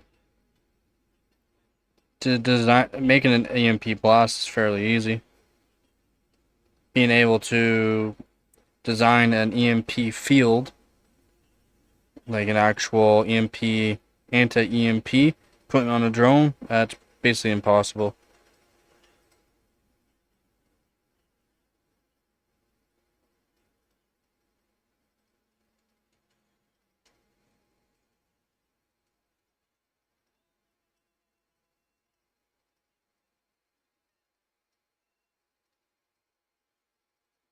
Because you would have to be able to deploy the EMP blast by the time you caught sight of the drone. And if these drones are moving that fast, you'd have to have some sort of system to know when these drones are coming. Then you'd have to have as many EMP blasts as there are drones. Oh yeah, looking all pretty. Yeah, looking all pretty. All cleaned up, all shiny. Let's go. Literally see all the code on it. Main Taiwan, ATI Radeon graphics. Nice.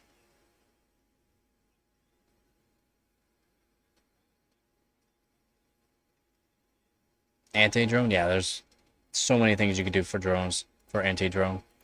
Many, many things.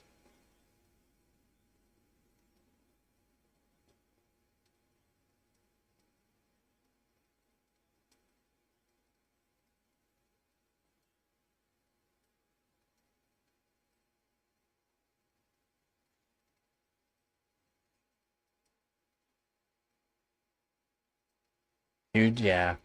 You would need a pretty big testing facility. Because you need the area to do it, and then some of these tests are dangerous around civilians. It's pretty big. Pretty big to do. Probably a lot of funding for it too.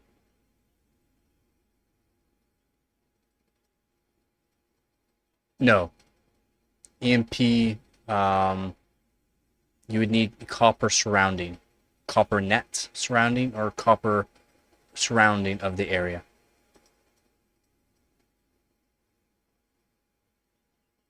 So EMP is not the same as electrical static.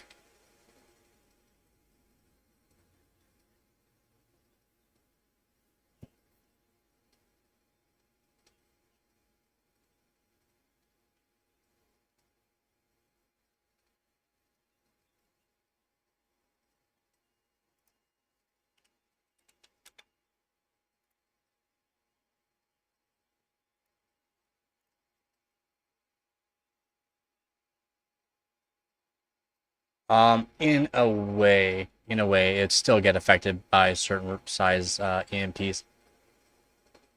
Yeah, remember it's electromagnetic pulse, EMP, electromagnetic pulse. To stop an EMP, you would need where's my marker? It's a copper. You need some sort of copper surrounding, basically. Generally, a net, copper net, or copper woven nets are the best. Yeah, it's just plastic. It's just plastic. Yeah, it'll go right through foil. Yeah, it'll go right through foil easily.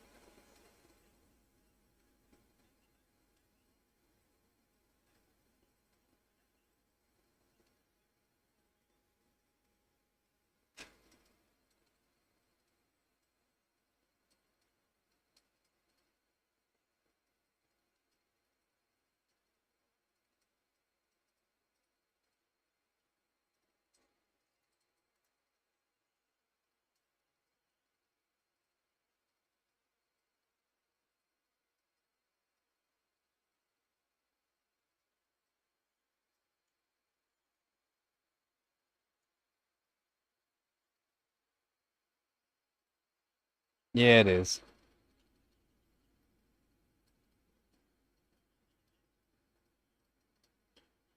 You wouldn't be able to absorb.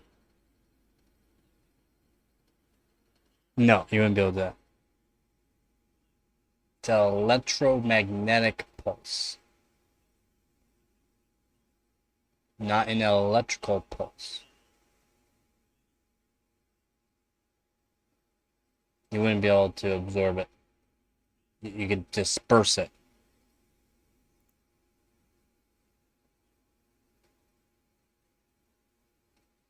Yeah. That's why copper is used for EMP fields.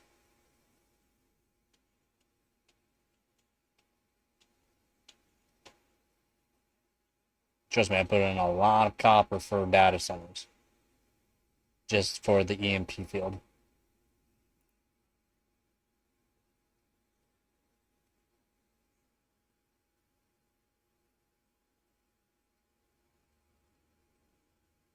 They do harness lightning strikes through lightning rods. It's just you need a big facility for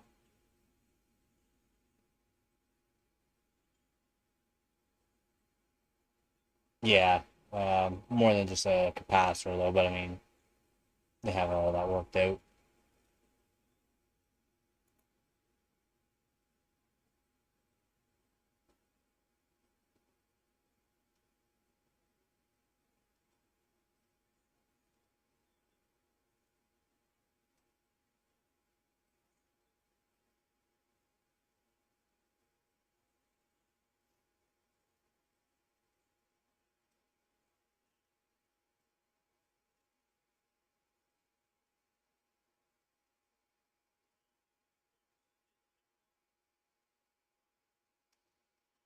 Yep.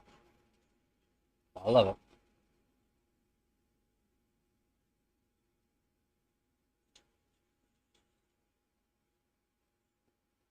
Not really. Well, yeah, I guess, yeah, in a way, yes, but not really.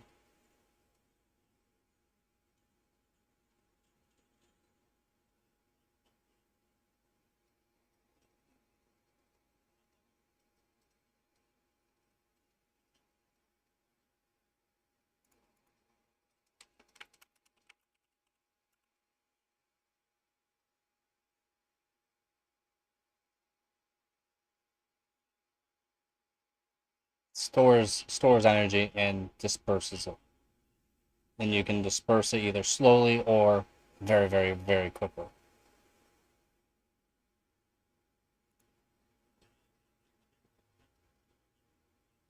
So there's a fact sheet about electromagnetic pulse, EMPs.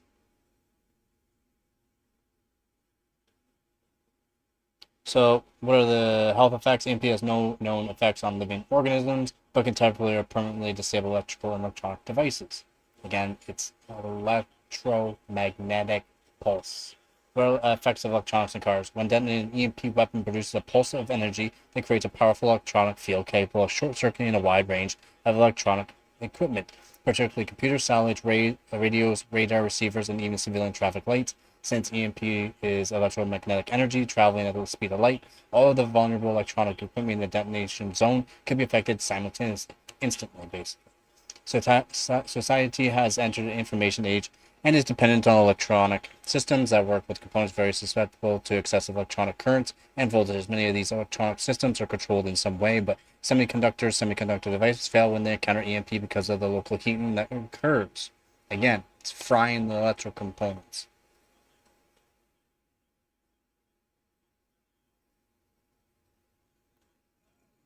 We can get to that.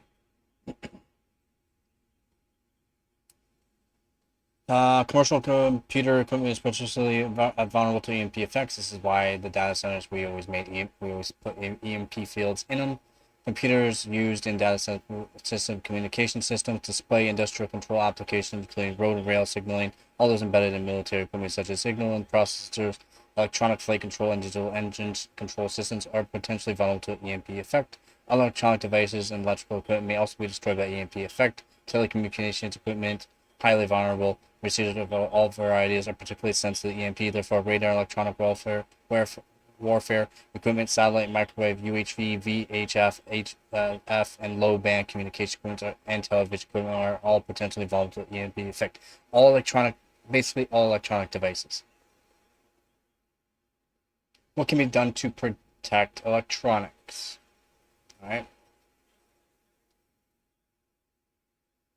There are two basic ways to protect or harden items against EMP effects. The first method is metallic shielding. Copper is the best. Shields are made of continuous piece of metal such as steel or copper. Copper, again, is the best. A metal enclosure generally does not fully shield the interior because of small holes and are likely to exist. That's why for certain devices, netting is good to allow certain radio waves in and then stop soft EMP fields going into it. Now, fully surrounding an area, which is, you can just use a copper bus bar or steel bus bar around a surrounding area, and that will also do it, but you got to make sure everything touches. There's no gaps anymore. If there's any gaps, then EMP can go in. So a metal enclosure does not fully shield the interior because of the small holes that are likely to exist. Therefore, the type of shielding often contains additional elements to create the barrier. Commonly, only a fraction of a millimeter of metal is needed to supply adequate protection. But the EMP's got to have a thick bus bar around it for that to be an adequate protection to begin with. Just having a small, thin metal around the surrounding area will not help you. The shield must completely surround the item to be hardened, as in no gaps whatsoever in that as well, but then you also need that thick bus bar around.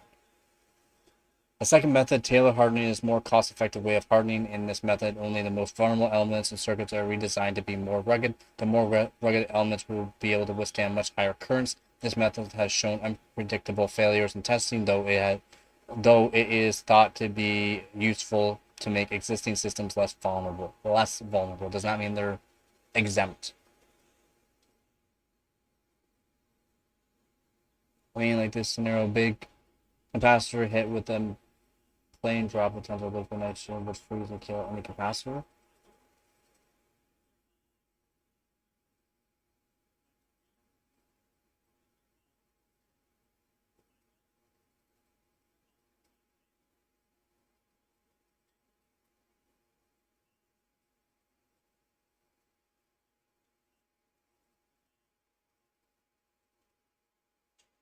It's even if you do shielding, you'd have to do a thick layer of shielding to be good for certain EMPs. That would do small EMPs from a distance away.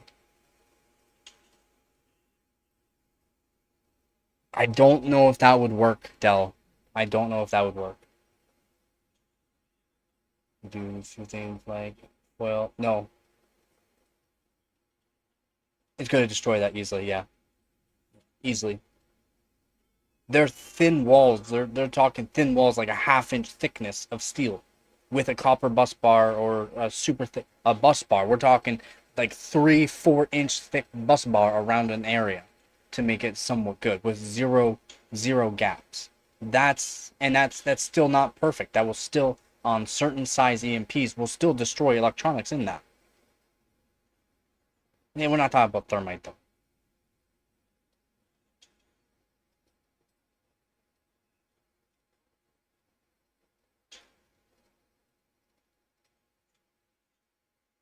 It just makes things less vulnerable. Less vulnerable. Does not exempt it from big EMPs. If there's a solar flare from the sun that's too big, nothing's going to stop it. Nothing that we have on Earth will stop it. All electronics will cease to exist. Underground, in shielded areas, everything will cease to exist. That's how big the EMPs can be. We humans will be just fine. Electronic devices, no. We can create giant EMPs as well, which means anything that is shielded and done up will still, does not matter. It will still get affected.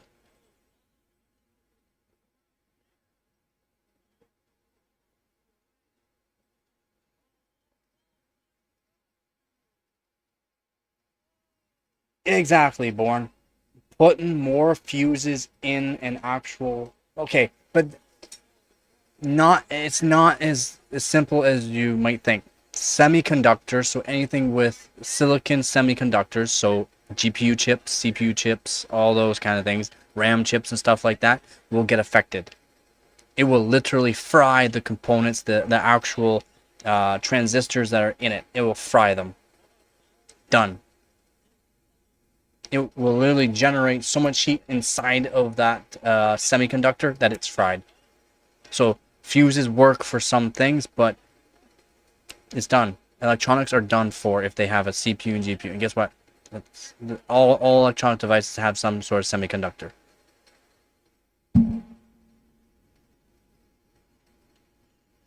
Yep, the cages are good, but they only use cages for EMP fields for only a few reasons. That's just so that way they can pass other frequencies through it.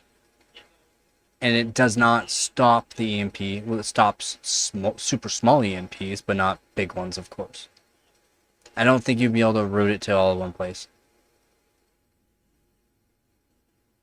I don't think there's no way to actually stop an EMP.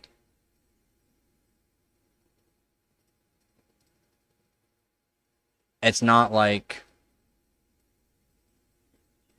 an object, seriously. It can pass through stuff.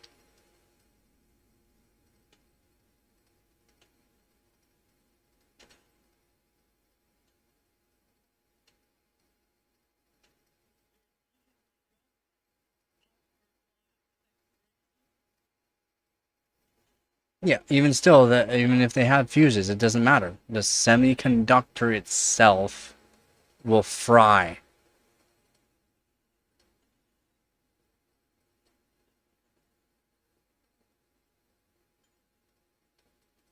Nope, even if it's shut off.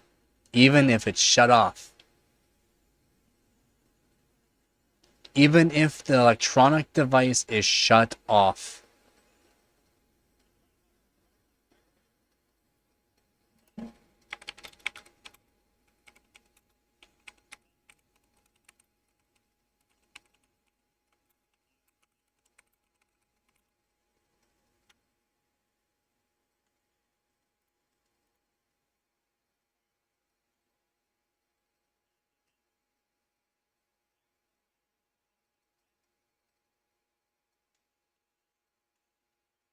Yeah, a lot of people don't know. It's not that there's electricity going through it. It's that it puts it literally puts its own magnetic pulse through electronic devices, and that since they're small transistors and stuff like that, and semiconductors, it literally fries the metal transistors inside the chip, like fries them.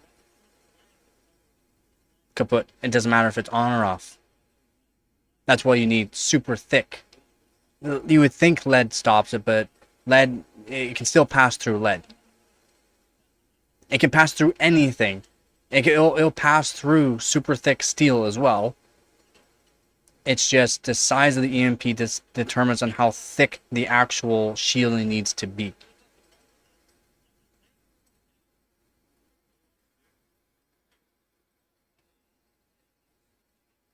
I learned about this kind of stuff, I mean, a long time ago. There's nothing new that came out about EMPs. You can say lead stops everything, but it does not matter. Yes, NASA has to deal with supermagnetic conditions, but not as big as you think. And NASA still has issues with solar flares. And lead is not a complete shield, correct. EMPs can pass through anything. I'm not talking about Jupiter.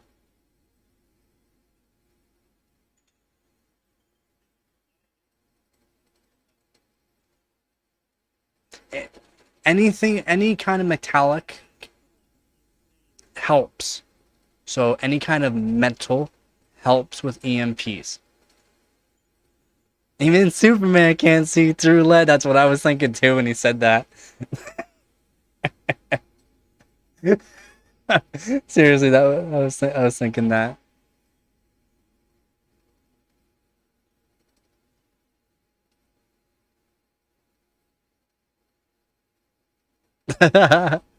Superman cannot see through it.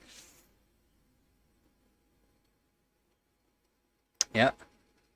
Yeah, EMPs are dangerous. It's one of the most dangerous things that are out there. We can create EMPs, yeah. The size of EMPs determines how much energy you actually have. And whether or not you're deploying it in a spot where it matters. And even nukes. There are nukes that actually make an EMP pulse. So it destroys all electronics. It actually creates an EMP.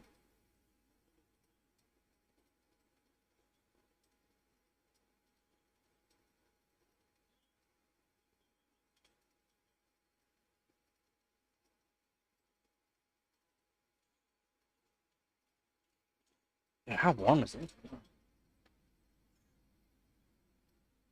It's warm.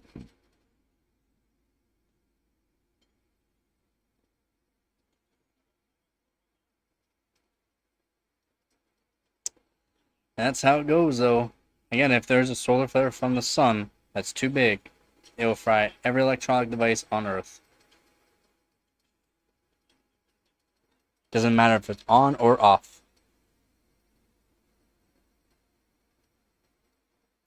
I haven't even been. I need to drink more water. I need to go get some more water. I'll be right back. Actually, I think I have some. Yeah, but I have a little bit left. A little bit left in my juice.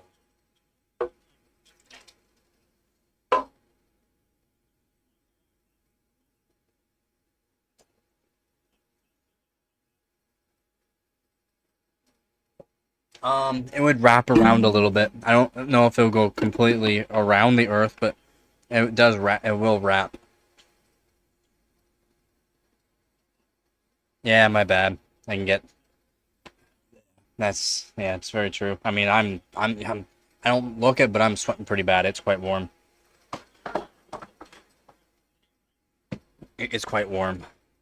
So I'm not doing any soldering right now. I want to do soldering, but it's too hot.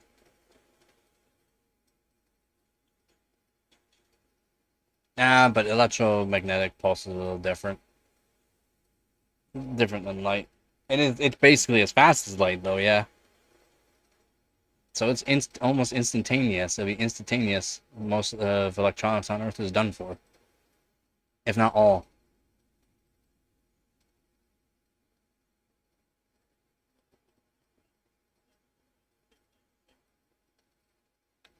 We also gotta think, what else would it do, right? What else could it harm, destroy?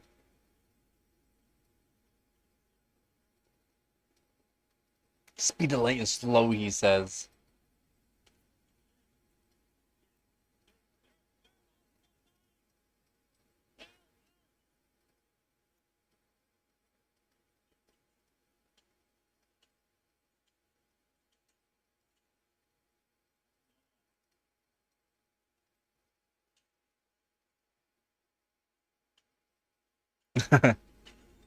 I guess, yeah, right.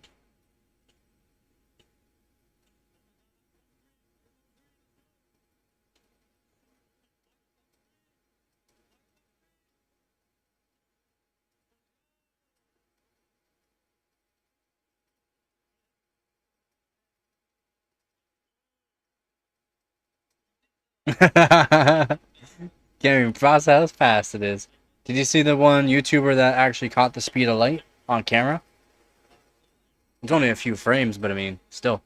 He made his own, I think he made his own camera to do it.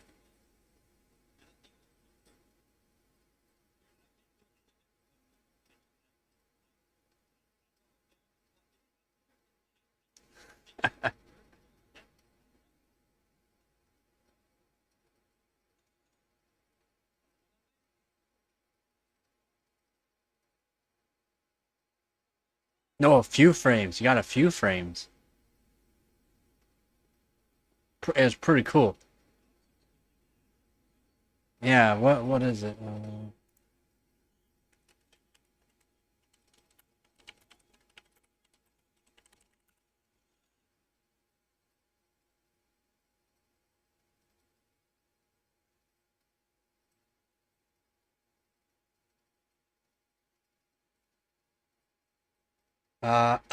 Alpha Phoenix. He built a billion frame per second video camera.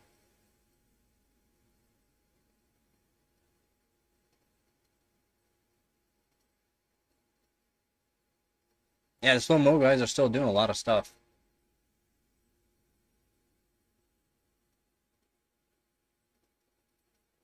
Yeah, Alpha Phoenix.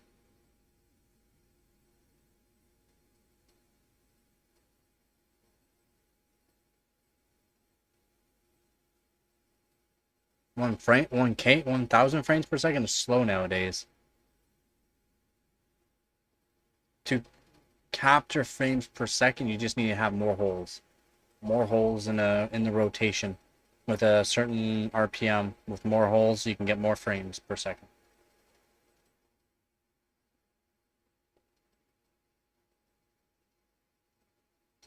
Yeah, the prices are expensive. I mean, 1K ones aren't that expensive anymore. The 50,000 and up frames per second cameras are pretty expensive. The slow-mo guys got really expensive cameras. Yeah. Yeah, well, the guy made pretty crazy one.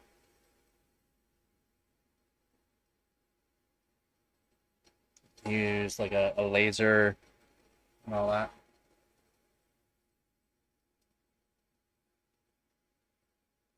No. They would show. No, they used a million frame per second cameras. They used well, they're using 50K and 250K, and then they used a few times. I think they were lent it a million frame per second camera. I think they were lent it because it was very expensive.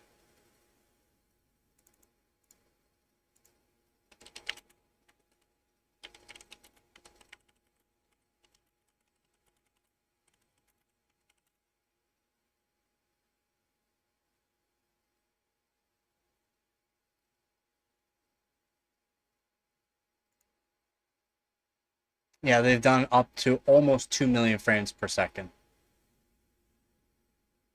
But what they're using is the Phantom Flex 4K, and that was doing 1,000 frames per second.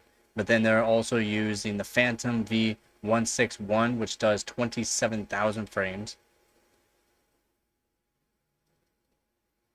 over 27,000 frames. The Phantom TMX 7510 does 800,000 frames per second.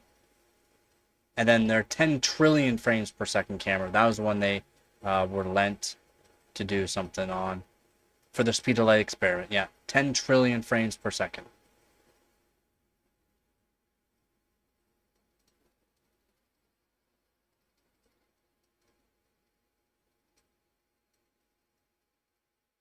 Yeah, their common one that they're using was the Phantom Flex 4K, which is not cheap. Which is not cheap by any means, no. But it is a fairly good camera. And can be used in a lot of light settings too, which is nice. Yeah, it's like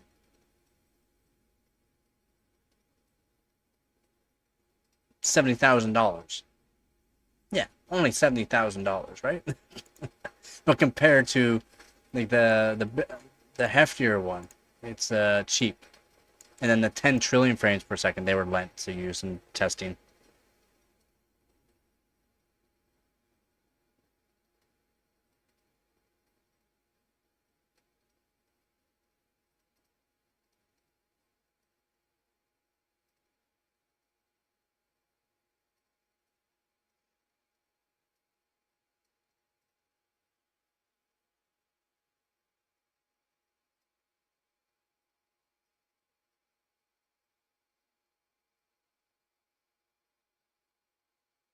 Oh yeah, they needed I'm pretty sure Linus Tech Tips made them a NAS for it.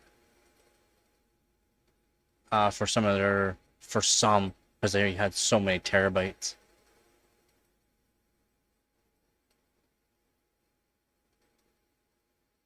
Yeah, it was something like 1.2 petabytes. That's what they needed.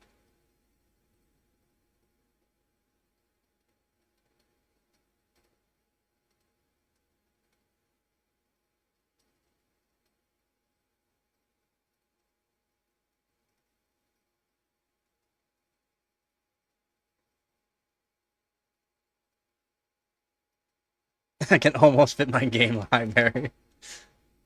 Let's go! I thought you already got a bunch, or is there some more stuff coming in?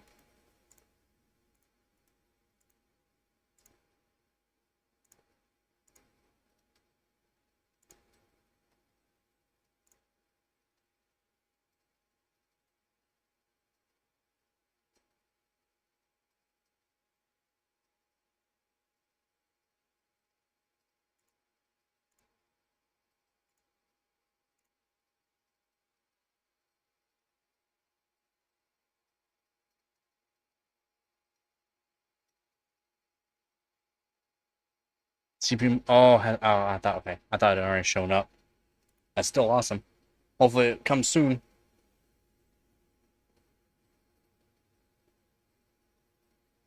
20 petabytes for every movie ever made? That's it? I mean, it's a lot. It's a lot of storage, but that's it? I thought you would need more.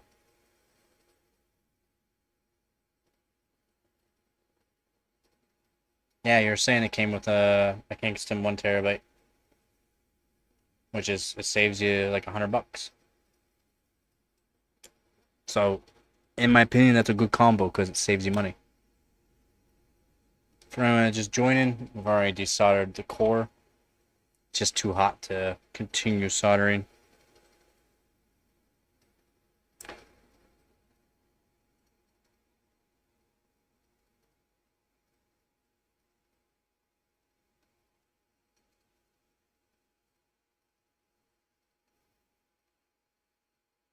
Next batch of orders will be RAM, PSU, case, AIO. Did you already set your sights on an AIO? Or what?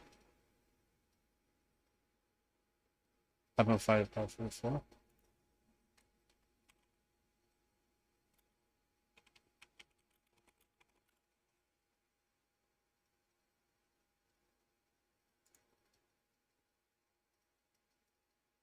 Was it 10 to 33?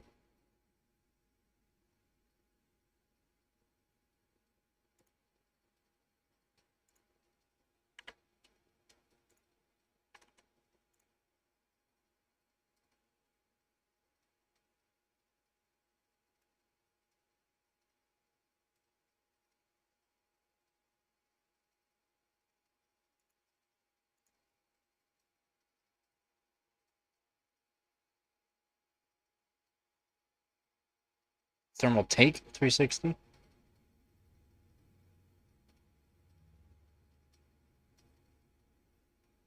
Thermalite.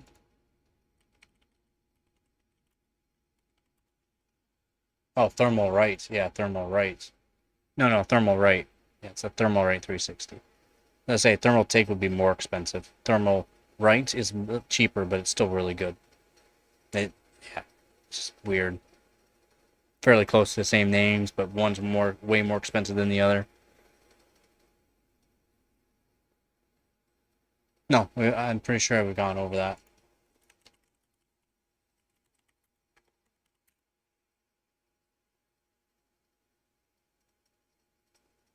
Yeah, good price for it. Would be plenty. And get my 4070 Ti well over 3 gigahertz. But yeah, if not under full load. And it's aight.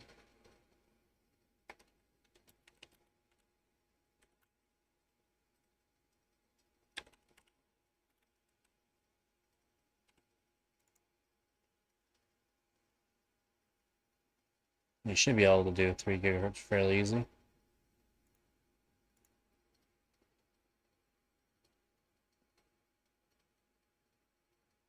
$72. It's not bad.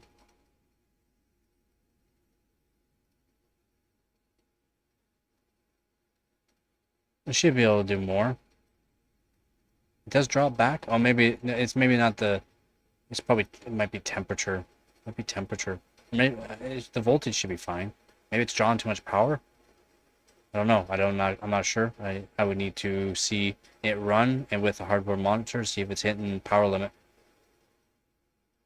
Could be power limit. Dropping it back.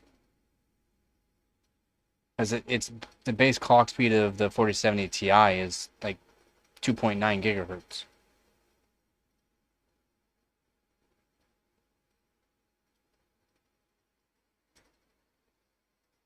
No, it wouldn't be voltage. Shouldn't be voltage. Cars nowadays have not had a voltage issue. It's always been power limited. Voltage not. No, really? But no, there's no way. There's no way. Wait, how hot's the card getting? Depends how hot the card is getting though too, I guess.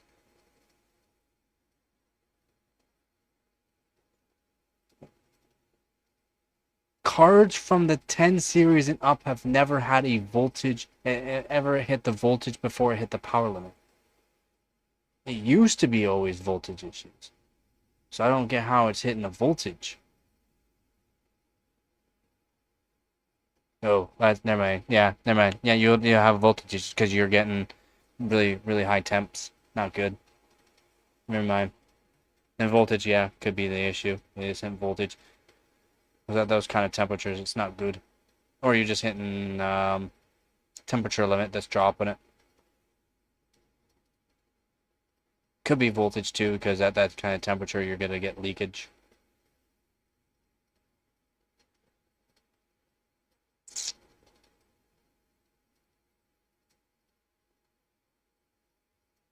No, Dell. No, bad. Bad, Dell. No, bad. Bad, Dell. Bad. Tis.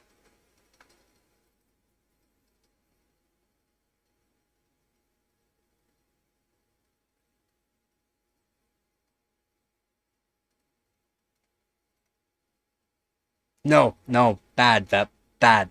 Vep. Bad. No, Dell. Vep, stop. No, it does not have to be as bright as the sun. It can be as dark and cold as a winter's night. 1,000 frames per second in a game 4K. How much did you pay for an RGB kit? How much did you pay for a freaking RGB kit, man? You better not have. I bet you did, though, too. Terrible. Terrible PC owner. You and your unicorn vomit.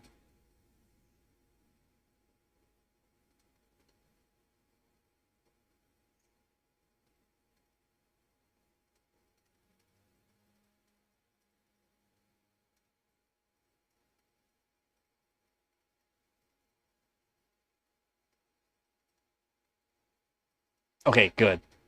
I thought so too. I thought so. I thought you did for sure. You got an RGB controller included in your case? That's pretty crazy. You check out the Lian Li V100 kit? Yep. Yep. Yeah, as soon as you told me about the Lian Li V100. As soon as you told me. Searched it up, saw it. It's not, it's $175 here. Well, 180-ish. Before taxes.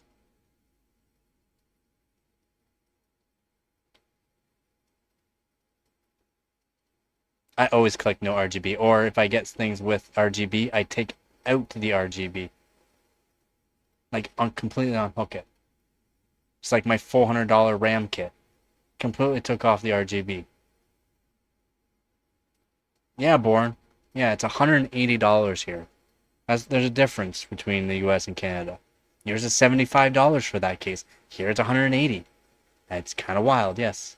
You don't need to tell me. I know.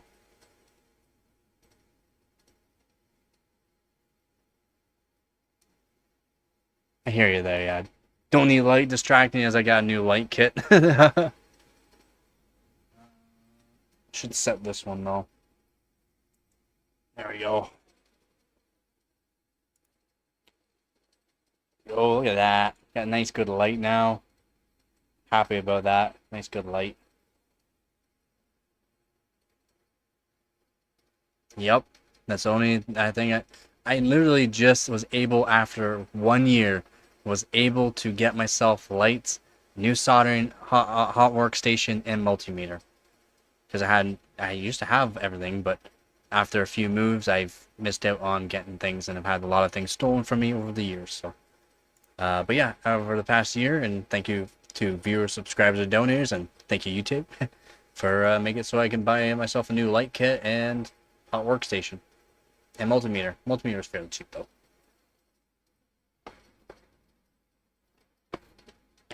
Again, it may be cheap, but I got this one specifically because it was a good buy and had good functionality that I wanted.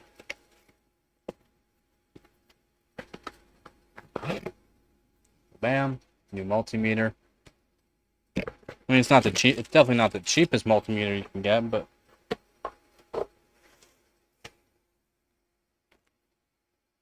got it.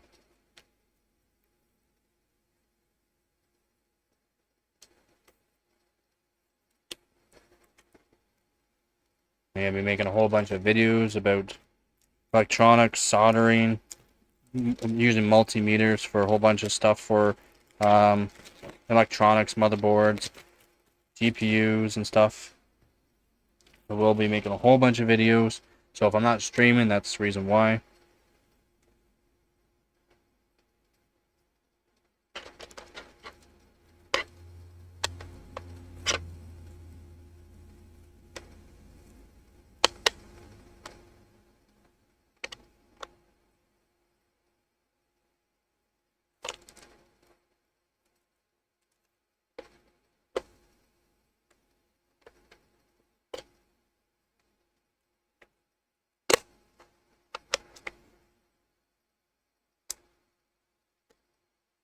So we got batteries in it. Sweet.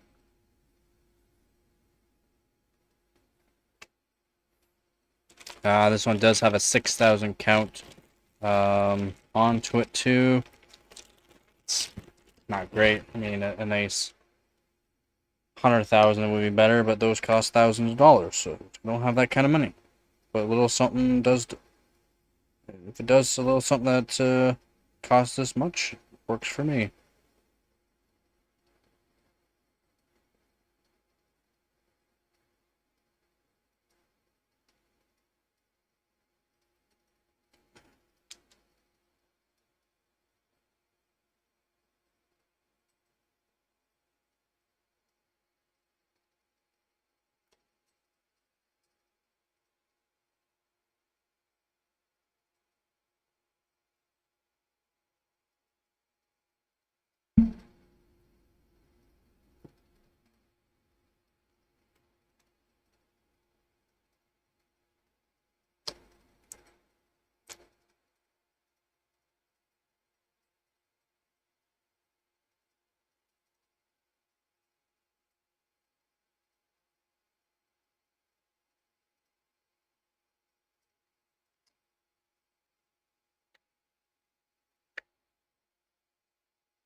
Yeah, well, its thermal probe works.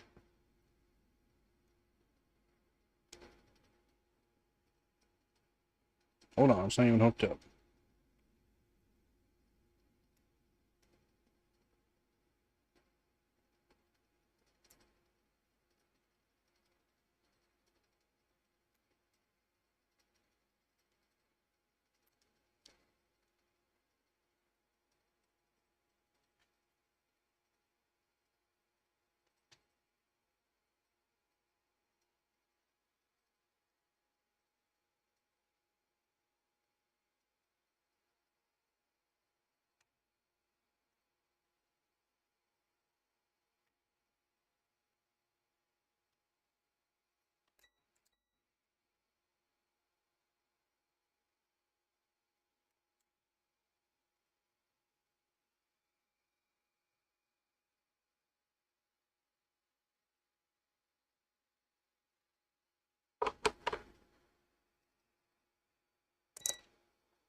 Oh.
Works pretty good.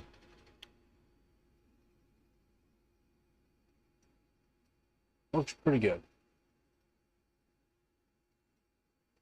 So, as much as I want to do that, because that's just going to keep warming crap up. I do believe it goes down to negative 50-ish. It's enough that I need.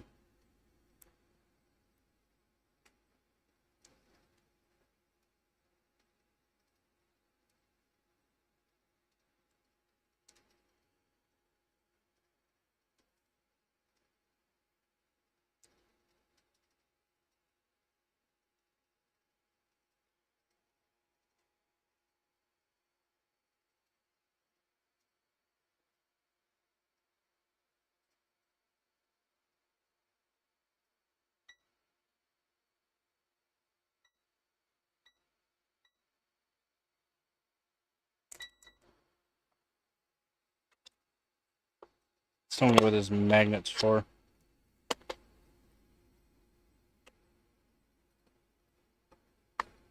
Let's see. Instruction 6. I don't know what this magnet's for. Okay.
Oh, I can get a clamp attachment.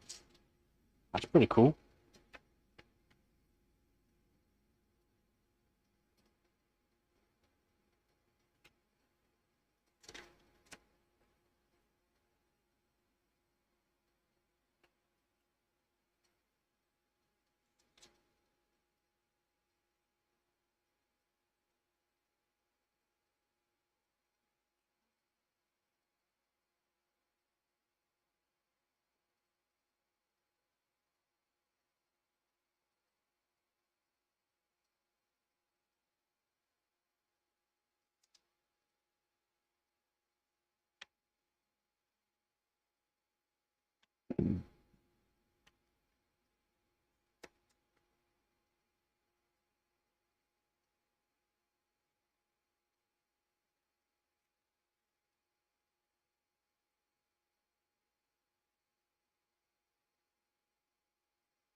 Well, you open up the quick kickstand.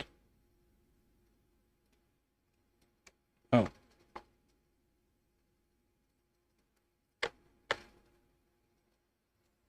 So, like, know what the hell the magnet's for on it. Unless you're able to hang this somewhere. Oh, it is powerful enough. Oh. It's powerful enough so that way you can hold it up. That's cool. But yeah, I'll buy it. The one I got does have a lot more functionality than the super cheap ones, which is good.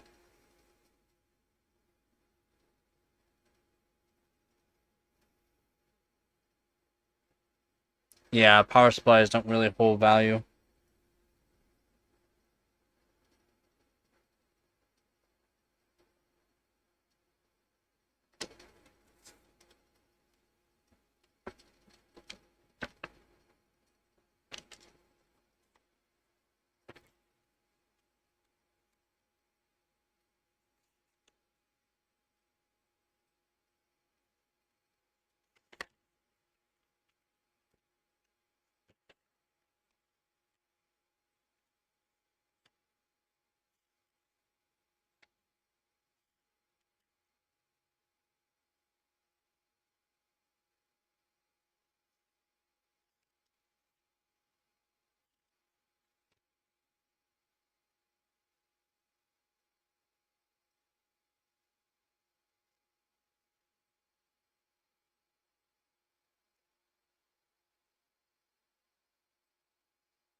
Cool.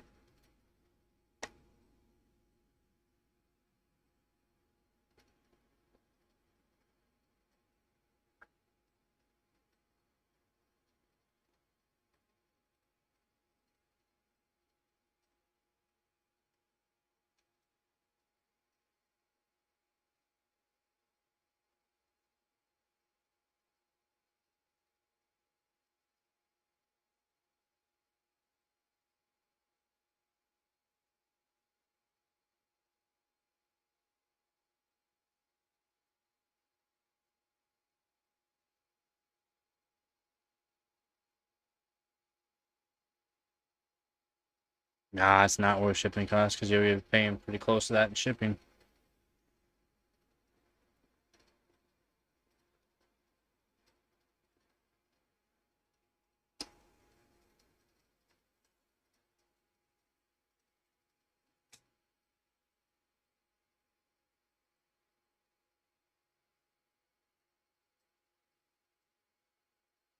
Really don't like the tips that are on this.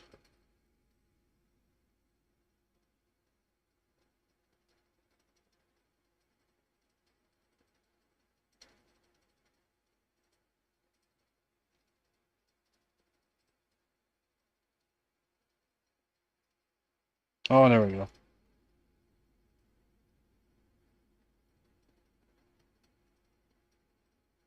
Still want to grind them down. They seem a little big. The tips are a little big. I don't really care for... They're not very pointy. Always sand them down. Or grind them down. Don't like them. Don't like them that much.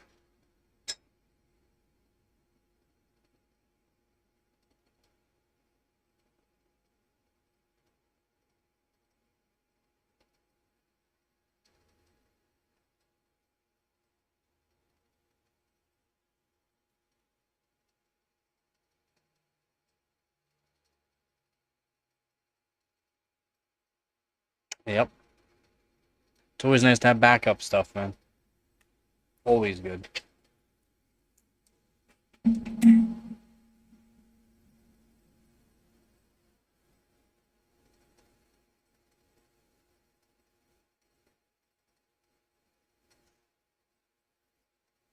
I'm using the PSU right now for fans.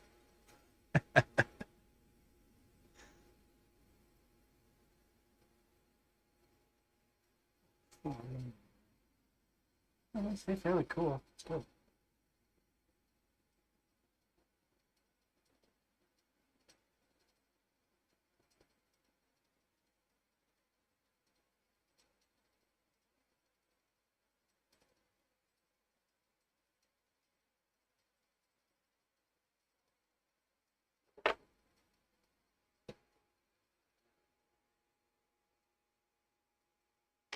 Yeah, if only I get $25, yeah, agreed.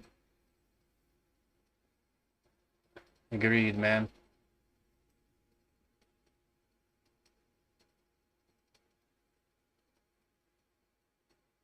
I've seen the movies, and power supplies are nothing to mess around with. The capacitors are huge in them, and it can be very, very scary if you don't know how to discharge them properly.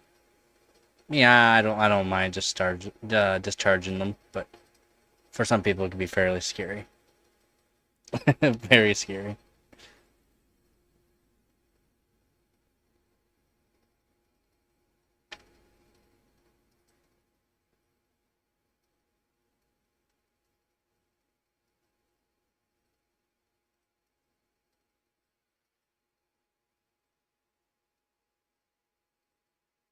$40 is a good buy.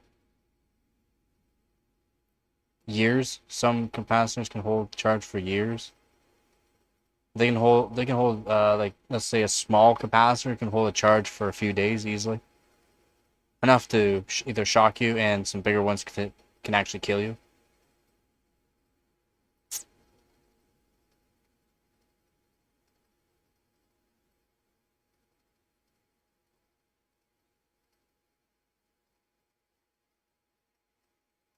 Ones in power supplies can kill you if they go off. Like if you touch the leads. Ones in power supplies can let off that much power at once. Yep, that's why I don't recommend people taking apart power supplies. Yeah, it's a very big capacitor. Drive safe, man. So average. Yep. Very average.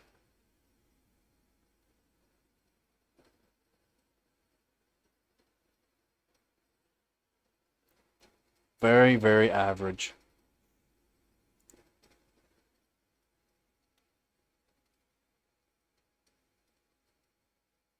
At least in the USA.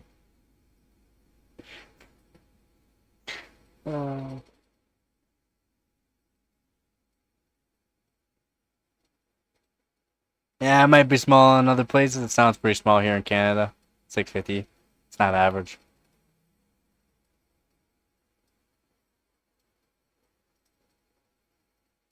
Comfy.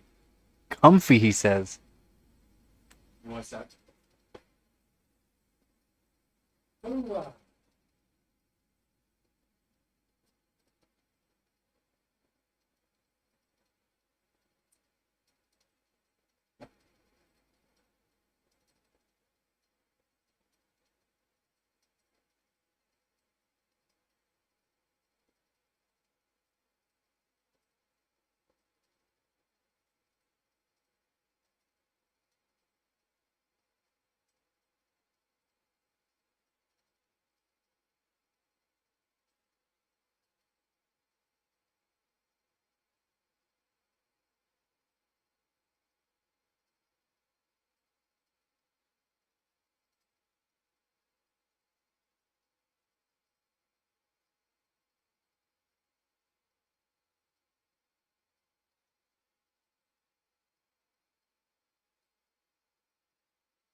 800 watt. He pulled over 800 watts. Averaging 750 plus. Pulled over 800 though. Shunt mod. That's what shunt mods do. You're always voltage limited with these cards. For a very long time we have been voltage limited. Not voltage limited, power limited. We have more than enough voltage to spare. It's always been power limited. So that's why you do a no power limit mod, which I've done on many cards. I've showed it in live streams. I have videos out there showing how to do it. And there are different ways to do it. I like to do it my way, just due to the fact it is fairly easy to do. And I have my methods of doing it. Special, well, not special, but certain resistors that I use.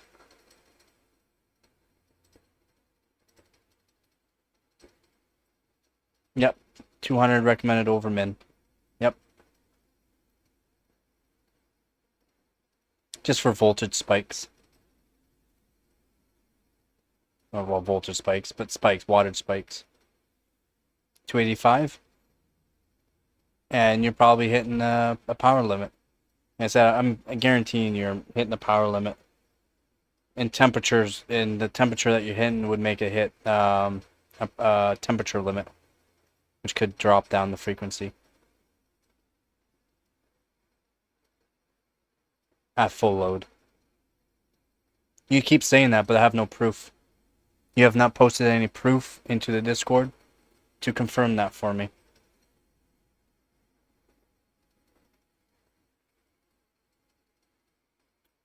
I need to see it. I know you're air cooled. Doesn't matter if you're air cooled. I have the world's fastest 3070 Ti and it's air cooled. I beat water, chilled water with my air cooled 3070 Ti. I beat chilled water. I can make my 3070 Ti pull over 440 watts.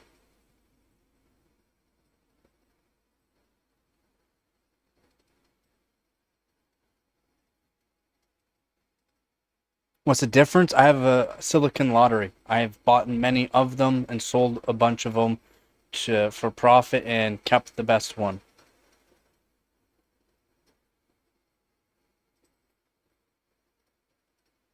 And what do you mean, what's the difference? For what?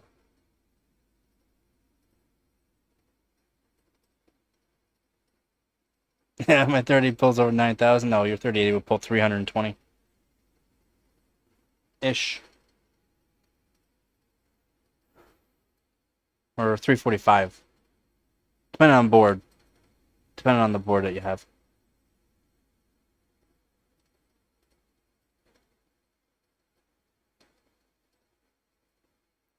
Uh, 65 to 85 watt CPU, 250 watt GPU, 100 watt for system, 50 watt. Yep. There you go. You can see temps and low. What can you do? You can increase the actual core frequency still to mitigate the droppage to where it is 3 gigahertz.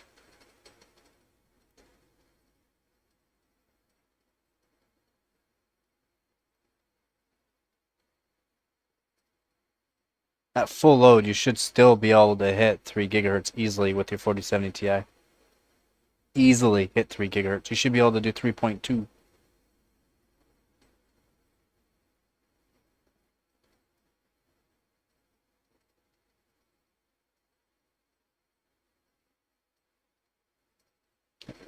Did you increase voltage? You're saying you know, that's not what you're saying.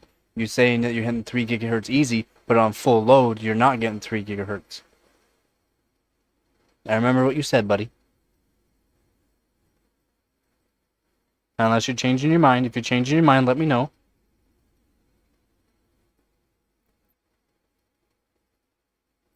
So you increase the voltage. So it's actually pulling the 1.15 or 1.2 volts. Depending on the card.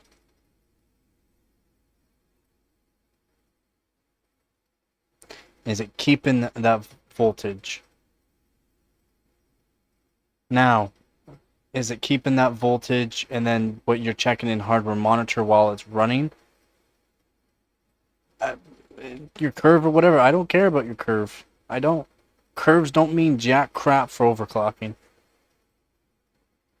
They don't. I can overclock while doing less power.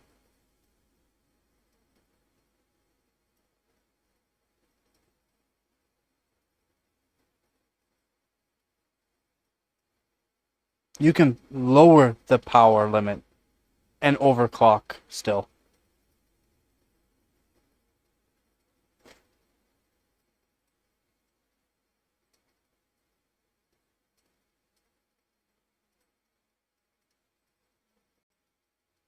A fuse break? I mean, that's good.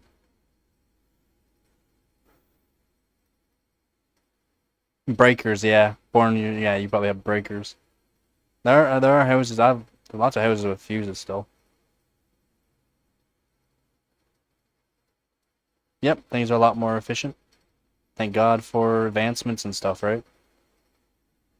But I can't wait for this new Panther Lake. Holy moly, it sounds like it's gonna be a beast. Very power efficient. Way more power for like 36% less power.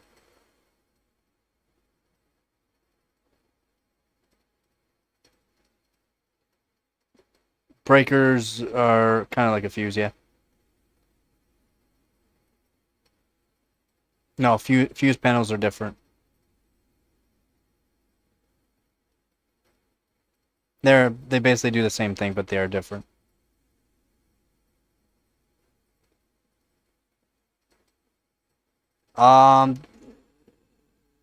Yes and no. Non-OC can be more efficient. So what you want to do is lower the voltage. To be more efficient and have more efficiency, you're going to lower the voltage. And that's all you got to do is lower the voltage, and then you can overclock to where it's stable, and that will give you the most efficiency. When there's no overclock whatsoever, it will use whatever is designed for the card for voltage, and that just says it means it's going to be efficient as it can be, basically. But lowering the voltage can make it more efficient.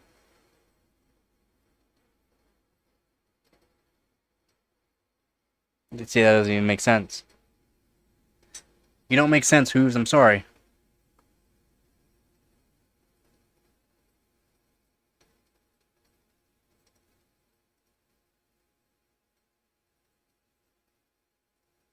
Me do not comprendo.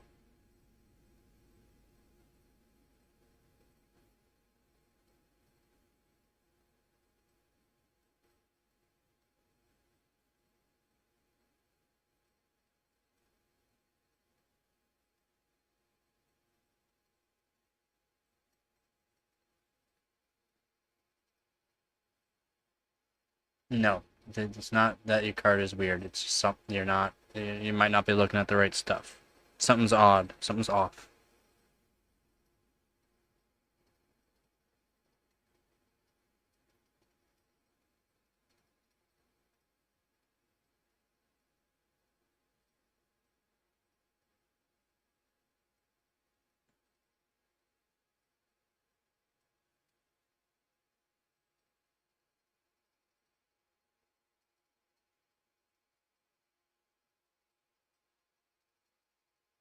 Yeah, I mean, it's true. It's not the card.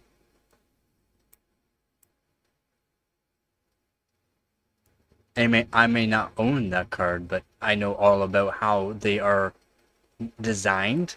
I know more about the drivers. I know more about the voltage. I know more about the power. I know more about the cores. I know more about the VRAM. I know more about the power delivery. I know how they work. And it does not sound like it's working properly. It's something's not right. Because you cannot pull more power. You might be able to do 101% because they'll fluctuate. There's fluctuations. Something's definitely amiss. I'm pulling kilowatts from my GPU. I'm pulling gigawatts in my DeLorean. Yeah. Oh, jeez.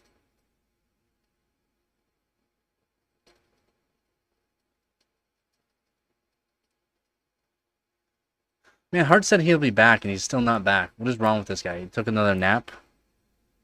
Guy's getting old.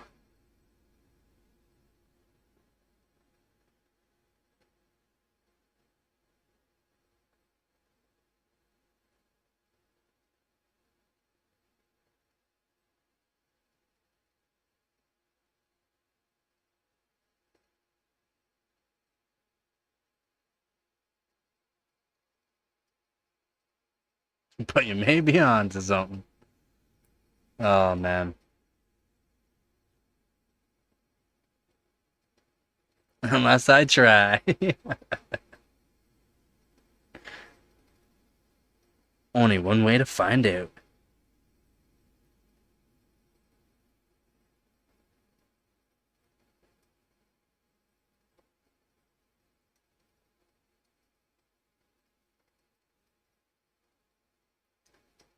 Yup, only one way to find it.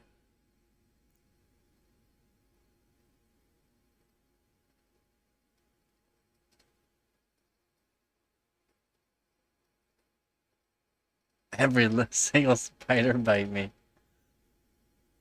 Wait, how do I become Ant-Man? Do I let an ant bite me?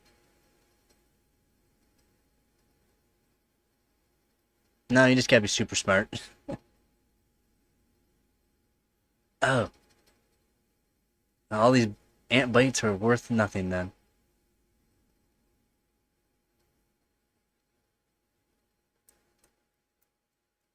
7 a.m.? Jeez. I know, I kind of want to make myself a coffee. I gotta get more water, though.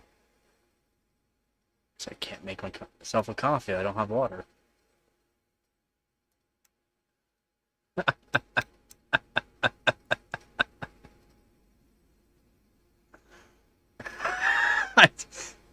I don't even want to say. You become Captain Hook.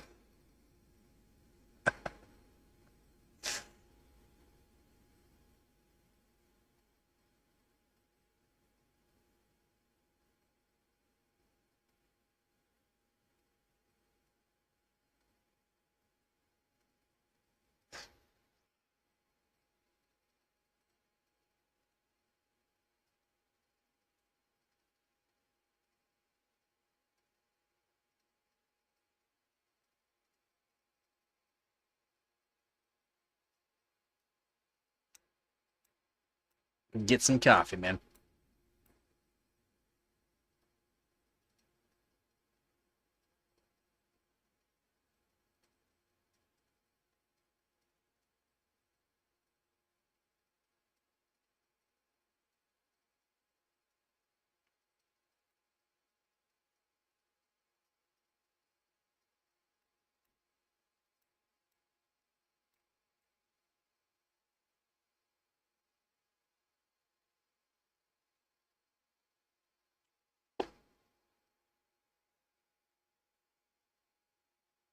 Oh.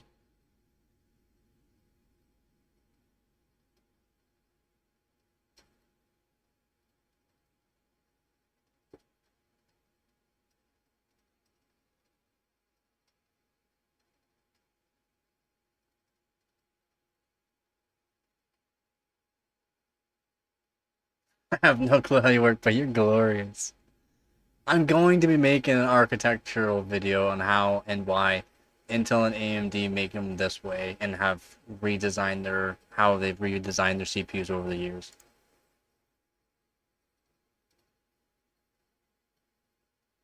To show how they actually work. How the transistors actually work.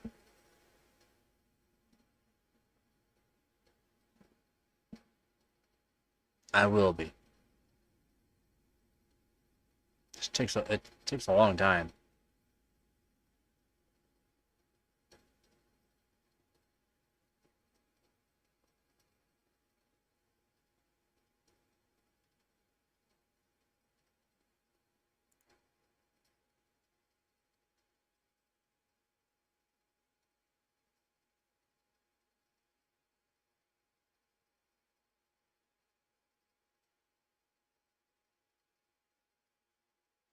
Make a cup out of light bulbs?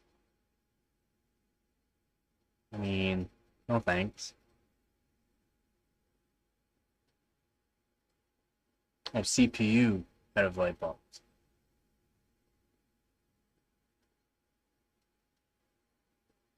Really?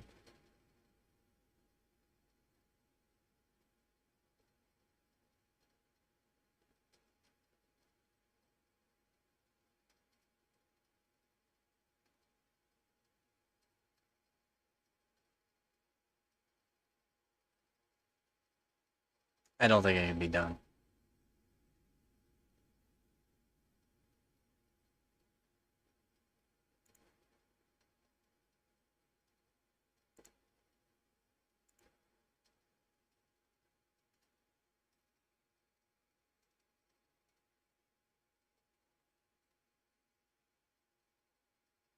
What do you mean ignore costs?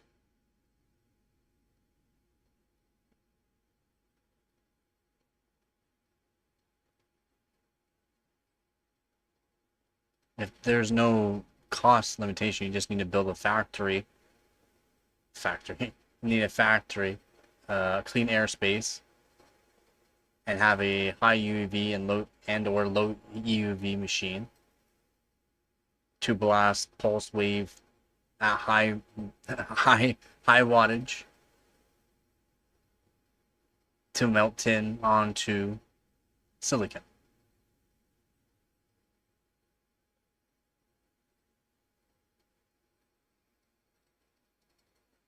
It's not that it's entirely difficult. It's just going to need people to re-engineer it, or to re-engineer. You can like refabricate from either AMD or Intel or NVIDIA now from what they already have and make your own out of it. Just have to do a different design so that way you can get around a bunch of things. I mean, that's how AMD became the thing, because AMD re-engineered Intel's CPUs and re-engineered NVIDIA's GPUs. So that way they can get... Well, actually, they re-engineered Intel's first CPU, so that way they can actually make a CPU.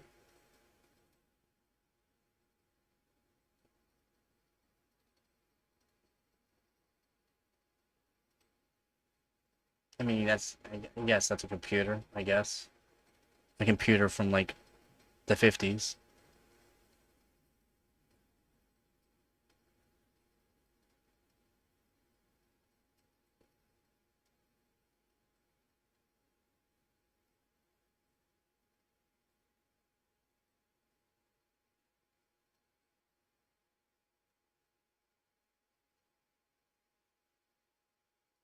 I mean, yeah. Like the new monitor that we were talking about earlier. The million frame per second monitor. It flashes basic QR codes. So that way a high frame per second camera can capture it. And then transmit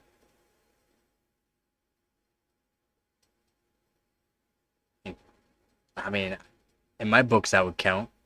So just stick a Raspberry Pi. Stick a Raspberry Pi in a light bulb. Boom. Done. Done. Winning. That's right, man. Winning. Winning.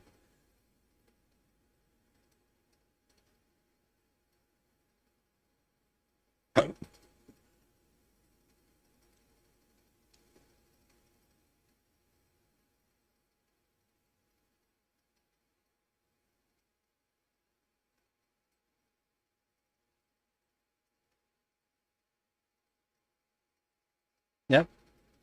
But that's just Bluetooth. Even those microcomputers, I mean, you need a pretty big light bulb to fit it.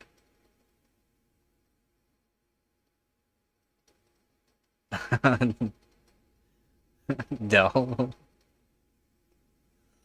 I mean, it means you have a computer in you. I wouldn't say you are. Makes you a computer. $100 is not bad. Oh, 100%. Oh.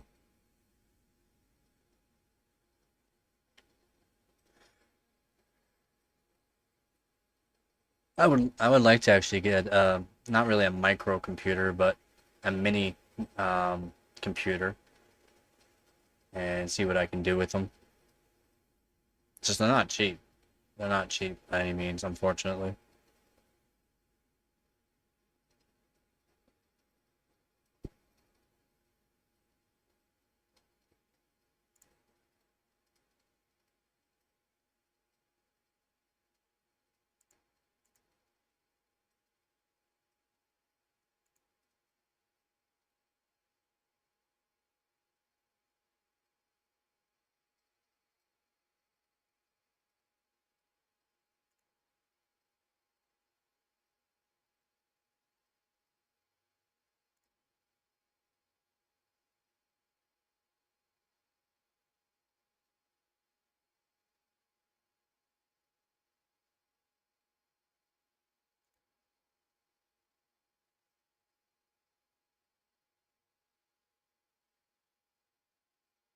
$20 for a pineapple.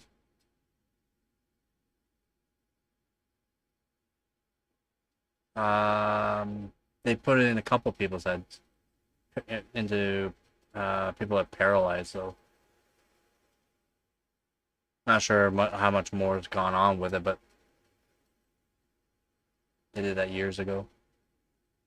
$20 for a Pine knockoff. I mean, I'm not sure if it's gonna have the same kind of CPU in it.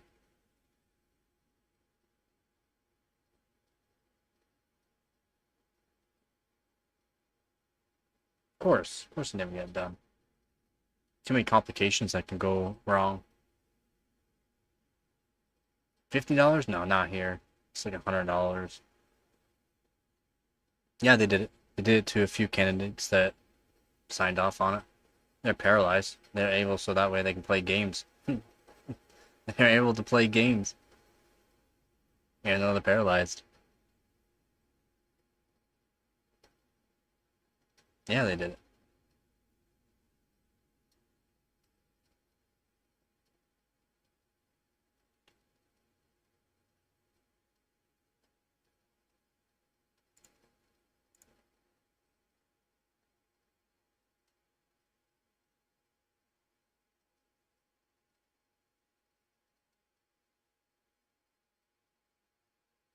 It technically worked. They were able to communicate from the brain onto a computer of some sort that had like a receiver onto it, and they were able to communicate easily. Communicate, like I said, they can game. It's not like they get the functionality of their body again. You can't. If that part of your brainstem is severed off from your body, there's no repairing that. There's no repairing that. No, I can't. I was looking at some pies later on. I can't find them cheaper than 100 and some bucks Canadian. For you, maybe. Not here.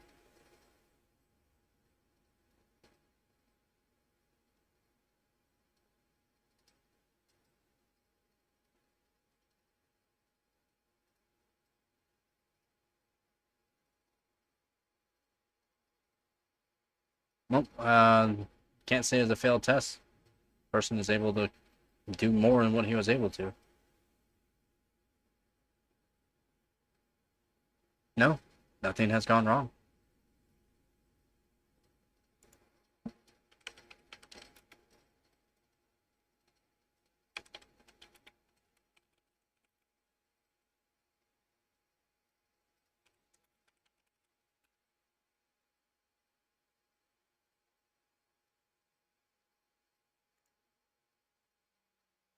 Nolan Arbog, paralyzed from the neck down. First person to receive it.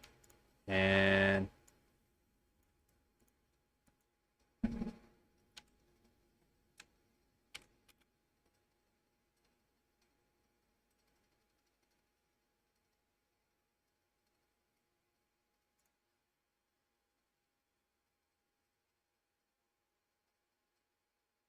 in 2025, he has now. So he got that early 2024. He got the implant, the Neuralink. In 2025, he has continued to share his experience, highlighting both the benefits and challenges of the technology. Arbaugh can control a computer cursor with his thoughts, enabling him to perform various digital tasks, including playing games and writing emails. While the initial surgery and implant encountered some issues with electrode retraction, software updates have allowed him to regain functionality. Arbaugh has been actively involved in providing feedback to Neuralink to improve the technology. So there have been some bugs, but that is fixed. And he's back to playing games and writing emails and whatever else, because again, he's able to move a cursor around, so.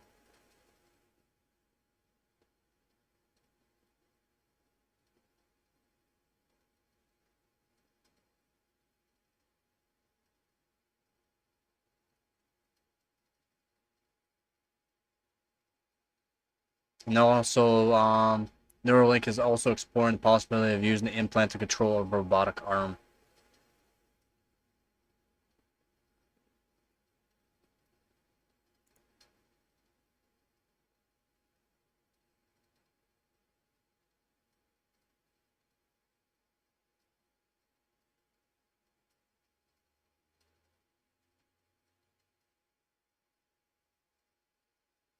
So yeah, he did have some issues with it.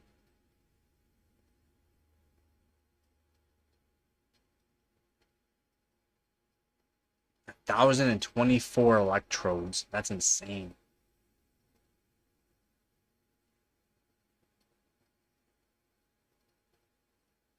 That is real sci-fi stuff, man. It really is.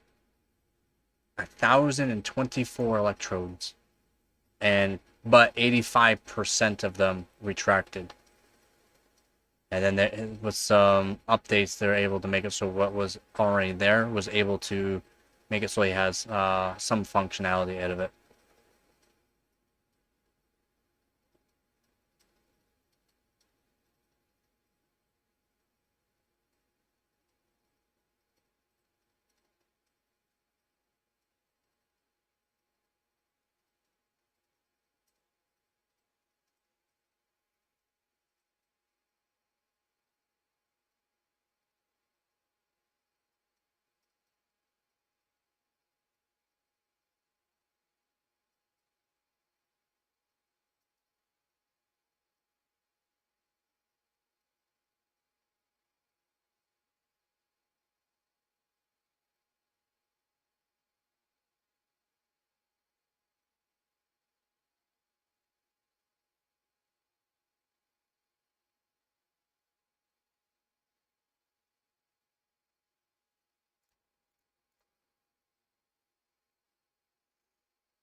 Oh yeah, things are advancing so fast. So fast.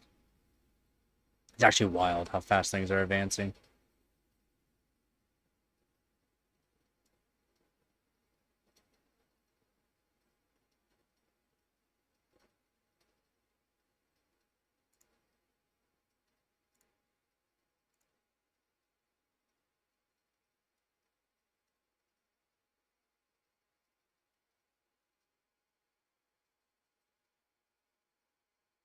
Yep, things are advancing real fast.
I give consent to upload my brain to Skynet. Well, lucky Skynet.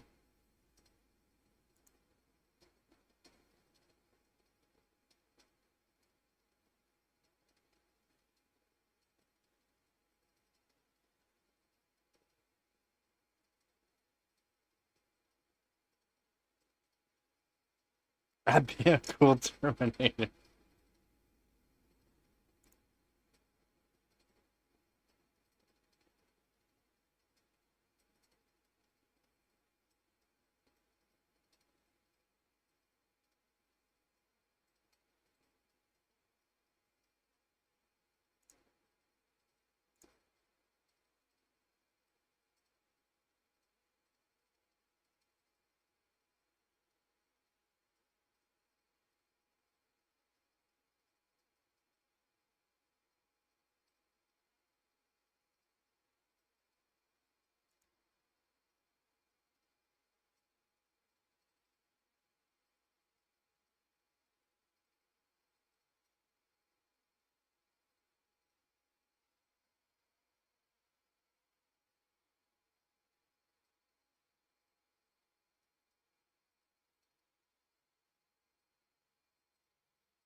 That is a weird fact.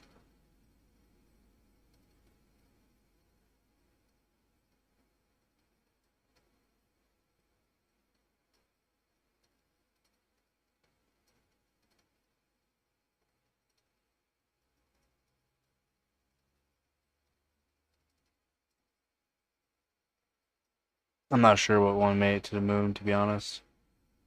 I thought Apollo 13 was the one that blew up.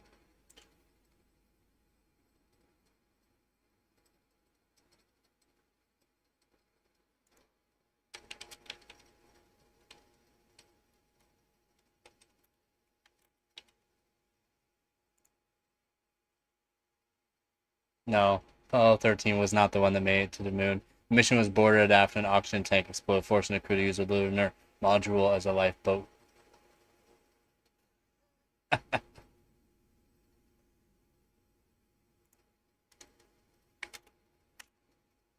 Yes, Apollo 11 did land on the moon, 1969.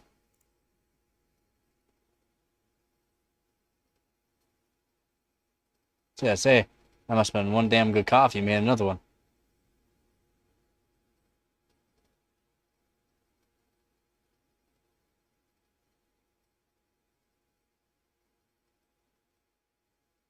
Yeah, Apollo 11.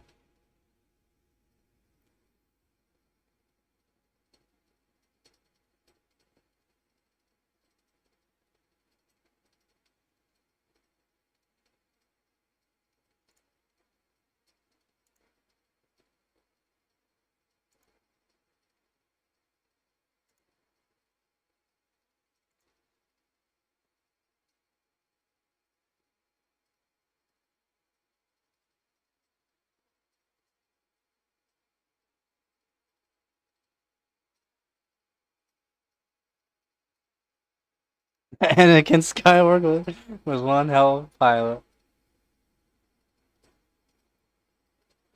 Yes, he was. Yes, he was.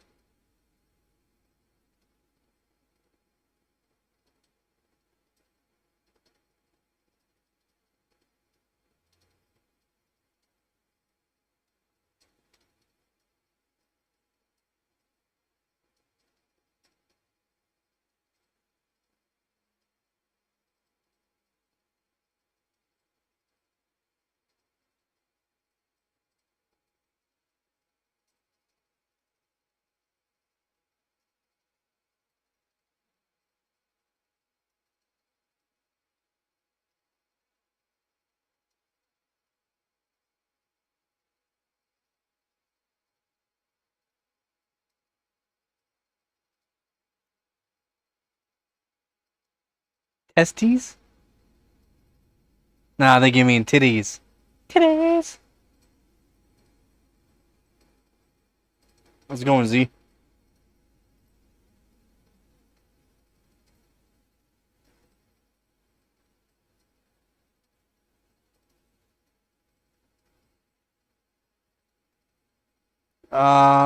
Depends on what you want to say first, computer.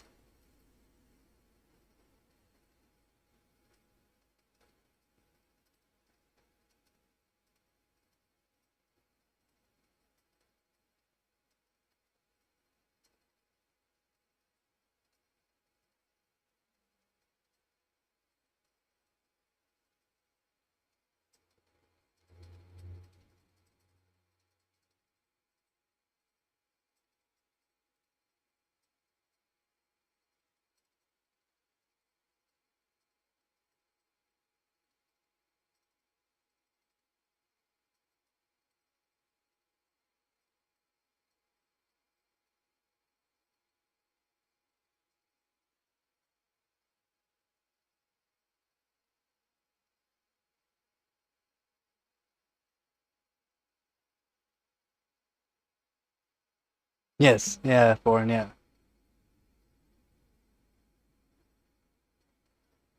was a manual computer. Tell me that brains were the first computers. True. Director, yummy.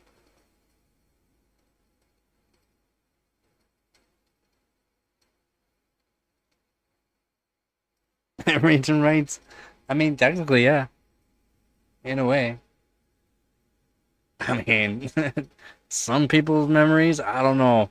I don't know if that works. I think that that functionality is broken.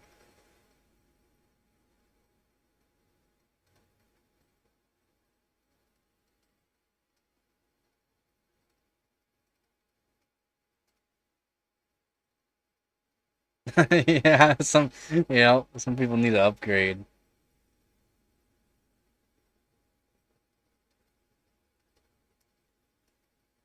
Some people are missing out on some of those timings.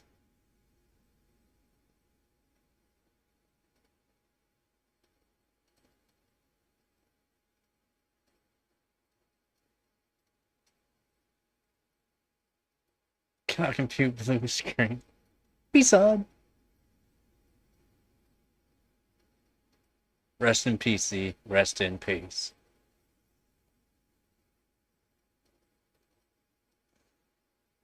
At least you'll be happy forever. At the smiley face. Oh wait, they took that out.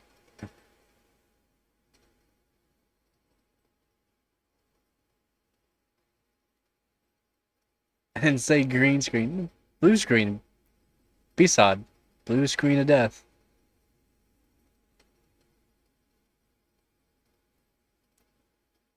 About to...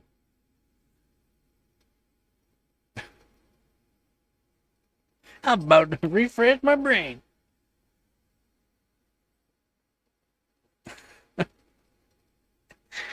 uh...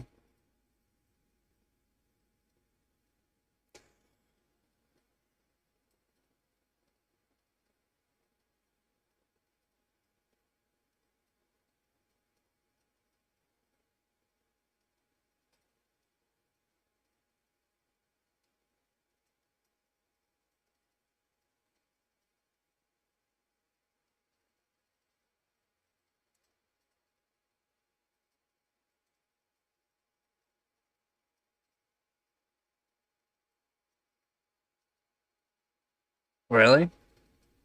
Someone's command for deleting everything? That's definitely a good refresh.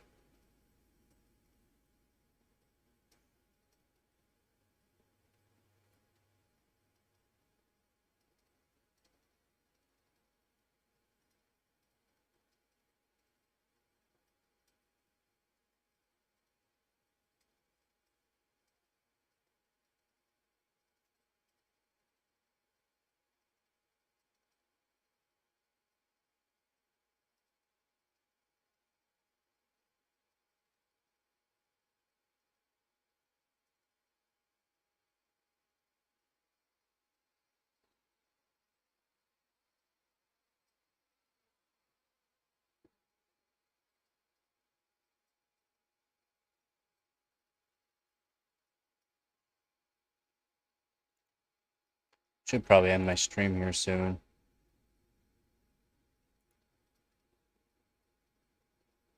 Just because it is getting hot. I like things to start cooling down here soon, because it's not going to get that cool tonight, unfortunately. Tomorrow will be better. Tomorrow's a better day.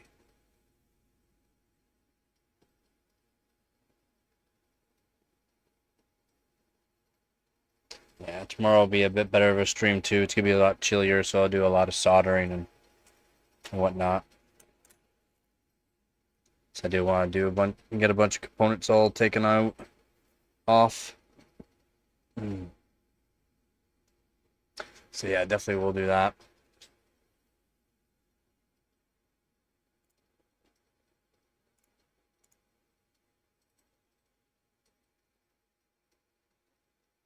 Yeah, I hope you guys have a good day or night, depending on where you are. And I'll catch you in the next one, alright? So again, thank you to all my viewers, subscribers, and donators. You guys are helping out this channel greatly. And that's it for this one. We'll be back. And as always, don't forget to get her done.